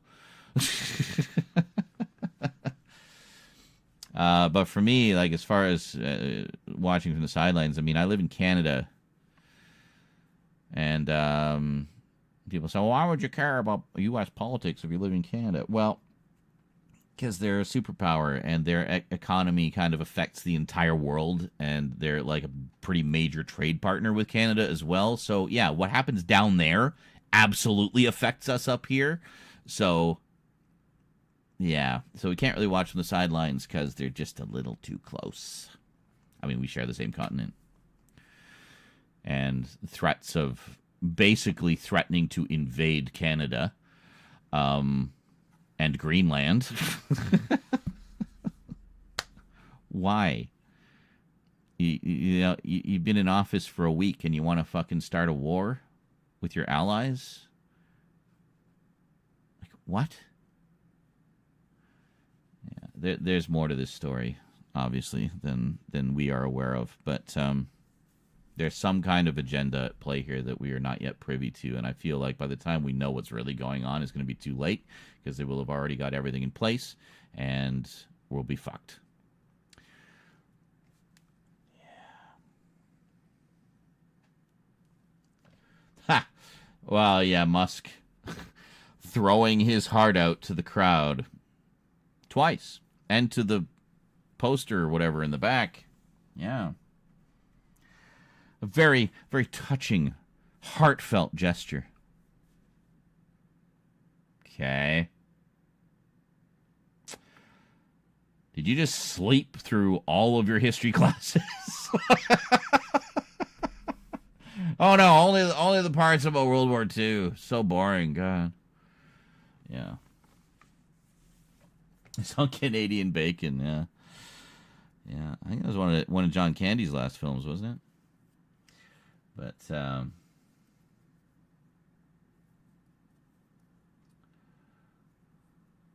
yeah, there you go. Schoolhouse Rock. Yeah, I saw something, as Travis just said, remember the Schoolhouse Rock song, The Great Melting Pot? Yeah, that's America. These dictators don't get that. Yeah, I know. Well, it's because they're all racists. They want... it's not Make America Great Again, it's Make America White Again.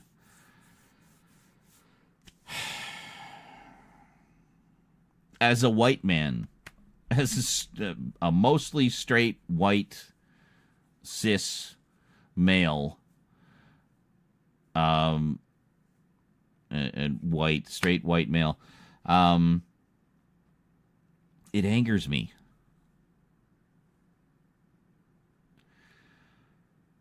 I can't imagine what it must be like to be pretty much anyone who isn't white right now in America.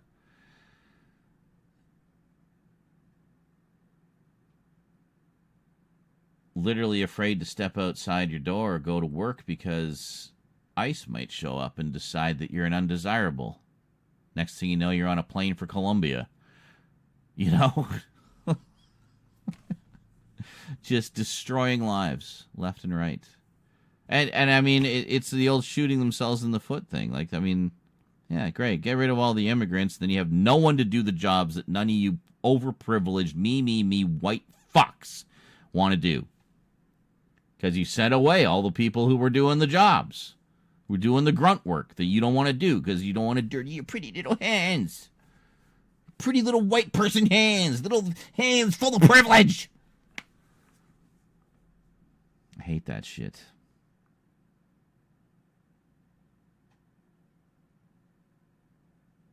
And just men in general. Don't get me started on toxic masculinity. God, I'll go on for days. Men, my fellow men, just be good men. That's it. You can still be strong, masculine men. There is such a thing as healthy masculinity, you know. It's not all toxic. When people hear toxic masculinity, it's like, well, if you feel so targeted by that, maybe you should ask yourself why. Why do you feel you are being singled out specifically? You know, that's the thing. When people talk about toxic masculinity, to me, I don't get offended. I don't get upset. I simply have a conversation about whatever the issues are that they want to discuss. And sometimes they just want to vent because they've had a bad experience, and that's it. So I just shut the fuck up and listen.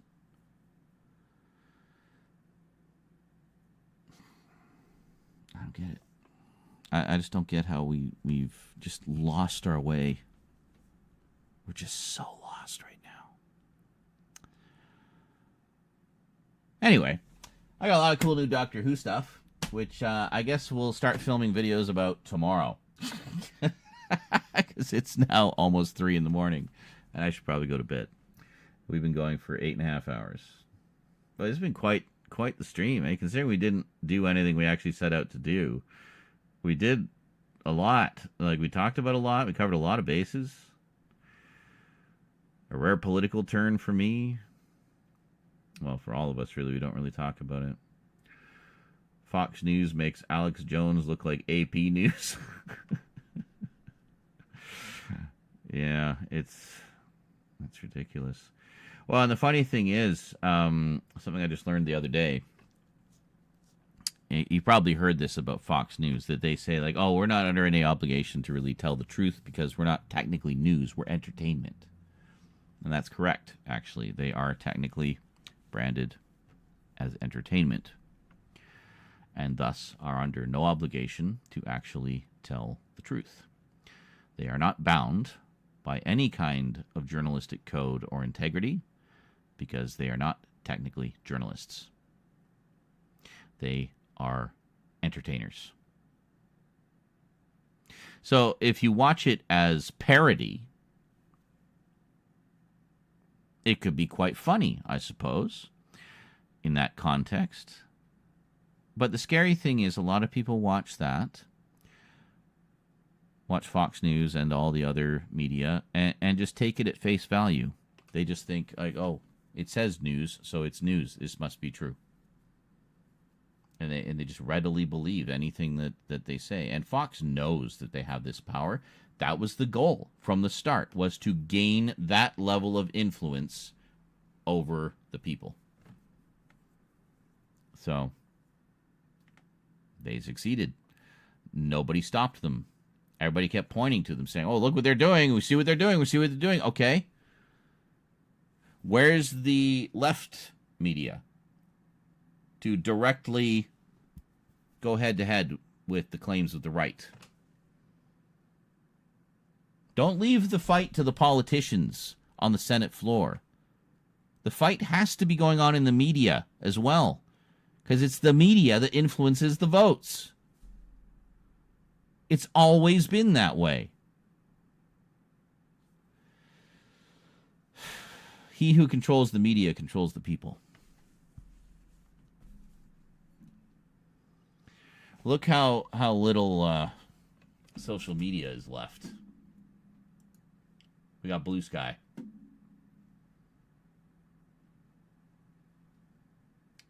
That's pretty much it. X has been taken over by right-wing propaganda. Facebook has been taken over by right-wing propaganda. YouTube, I mean, it's kind of got a little bit of everything, but, you know, at least with YouTube, for the moment, you can curate what you are fed by going into your watch history. So you go into your watch history. If there's anything you don't want to see more of,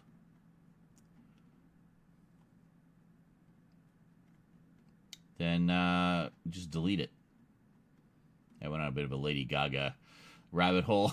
Yeah, I like Lady Gaga, all right? But, yeah, some good stuff. Yeah, there's some good stuff. Oh, Grimes. What even was this? Oh, R.I.P. Grimes. Yeah. Clickbait title. It's basically she's rebranding. So, click. I don't give a shit about her. Oh, this one. This is like the worst person. Like, she should legit be in jail. Like, this person should be in jail. It's insane. I won't even go into it. Just look up racist e-girl if you want to hear the story. I was watching some sad videos. Old man's advice. That was pretty cool. I like videos like that. This was just funny.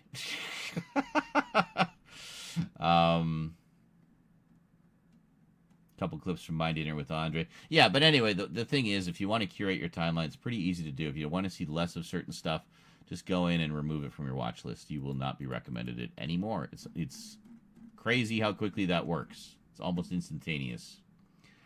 Further to that, if you're seeing things in your recommended that you are not interested in and they are not related to your watch list, then let me find one here that I don't care about. Well, I mean, there's all the news, but I don't know. I am not gay. Okay. See, I've already curated my timeline so much that I mostly just get recommended stuff that I'm interested in. I don't even know. Let's say you've been a bad girl. Okay, so let's look at this here. So, yeah, here you go. So just as an example. So this video, I guess, talks about Ben Shapiro a little bit, or maybe it's just to get people to click on it. Click on this. Don't recommend channel. So that's two things you do to curate your timeline on YouTube. Don't recommend channel. It will stop recommending videos from that channel. Now, I don't know this guy's content, so I'm not going to click on that, but yeah. But then, yeah, so you say you click on it to see what the video is about. And it's like, oh my God, this is awful. I never want to see this stuff again. So what you do is, because the page will refresh automatically. I fucking hate that. Blue Sky doesn't do that, by the way. Yeah. It refreshes when you click refresh. So what we're going to do is we're going to open this in another tab so that we have the video, right? And that way you don't lose it. So you go in here and you click don't recommend channel. But I'm not going to do that because we don't know who this guy is or what his content is. And it might be something I like. So, but say you did, it was one. You just say you don't recommend it, right? And you ended up, oh shit, I watched the video. Oh no. That's okay. Gone. And that's it. That's all you got to do. Do that, and you'll start to see a lot more of the stuff you like appearing on your recommended page. So, you're welcome. And those of you looking to get seen by people more, it's all about getting onto their watch history. You want to be in this list. You want to be in as many of these lists as possible. This is the key to the algorithm right here. The watch history. That's it. It's all about the watch history. Everything. Everything the algorithm does is based on this. That's it. So how do you get onto their watch history? Well, think about the kind of content you want to make. And like for me, for example, I do stuff about DVDs and Blu-rays and movies and stuff. So I like to see content about that. So if you watch a lot of content about DVDs, movies, and Blu-rays, it'll recommend content about DVDs, movies, and Blu-rays. So, you know, that's why whenever I do a video about DVDs, movies, and Blu-rays, after doing years of video game videos, I suddenly get all these people who used to watch me 10 years ago coming back out of the woodwork. It's like, oh, hey, you're still doing videos. It's like, yeah, I never stopped. And the reason I didn't see them before was because those people didn't watch my gaming content. So there was no gaming content in their watch history. So because I was only doing gaming content for a while, I was kind of on my downtime. None of my videos were getting recommended to them. Even if they were subscribed to me, didn't matter. None of my videos were getting recommended to them because they were not of the type of videos that they had previously watched on my channel. You see? So I guarantee you, as soon as I put out this new batch of Multimedia Chronicles videos and all the other ones we're working on, we're going to suddenly see a boost of old-time subscribers coming back who thought I died. We'll probably see a bunch of them show up in the chat. Remember, my predictions always come true. We're going to see a bunch of them show up in the chat. And that's it. And then from that, we'll start to see an influx of new people. So the first thing that will happen is it will touch base with all the longtime subscribers and say, hey, look, he's doing videos about movies again. Oh, cool. I'll go check that out. Leave a comment. Hey, man, good to see you back. Glad you're doing vids again. Missed you. And then I will click like, and I will click love, and I will say, thanks. Welcome back. Stick around. Lots more to come. You know? And that's it. So that's part of the many things I have been learning over the past few years is how to actually harness the algorithm to some extent. And really, it's just about giving people more of the same. So that's what we're going to do. We're going to do more of the same. And also, I mean, I think it's a really good time for me to be getting back into that as well because I know a lot of people really appreciate my take on things. You know, I try to have a very level-headed, kind of common sense approach to things and also be very passionate about the things I like and stuff. I know people really that resonates with a lot of people, and that's awesome. I love that. But also just learning about how all this stuff works. So learning about things on a personal nature, like we were talking about earlier, learning about narcissism and stuff and realizing how many narcissists were in my life, and it was just awful. But then also learning more about, you know, studying more about the YouTube side of things and trying to, you know, clarify what my goals are as far as what I want to do with my channel, my content, my community. And I think I've kind of got a handle on where we're going now. So that will be over the course of this year. We're going to be getting things back up and running and stuff like that. The first step was to do all the equipment upgrades. Second step was to get all the new stuff for the collection, to have a shit ton of updates and whatnot to do. Third step is to actually film the updates and start posting stuff. So we're almost there. We're almost there. By the way, that helps. The dono goals really help a lot. So, you know, if you're able and desirous of helping out a little bit, feel free to drop a few bucks in the pot. You will find the link at the top of the chat, both on YouTube and Twitch. Sorry, everybody's talking. What did you do? A few things more childish than American politics. Hey, Blaze, how's it going, dude? There are a few things more childish than American politics. What gets debated on the national stage is absurd. I agree. The worst part is that trickles down into other countries as a result. Yes, and that is why we of other countries tend to take notice of what's happening in America, because our politicians do too. We all have our own wannabe Trumps. UK had their wannabe Trump with fucking Boris Johnson, who was just an absolute laughingstock. I just don't understand why people keep voting these absolute buffoons into office. I think it's just blind party loyalty. Like, people got to stop with the blind party royalty. Like, you know, the Conservative Party now is not what it was 100 years ago at all. It's completely changed. Again, learn your... Why am I, a Canadian, more familiar with American history than most Americans? You know what I mean? Like, there's something seriously fucked up with that. You should be schooling me so hard on American history. But, nope. Because most Americans don't fucking know their own history. They know the propagandized version of it. So... Well, yeah, that's true. He says Conservative Party is the same as 20 years ago, fam. Yeah. I mean, it all started with Reagan and his trickle-down economics. That was really the start of the fall of capitalism and the rise of levels of greed the world had never seen before. So, you're Mandy, the uneducated is Billy. Okay.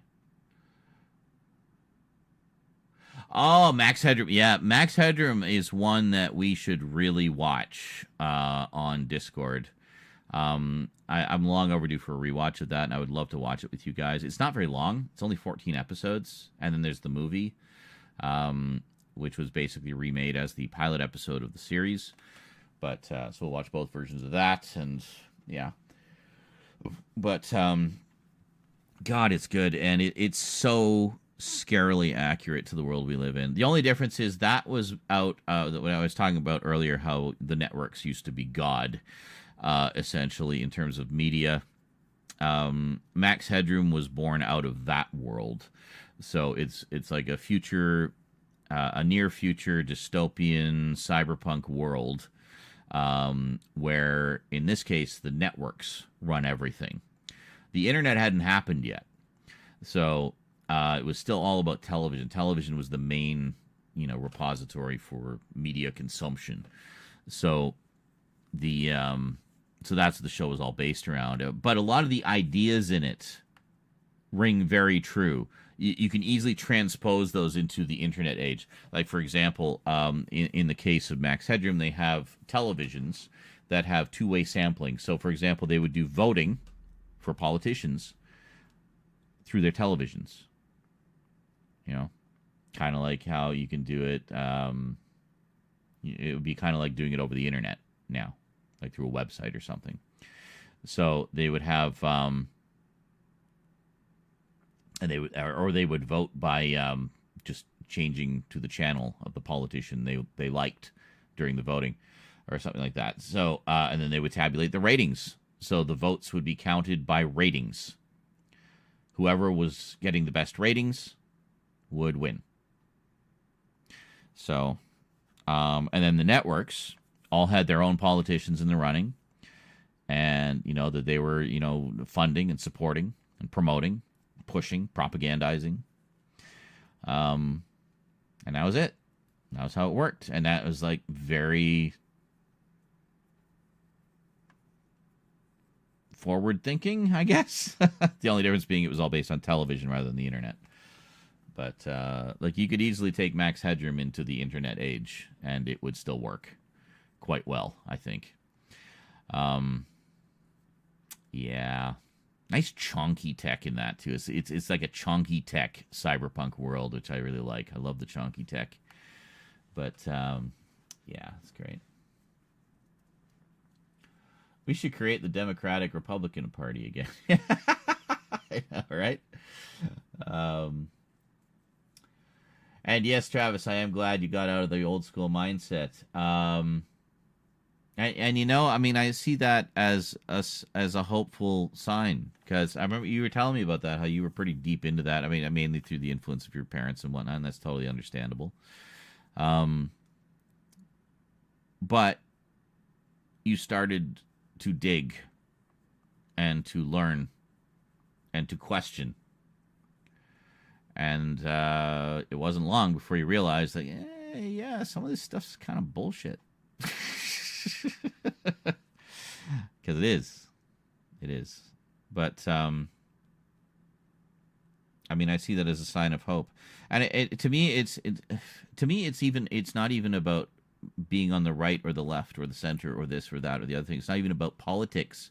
It's about simple, basic human decency. It's about empathy. It's about wanting, consciously having the actual conscious, willing, delighted desire to help your fellow man. That's what it's about. It's about a common sense approach to just life and living and existing together on this planet. Helping each other, being there for each other. Ukraine flying fucking planes down to help put out the fires in California. Canada sending planes down to put out the fires in California. Because, oh, guess what? We're neighbors. We're allies. We motherfucking help each other. While the leaders just sat on their asses and watched California burn. Oh, that's because they used up all the water. It's like, okay. You know you're right next to the ocean, right? The ocean is right over there. I don't think the fire will be less affected by salt water. Think outside the box. You're supposed to be leaders of the free world. Solve the problem. Anyway, that's what it's all about. Helping each other. Helping each other. And we all benefit from that. Everyone benefits from that. Everyone. I just don't understand why. I mean, the whole concept of money to begin with is a construct. It was basically just we all agreed unanimously that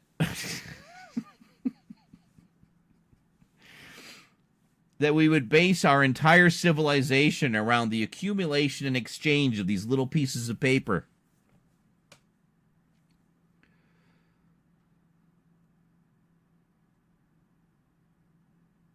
Units of exchange.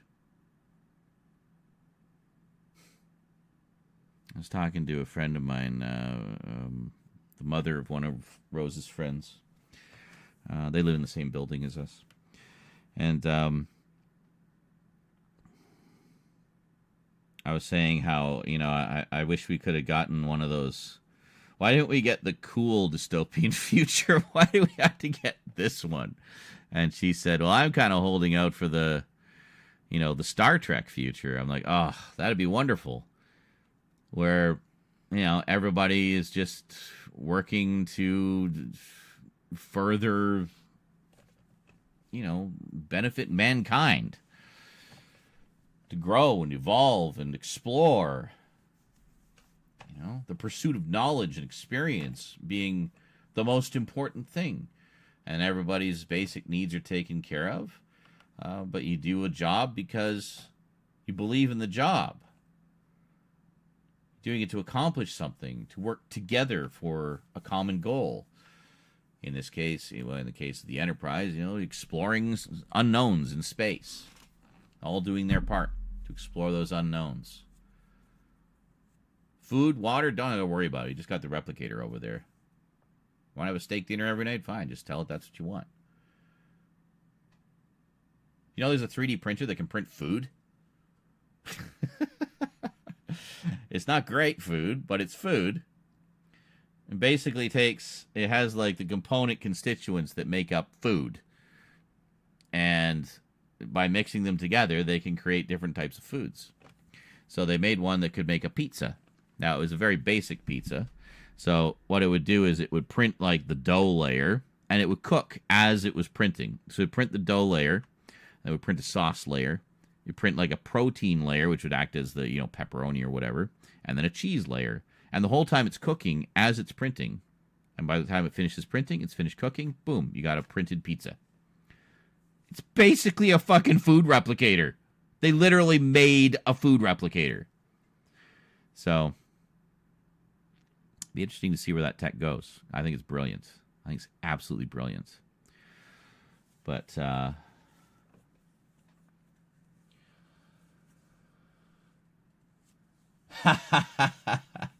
well, exactly, Grant. And that's what the main focus of the channel is going to be. Yeah, I might go off about politics in the live streams sometimes. I might go off about it on my Blue Sky sometimes. I mean, there needs to be somewhere we can vent about this shit, right? So, once in a blue moon, if we need it, we can go off and have our little political discussion. But for the most part, it's going to be about this stuff right here. This is the good shit right here. Yeah, this is the good shit. So, in terms of video, I will never do videos about politics. I have no interest in going down that rabbit hole or entertaining a million ignorant comments, So, yeah, no, the videos will just be about the collection and video games and stuff like that. The most political it would ever get is if there's a political component to a game I'm playing, or if I watch a political thriller and want to do a review of it, I might touch on some things there. But, that's about it. Ooh, very nice. Nando's 33. Yo, Z-Man. Yo, Nando's. How's it going?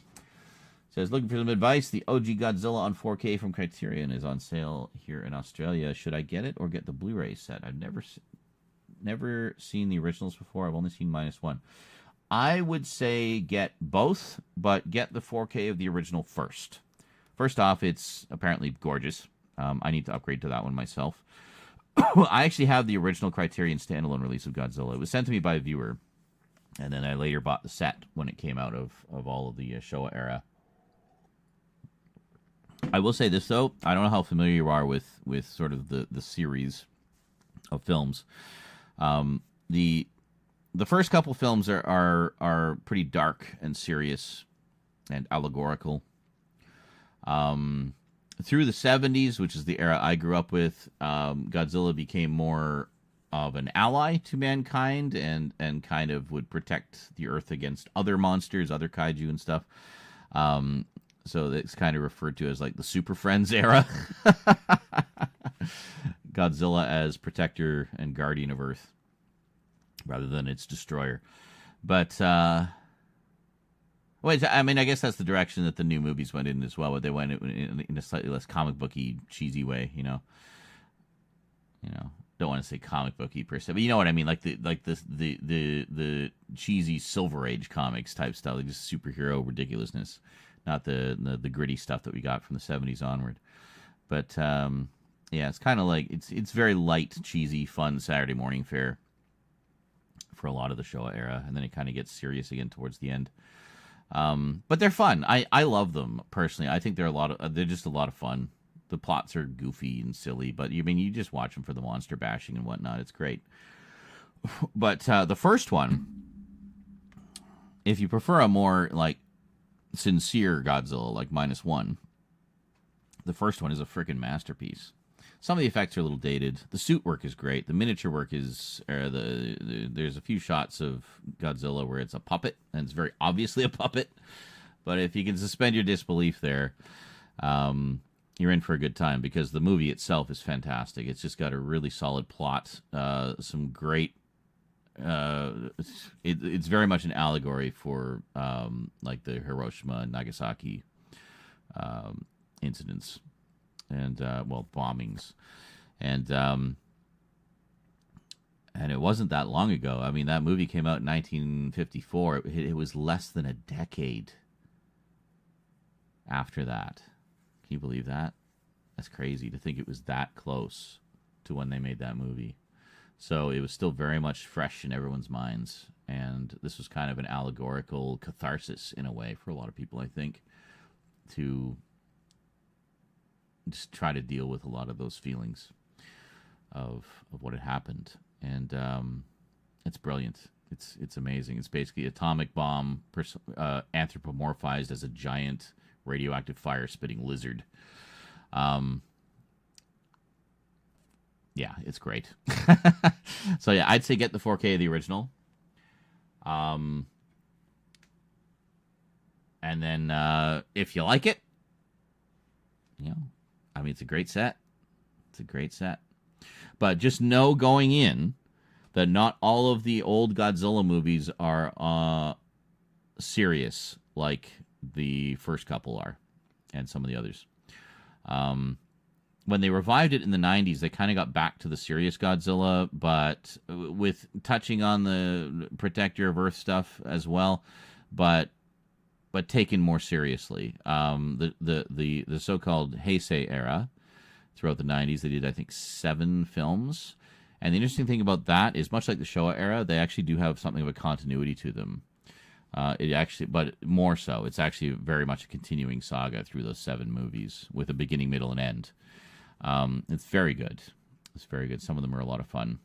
Some terrific, and the effects just get better and better as the series progresses too. So that's interesting too, just kind of see the evolution of it.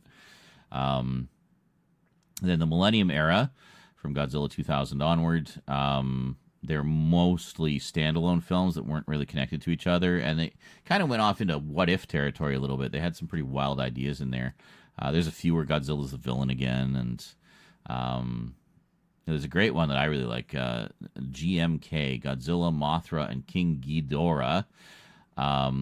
All-Out Monsters Attack. It's like the biggest mouthful of a title. But basically, it kind of turns the tables where Godzilla is the bad guy, and King Ghidorah, his only ever hero turn. Yeah. King Ghidorah is basically, in that version, he's the protector of Earth. And Mothra actually teams up with King Ghidorah to fight Godzilla. So it's crazy. It's like just completely flip-flop from what the dynamic usually is. And it's great. It actually works really well, and it's a lot of fun. One of my favorite Millennium Era movies. I've watched it a few times. And then, of course, now we have the more modern ones. Like Shin Godzilla is a good one, too. You want to check that one out. So Shin Godzilla and Godzilla -1. Yeah. So anyway, hope that helps. So I'd suggest, just for starters, I would say get the 4K of the original. Check it out. It's a great movie.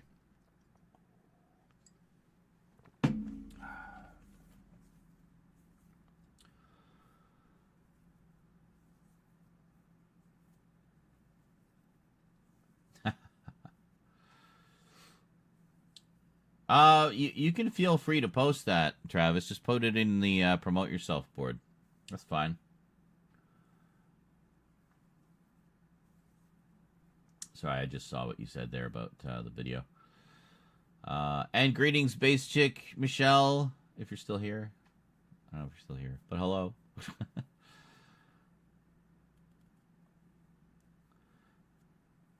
Part of the reason the government is the way it is in my country is because people don't talk about politics. Yeah, possibly, yeah. At least they don't talk about it in any meaningful way. They just kind of like rage on the internet. And,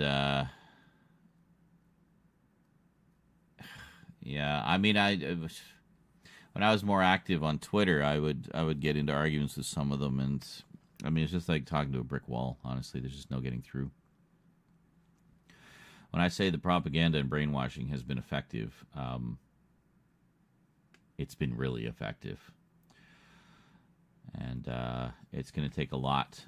I mean, how do you deprogram an entire country? You know, I thought about that a few years back when I first sort of heard about the situation over in North Korea.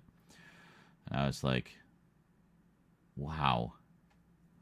How would you even begin to untangle that mess? I mean, you basically would be telling everyone in that country that, yeah, everything you've been brought up to believe was a lie. You've been lied to your entire life. The way you've been taught to think the world works is not even remotely the way the world works. And I'm sorry, but your leader did not, in fact, invent the cheeseburger.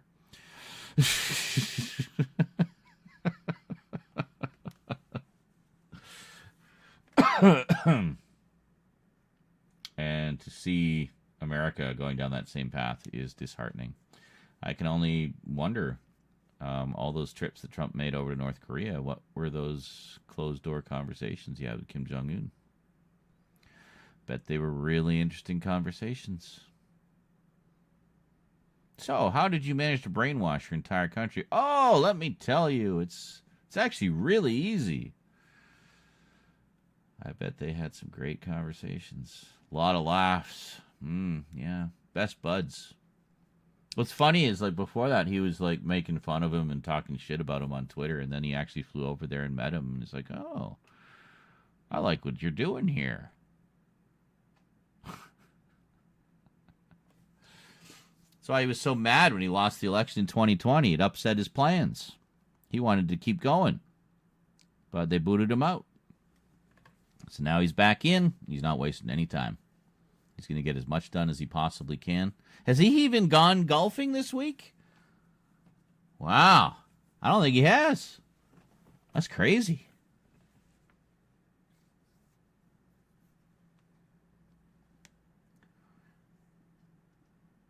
Is there really? That's interesting. It says, did you know there's a YouTube channel that shows actual North Korean TV? That must be just mind-blowing. Like, that is like 1984 shit right there. That is like full-blown Ministry of Truth, like in full swing. Like, they have been working on that for years over there. That is a fully subjugated nation. And the thing is like, you look at the difference between North Korea and South Korea. It's like two completely different worlds. It's like, yes, you all may look the same in that you're all Korean, but boy, what a difference. And the thing that really makes me sad is look at how much creative output, like how much art and music and culture comes out of South Korea. You know? I just finished watching the second season of Squid Game. Fantastic. Love it. So good. Yeah, some of the entertainment that comes out of Korea is fantastic. I mean, how many people out there are K-pop stans, you know? Just love the K-pop. Can't get enough of it. I know a lot of people who just love K-pop. I just think, like, how many people, how much art have we been denied because that person who might have been that next great Korean filmmaker or musician was born on the wrong side of the border. How much wasted potential has there been? That's the kind of thing that really breaks my heart. Is I look as someone who loves media and art. Maybe it's a silly thing to be upset about, but I can't help but wonder. I feel like we are very much defined by our art and by our culture, and to see a people so suppressed that whatever creative spark is there is just brainwashed right out of them. I think how many people, I mean, everybody starts as a blank slate, right? All those kids born in Korea, brainwashed basically from birth. What could they have been? What could they have become in a freer environment? You know? It's very sad. And that's what I see when I see... And I mean, not just art, just anything. Oh, that kid could have cured cancer. Yeah. We'll never know.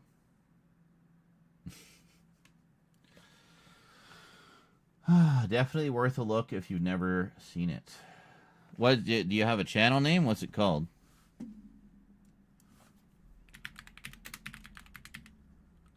North Korean TV. Ontario man stumbles upon mind-boggling North Korean TV. North Korean TV broadcasts music and missiles attacking U.S. in mock-up.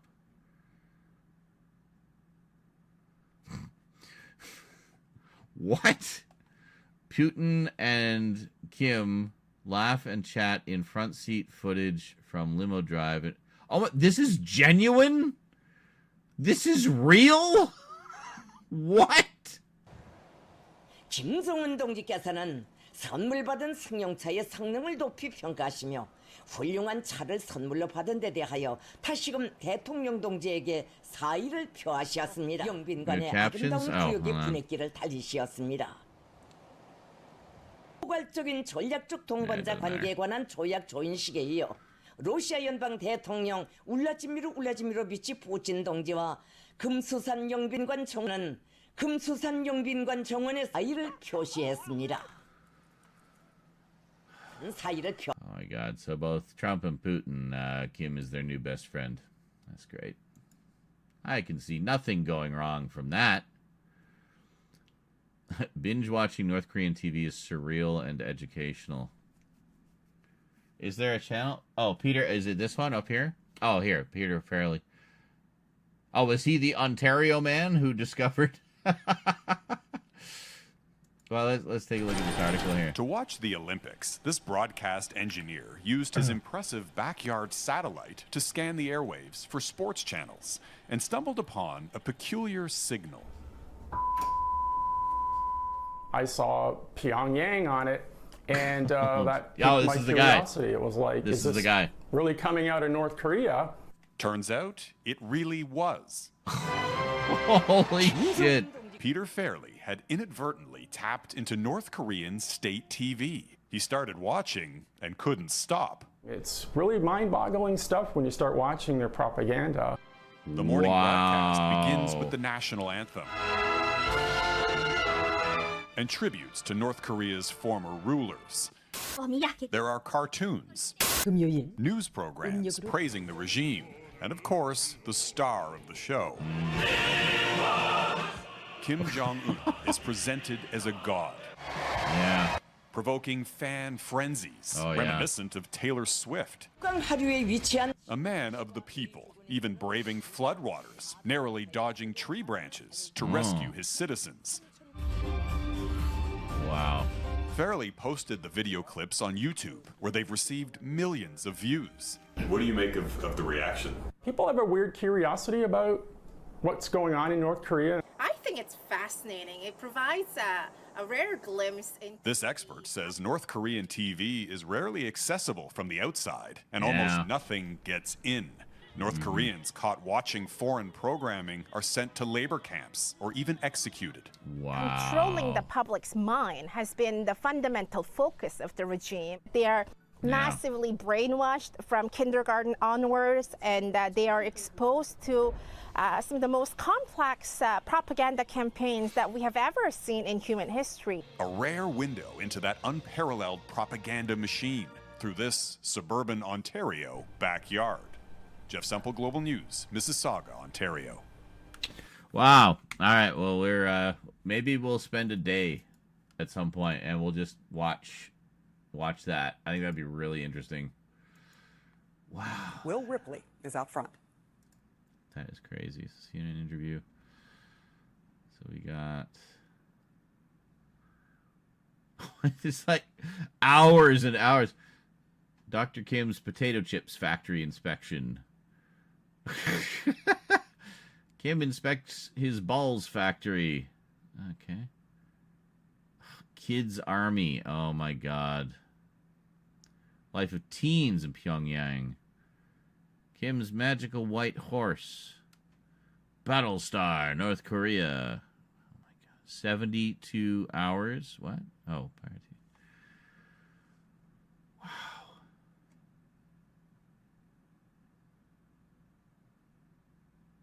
That is crazy. Oh, yeah, I'm subscribing to this. Damn. Videos. Got any playlists? Satellite communications, secret signals. You will Portal death race, satellite hacking history. North Korean news. There we are. North Korean news. 85 videos. What's this? Satellite communications. This is really interesting stuff. Okay, so this is just kind of showing how he gets into different signals and stuff. Yeah, I mean, satellite signals, as far as I know, aren't terribly secure. And with minimal equipment and expertise, you can hack into them. So North Korea news. Jesus, okay. Kim goes hypersonic with daughter. What does that even mean? January 1st, January 25th. 79 videos unavailable? What? Hold on. Go back. Why are there so many that have been blocked? Well, I'd flip the VPN on, but then I'd lose the stream. So, yeah, we'll check that another time, I guess. Must watch top videos. Godzilla. Crazy. Well, I mean, we got all of these. We got quite a few here. Oh, there's nothing blocked here. Maybe he just set things to private. I don't know.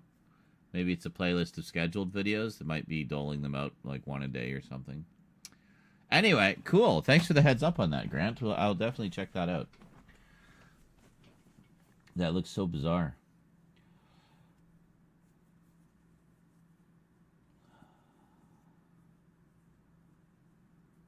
What is this? I want to focus on finally increasing my DVD collection that engage in toxic politics. Well, of course, yeah.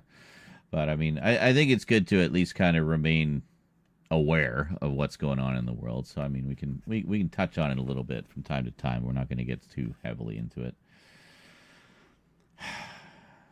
If only just try to make sense of the craziness of the world, right? Like I said, us autistic people like to have things make sense, right? And that's really what it's all about, just making it make sense. And, I mean, nothing that's going on down there right now makes any sense. That's what's so fucking frustrating about it. Anyway, as an example, since I still can't post in the Discord in the past month, you can't? Why not? I don't know. Anyway, I've got on DVD My Life as a Teenage Robot. Okay. Danny Phantom, Extreme Ghostbusters, and Back to the Future, the animated series. Oh, Beetlejuice, the animated series, and Drawn Together. That's right, Beetlejuice got a re-release recently, didn't it? Yeah. Very nice. Added the 4K, Nando. Excellent. You were in for a treat, dude. That was a great movie. I'm long overdue for a rewatch of that, actually. In fact, last year, I guess, was, the 70th anniversary of Godzilla? I really should have watched every Godzilla movie ever last year. Bad me. Well, maybe this year.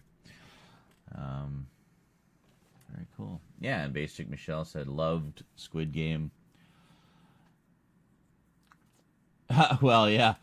Michelle says, I'm scared where the world is heading and not made easier being a gay trans woman. Yeah, no kidding, eh? Yeah, they are coming. I mean, you know. First, they're going for the immigrants. Then they're going for the gay and trans people. I mean, they're already targeting them, saying like Trump on day one saying like, "Oh, there's only two genders." It's like, is this where we're going? Are we really going to do this? I guess we're really doing this. Okay, well, get ready for a fight. Get ready for a fight. So anyway. Good times. So donos for political rambling? Come on, guys. Throw me a bone here.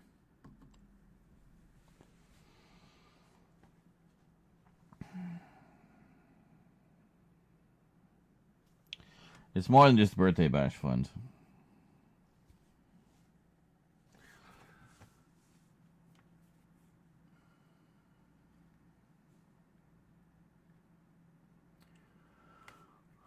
Nom, nom, nom.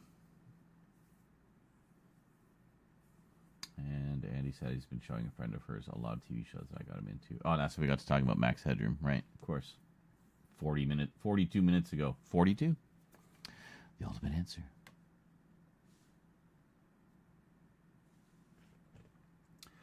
But yeah, anyway, Squid Game was great. Looking forward to the final season later this year. It's good stuff. I really, first season was incredible. Second season, I was really impressed with how they were not just continuing the story, but expanding the lore. And expanding and changing things. So that, you know, it's not just the same games, it's not the same dynamics.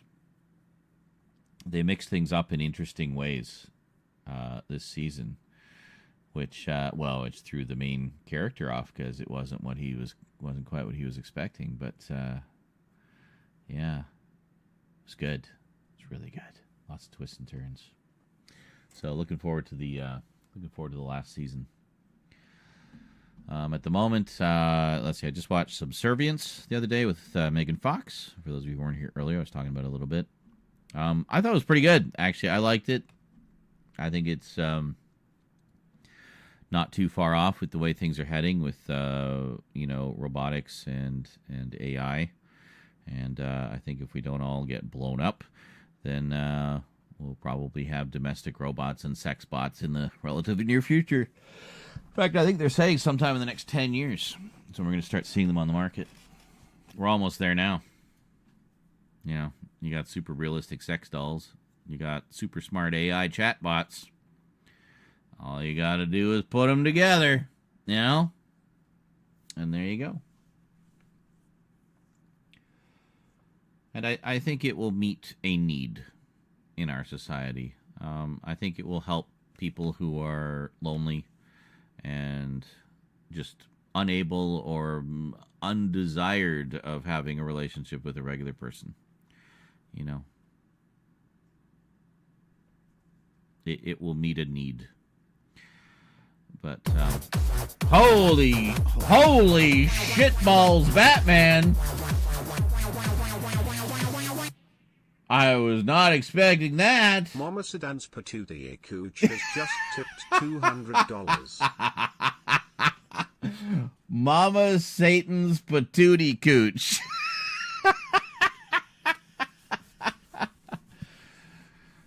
I recognize the great Hobbit Hookaboner when I see him. Love you, man. You come up with the most hilarious names, I swear. Thank you so much. That is awesome. Mama Satan's Patootie Cooch. I think you may have just beat the great Hobbit Hookaboner. I think you've actually outdone yourself now. That's amazing. Thank you so much, dude. That's awesome. Look at BAM! In one fell swoop, we're almost at 50%. I knew we would hit that goal before the end of the month. I know we're going to hit it before the end of the month. Let's make it happen, guys. Come on. Let's just end this shitty month with a bang and just come roaring into Feb. I'm about to call it Febtember. Febtember. I must be tired. Holy shit. February. My birthday being the 25th of Febtember.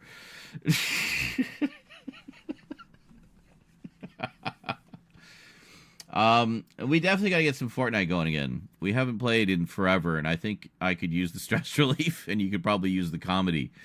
So we'll try to get some Fortnite rounds going a little later this week. So tomorrow, we failed dismally at filming today. Again, what else is new? But like I said, I think we had a great stream anyway. It's been a lot of fun. I really enjoyed chatting with you guys tonight. I think we all needed it, honestly. And I'm glad I can provide something of an escape for all of you. So I apologize for going off about politics tonight, but sometimes you just go where the flow takes you, you know, and sometimes it takes you in that direction. So sorry. I don't like to get all political, but when the world is falling apart all around me, I can't help but say something.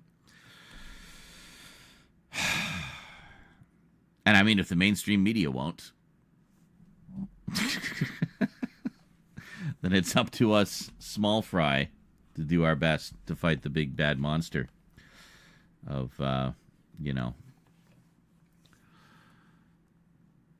evil that threatens to consume the world. We are definitely going to watch some of that North Korean TV, by the way.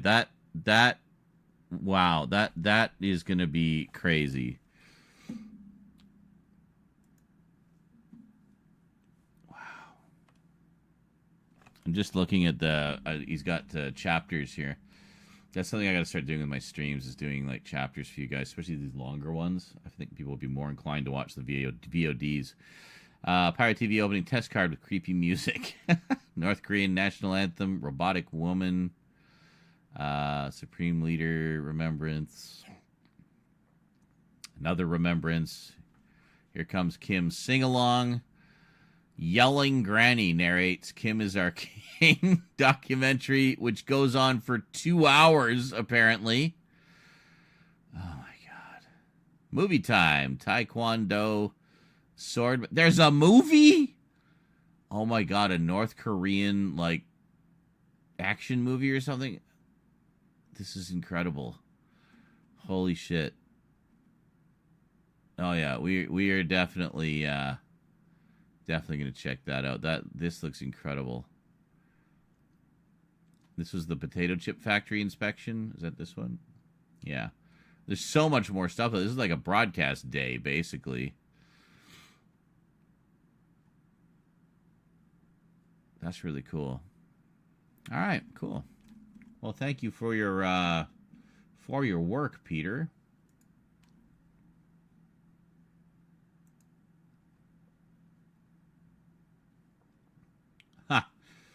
Saturday special 4-hour broadcast featuring Dr. Kim Jong-un.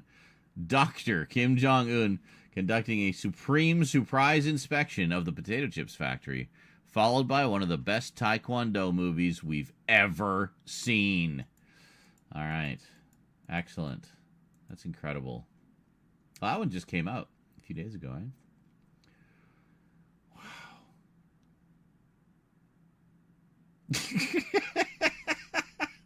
Dang, beloved leader Kim ate all the potato chips. Now North Korea will starve. Nothing like some 2 a.m. can't sleep YouTube videos. Wow. Fantastic. That's going to be fun and horrifying all at once. Actually, I don't know if fun would be the word. Maybe. I'm tired. I'm choosing my words poorly. Oh my God, yes, definitely need it. Some Fortnite action. Yeah, you get the itchy trigger fingers. Yeah. And speaking of Godzilla, actually, Godzilla's in Fortnite now. We got to do some Godzilla quests. And get that all sorted out. Is that a cat down there? Am I hallucinating? I am hallucinating. Okay, clearly time for sleep. Just having so much fun. Don't want to go. Well, that's okay. Tomorrow is another day. We will have more fun. Oh, such fun we shall have. But that will wait until next time. For now, they say it's good to end on a song. So this is a little piece that I've ended many a stream with, because I just think it's a really nice piece, honestly. I just gotta find it. Here we are.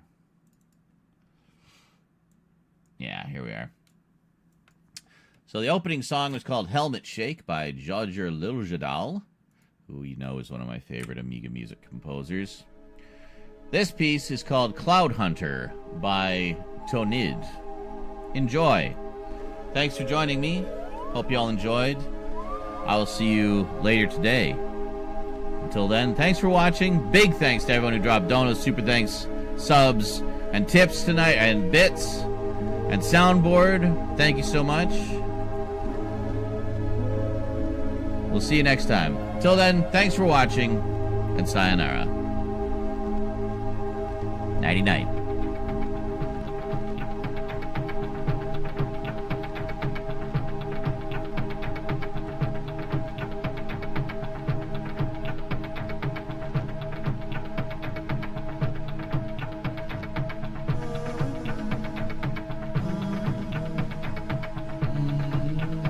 Oh, hey, thanks for the dono, or the sub, Quack. I don't know why the frickin' alert isn't working. Thanks for the 45 months, and good morning, Scully, and good night. And yes, Mama Satan's Patootie Cooch dropped 200 bones right at the tail end there. Thank you so much. Have a great night, everybody. Take care of yourselves and each other.